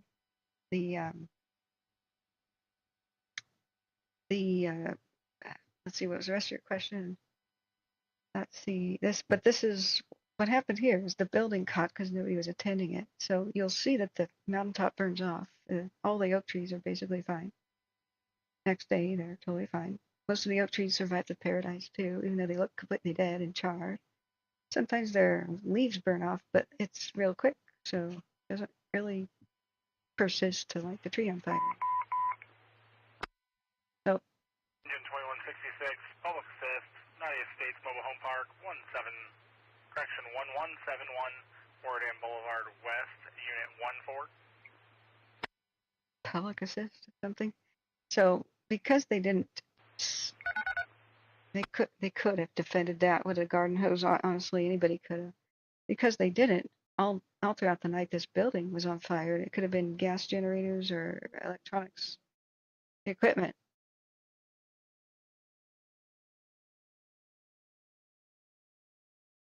Between 10th Street and 12th Street, 0145. Public assistance, somebody needs help at a mobile home park. So you could see that the mountaintop only has a couple of spots on fire, the dead trees on the ground, stumps, but pretty quickly the only thing still burning and burning throughout the night is the stupid building that they didn't defend. It would have been super easy to defend it. They knew the fire was coming for 6 hours and they didn't send anybody to defend it. Just one little hose. This is the danger of it. Don't have grass that's next to your buildings, but they did not mow, and that's why they lost this. Probably up to $500,000 of infrastructure. Your tax dollars at work, right? But here, the next morning, trees still alive, grass burned off.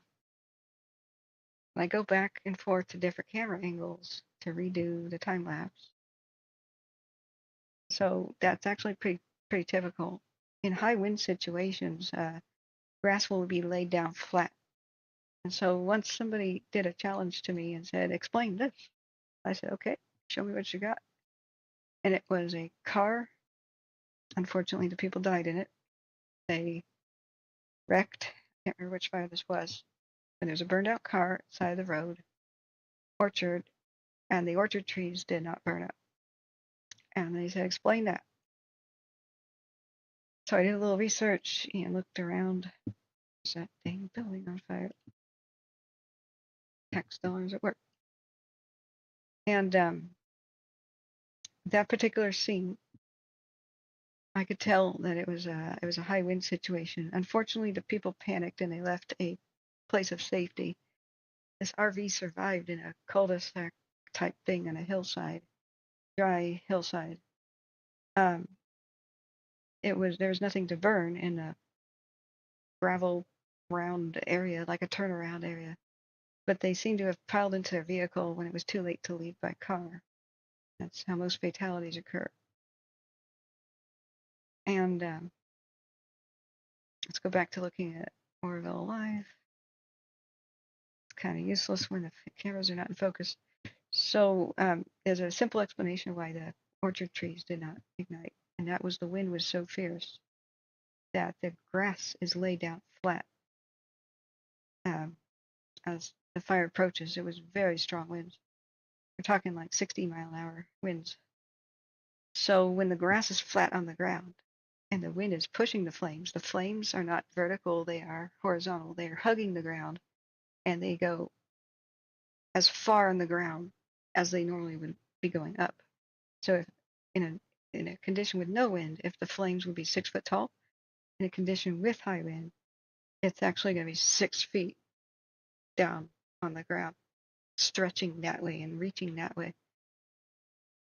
So that's how fires can jump roads a lot, is bushes on fire in high wind. They lay down, the flames cross the road, and they can't really defend the road. It's got to be pretty wide and paved, hopefully. So what had happened in that situation was the grass growing up underneath the orchard trees was laid down flat, and the wind was so fierce it burned up quickly, and the fire moved away fast. But nobody could have survived it. You can't walk through that while the grass is on fire. They get a panic drive. They try to go up the hill, and their car left the road, and it rolled back down the hill against, I believe, in a small ditch, and they couldn't get back on the road. And it pinned them in the car where they could not open the doors, is what I could gather from that image. So it's firefighters that taught me a lot of this stuff. So it's grim, but I make it my business to go and try to find out where fatalities have occurred, if there's any way people could have survived them. Time and time again, we see people leave a place of safety for a very sketchy panic drive down a road, and they just made one little mistake and their tire left the road and they tumbled back down it and got trapped in their vehicle in an accident. So people also wonder why some things are weird.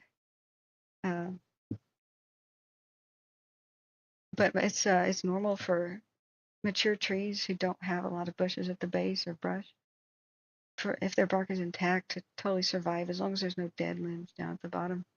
Most wildfires move along the ground. You get situation changing in massive forest fires when fire climbs up, say, dead trees and reaches the top, the very top. It's called tree torching.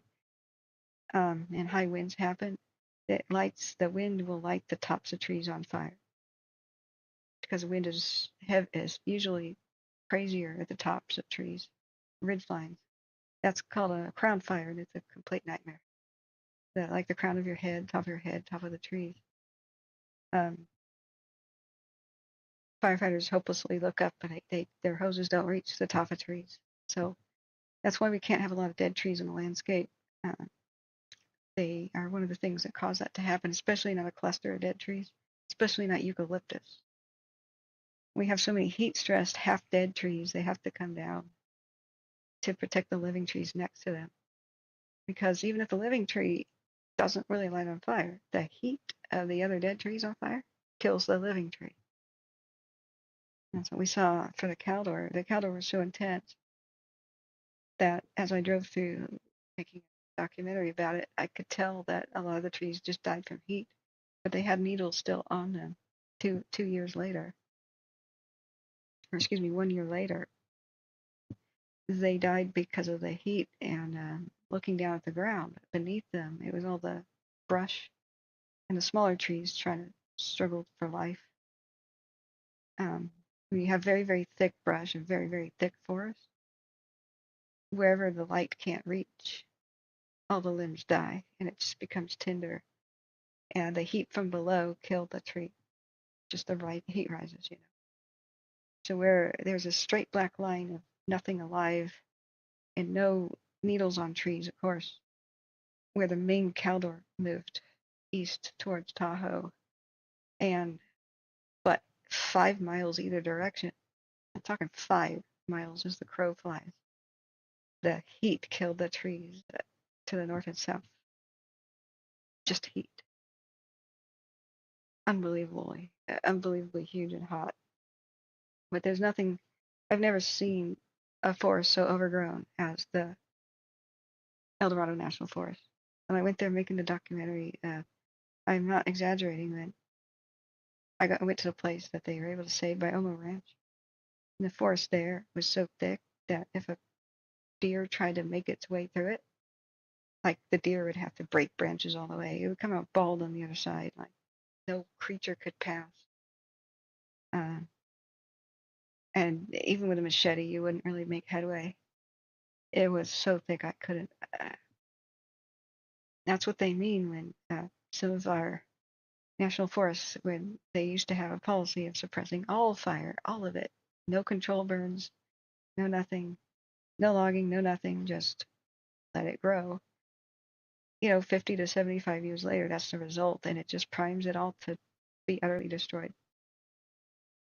Not a living thing survived, not a seed, not a frog, nothing survived deep in the El Dorado forest. Looking at the creeks and stuff, there's a couple of weeds probably coming off of the tires and back of the seeds where people went by with pickup trucks. But I listened and there's dead silent at night. No frogs, no birds, no insects, no mosquitoes. I just put my bare arms out. No mosquitoes, no bats, no owls, no squirrels, no flying squirrels, no coyotes, no bear, no deer, no nothing. No raccoons. Nothing survived. And I found the poor creatures try to run away from the Caldor fires that came up over the ridge when it started. I found an animal graveyard everywhere you looked. White piles of bones. And some of the bones incinerated at cremation temperatures. Bones of deer, raccoons, birds, everything, every creature. Some unidentifiable, but you could kind of tell by the size. I know about some animal anatomy. But it was all of these things we can fix. We can change policies, and we could thin the forest instead of clear cut, and sanity's in the center. maintained fire access roads. Also, they had very few roads, period, into the entire El Dorado National Forest. And a lot of them were so poorly maintained. My car took some suspension damage as I just tried to drive them. It's where fire trucks couldn't go.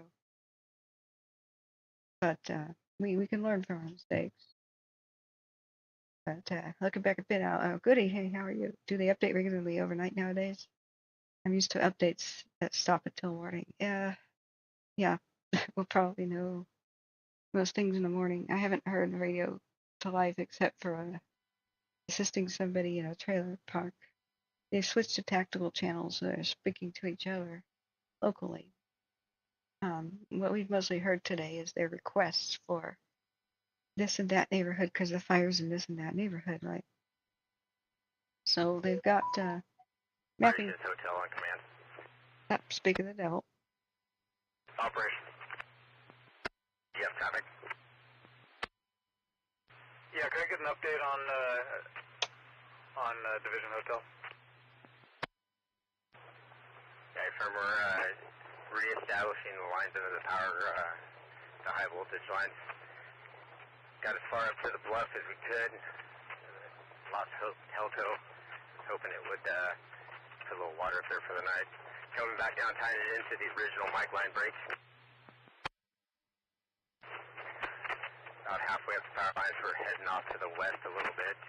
Try and take a ridge and get it up to the mine. Looking at the map, it looks like there's a viable option to get it up all the way up to the top.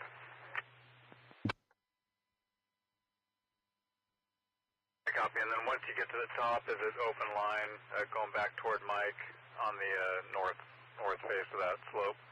No, don't put sprinklers on. Yeah, if we can get up on the top there, I think we can tie it back towards Mike. I'm not sure what they were able to do up on top up there with the aircraft and or the equipment out of Mike. Yeah, copy. You could go Cherokee Road all the way to the top of Table Mountain. I think you can run North Table Mountain all the way down to the south and probably piece it together coming in that way. Yeah, copy. I'm headed up to tie in with a couple other dozers coming across towards the mine, and then I'll run that out. Copy. Thank you. Sprinklers are typically a mistake, a grave mistake. I just went. Operations, Victor on command. I'll explain in a sec. Operations. Hey, those dozers are just getting here to the east side of the dam. You want to send me that picture so I can show them where to get going? Yeah, I've tried like 3 times. I can't get a text out. If they go through that gate and they just follow the main road that pretty much stays on the ridge line, it turns into a ranch road, goes through a couple more gates and into a grazed field. If they just improve that road, make sure they clear any down that's in the road, should tie right in with the other dozers.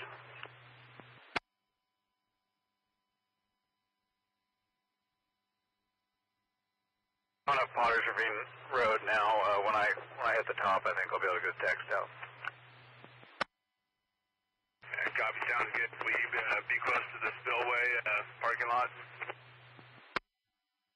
Well, once we get that road improved, it'll be a quick drive between Mike and yourself.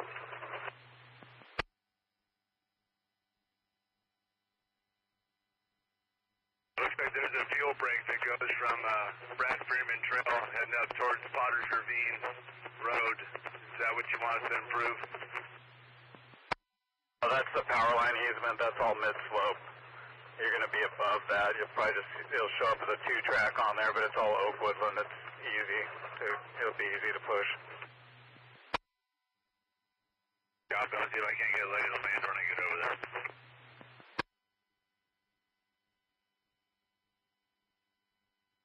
We need cell phone coverage everywhere. They need to text each other maps and pictures. We see time and time again. Wait, I got to drive somewhere special in order to get a text to you. It's not cool. We need communication services everywhere. Time and time again, we hear that. Well, I'll drive 30 minutes out of my way to get you the pictures you need. stand by, wait for them for 30 minutes to come. And they do it now. Ah, this is so frustrating.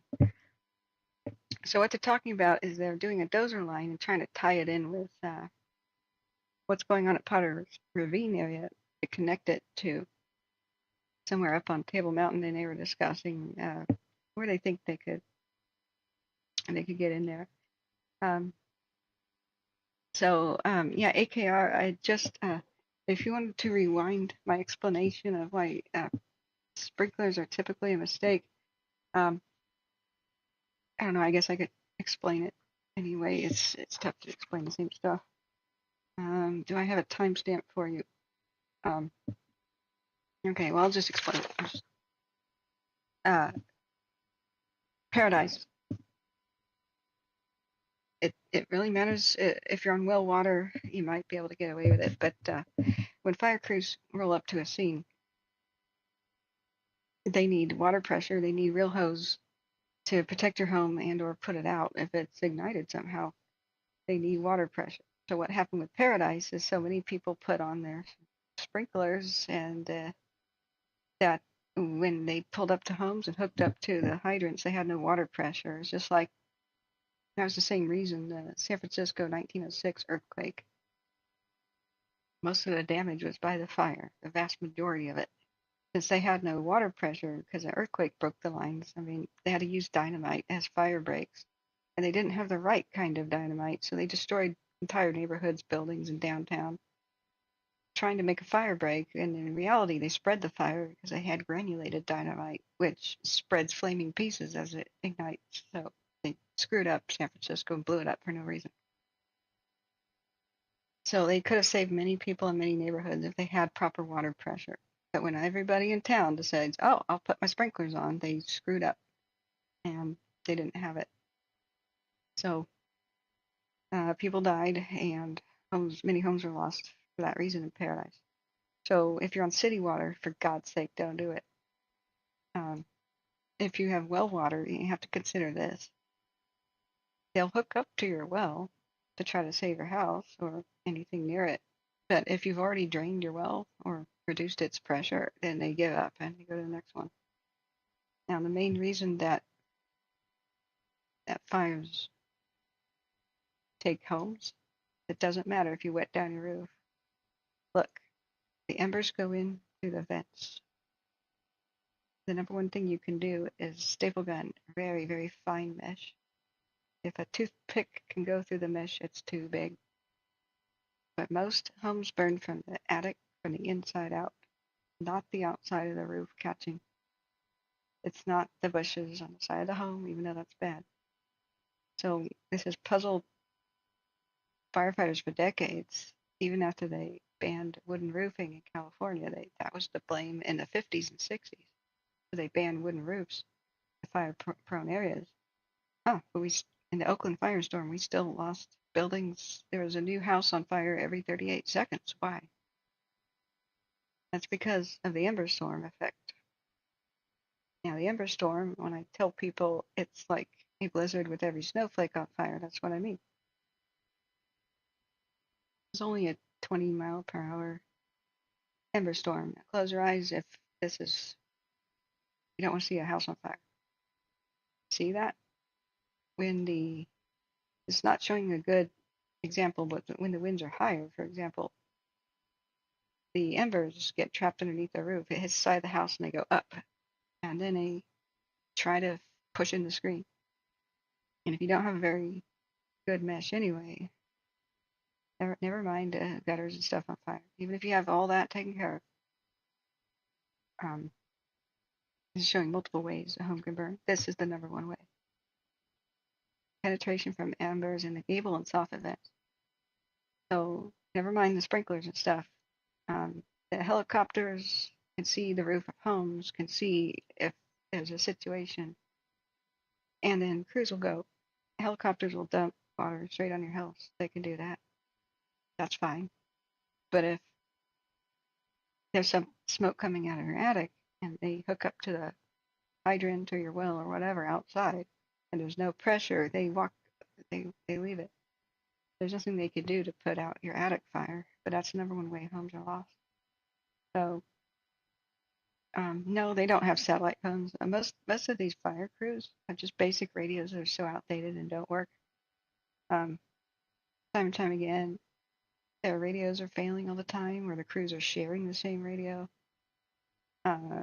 Many homes were burnt down in 2020's Riverside fire by Estacada, Oregon, because they couldn't reach a crew because they had one radio in the whole thing. So the crew was trying to listen to two frequencies.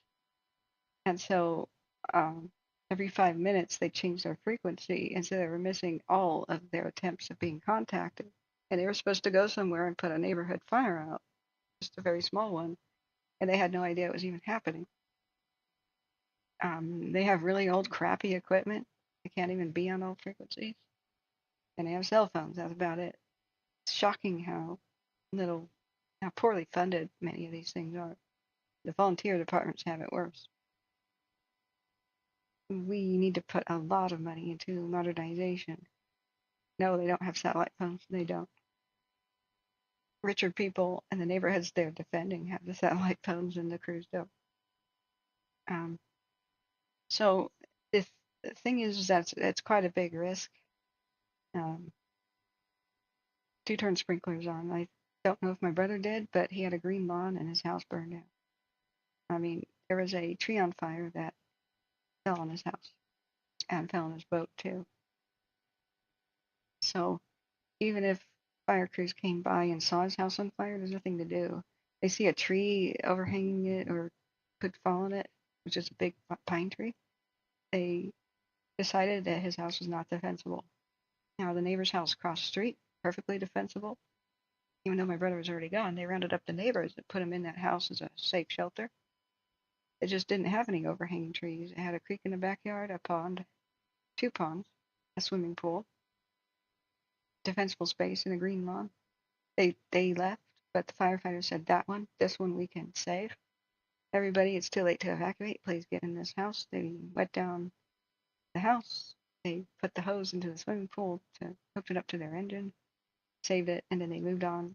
And that's the way that this house survived in Paradise, but the next one didn't. And that house survived, and the next one didn't. It wasn't space lasers choosing targets. That's the funniest thing I've heard. I don't know where to laugh or cry at that. But they can't be everywhere at once. Did they have water pressure? No, in Paradise. So they started using the backyard swimming pools and the creeks. And that was why I lost so many homes. So, no, you can't raise money for official fire departments. I think you might be able to for volunteer ones, but I found out it doesn't seem like the public can donate to their local fire department. It's like you just have to raise a tax levy, which is all kinds of stupid too. I can't even understand it, but they all have these cell phones and they have to get a contract with like Verizon or AT&T or whatever, and then Verizon, AT&T actually charge them a bill. Like, screw you guys. You know, they're saving your own cell phone towers. Pardon my language. Why not give them free cell phone service for the love of cars? Like, are you kidding me? Why are you even charging them? It's the first responders protecting your own equipment. Yeah, and that's it. Okay. This fire with the camera burn over, the one that I was showing people down here in Fresno, as this was happening throughout the night, there was a thing. As the fire crept up the hill, I don't know why they didn't protect it. It's critical infrastructure. It's the cell phone towers and the radio towers the firefighters are using to communicate. Squaw Valley is just south of this area. Sorry, it's still on slow mode. So they knew 6 hours ahead that this radio tower and hill would be affected. So they put airplane retardant drops, but then they never sent anybody to defend it. It would be so easy. So here's the chilling thing that came over the radio. Squaw Valley to the south, they were still doing structure protection and checking every home to make sure everybody was out. So here comes a radio transmission, and the chief says, "Hey, everybody in Squaw Valley doing evacuations and structure protection, where we may just lose the towers." They're repeating the repeaters that are up there on the towers. If we do, and you can't contact us, you need to pull out and go back to the pizza place where we rendezvous. Stop evacuating people and stop protecting homes if you lose communication with us because of this fire taking out this communications. If we lose communication, you'll have to leave. And because that is how a lot of fire crews die. They have no idea the fire is coming. They lose communication and don't know. That's how we lost so many fires. That's the number one way we lost firefighters in 9/11. It's not because they didn't want to leave. They tried to pull their crews out. Once the second plane hit, they said, okay, everybody out, just get out. Their radios were silent up there in the towers. And a couple of reasons. A lot of the towers were on, the equipment was on fire, it was on the roof at a World Trade Center. That sucked. It had a lot of the electrical go down immediately for obvious reasons. And then they didn't have the best frequencies. That was taken up by over-the-airwaves TV, the ones that could go into the structures and buildings and be best for communication. So those poor firefighters never heard to get out. And so we lost, hundreds of them that day. So they immediately took action, and Congress said, okay, we're going to take the frequencies for first responders, and that's why everybody had to get a digital converter box, and the old television stopped working for over the air, unless you had a converter box. But yeah, no communication is a serious killer. They did not have to pull out because miraculously the radios kept working, even though they didn't babysit this building. They could have asked anybody. San Francisco could have come and babysat this building. Like, they had a 6-hour heads up. Like, seriously. And it was just a little grass fire. Just moves away really quickly, burns off the grass. They could have defended that with a little hose, one little engine. All the trees survived, and it passed over the mountain. It lit some of the power poles on fire because they're wooden for some reason. Next to critical infrastructure. Brilliant minds at work, decision making. But as you can see, none of the trees catch, the grass just burns off quick. And the building catches fire and burns all night though, fiercely, spreading pollution everywhere and endangering the lives of firefighters. But you'll notice that none of the trees catch, not even these dead oaks right here. They've still got their protective bark on. Because it's just grass and not a lot of bushes. It looks intense on cameras, but in no time, except for the little spots where limbs are on fire in the ground, it was cool enough to walk on probably half an hour later. So, yeah. Grits Kennedy said it's so sad wood in that carving becomes better soil after a while, but it takes more than 80 years for an ecosystem return. Yeah, sometimes never. It takes 80 years if we try to speed it up. So if you look at the 1933 Tillamook burn, they expected the forest to grow back. It was one of the first examples of a huge mega fire, serious old growth, and burned just west of Portland, and only the Pacific Ocean stopped it. And then the rains of November, just out of control for months, just crazy fire. It's the one that inspired Bambi. It was the first glimpse of a wildfire with color movie footage ever. It was 1933, So when it shocked the public, and even though only one person died, a firefighter with a on fire tree falling on him, it trapped people in towns like Cochrane, and many people sheltered in place by going face down in Salmonberry and Tillamook rivers and in the Halem area, the Tillamook drainage. So, and they sat there underneath bridges next to bears and raccoons and deer. And don't worry, if there's a bear in the culvert, still get inside. Still get under the bridge. Don't make direct eye contact. There's a truce that animals do. they don't attack each other during fire. They just kind of sit there. Maybe a cougar or something. Just, hey, kitty, kitty, scooch over, please. You know, don't agitate it. But usually they just sit there in a state of shock. They don't attack each other. So don't feel like you have to scare it and try to get it out of there. Don't antagonize it. But if you have nowhere to go, just chill. Probably be fine. But with the Tillamook burn, once it was over and it repeated, the fire repeated at the same place, burned every 3 years. And each fire was worse than the last one because they couldn't salvage log the dead trees down in time. The first fire was the most mild. So if you think the Caldor and the Dixie were bad and the Carr fire, just wait for the 2.0s of all those fires. We'll have a second round that's worse. Because when living trees are on fire, just the branches burn off. There's thousands, if not hundreds of gallons of water in the trunk, depending on the size of the tree. It's a living thing. But you give it about 3 years, 2 to 3 years to dry out completely. Now the trunk can burn, which is the biggest source of fuel. It's a race against time to get them on the ground. If you do not, about 3 to 5 years is all it takes for enough bushes and grass to grow at the base to light the tree trunks on fire proper. And so you get a much more intense fire.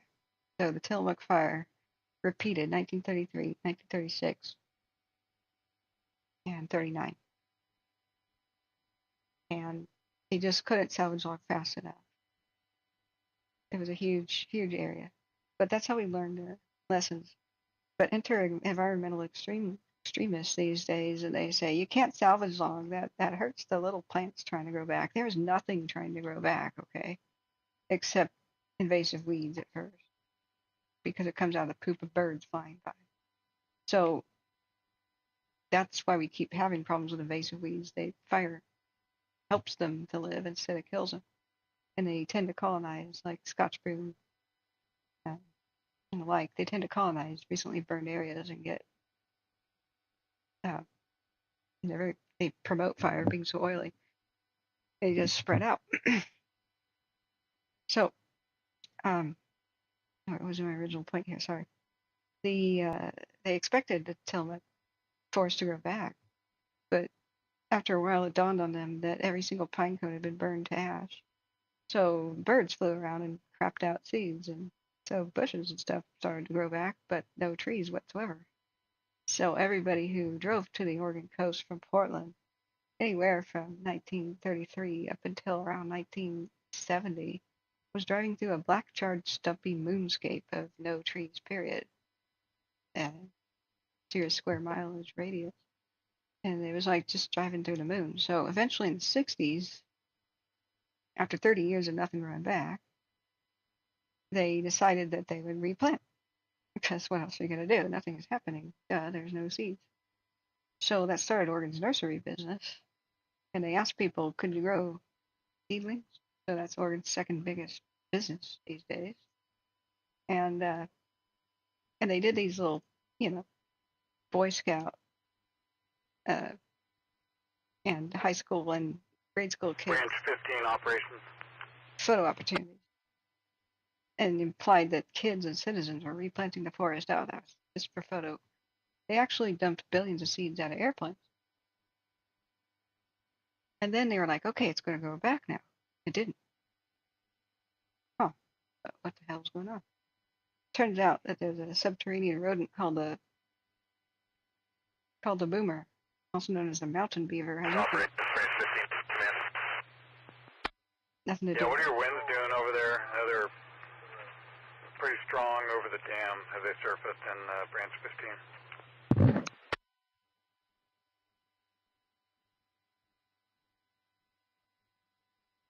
Barely down here near station 54, and it's still pretty strong here.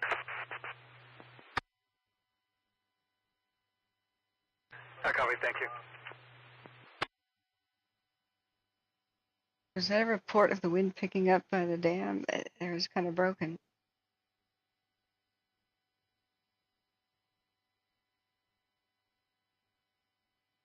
That would suck if so. Anyway, there's a small creature that they thought was related to gophers. They were wrong. It's actually a prehistoric survivor from like dinosaur age called Apollondia rufa. People call them boomers because they make a booming sound, apparently, but they're like a big bowling ball sized hamster looking thing with a tiny little hamster tail that's cute. And they are the last surviving members of their own genus. I mean, like, they have no living relative and haven't had a living relative for millions of years. I don't know. Big Al, remember, we are hearing the radio transmissions from where the ham radio operator is stationed. But the two people talking to each other are closer together, so they have a clearer communication. Yeah, Nat 3, none of those the cameras are well calibrated. Some of them have turned away. Bloomer Lookout's turned away. So no, and then Oroville, California State Park camera. It's been dead. Yeah, probably due to the fire, I don't know. So unfortunately, the other cams have gone into either panorama mode or Ralph Sneak Peek 1. I was hoping it would be better calibrated than this. Maybe zoomed in. We are dependent mostly on the radio to know where it's at. If any locals can judge where this is at by the terrain, this is Rattlesnake Peak 1 looking to the northwest. So I'm not that good. I'm not sure if this is by, we can look at, we can cross-reference the heat detector. But I don't know if that's the west slope of Kelly Ridge or what, or if it's too far south.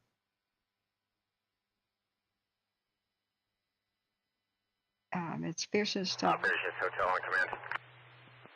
Not the Oro.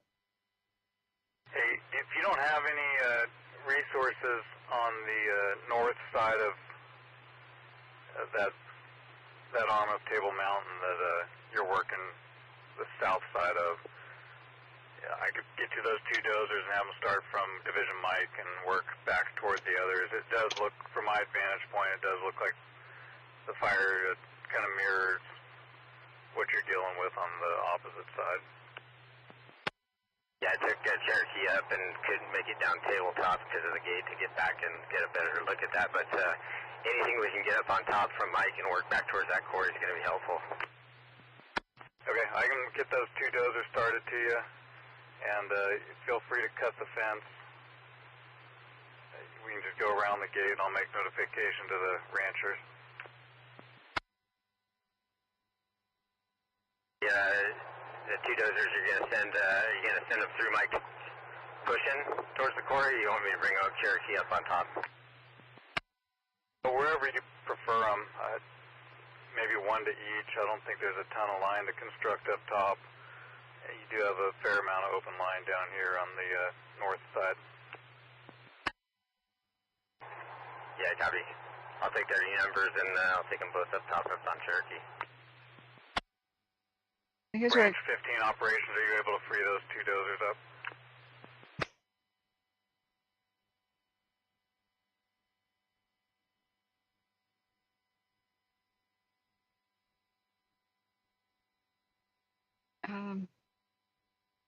Yeah, Grits Kennedy, it's the spotted owl.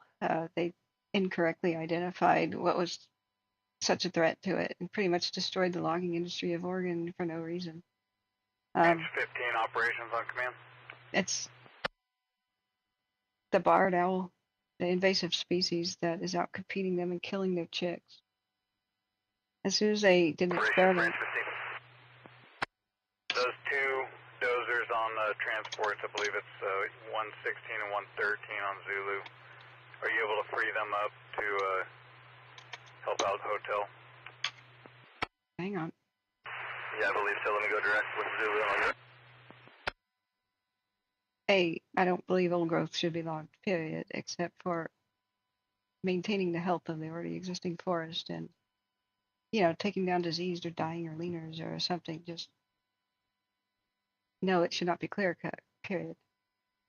But that was not the problem. Oregon had already pretty much banned old growth logging anyway.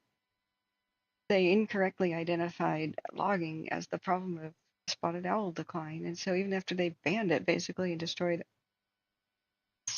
pretty much some counties entirely, such as Columbia counties,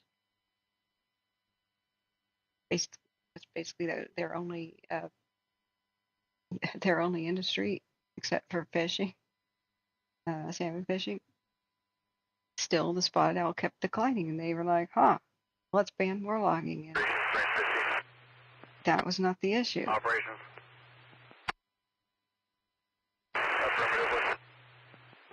But can they apologize for ruining lives and making people's property value nothing and causing ghost towns to sprout up everywhere? What's the reporting location for E113 and 116?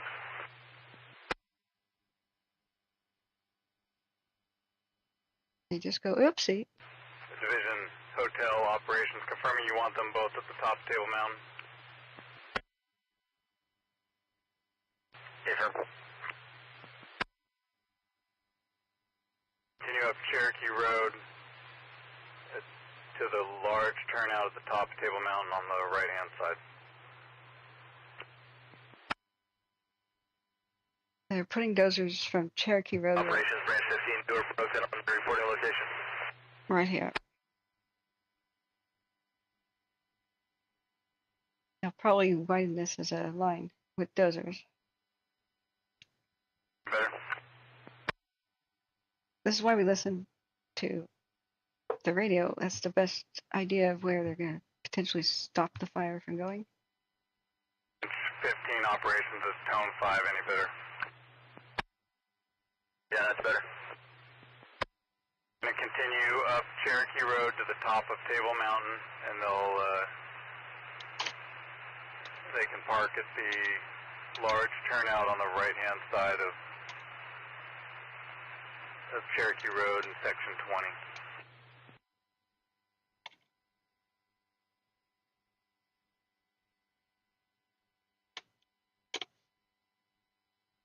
Hang on, I'm going to use the bathroom. Be right back. Near the northeast corner of section 20. Branch 15 copies, and what's the stat? 11.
All right, I am refreshed.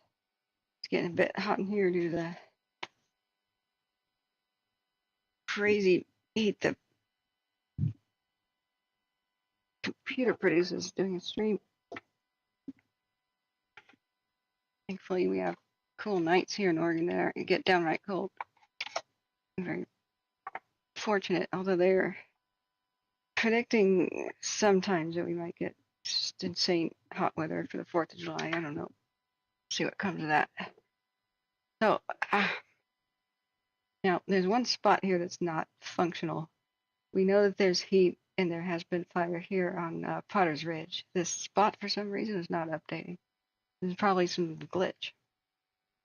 So we have the brightest spots on our cameras are where it continues to climb and wrap itself around the ridges on Monte Oro and getting it. It's just establishing itself on the top of Table Mountain, which is perfectly flat. Nobody lives up there, but there's, habitat, and it could travel down to threaten history and people and their property. So we know that they put dozer lines in ahead of the fire. It's because it takes time to construct them. So they do a calculation. They guesstimate how quickly the fire could reach that area, guesstimate how fast they could complete it, and they'll move ahead of the fire and start doing the lines. So they were explaining how do dozers get up here and where should they be moving.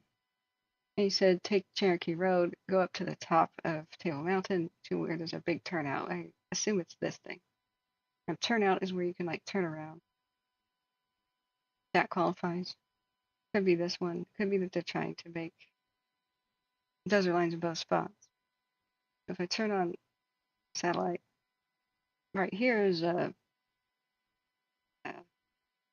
hope that's not a private domicile. Nobody's supposed to be able to own land up there. Who knows? It could be if that's a private residence, though, I'd be very surprised. But with a swimming pool, maybe it is. Anyway, I guess somebody lives up there.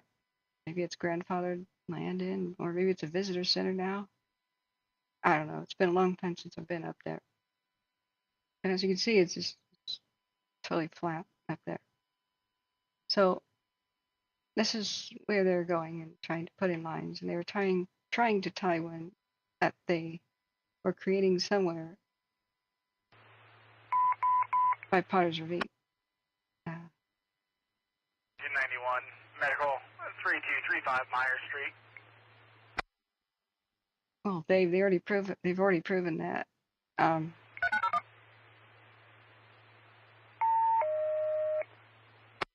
They actually are shooting the barred owls, the Forest Services. 291 Butte Medics Medical L Mail. OPD at scene 3235 Myers Street between A Street and B Street 0234. Okay, gonna mute the medical call. There's a lot of people with trouble breathing and stuff. They experimentally, did owl calls. You could do that and shot the barred owls where the spotted owls were being pushed out, and sure enough, the spotted owls bounced back in those locations. They went, oh man, whoops.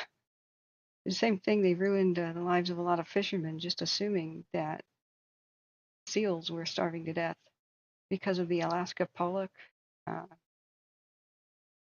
Seemed to be what they were eating. And so they assumed the Alaska pollock must be in trouble. Maybe there's not enough Alaska pollock to feed the seals. That's all the dead ones had their bellies. They had Alaska pollock in it. So they canceled the fishing seasons for years with pollock, even though the fishermen were trying to explain, we think we know what's going on, just like the loggers were. They're trying to be helpful. They're completely ignored. No, Alaska pollock were not rare.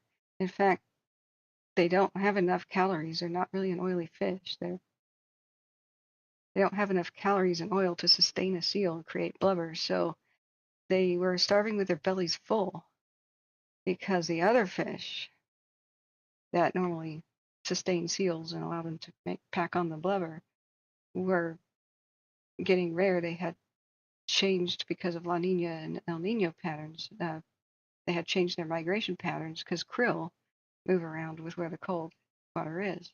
So these fish that sustain the seals had been further out to sea where the seals could not reach them. And so it was a mini climate change problem, unsolvable by doing anything with the fishing industry. It just happens. El Nino and La Nina cycles happen. So they banned the Alaska pollock and ruined a lot of families and their livelihoods and coastal towns before they realized, oh, whoops.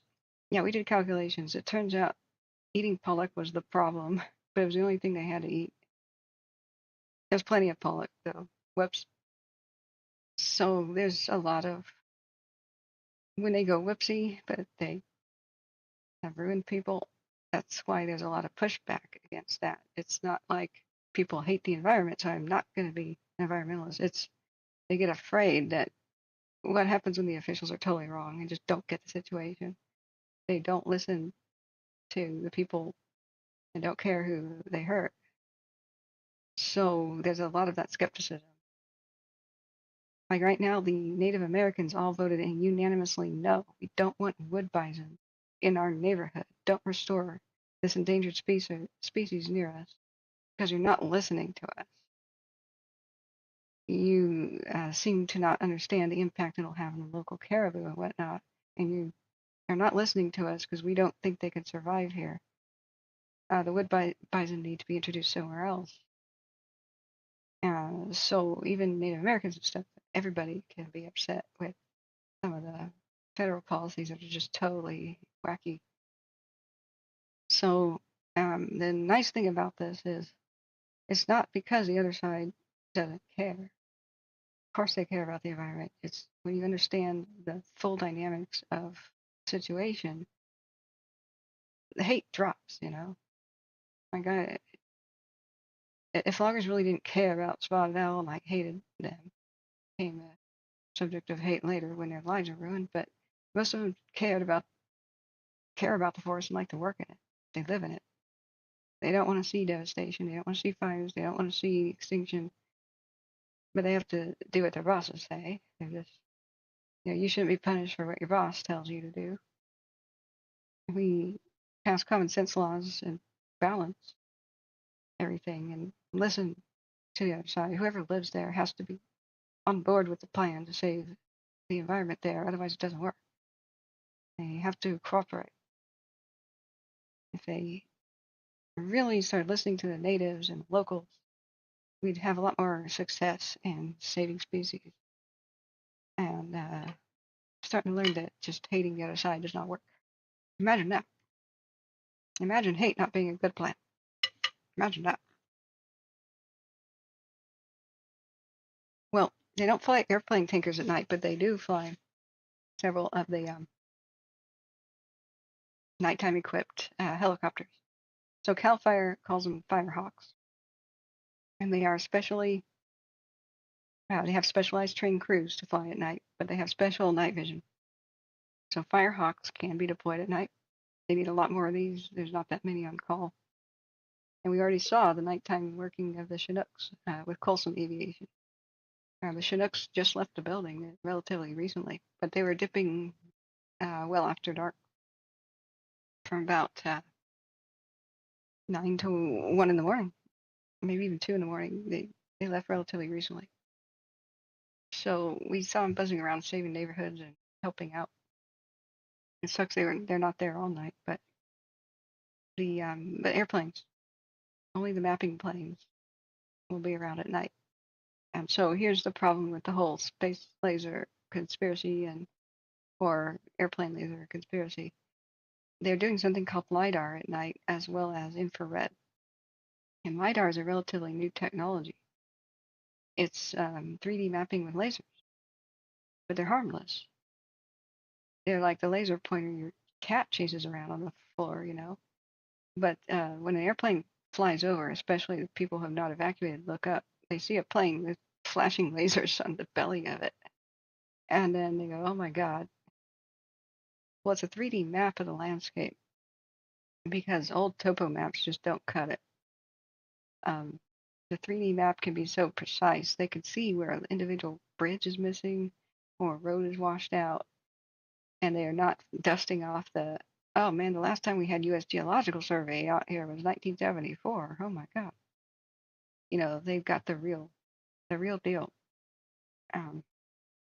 Fire responds to terrain very differently and spreads very fast, uphill. You get the idea. So the that's what Ferris does and the other high altitude mapping planes, but sometimes there's low passes.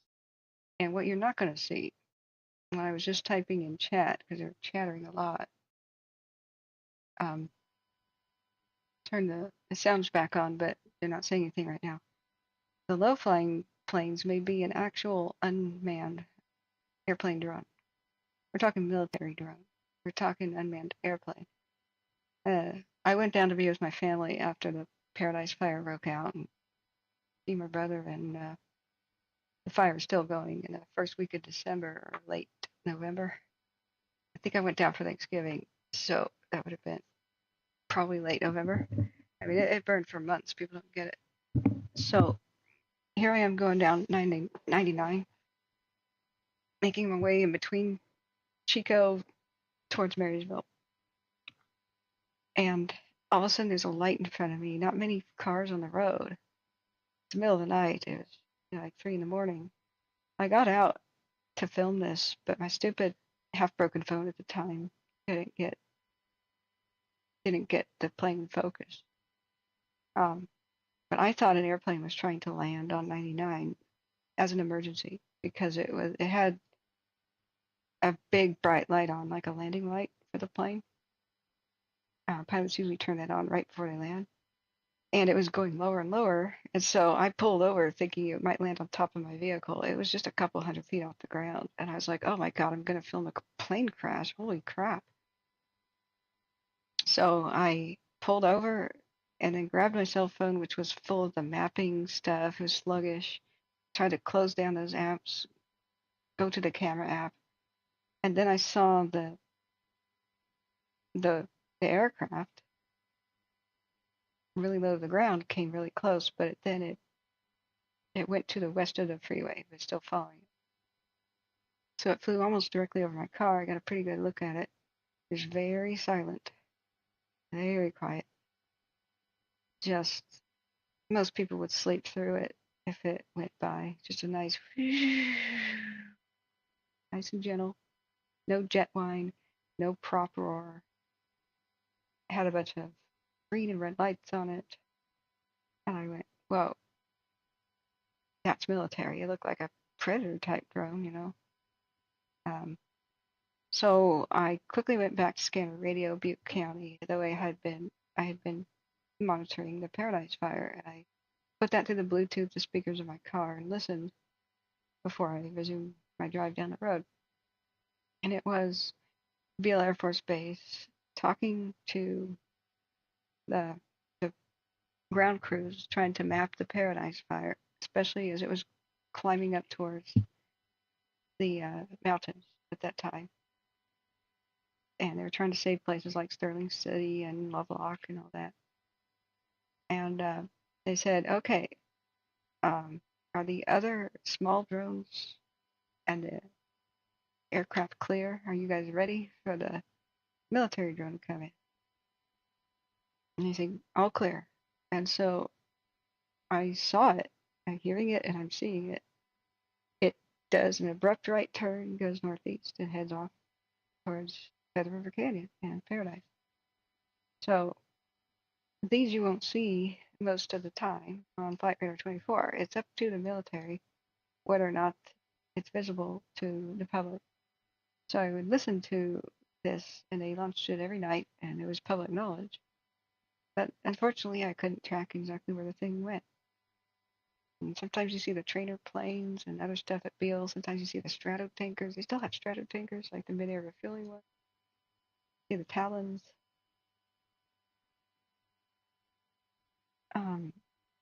That's an unusual airplane, a Spartan. Elena Spartan. It's a 14-year-old plane now. Oh, looks cute. I'm gonna put my altitude filter back on because now we're gonna see every FedEx plane and stuff at high altitude and the passenger jets. Where's my filter? My custom filter firefighting. Nope.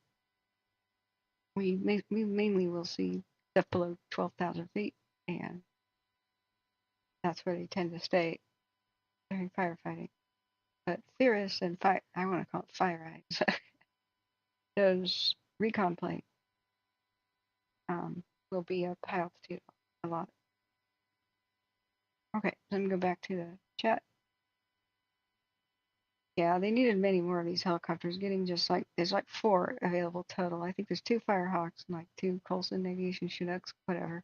We needed about 40 of these to be ready by now, and we knew we needed them in 2018. So come on. One of the biggest disappointments that I live streamed and looked at it. CAL FIRE's big announcement of we're getting ready for fire season. They bragged about getting CAL FIRE exclusive planes and the like.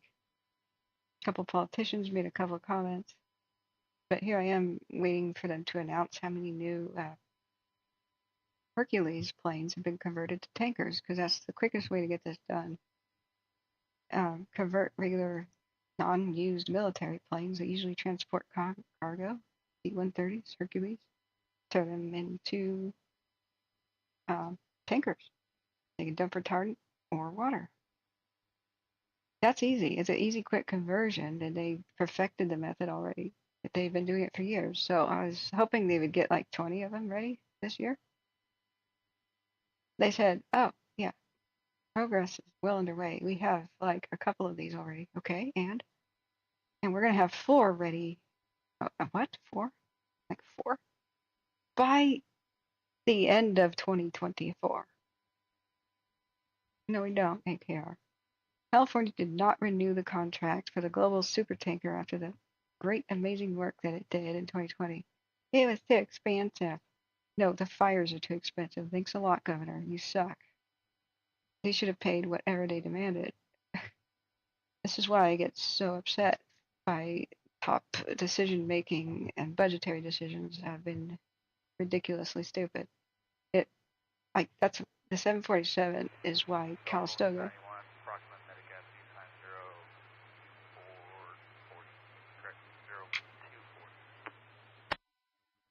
910248.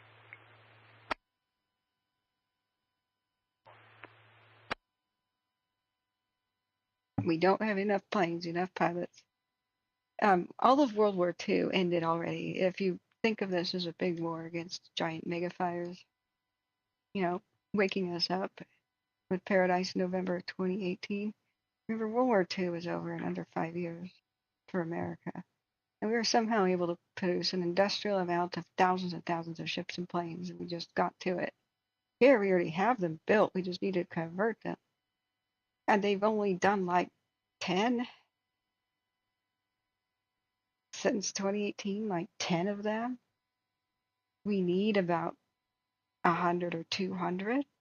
Not just for California's use. I mean, Montana and Texas, Colorado, Pigeon Forge, Tennessee, we need a lot of these. We need to help the other countries that help us, like Canada, Mexico, and Australia. What do you mean we've got like 10 of them ready? Whip crack, come on. Act like it's wartime. Hit it like you mean it.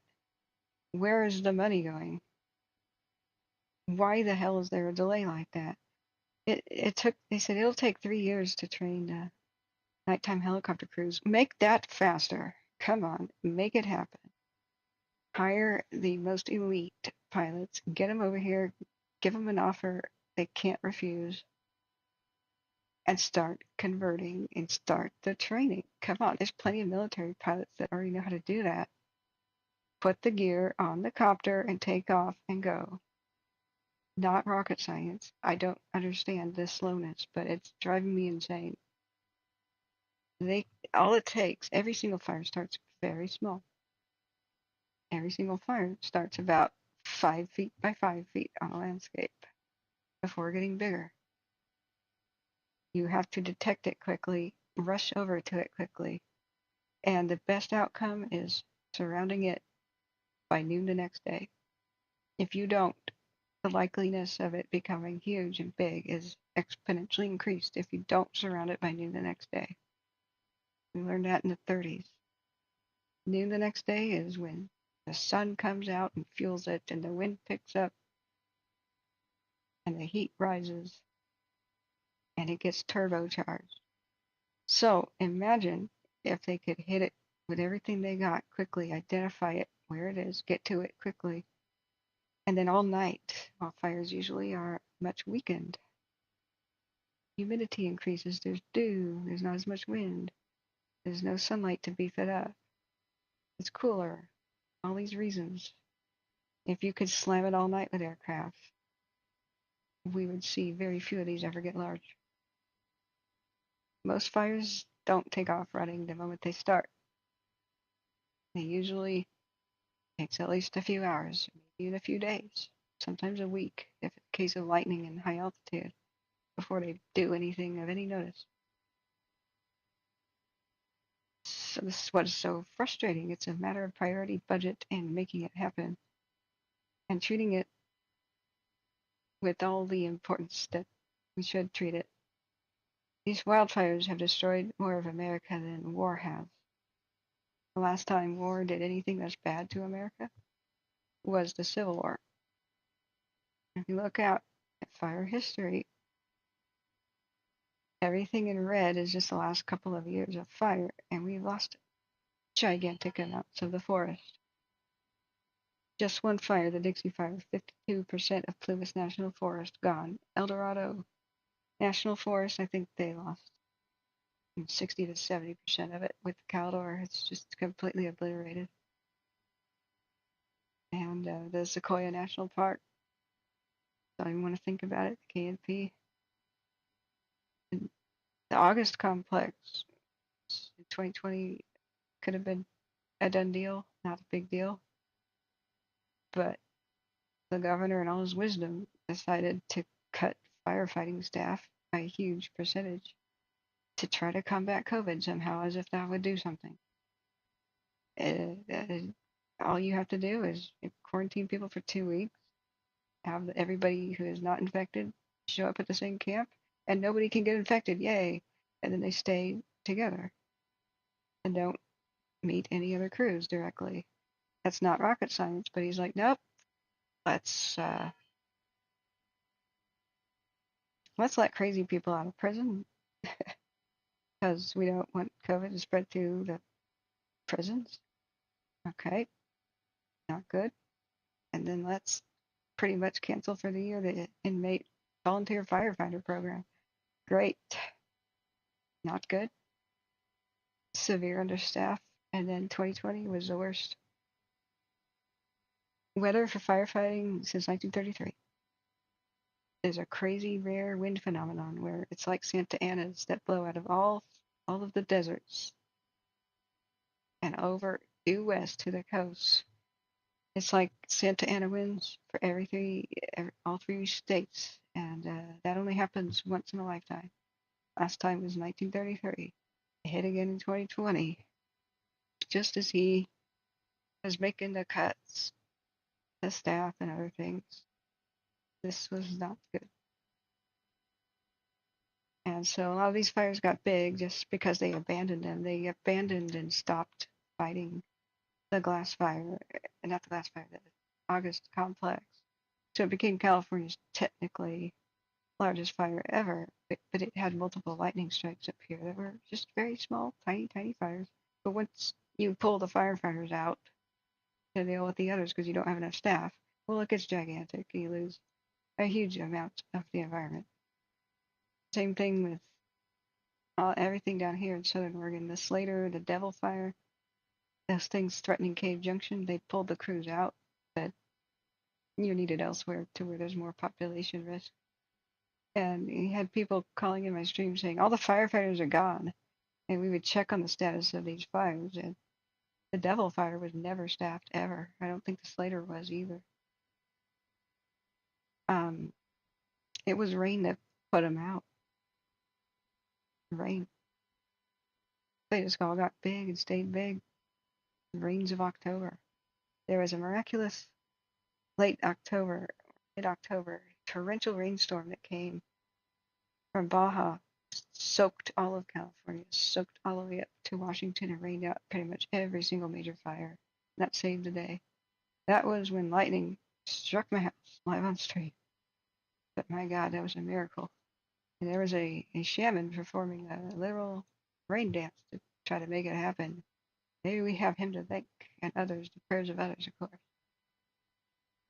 But we can't continue on like this. We have to get serious. If you think this is a horrible look at fire history here, if you believe we've lost a lot of California's environment and things we can't really replace, we have. This is the desertification of California. Once a lot of forest is lost and there's no more shade on the ground and the topsoil is washed away with the recent storms, you have a very difficult time reestablishing the forest, even if you replant and do everything you can. It's just because the baby trees don't have deep roots. And so there's no shade to keep the soil moist, and they are much more prone to just dry up and die up. It's an assumption that we can replant and the forest will ever be like it was before. It may not ever come back. Or it may take several generations for it to look anything like it does today. Because one thing's for certain, desertification changes the climate in a massive way, in unforeseen ways. Every forest produces a huge amount of water. You know how we drink and we have to urinate, obviously? Water doesn't just go in. Water doesn't evaporate in our bodies, right? Plants do the same thing. It absorbs water through dew and the humidity and through the roots. And at night, when it starts creating oxygen, it releases a lot of that moisture. That's why the rainforest is so dang steamy all the time. The rainforest produces its own rain, as well as getting some from the ocean. So a lot of the rain that falls in the rest of the country to the east is generated by moisture coming off the forests of California's mountains. So what if there are no forests off California mountains, or it's mostly primarily dead, as it almost is right now? There's domino effects we are completely unaware of. Yeah, Katie says the global supertanker, the 747, was huge. Have photos of it flying over my house, I think dropping. It was very expensive, like $350,000 to put it in the air. Yeah, I know they had an accident, and it put so much retardant on the ground that they accidentally dropped it on a crew and it broke somebody's neck. This is another reason why we have to have high-tech radios and everybody has to know where everybody is. But we're not even giving our volunteer fire departments enough radios, let alone fancy ones. But it's worth the cost. It is Dixie Fire, like, if they had put it in the Feather River Canyon, it may have stopped it in the Feather River Canyon. But we lost 52% of the Plymouth National Forest due to it. We lost Greenville. We lost huge amounts of Indian Falls. It's the entire town of Greenville. 95% structure's gone. Second biggest town in the entire county. Gold Rush survivor. We lost chunks of Chester to the west of the town. Nearly lost Chester. Just the wind saved it. We lost portions of West Eleanor Lake, housing divisions there. Nearly lost Westwood. Utility 2104, hotel on command. Hang on. Let me move back at the chat. It's our current view, last 30 minutes. Rattlesnake Peak, looking to the northwest.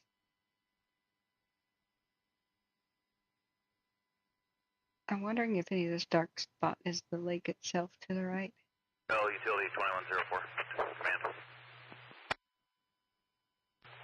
Yep, I'm on top of Cherokee, waiting for two privates to get them started to come out towards the edge above you. How's that looking down in there? I agree, fire. Good at all. Farmer. I walked about a halfway up to the top of it. It's rocked out pretty bad. I might be able to get 400 or 500 feet, but that's about it with the dozers. Just talking about over going up towards the quarry there. Affirmative.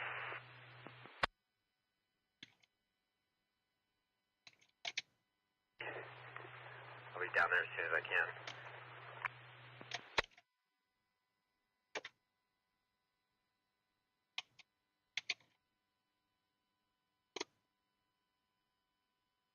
It's FAA rules. We don't have enough pilots. They could be flying these copters 24/7 and slamming it all night. That would save so much. But they don't have enough trained pilots to do this. So FAA rules say if they fly X amount of hours one day and go overtime, then they can't fly the entire next day. And we have red flag and crazy conditions. So we have all kinds of aircraft sitting on the ground. And I agree with you far and wide. We shouldn't be risking pilots at all. We just had a helicopter crash in Canada. I believe people are dead. I haven't had the time to look into it a few days ago. So why aren't these remote controlled? The operations. It's just we have the technology. Do we have the willpower? Okay, that's only power line is down in the Potter's Ravine recreation area. We need to walk dozers in the road that they're down. Can we get confirmation from PG&E that they are de-energized and, if possible, have them removed? That's in the Potter Ravine state use area. why are they still energized?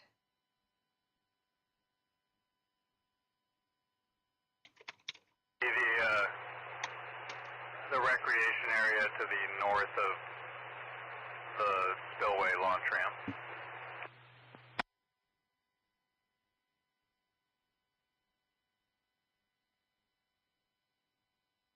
Why are there live power lines that are damaged or anywhere near the fire? What in the name of God?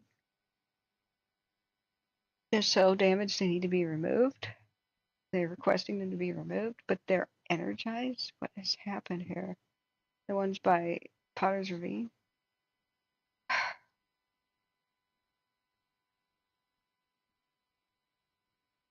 Well, 2020, the global supertanker was still active, and that was a wake-up call for how bad fires could be. So canceling it was one of the worst mistakes, and one of the reasons that the 2021 fires, the Dixie and the Caldor, got so tremendously huge, is they didn't have it. The best thing about the huge tankers is they are the best at creating a huge, thick, wide, and deep retardant line up mountainsides. And in one quick pass, doing a job that, like, it would have taken 5 other planes to do before the smoke makes it impossible. And it's stopping it on mountain sides and when it runs down canyons. So it was the best thing in the world for doing that. It was pretty unparalleled. I remember live, we were covering it with the glass fire. It basically single-handedly stopped the glass fire from taking out Calistoga and the other town that was to the north of it. We just saw gigantic splashes of red on mountainsides. And it was cool. We were tracking it live, playing Ride of the Valkyries, a theme song, because we were cheering it on. And as we saw it go in front of the cameras on the radar, then we switched to the camera, then we saw it do the pass, fly in front of the camera, do the splash. Yeah, I know, far and wide. I know. Yeah. Yeah, I know, Kate, that was a tragic. I confirm they are de-energized. Do you need PG to come in and make those calls? Yay. Affirmative, they can access off of the, at the end of the dam, launch ramp area.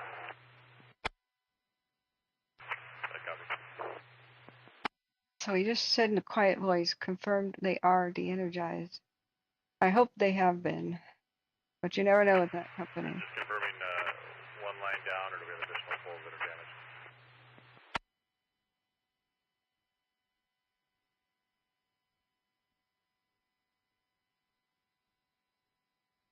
Is it the toothpick poles? It's a single pole, or a single line down, however, unsure how many poles are damaged.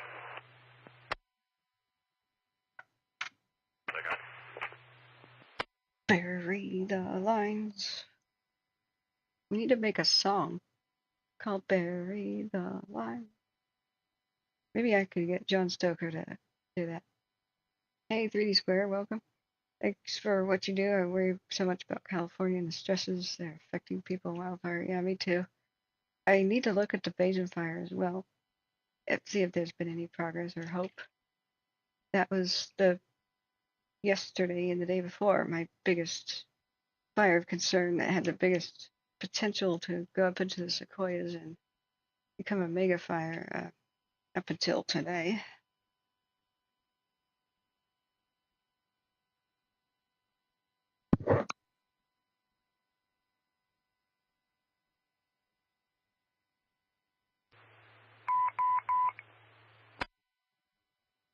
Engine 73, medical 410 D Street.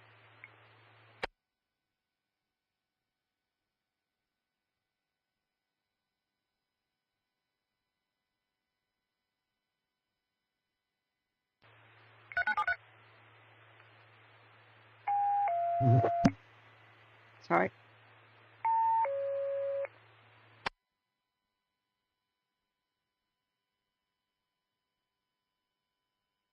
Engine 73, company 60, correction, company 74, Butte medics, medical, chest pain, 410 D Street, between 3rd Street and...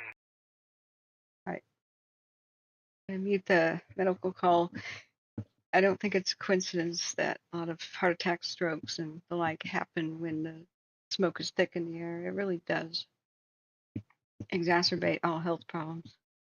And now they're connecting the microparticles in smoke with dementia. They're so fine, some of them may be able to pass the blood-brain barrier and enter the bloodstream. I'm just blown away by that. So who knows what the repercussions of these mega fires are down the line that didn't have to be this big. They have a 26% containment on the Basin fire. I'm working real hard on that. That's very good news. But their morning map that they shared with people, I have access to the high-res ones. So yellow is their forest closure area boundary. Red is the Basin fire. This is in Fresno County, east of the Pine Flat Reservoir. Kings River. And I believe they successfully protected Balch Camp. I've never heard of them losing that little PGE place. But it keeps going north in the Dinky Creek drainage. I know I can't make this up. But it looks like they may have been successful in keeping it on the west side of it at least. That'll be a super challenge. So I know where they're building their lines. It's kind of a big arch. I don't know if you can see my mouse.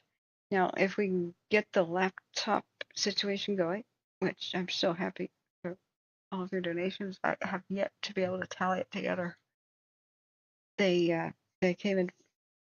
Well, I couldn't get a word in today, but I hope to be able to draw on the screen of the laptop and use it in tandem with my desktop. If I can also get this stupid desk fixed and put some legs on the corner piece, it will make this an L shape. I'll put up a third monitor and I'll be able to draw on the screen like they do for sports plays. Again, I have the software installed, but you have to be broadcasting the monitor because it won't line up, unfortunately, the way that the software works to broadcast. So they basically said everywhere in Dinky Creek they may just lose because they have no access roads to get to it. So they're putting their dozer lines up at ridge lines and where they have road access. But that's the way it is. We need road access, or we just lose chunks of the environment that we otherwise wouldn't. If they had better road access in the first place, this was a lightning strike fire. They could have just made it a done deal. They had hundreds of lightning strikes, and 18 of them became big fires on the 24th of June as a storm rolled in. And you're able to pounce on them. They had to parachute people out. They had repellers, meaning a helicopter showed up into the high altitude mountains, and the hotshots or whoever rappelled on ropes like the Navy SEALs to get to the ground. Dude, they caught 17 of them, and this 18th one became the huge Basin fire. And Fresno has non-breathable air.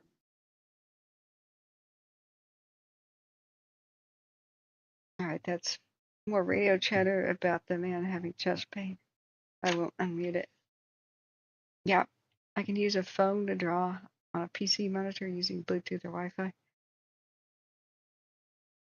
On Android.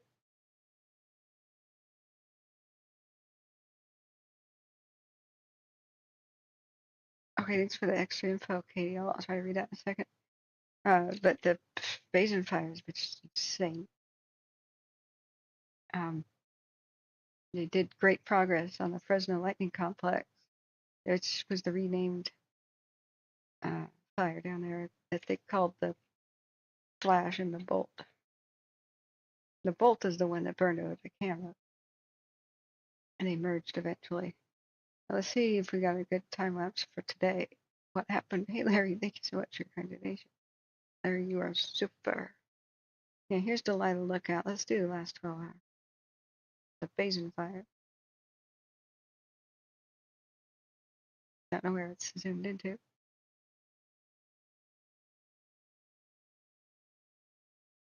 But there's just no breathable air in the whole Fresno and Southern California area. It's just smoked everything like insanity. Yeah, which app is it? That'd be great if you can link it to me and my email, which is in the description and on the channel About Me page too. Didn't have as much smoke today, at least in the evening.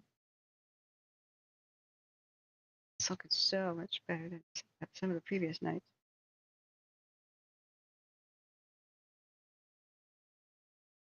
The more they can trap the fire where it already has been, the more it'll just sit there and deplete its own fuel.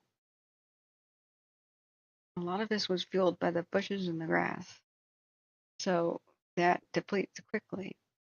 It has to move to survive. There are much thicker forests and heavier trees, though, uphill to the east in the Sierras and the Sequoias.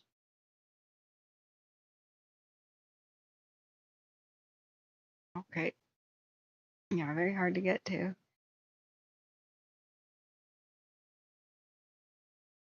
All right, they're still talking about medical call back in Oroville, but that's looking much better on the Basin.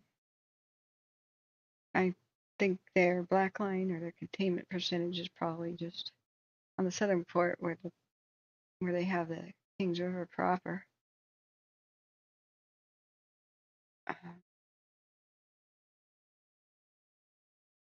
That's the one for CAL FIRE. Remember, it's a Forest Service fire, the Basin.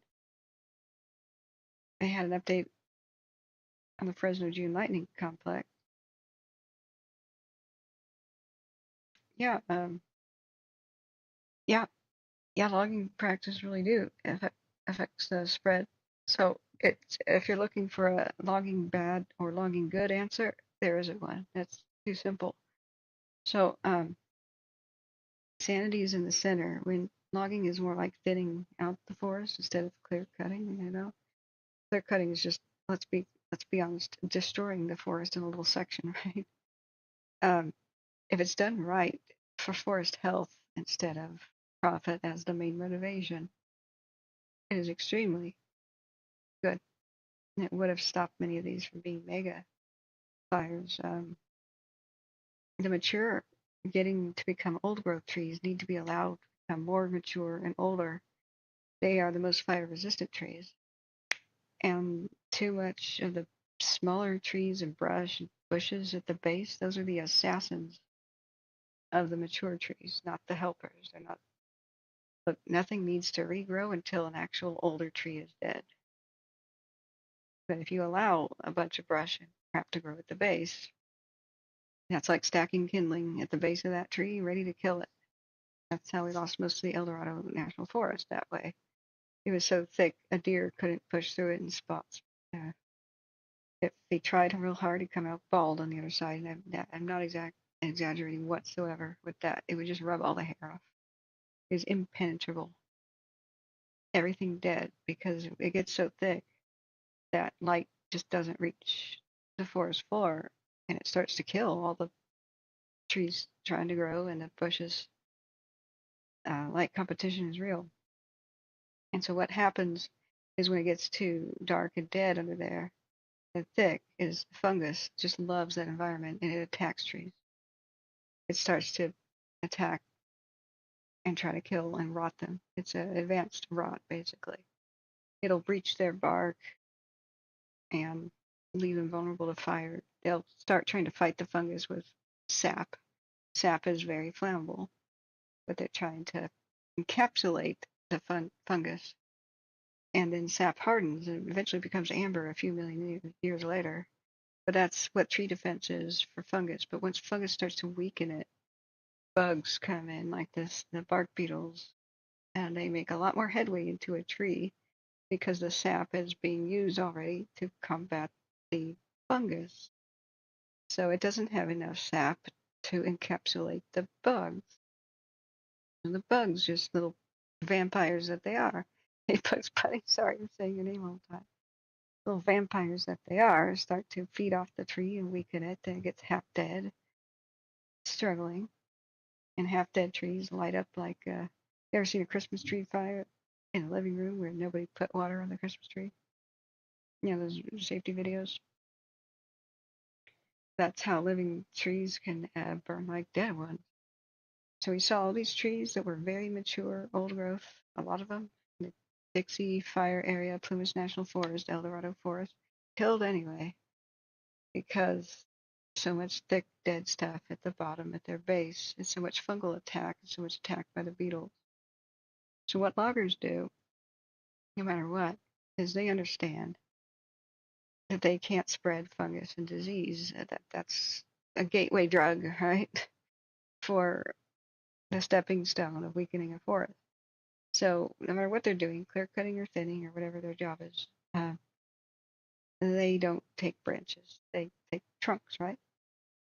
So they'll chip away the trunks and they gather up the branches and gather up the needles and everything and rake it together into piles. It's called a slash pile. Don't ask me why. So they rake it up. And if you've ever seen in the mountains as you drive places, little wispy clouds of smoke, white smoke, just lazy up on the hillsides, and maybe as the light rain is falling, you know, rain in autumn and wet days, they're burning the slash pile. And the reason is fungus thrives on dead stuff. That's what all that stuff is on the ground. And if they don't break it up and burn it, the fungus will attack the roots of trees, especially where this dead stuff gets blown by the wind up against the base of living trees. So, yeah, there's something missing to just why are the bark beetles taking over and destroying forests? There's something completely unnatural. We're missing part of the puzzle. Fungal invasion may be that missing piece, pre-weakening them and setting the forest up for a double whammy. But I'm very, very suspicious. If these bark beetles are supposed to be native, and I swear to God, they said they weren't in the 90s. It was Japanese bark beetles. They took over the East Coast, and they said that they were in the West Coast. But now CAL FIRE and the Forest Service start saying, oh, they're the natural ones here. I don't buy that story. I'm sorry. Ecosystems have balance. They evolve. Creatures evolve over millions of years with each other. Trees are always evolving their immune systems. They're facing plant viruses, plant fungus that attack them, plant bacteria that attack them, specialize on plants. And they have the insect attack, so they have an immune system called an oil, excuse me. Essential oil is concentrating it really seriously for human use. Many of them coincidentally cure or really fight our own viruses and bacteria. Their immune system deals with the same stuff we do. But the point is that how could beetles that supposedly been on the landscape for God knows how long suddenly go super turbo and destroy their own habitat? They're reliant on their hosts to live. Doesn't even make any sense. It's just, nature's a system. How do they thrive so much? Climate change doesn't explain that at all. It's a piece of the puzzle, of course. Drought stress trees can't produce as much sap, and so they can't encapsulate the beetles as well. But why did it go super turbocharged mode in around 1990 and just start wholesale destroying? I mean, there's some sequoias where 75% of the trees are dead.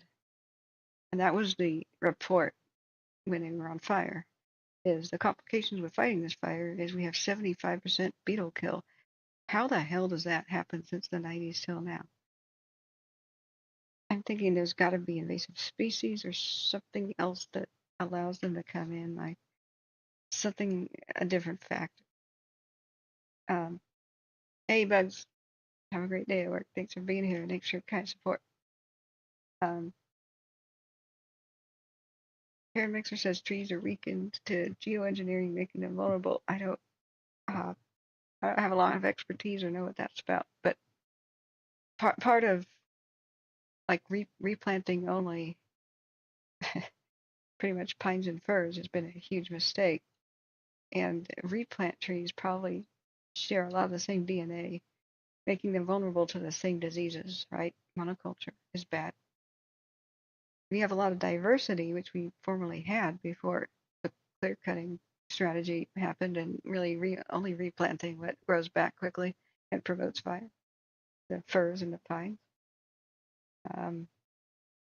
There's a lot of factors, but there's just something we don't know about, and it makes me just wonder, there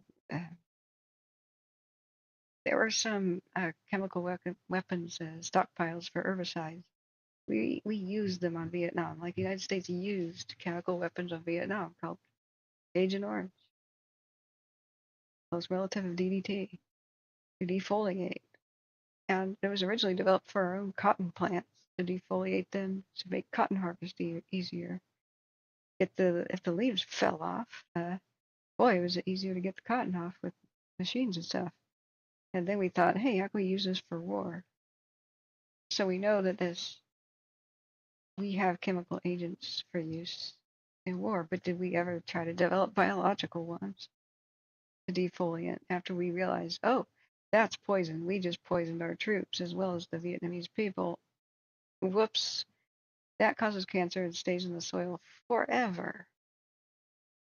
Whoops. I almost wonder if sometime in the distant future, I'm 90 years old, they're going to declassify something and something's going to make sense. This is pure speculation. But we've seen how innocent playing around with nature, screwing around with nature, resulted in killer bees coming to California. I just wonder what is not classified. A bunch of the wildfires started in the 40s were Japanese balloon bombs, and that was classified. Weather balloons loaded up with incendiary bombs. Most of the public today doesn't even know they existed. Japan launched thousands of them. And they eventually, on the down low, declassified them. Some of them are still out there. And then one day, well after the war was ended, a family was traveling in Oregon, and there was a road construction delay, so they played around in the local area. And the father was talking to the road construction crew, and he heard his children say, "Look, mommy, what's this?" And there was a detonation, and his family blew up. That was one of those Japanese balloon bombs, you know. But yeah, 3D squares says DDT killed my grandparents. Oh man, so sorry. Yeah.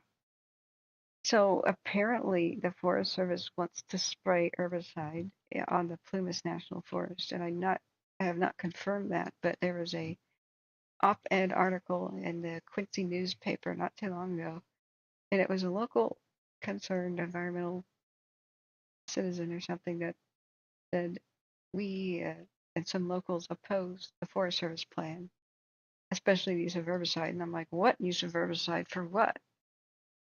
What? You know, and they said a good alternative was using, removing like invasive weeds with manual labor. Yeah, I agree. Manual labor. Can't beat that. What do we have? A whole bunch of people south of the border, probably very well educated in farm type and forestry type things, skills that they could apply to helping us out with that. They need jobs. They want jobs. We don't have enough people that would do that. Maybe reward them for their hard work with an express lane path to citizenship. If they work hard, start learning English, we send our youth, reactivate CCC camps, civilian conservation corps camps, bring forests back to health, remove the invasives, replant in an intelligent way. You have to sacrifice the trees that ain't gonna make it, that are half dead, to save the ones that will. Groom the landscape not just for profit but for healthy forests, and that may mean subsidizing loggers to change their behavior. And if they have to give up the most profitable thing like clear cutting, then well, you may have to compensate them. You have to rethink things, but it's probably a heck of a lot cheaper, just prevention measures, than the billion-dollar and trillion-dollar cleanup costs that we're facing over the years here. A penny of prevention in some cases is worth hundreds of thousands of dollars of cure. Oh, but herbicide is not insecticide. The radio, somebody's talking on the radio, is very faint, and they just said thank you. That's all I said. Herbicide is against plants. Remember, insecticide is against insects. And we did have the Zika outbreak with the mosquito-borne illness, that if it bites a pregnant woman, basically she has a guaranteed mentally retarded baby with a shrunken head. I don't think anybody's spraying around aluminum. I don't see what possible use that could have. So, but yeah, what I'm talking about is herbicide. So we do have a no conspiracy theory rule on the channel, by the way. Only what we can verify. So it's to comfort the people that are listening here. They don't want more stress. So when people do come in and they explain, oh, there's chemtrails or something, or you're being targeted by lasers and weapons, it made people say, I want to stop listening to your channel. I'm evacuated. I don't know if my home is there. I don't want to hear anything more that stresses me out. But this channel is for them. So I obey their wishes to try to make this as comforting and soothing as possible. There's so many other channels that talk about any topic. They're out there, but I'm the only one that doesn't, because of their feedback. I don't believe the weather can be controlled. I don't. I wish. They chucked it up in the 60s and thought that they could do it. There were even these videos about how nuclear bombs were going to stop hurricanes. No, not really. It's just going to create hurricanes with nuclear fallout. But some of the 1960s optimism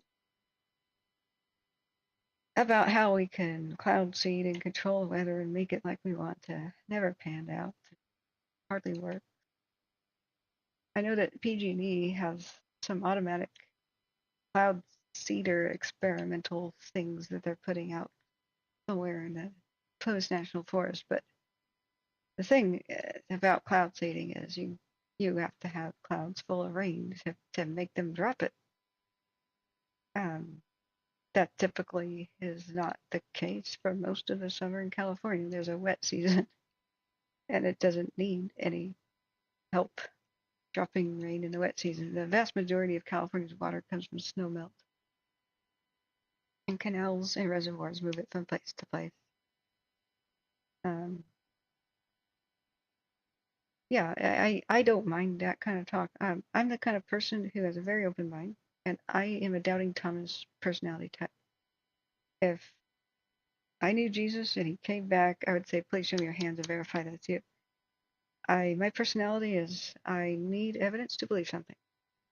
Or if evidence maybe has been destroyed or no longer we can access it, then I use the Socratic method to try to get closest to the truth as possible.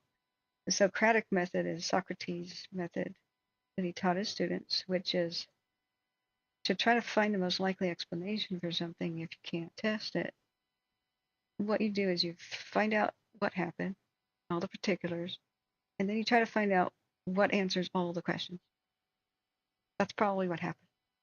So I love challenges like that and learning new things. And so if anybody wants to challenge me, it just has to be not while we're doing this, like off season or on other people's channels or, but not now. You know what I mean? I used to do it live, and that was the feedback I got: is please stop talking about it. I can't take it. My brain's gonna explode. I'm out of my mind with stress. All I want to know is what's happening. So I used to go, challenge me, show me a picture, I'll try to explain it. And I liked that. And some things I couldn't explain for a while, so I would go trying to find out the answers. And there have been some very strange photos of like wildfires, like a high tension power line next to one that was twisted into a like a giant hand came out of the sky and crumpled it up like a ball of foil. And so the photograph wasn't dated. My first thought was, well, they probably built the new power lines next to it. But then that didn't answer the question, like, why was the high tension power line, which is made out of like little skinny steel legs, why was it crumpled up in a ball? So I went dug deeper, and it was a tornado. Mega fires spawn little fire tornadoes. And they're called vortexes or whirls if they don't quite reach F1 tornado wind speed, which is around 71 to 75 miles an hour. They could still totally rip apart the high tension power line. I mean, it's a tornado. So that was the answer to that one. The other ones were, why is the house burning down, but in a driveway, but at the end of the driveway up in the street, the recycle bin wasn't burned down. So I knew part of the answer to that one, which is ABS plastic is highly valued as a plastic. It's like a miracle plastic. It's used in the dashes of cars and kind of appliances that just can't really die, like blenders. Older blenders, you could take a hammer, and I tried to take them apart to recycle the motors, and you can't. You whack them with a hammer, it bounces. It's got a kind of elasticity. The lawn chairs are made out of it, the plastic lawn chairs. And a lot of times they survive in a fire in the front lawn. So ABS plastic melts long before it burns. That's why it's so recyclable and so valuable. If you own a barn or something and collect a lot of it, you can eventually sell it by the pound to a recycling company. But you have to have a bunch to get that going. Most people just take it to recycling. The plastics that melt can be recycled. There's two types. Thermoset plastic, which if they get hot enough, they ignite, just like an oil drum, right? So thermoset plastics cannot recycle. Then the other kind that melt at varying degrees at which they can recycle. Some maybe once or twice, and then you can't really do it anymore.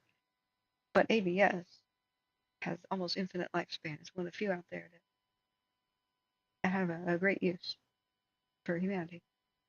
and we need to start conserving it instead of just thinking we can make infinite amounts of it. So it has a very, very high melting point. So it has to be pretty much a blast furnace before it starts melting. And it'll melt first, and it has to get even hotter to ignite. So ABS plastic is the main ingredient in the big rolling recycle bins and some trash cans. And because it resists fire so much, and a lot of fires start in trash bins.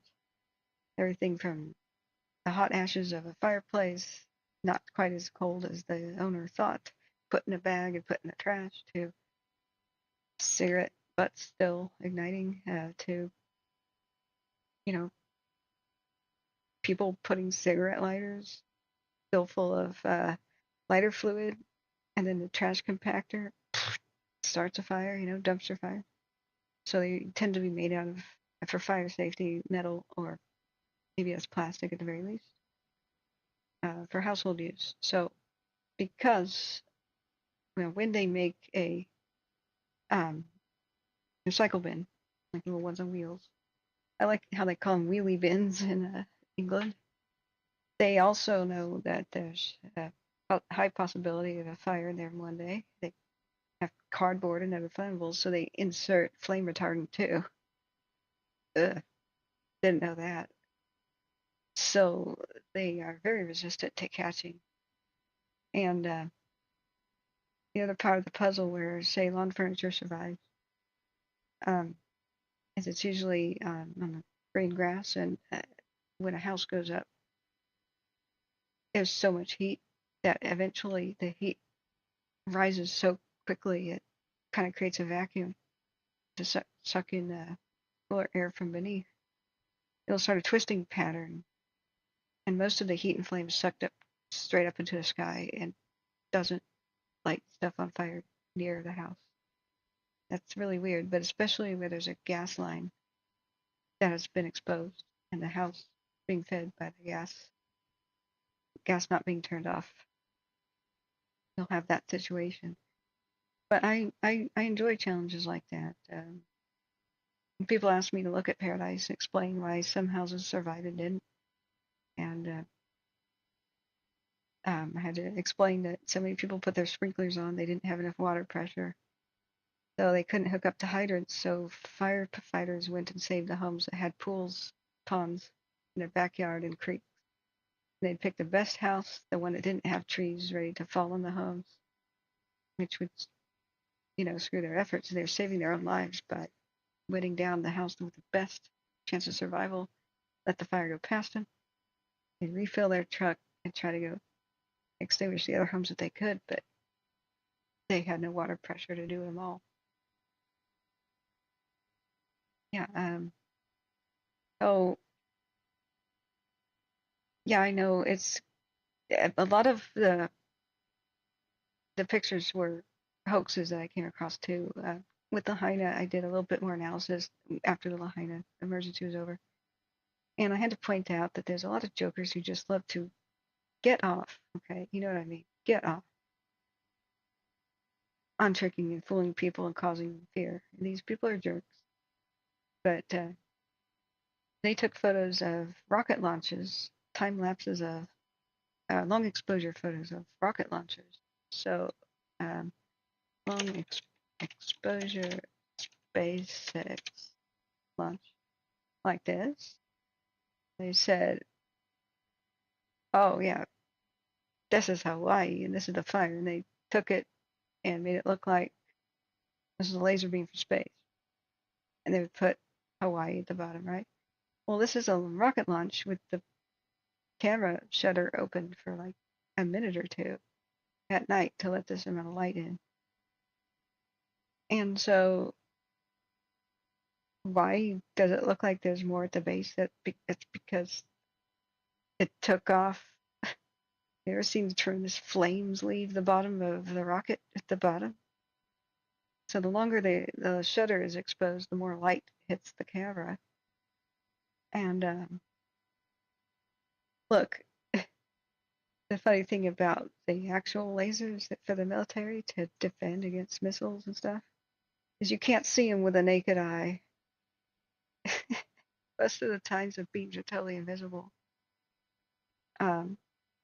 They have to put special lenses on special cameras when they do a demonstration for the military. So, like, this was trying to fool people and hoax people. And then they took a whole bunch of video game animations, Command and Conquer specifically, which has a specific, since the early 90s when the games came out, they have futuristic weapons, which are giant space lasers. So they took the cutscenes from the game and said, and they lowered the resolution, and said, this is what's happening to Lahaina. They're just evil jerk a-holes. Sorry, it's 3:42 in the morning. If kids are listening, whatever. But I can't stand that. I'm a MythBuster type. You know, show me the evidence, and I will debunk, and I will tear apart. I can't stand it. Making people afraid that lasers are targeting them when they lost their homes. Screw you and the horse you rode in on. Don't meet me in the street. You'll regret it. That's my attitude towards pranksters of that nature. Wildfires are still burning, and people have just lost a mass fatality event. I get passionate about that. So, in different appropriate venues, I do invite people. Like, if there's anything that any photo that you may think, if there's anything concerns you, let me analyze it. If there's anything fishy, I'll find it out. But I'll be the first to admit, if I can't explain something, I can't explain something. Fire is a weapon of war. But there's a flaw in the reasoning that people think trillion-dollar space lasers are at play. Every time we've had a mass fatality event and a town erased, it's been really sleepy retirement communities and tourist towns, and not exactly high priority targets, strategic targets for trillion-dollar weapons. And we've never seen the fires do anything a regular $5 road flare couldn't do. All wars run on money, and they don't waste the money. Lasers aren't that good in war. They have very limited use. It takes a tremendous amount of energy to produce a little blip. They're good for defending ships. They can zap incoming heat-seeking missiles.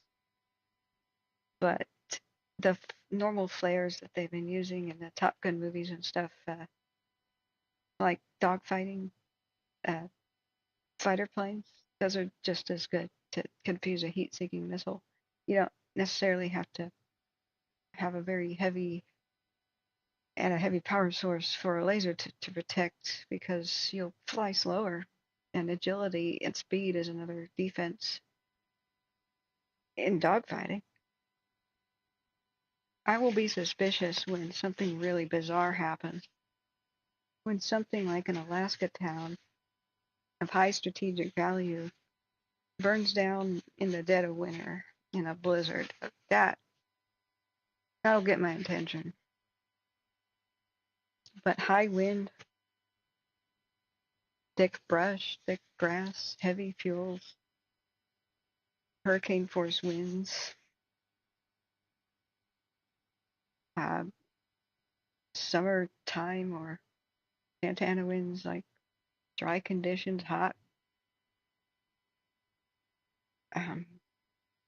That doesn't, that doesn't get my spidey senses going. You know what I mean?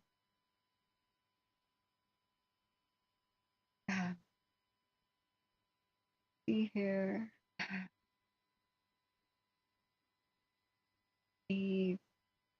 Is what petroleum base? I'm sorry, I missed your question back then. Am I not formally educated? I clearly read a lot.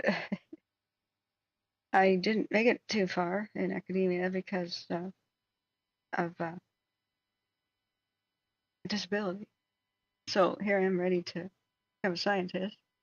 I had the equivalent, they call it numbers dyslexia, right? It's really more about working memory. You have working memory, you have short-term memory and long-term memory, right? Working memory is like what's happening in the last 20 seconds to 2 minutes. 15 operations. So my disability dyscalculia means I can't remember Operations branch 15.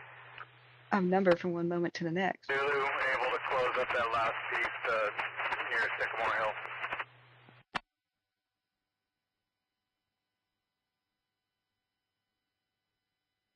It's a little known learning disability. It was completely unknown. I believe so. I'm tying in with Division Victor now and then headed to Whiskey, and I'll give you an update.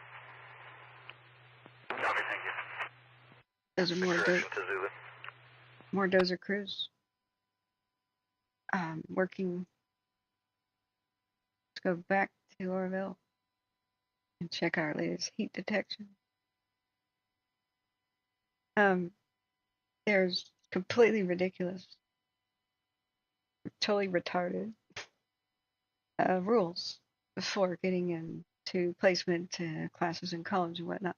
So here I was pulled out of 7th grade and put into college classes for oceanography, or experimental oceanography, earth science, and volcanology. Thrived in it. It was conceptual. You didn't have to crunch advanced numbers in math. It was concepts of volcano and behavior and whatnot, and study of cetaceans. Operations branch 15. Affirmative, it's tied in with hand line along with the hoseway, and dozers are working on improving it. I was considered a prodigy writer. They thought I was cheating and watched me for a bit, but then they gave me writing tests on the fly. It's clear I wasn't cheating, plagiarizing. Wrote a short novel when I was really young. Memorized dinosaurs and their Latin names really, really young. So here I'm pulled out of class and just put into advanced English at 7th grade into high school levels. And what held me back? This numbers disability. And I also got sick, started having tremendous health problems. They didn't realize I had a immune system problem. It's a big, long story. I've never told that story, so I don't want to do it now. But I had I missed a lot of classes, started missing more because they couldn't identify my health problems. And a lot of them were female and reproductive, and you would not want to hear about that, right? So, but I was very low on iron and anemic and had the fatigue. I could barely get out of bed a lot. I had no red blood cells. So here I am, just on this fast track to Ivy League, a rock star, record-breaking track student. Had it all going for me. Some of the problems I ran into were completely retarded policy. And a lot of people say, don't use the word retarded, it's bad. It's not. Calling a person retarded is bad. And the different R word is bad. Retarded means stunted growth or not reaching full potential, and that is exactly what I'm referencing. A lot of students have been held back and should have been in medical school and stuff like me because of retarded rules. And so they said back in the day, you have to pass all these math placement tests by not using a calculator. And I went, what? And they, like when I went to community college first, my grades weren't good enough for Ivy League because I just missed too much class. But if you just sat there and asked me anything, I could have probably taught most of the classes of high school. I got bored and just sort of daydreamed out of them a lot. But math was especially challenging. The first clue that there was something wrong was memorizing times tables. I never have, and I never can, and I never will, unless they cure my disability somehow. I also had ADD, so I not ADHD. I've never been hyperactive in my life, but I can hyperfocus and just read a textbook or something from start to finish in a day, and I just don't know what's going on in the world around me. It's hyper focusing on something. So if I'm doing that, I just don't understand the world around me. It's not an ability. It's not the inability to focus. It's focusing too hard. So anything that interests me, I'll just obsessively research it and know it inside out. But the problem was, is I wanted to go into sciences. I couldn't figure out if I wanted to be like a genetic engineer, save species,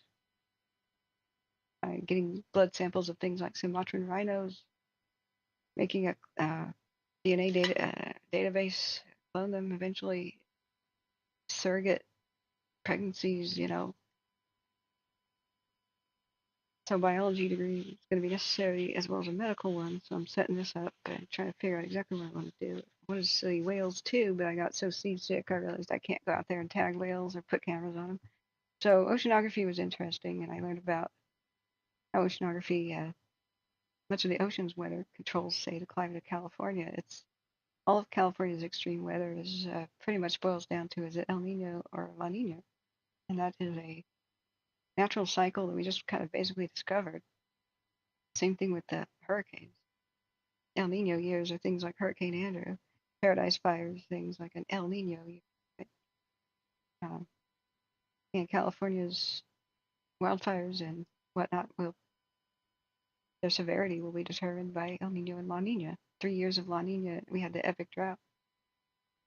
I'm not saying it's not because of climate change. There's an argument that climate change changes the cycles and makes them more persistent. We have fewer, quote, normal years. I don't know. I never got into that. Science can't answer that. Other people can debate that elsewhere. But, I started to understand things. So I get too bad grades for Ivy League because I just missed too much class, missed too many tests. Sometimes I show up and I just wouldn't be able to remember anything. And that was because of my medical problems. So I had good days where I was perfectly sharp and I could recite the encyclopedia to you. But other days, things I knew, I couldn't remember. I had days so bad that people would say, "Who are all of your aunts and uncles? Can you name them?" And I really couldn't. It was that bad. And I would misidentify one uncle for another. Mind you, I have a gigantic family. So, but that's the way it was. So I decided after I got a bit healthier, I got some medical treatment, and I fell into a trough where I had no health insurance after reaching 21. Engine 2163, medical 7500 Humboldt Road.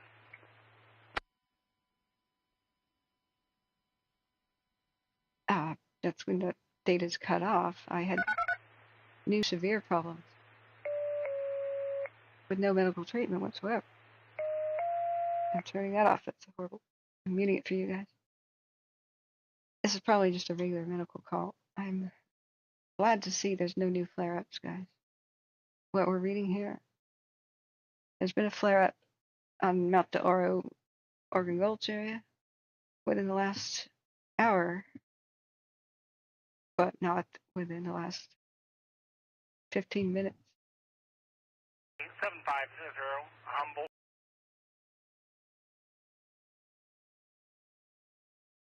Somebody's altered somewhere. It may have been a fire company. I can't tell.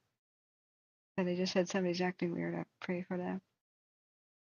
So fire's activity. We have no new flare-ups. The last pass of the satellite. What you want to see is all the squares go gray, and then they go nothing, clear. Gray is no new flare-up within the last 12 hours. So I imagine some of the gray ones will fade out eventually. This is looking northwest from Rattlesnake Peak 1, but it's not calibrated, so we can't differentiate heat from light from fire. This is not very useful view. A lot of these cameras are just such low quality. Anyway, I was useful. I was interested in everything from photography to medical science to, I could have been a Renaissance man type of person. I want to know everything. And so there's different types of intelligence that people have. Some people just easily solve puzzles. Some solve codes and ciphers. Some people are math wizards. Some people are statistical geniuses. Some people are, financial wizards. And some people who can draw have kind of higher spatial reasoning intelligence, and they could take an object and draw it three-dimensional from any angle. That's intelligence, There's a different kind where you can take many different things and explain to people how they connect. That's one of the parts where I'm high in. But I developed a phobia of math, and that put the brakes on everything because it took away all my confidence. People like math teachers looked at me and said, "You're not as smart as you think you are," while others were like, "I think you've got a little genius for like prodigy writing." And I feel really embarrassed even saying that, but I was a child getting this information and not sure what to make of it. So I really just did feel stupid, and I had low self-esteem, and I decided to just kind of give up on a lot of dreams and goals when it just became clear I could not memorize flashcards. But it's a working memory problem called dyscalculia, and I cannot understand, and a lot of people have it, it's the world's most underdiagnosed disability. It's a working memory problem. So finally, a sixth grade teacher discovered my issue, but she didn't know what the disability was. I don't know how well defined it was.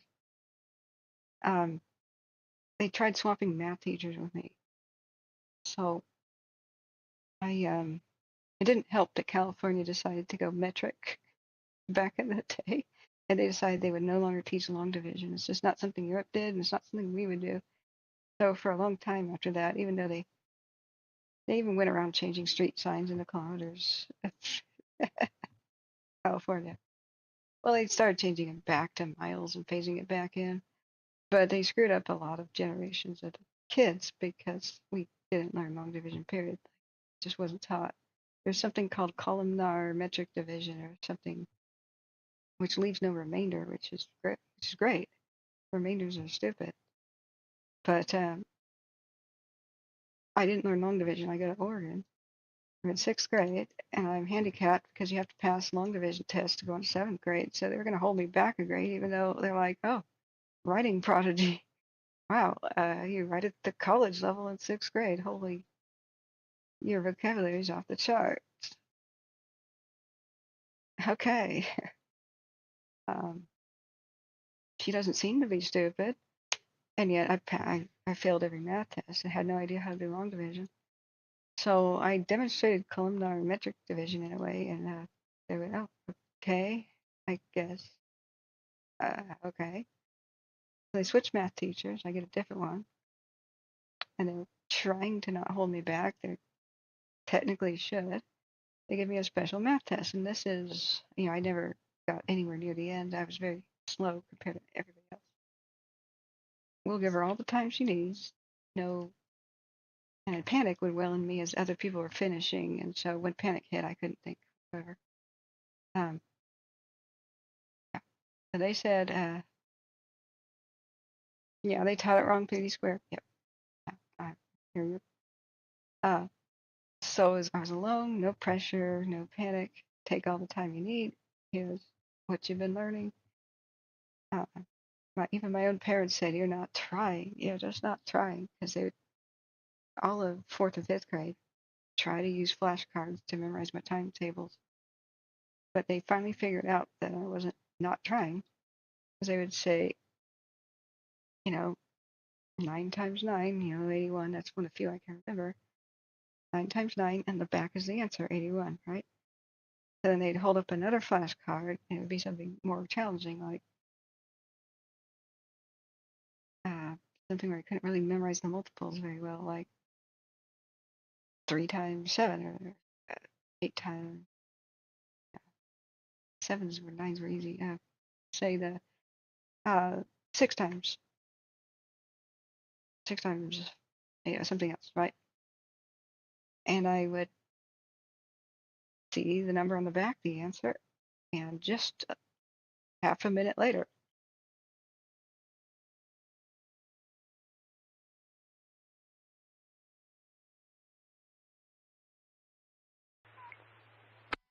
'24 engine 324. something responding, but he didn't say the where. Anyway, I'm rambling because I'm very tired right now. I've got a crippling headache. I need more blood sugar, so let's get a sugary drink. Also, they didn't realize I was somebody who struggles with blood sugar, so that helped explain why I was a moron on some days and smart on the other day. So the only reason I'm sharing this, because I'm so embarrassed, is I hope other people understand. If you have children, especially that exhibit the same kind of symptoms, they just cannot learn multiplication tables. It's a working memory problem, a functional math disability. It's very closely related to the type of ADD that girls typically have. We almost never have hyperactivity, almost never. We focus too much, and we can't remember from one moment to the next what we were supposed to do. We see something new, it grabs our attention. We just can't remember what we were supposed to do before. Like, clean your room. Okay, I have every good intention of doing that. So I walk in the room. A couple hours later, Mom wanders in. Why didn't you clean your room? And that's the moment I remember I was supposed to. I was rearranging my books on the shelf, and I pulled one out that fell in the back, and I was like, oh, I haven't seen this book in so long. Oh, my favorite book. I just sit there and read it from cover to cover. I have no idea. The moment I saw it, it changed my focus. I have no ability to remember the task that was given. I believe a lot of ADD and dyscalculia and some learning disabilities are just functional memory problems of working memory. That's what happened the last 20 seconds to 2 minutes. Short term is like what happened today, yesterday, and last week. Okay, but working memory, very, very recently ago. So if you have a problem with that, you can't memorize multiplication tables, because the moment that they took away the flashcard, they'd say, what's the answer? I could not remember. I would jog my memory. Okay, what was that number on the back of that card? And different numbers took the place of it. And there's just, I have no idea. So I memorized people's phone numbers by the sound back in the day. You're like that all the time, you probably have ADD. The working memory version of it, not the hyperactivity type. I don't know, you're male, so maybe you have the hyperactivity type. But this is why females are so chronically underdiagnosed. We don't bounce around. And nobody thought of it as ADD because it's called attention deficit. Now I have obsessive attention span. You know, if you have ever read a book or gotten absorbed in something and forgotten to eat, and only hunger reminds you that time has passed, you may just have this. So if you've already heard this story, sorry, but the one very smart teacher who really got it, not my normal teacher in 6th grade. I came to Oregon and had no idea how to do long division, and then I couldn't learn because it required knowing your times tables. Brick wall, right? Well, she went beyond it, and it was a more advanced math thing. Don't ask me what it was, but it required formula and working on scratch paper. So she goes, okay, pass this one, and we don't hold you back a grade. Okay. I was very confident because I knew my stuff, and I was allowed as much time as possible. The panic was gone. Yay. I had about 90% right, I thought. I proudly push my answers over. She grades it and frowns immediately. I ran crying out of the room because she said, "You got 90% wrong." So, too long, didn't read what happened. They said, "We're going to hold you back a grade," and that was ridiculous to me. I wanted to scream, "You're all idiots." You know, like, very distressed. Sixth grader, right? Like on the fly, I could draw salmon anatomy and name all the fins and then all the stages of its life cycle. I studied that in fifth grade in California. It was awesome. But I could remember how to do that very clearly. I just couldn't remember numbers. So as I run outside crying, Mom said that the teacher went to the trash and picked up my scratch paper. And then she frowns and goes, "What the heck?" So my scratch paper was all of the problems I did with 90% right. What I did was fail to copy the numbers from the test to the scratch paper correctly because of my working memory problem. In the 3 seconds it takes to see a 3 over there, I write an 8 over here. I would confuse it with similar looking numbers. 5s and 3s got mixed up a bit. 9s and 7s and 1s and 9s and 7s kind of seem the same. So she goes, I don't know why you copied the problems wrong, but that's your issue. That's it. Congratulations, you're not stupid. And none of my teachers caught it. I had been doing what I thought was great work, grade after grade after grade. And the other teachers just took the time to look at my scratch paper. And come to think of it, it's probably because not many of them required it to be turned in with the test. So my homework was generally pretty good. But I failed every math test for many grades in a row that I ever took. So, oh yeah, I could. The concepts are easy. I didn't fail to get them. I wasn't the sharpest tool in the shed with the math concepts. It took a bit. That's because another flaw of our why women are disadvantaged with math is it's all written to tantalize and entice boys for things that boys typically do during and are interested in that stage of life. So I remember wanting to learn about math but not understanding how it could ever possibly help me in any way. It's not like you're handling money at the time and you understand that this will help you get rich one day. That would be actually pretty cool. They should teach it like that. This is how you can get rich. Balance a checkbook and understand how compounding interest works. And if you put away X amount of money right now, how much money are you going to have by the time you graduate high school? This heaping pile of money. You know, that'd be good. But instead, what they said in all the textbooks and stuff was how to launch a rocket. I could not give a damn about rockets. Sorry. I'm not interested in space. Star Trek's interesting. I fall asleep during Star Wars. You know, I just don't care how to launch a mortar. That's neat. That's pretty obsolete tech anyway. I don't expect to go to war. Y equals mx plus b is how you launch a rocket. You know, it's all geared to boys, and all these guys are like, I want to launch a rocket. I want to get a rocket launch kit. You know, I'm sure. Yeah, I'm sure that's interesting to you guys. Not women. Sorry. Not most, I should say. So then when I asked, wait a second, how is math going to benefit me one day? Why am I here? I wasn't not wanting to learn. I wanted to learn stuff that was more important to me. Like every moment I'm in a math class, I'm not learning about art and science and how to save the world and physics and how do airplanes fly and stuff. So asked me what I was interested in. Medicine and arts at the time.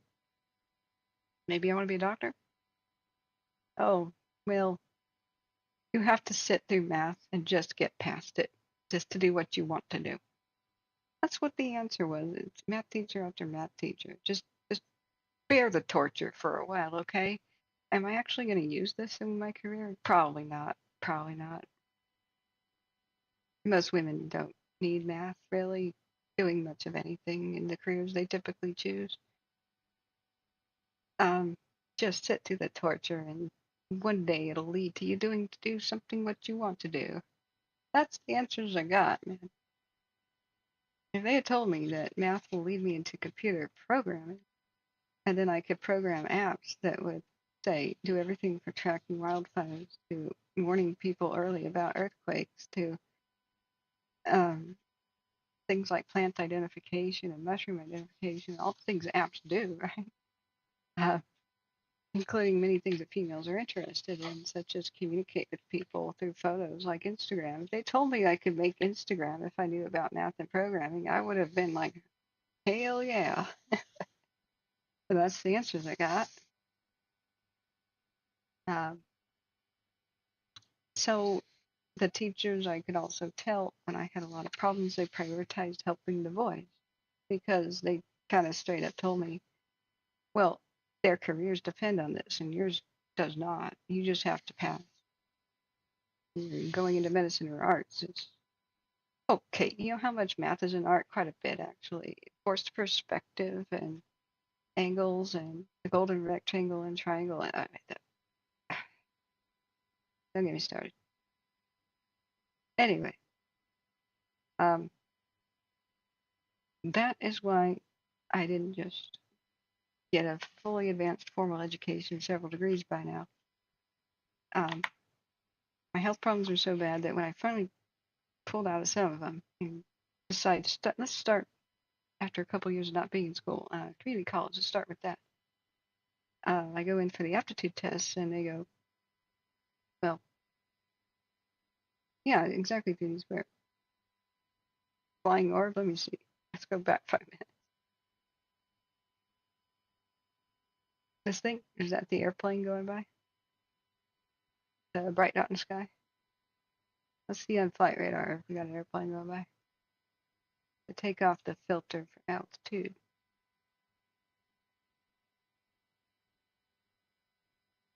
Now, the military drones are not going to show up on flight radar. If you go back, which plane may have gone past Oroville? So the camera is looking to the northwest. Could have been this plane that seems to have landed in Anderson. The military drones that are mapping, and we know some of them seem to be in the air right now. Some of the, they call them drones. I don't know if they're the ones from the military exactly, but they did say unmanned aerial something.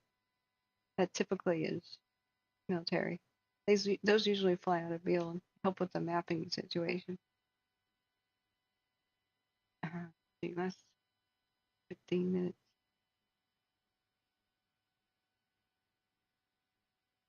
Seeing the direction of the camera.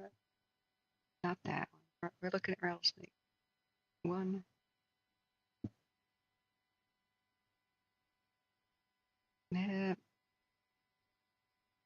So it would be looking towards Chico like so.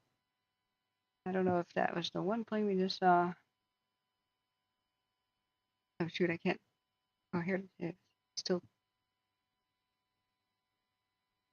It would have been in the sky around Los Molinos.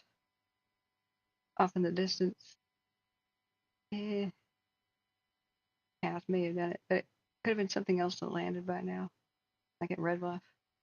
We could let's play back time. June 3rd, 11:10.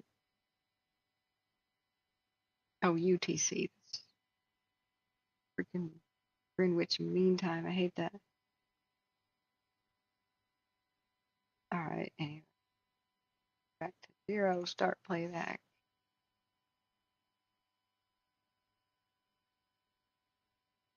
There's that one plane pass.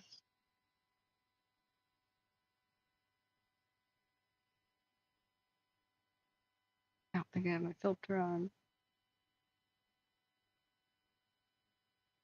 Okay, back. Let's do the scrubbing thing.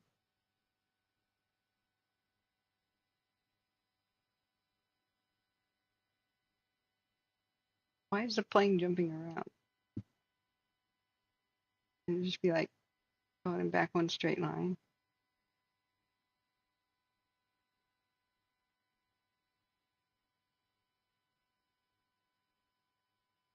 Not exact.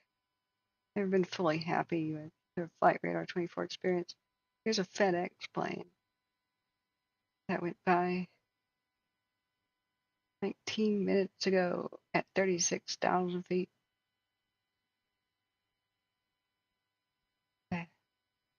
One time we struggled really hard to try to figure out what a big bright light was in the sky that was an orb, and it turned out to be the damn moon. And so it became a running gag for a bit. I want to believe in the moon, like X-Files. It's 10 hours ahead of us, Zulu time. Yeah. So anyway, I had problems again that people today probably would not face for way too long. Knowing multiplication tables and being able to divide on pen and paper was a requirement for getting into college, and they even had that as a requirement to get into an acting class. And I said, "Are you kidding me?" And I got a stern lecture by one of the counselors who allowed me to go into the acting and directing class. I want you, though, to get into more math classes and be a better math student. I'm breaking a rule for you here. And I almost wanted to say, we're a freaking idiot, man. When do directors, whose job it is to direct actors, ever pick up a pen and paper and divide or do anything of the sort? They have people around them at their beck and call to not only make their coffee, but to gather any sort of information. Holy crap. So here I am trying to get into community college and all of the important classes that I want to take that would have helped me with wildfires and anything else. I wanted to learn ArcGIS, the graphical information system, geographic information system. It is rocket science. It's pretty difficult to learn, excuse me. You do need classes. You need expertise. You need expert help to learn it. It's more complicated than it should be, but it would help me with maps. Larry, thank you for the Rainbow Bright unicorn sticker. That's a cool one. And so here I am with the math aptitude test in person, taking it to local community college. And they said, so what's the last thing that you did in high school? And I said, well, advanced algebra and geometry. But I did not make it to the trigonometry classes like the other talented and gifted students. I was pushed over to the volcanology earth science classes. They go, oh, yeah, that didn't have a math requirement. So we're just going to start with the basics. Here's multiplication tables and division. I went, oh, God. I said, well, I don't do that. They go, what? I said, I don't do that. The calculator does. So next. What's next on the aptitude test? No, you have to do multiplication and division. No, I don't really, and I can't think of any situation in my life where I will ever have to do that, ever in my life. Well, what if you're an employee at a store and the power is out, and so the cash register can't calculate the correct change? I'm like, I can make change, come on. That's addition and subtraction. I'm a little bit better than that. Well, what if it's something else there where you have to divide? I'm like, if there's power out, the store is closed. But okay, this is reaching here. He said, well, it's just our policy. We don't allow calculators on the math aptitude test. I'm like, Okay. Here I just wanted to explode in rage. Uh-huh. Why is that a thing anymore? Well, your generation, I said, okay, listen, the last generation had to use slide rule. Does mine? Do you know how to use a slide rule? Time marches on. We have better tools. My phone is a calculator at this point, and it doesn't need the power to be on. So I pleaded. I tried. I tried my best.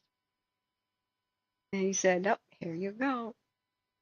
So I ended up in the math class in community college paying about $800 for this class. Very expensive class these days. And then I did the math, my own math. How much money would I have to spend in order to get back to where I was in high school for what I already know? Then it dawned on me. Is a revenue stream for them here. $800 a class. Medics requesting a patient update when able. 0422. Okay, that's not fire related. 2163, copy. Yeah, I love my little graphing calculator. I still have it. I used it all the time. Cat says, hey, from time to time, I still use a slide rule. That's a fascinating thing. I wonder how those work. Yep, and most calculators have little solar panels on them. So I came to the bitter conclusion that they were just sort of getting extra money by making people attend classes they didn't need to at a premium.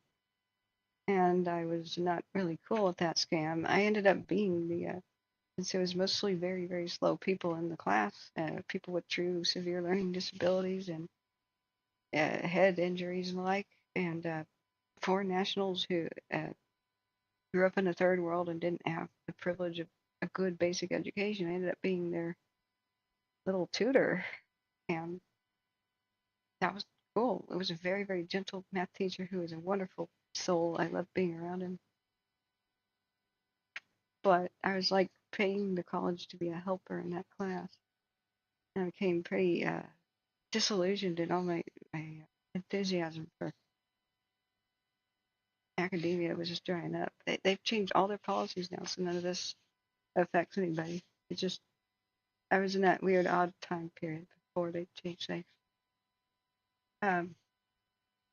But now, you know what? I'm super interested in math, and I've even learned how to, because I'm using it for my own, I'm helping myself and friends and family. I'm now learning how to use Excel, and I've got formulas working. So I decided after I became the helper of a lot of my elderly friends and family, and helping them balance their checkbook and pay the bills and budget, I've come up with my own ideas on how to get out of poverty really quickly.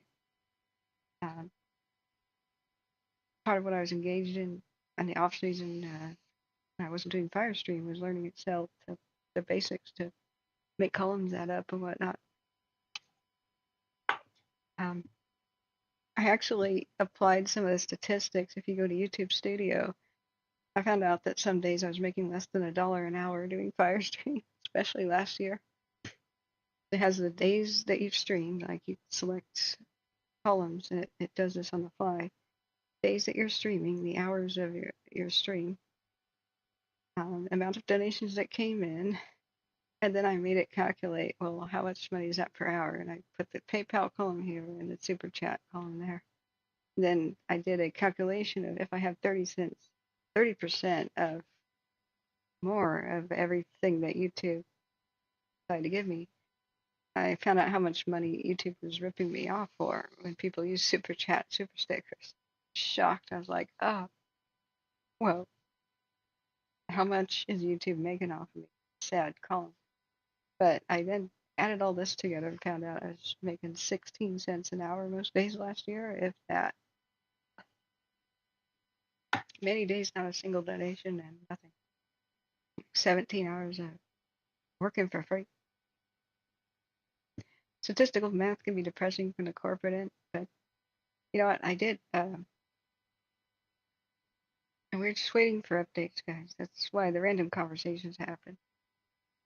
If I stop talking, then everybody leaves the channel in about 20 minutes. Most of the traffic goes away in the first actual 2 minutes.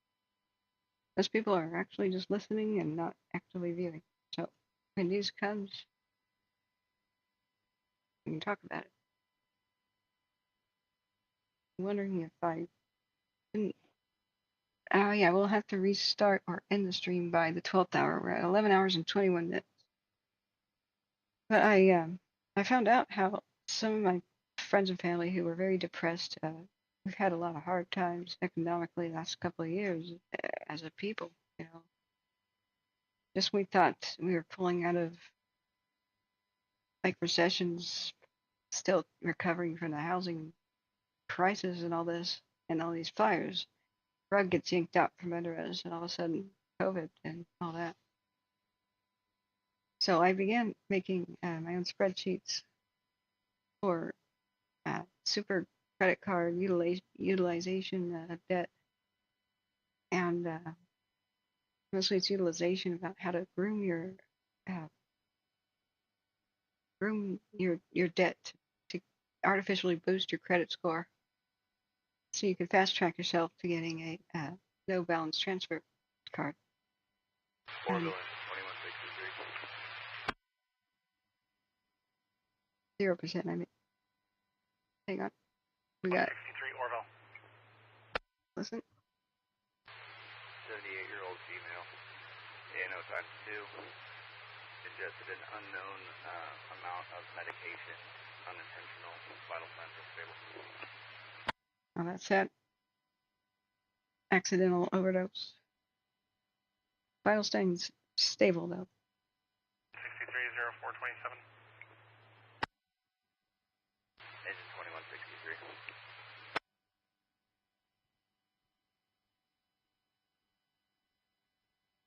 Now, we know the left side is the Table Mountain situation. The right is an unknown spot, but it could be just west of Kelly Ridge. We've had a lot of issues, but it's not moving. There's a 3-hour time lapse. It's, of course, moving all over Table Mountain, but the one on the right, I don't see the fire moving. There's a nice straight line where they're holding it to the very far right. It's got fuel to burn. There's plenty of vegetation. See how it's holding right there. That's really good. Remember, there's like one house on Table Mountain or a visitor center or whatever that is. That's not a big deal.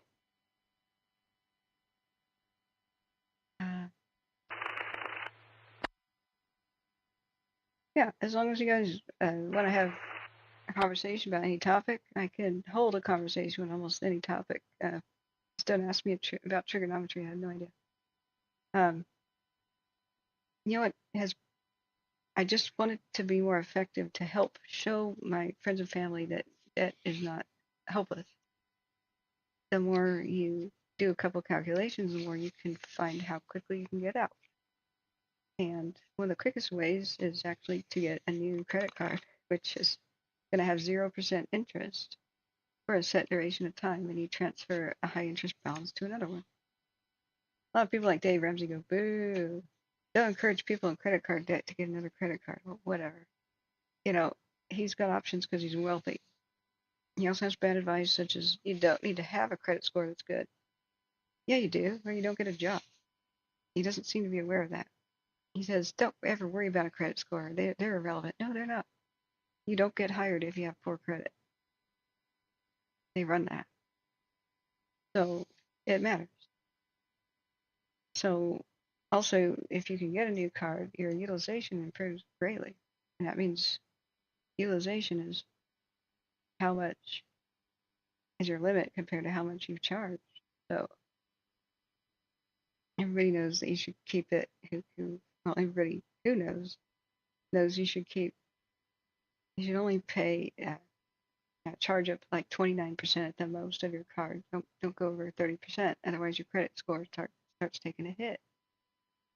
Even if you get a credit card, most of it you can't use unless you want to wreck your credit score. Yeah, especially for any kind of job these days, any of them. More and more, it's not even a living person that's checking your candidacy. There's a robot that screens you first. It's screening you by number, level of education, years of education, years at X job to Y job. Even if you move around too much, that hurts your candidacy for being hired. It's ridiculous. Some of this should be illegal to discriminate. Look, if I have a neighbor who's a meth head and starts driving me insane, and she can't be evicted because of COVID reasons, and I flee that freaking place and move, I shouldn't be penalized and treated like a drifter. Come on. Like, I've lived in the same county for decades. What are you talking about? I'm not High Plains drifter here.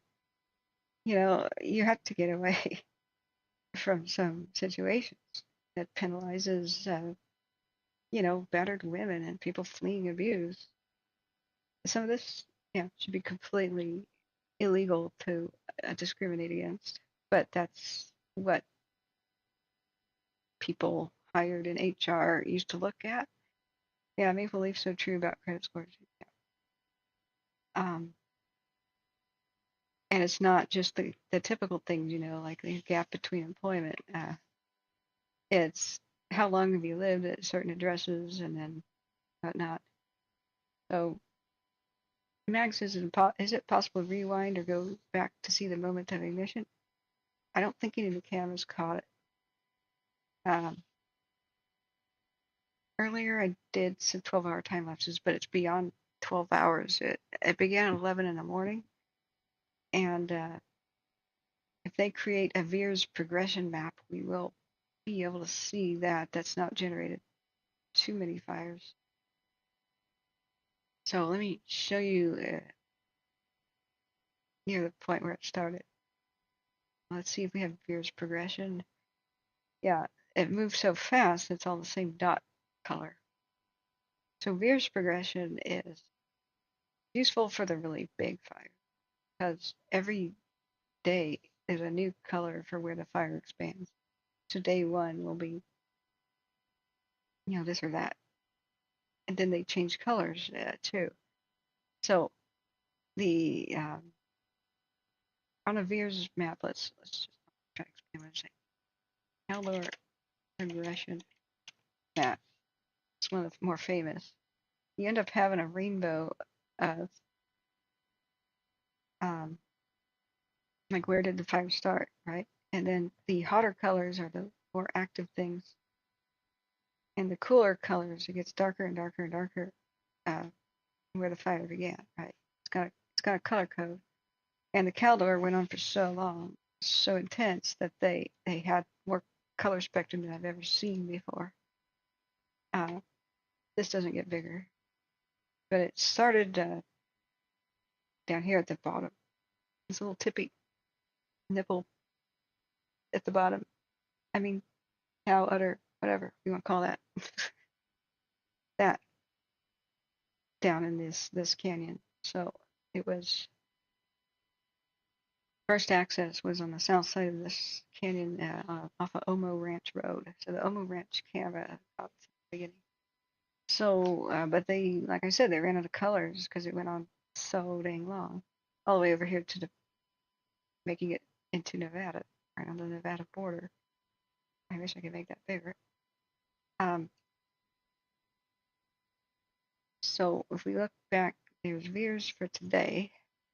It was right here, and I was surprised to see it was on the north side of the river, kind of where the bend is, and they call it the diversion pool. Whatever, the dam is over here to the right, and it's still high waters most of the time, and it goes down, becomes a feather river. They have little other areas they funnel it to, like the Thermolito after bay, and that's something that can handle some overflow, and mostly though it's where the canals start connecting to irrigate the rice valley. So I think part of the reason it got out of hand so quickly is it jumped the river, and they had it on both sides. And as I showed people before, somebody said that a different YouTuber was questioning why did it get out of hand so quickly? Because there's no road access, extremely steep canyons here. So this I thought was a road, and it was the old railroad that used to take the earth and the rocks, and that's how they made the dam. It's just earth and rocks. World's largest earthen dam. So they turned it into a walking trail. How cute. I'm against rails to trails. We have to save our endangered rails. We have too many freaking trails. Trails everywhere. But if you wanted to fight this fire down there at the base of the cliffs, they needed a fire train down, which helped fight the Dixie. So I confused that for a road. So it was clear they had absolutely no road access. So it just raced in the wind tunnel here. The north winds kind of pushed towards the east here. And it raced up the slopes and down the canyon at the same time on both sides. And so if you don't see a way to cross the river, you are correct. There are very few bridges across the river. The best one is the dam itself. So they first responded the north side of the river, I can imagine. Let's take the veers off. And once it spotted over, you had to split their forces, and anybody who was responding to this side had to cross the river somehow, and there's no road access there, so they had to be like, okay, let's try to stop it over here somewhere. Some road access, but still really steep terrain. And maybe some of the crews had to drive all the way over the dam and are over this way. But not many ways to cross the river. This here is what, I don't think this is a bridge. Nope, it's a mini dam thing, whatever that is. I don't know, you can cross it. I don't know if that's normal. So what do you do? This is a rail bridge, I believe. Or there's some existing rail tracks in the area. So you've got what all over the canyon, really thick trees.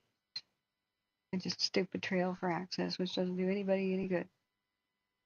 What do you have on the north side? Super thick trees, but mostly super thick grass. A lot of these oaks are fine and they won't burn, but the bumper crop of grass that we've had is thicker than probably in the last 10 years because of all the heavy rains of spring.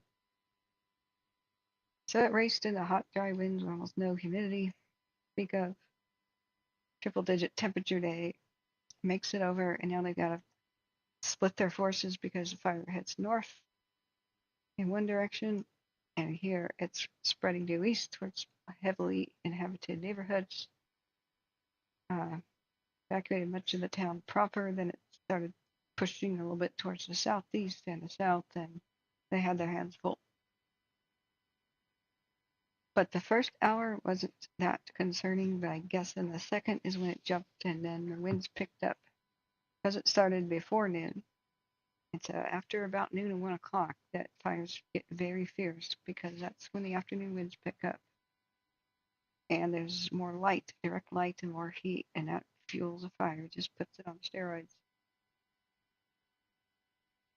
Yeah, there's been at least 3 firefighter injuries today, either heat stress, somebody had probably something burning land in his eye. There's been heart attacks and trouble breathing, and one was a 4-month-old child with trouble breathing because of the smoke. It's been heartbreaking. So, yeah, just, oh man. But what's positive is if this fire is the one where you're trying to stop it by Kelly Ridge Road and Canyon Drive, it seems to be holding because A, they're not calling in for new crews or backup. We're just hearing casual chatter about where should the dozer go next. Mostly chatter about protecting Oregon City area meaning the covered bridge and schoolhouse, and nearby ranches and whatnot. Oroville, engine 324 on scene. Medical calls. They're talking to each other plenty, but we can't hear tactical channels. We only hear dispatch. 0440.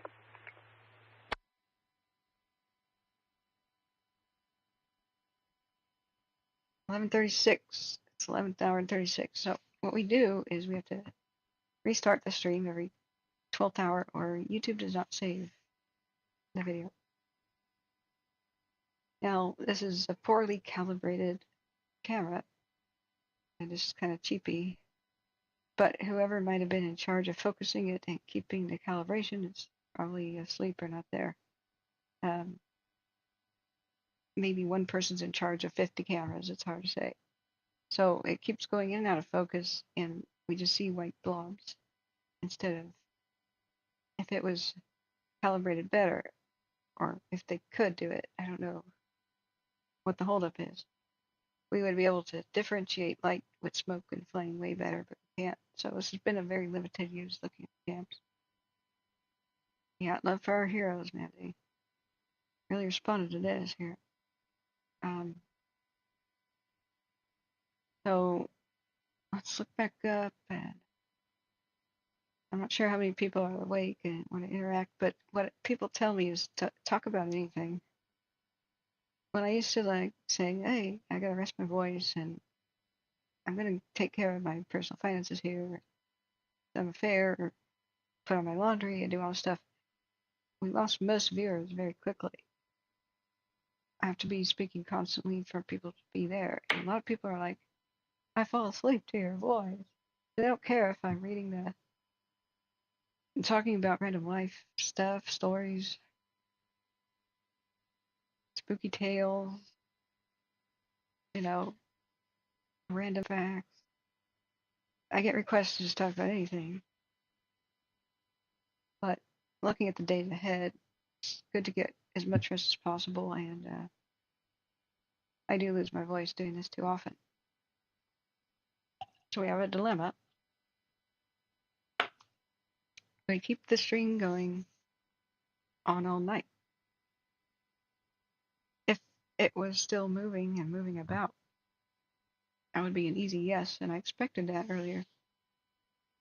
But it's quiet. Nobody curses, so I have to say that quietly. It's quiet. Fates, don't listen. So I may actually be able to get in a little bit of sleep. If I went to bed at 6, it's almost 5, slept 8, 6, 7, 8. I'd get 6 hours of sleep before noon. But I think I need a little more than that. My initial plan was as soon as we hit the 12th hour to have volunteer mods babysit the channel and watch the fires all night, but they're not doing anything. I think most of the mods are asleep anyway. Maple Leaf says I can barely pass math, yet I aced all my science courses. I know, isn't it? Odds are you just have one of the learning disabilities, and they're just not talked about. One of the hallmarks of dyscalculia, if you can recognize it in a child, is one of the first things a child will have problems with is reading the faces of old-fashioned clocks, with the minute hand and hour hand. They'll be a bit baffled, and it'll take them a long time to figure out ones without the numbers on it. Even with the numbers on it, it takes a bit for them to come up with what time it is. So that's one of the first clues. The faces of clocks. Engine 2166, medical 46, La Colina Drive.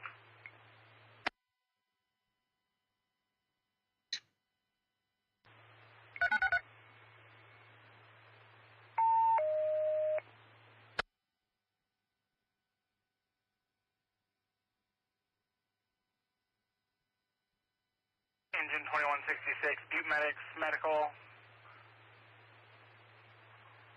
Possible 5150, 46, La Colina Drive between Crescenta Drive and Cherokee Road. OPD at scene 0445. What's a 5150 in police code? Is that a fight? Yeah, I hope more people will learn about dyscalculia and help students. But you can spread the word. They have very difficult time reading traditional clock faces, even with the numbers. Pretty difficult without them. The next thing they might have a trouble with is true facial recognition of just people.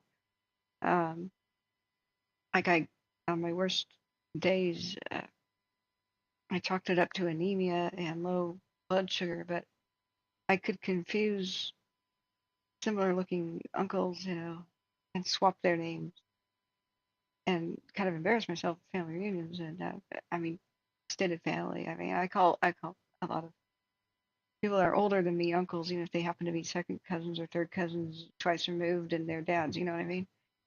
We have family reunions of thousands of people.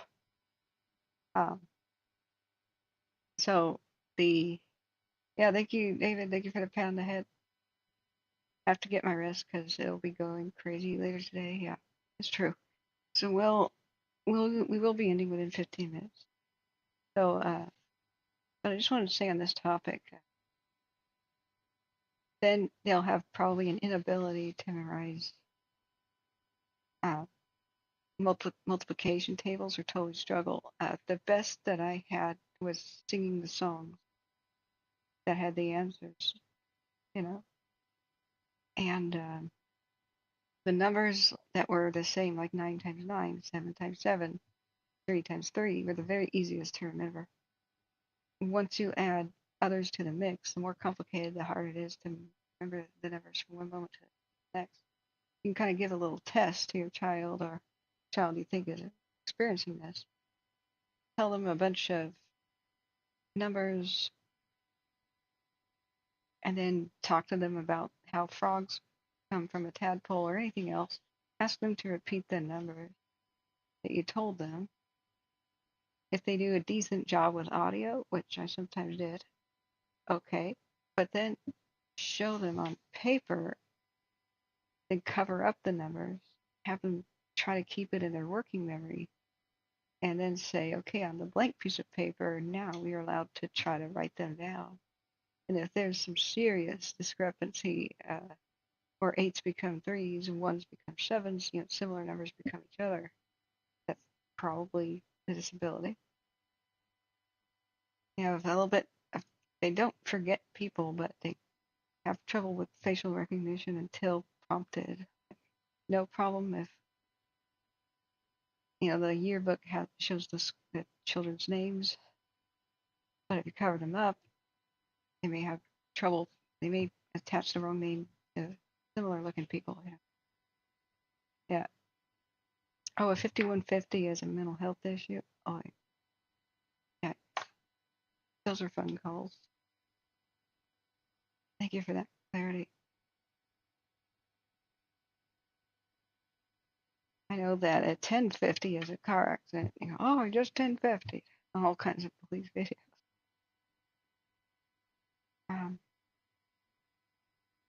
J Cat says, all I know is it's time to eat when Mickey's hands are straight up and down. Yeah, my mom had a cool Mickey Mouse watch. He was like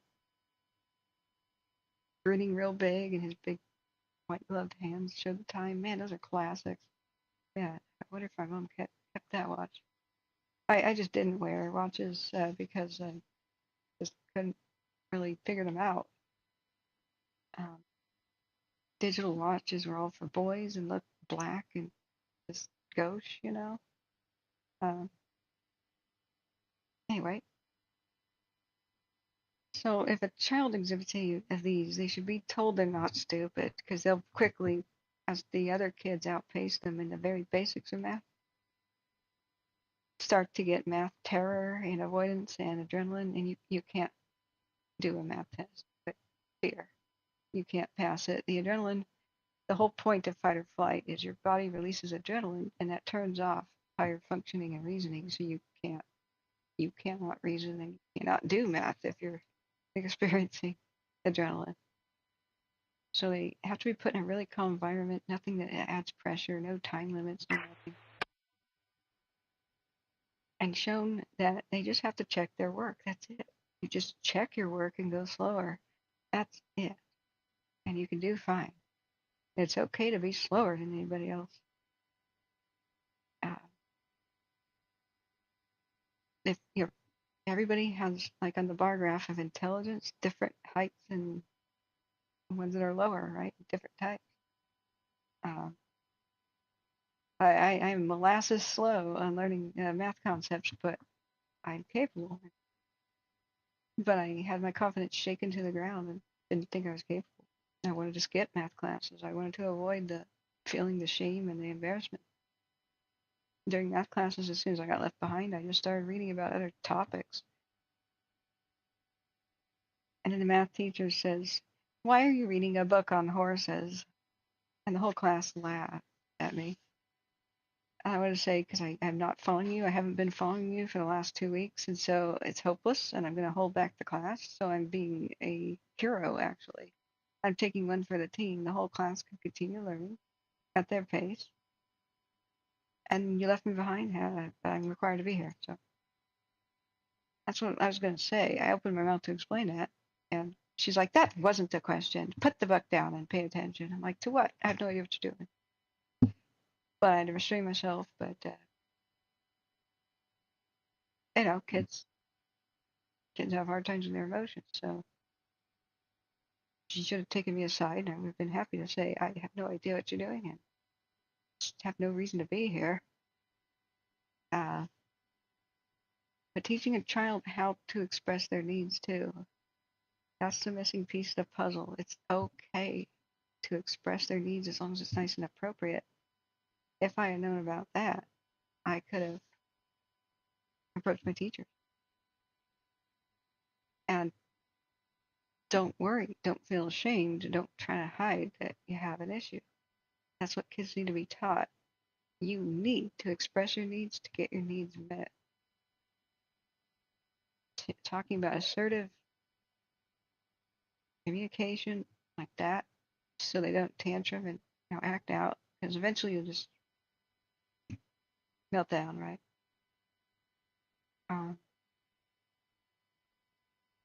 I wish I had had the confidence to do that, but I was just a shy person. It never even occurred to me that the teachers would actually care about it. All I was scared of is they'll hold me back and I'll never succeed if I admit that I don't understand it. Yeah, 3D squares the schools don't understand. Not everyone will fall in line to a contrived lesson plan. They're starting to. It has been great positive. At least it's not the 30s, where the teacher wrapped your knuckles and hit you on the back of the head if you were daydreaming or doodling, right?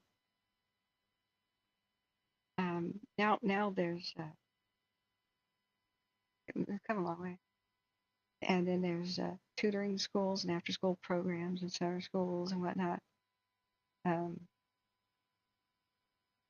But Jake says, ironically, I do not wear any jewelry, being a Mennonite, except when I am in Gothic mode. Oh, I didn't know you're a Mennonite. That's fascinating. We have some around Portland. I just haven't interacted with them much, but a lot of them grow hemp.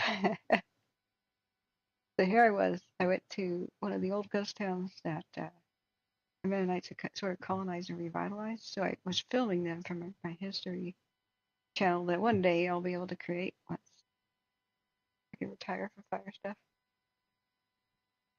And my mom shouted out and ruined my take. It was during sunset. I couldn't retake it.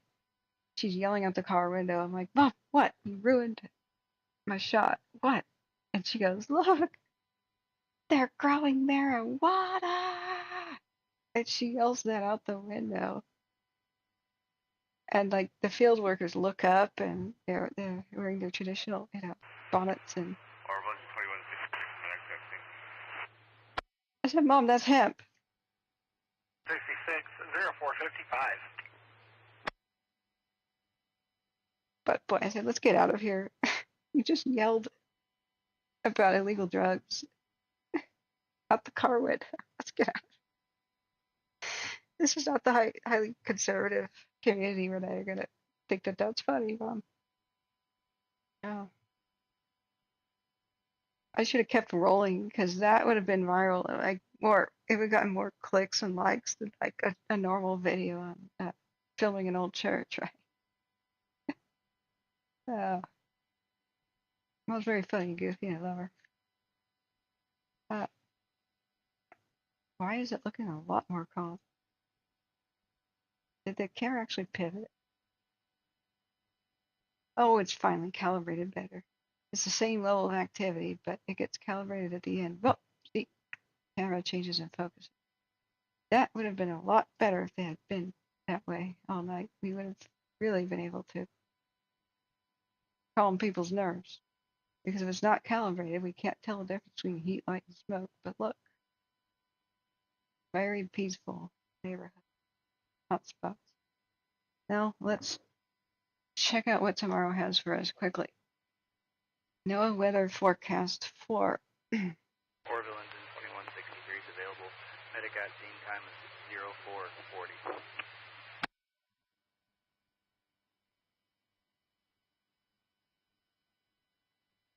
63 0457. Engine 2163.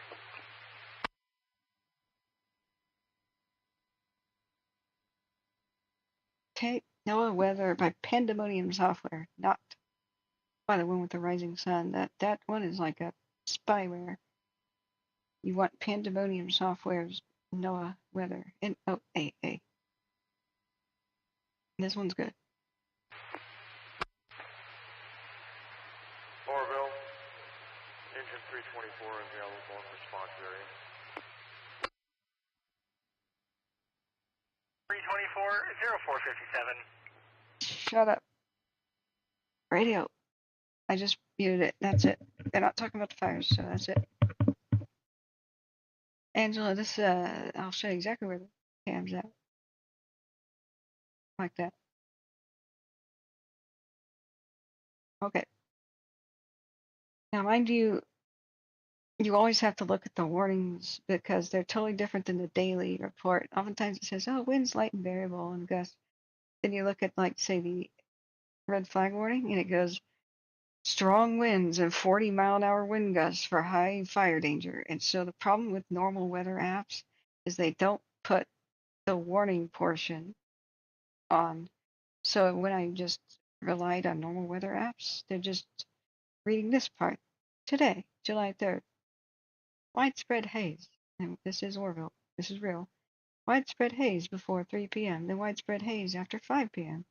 Areas of smoke between 3 p.m. and 5. Sunny and hot with a high near 111 degrees. North-northwest winds 6 to 8 miles an hour, becoming west in the afternoon. Sunset is at 8:38. Sunrise is at 5:42. This is where people get blindsided by storms and severe conditions, because if you click on the other portion that most weather apps do not have. Hang on. Refresh.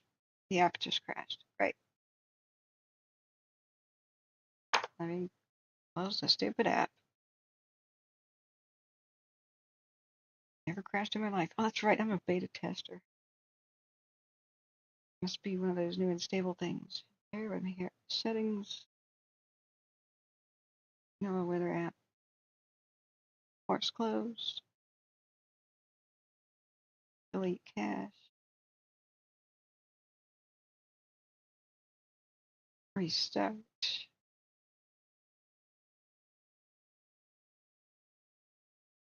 Back.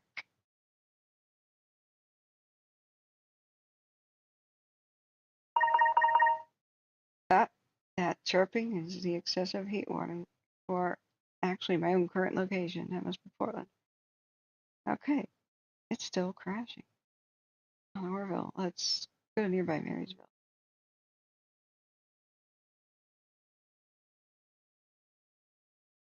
Or it could be in that magical moment when the National Weather Service is changing or updating the warning. No data available with it. All right. Plan B. Let's see what else would have the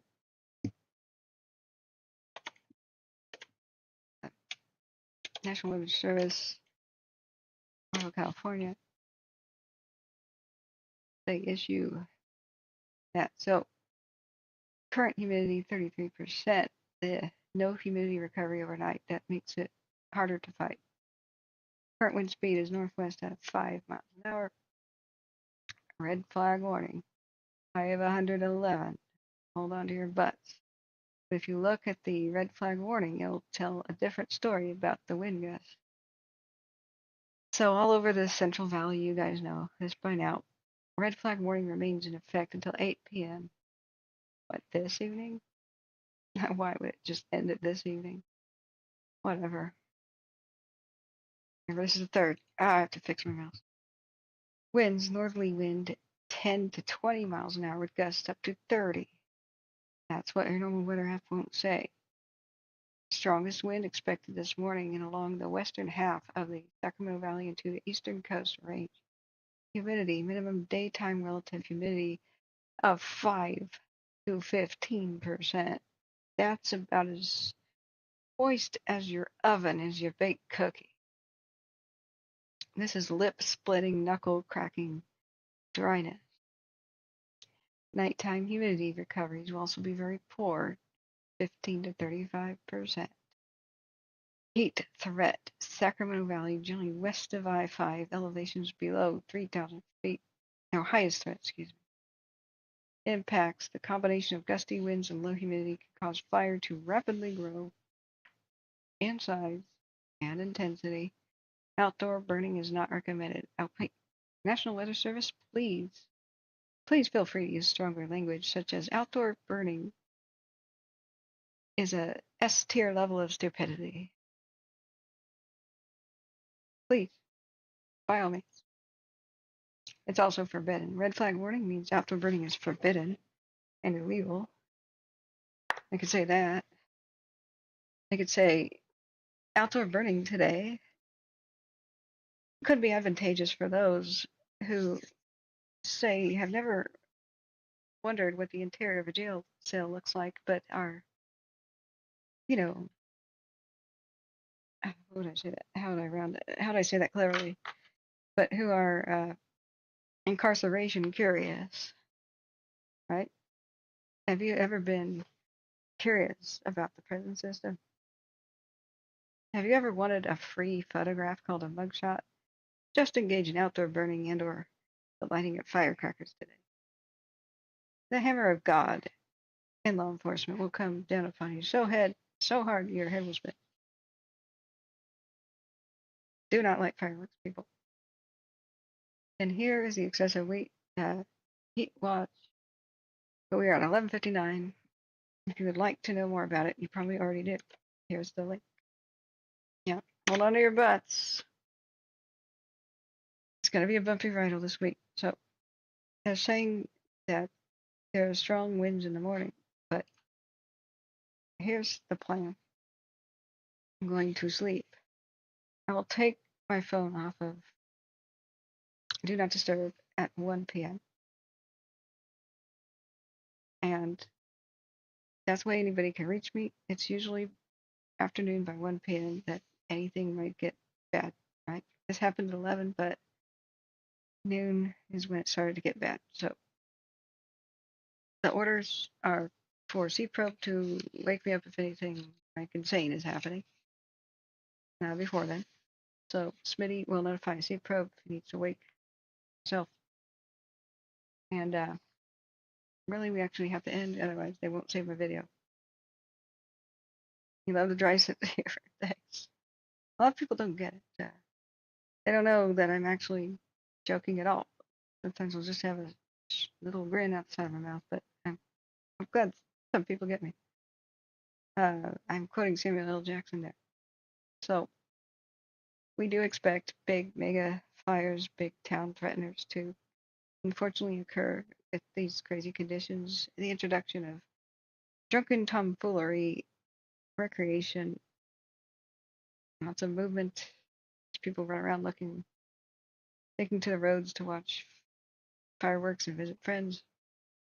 But this is the time to report anybody lighting fireworks at all, period. Pick up the phone, call the police, and get them shut down. Otherwise, you could lose your neighborhood and everything you own, or somebody else's. This is not the time to, oh man, what if they figure out it's me? Who cares? They need a lesson. They need a slap in the face of hard reality. Anybody being stupid with fire. The charges are usually reckless arson for starting fires with fireworks or different things like that. It's a serious charge. It's serious. It's a serious crime. It's not, oh man, we're just having fun. No, it's a life and death issue. So, we'll try to be live between 2 and 4. I'll be monitoring the situation, but I have to have at least 8 hours of sleep or I'm a zombie. So, like I said, we've now set it up so I can be woken by others if some crisis is occurring. But good night, friends. Thank you, everybody who's donated. Thank you for everybody who's joined us. Remember, hit the like button with the like button and subscribe with the ring bell. You probably won't find our next broadcast even if you look for it. Remember to hit the share button. Text this stream to people who need it, like the channel. Go to the channel and then share. And then let me show you my channel page. The link to it. Thank you, everybody. I couldn't even get to everybody who donated today. Go here, hit share, put it on your own Facebook, tag people, your own Twitter, and follow me at @KWildfires. Thank you so much for being here. Prayers for all. Remember, I love you. Everybody, good night.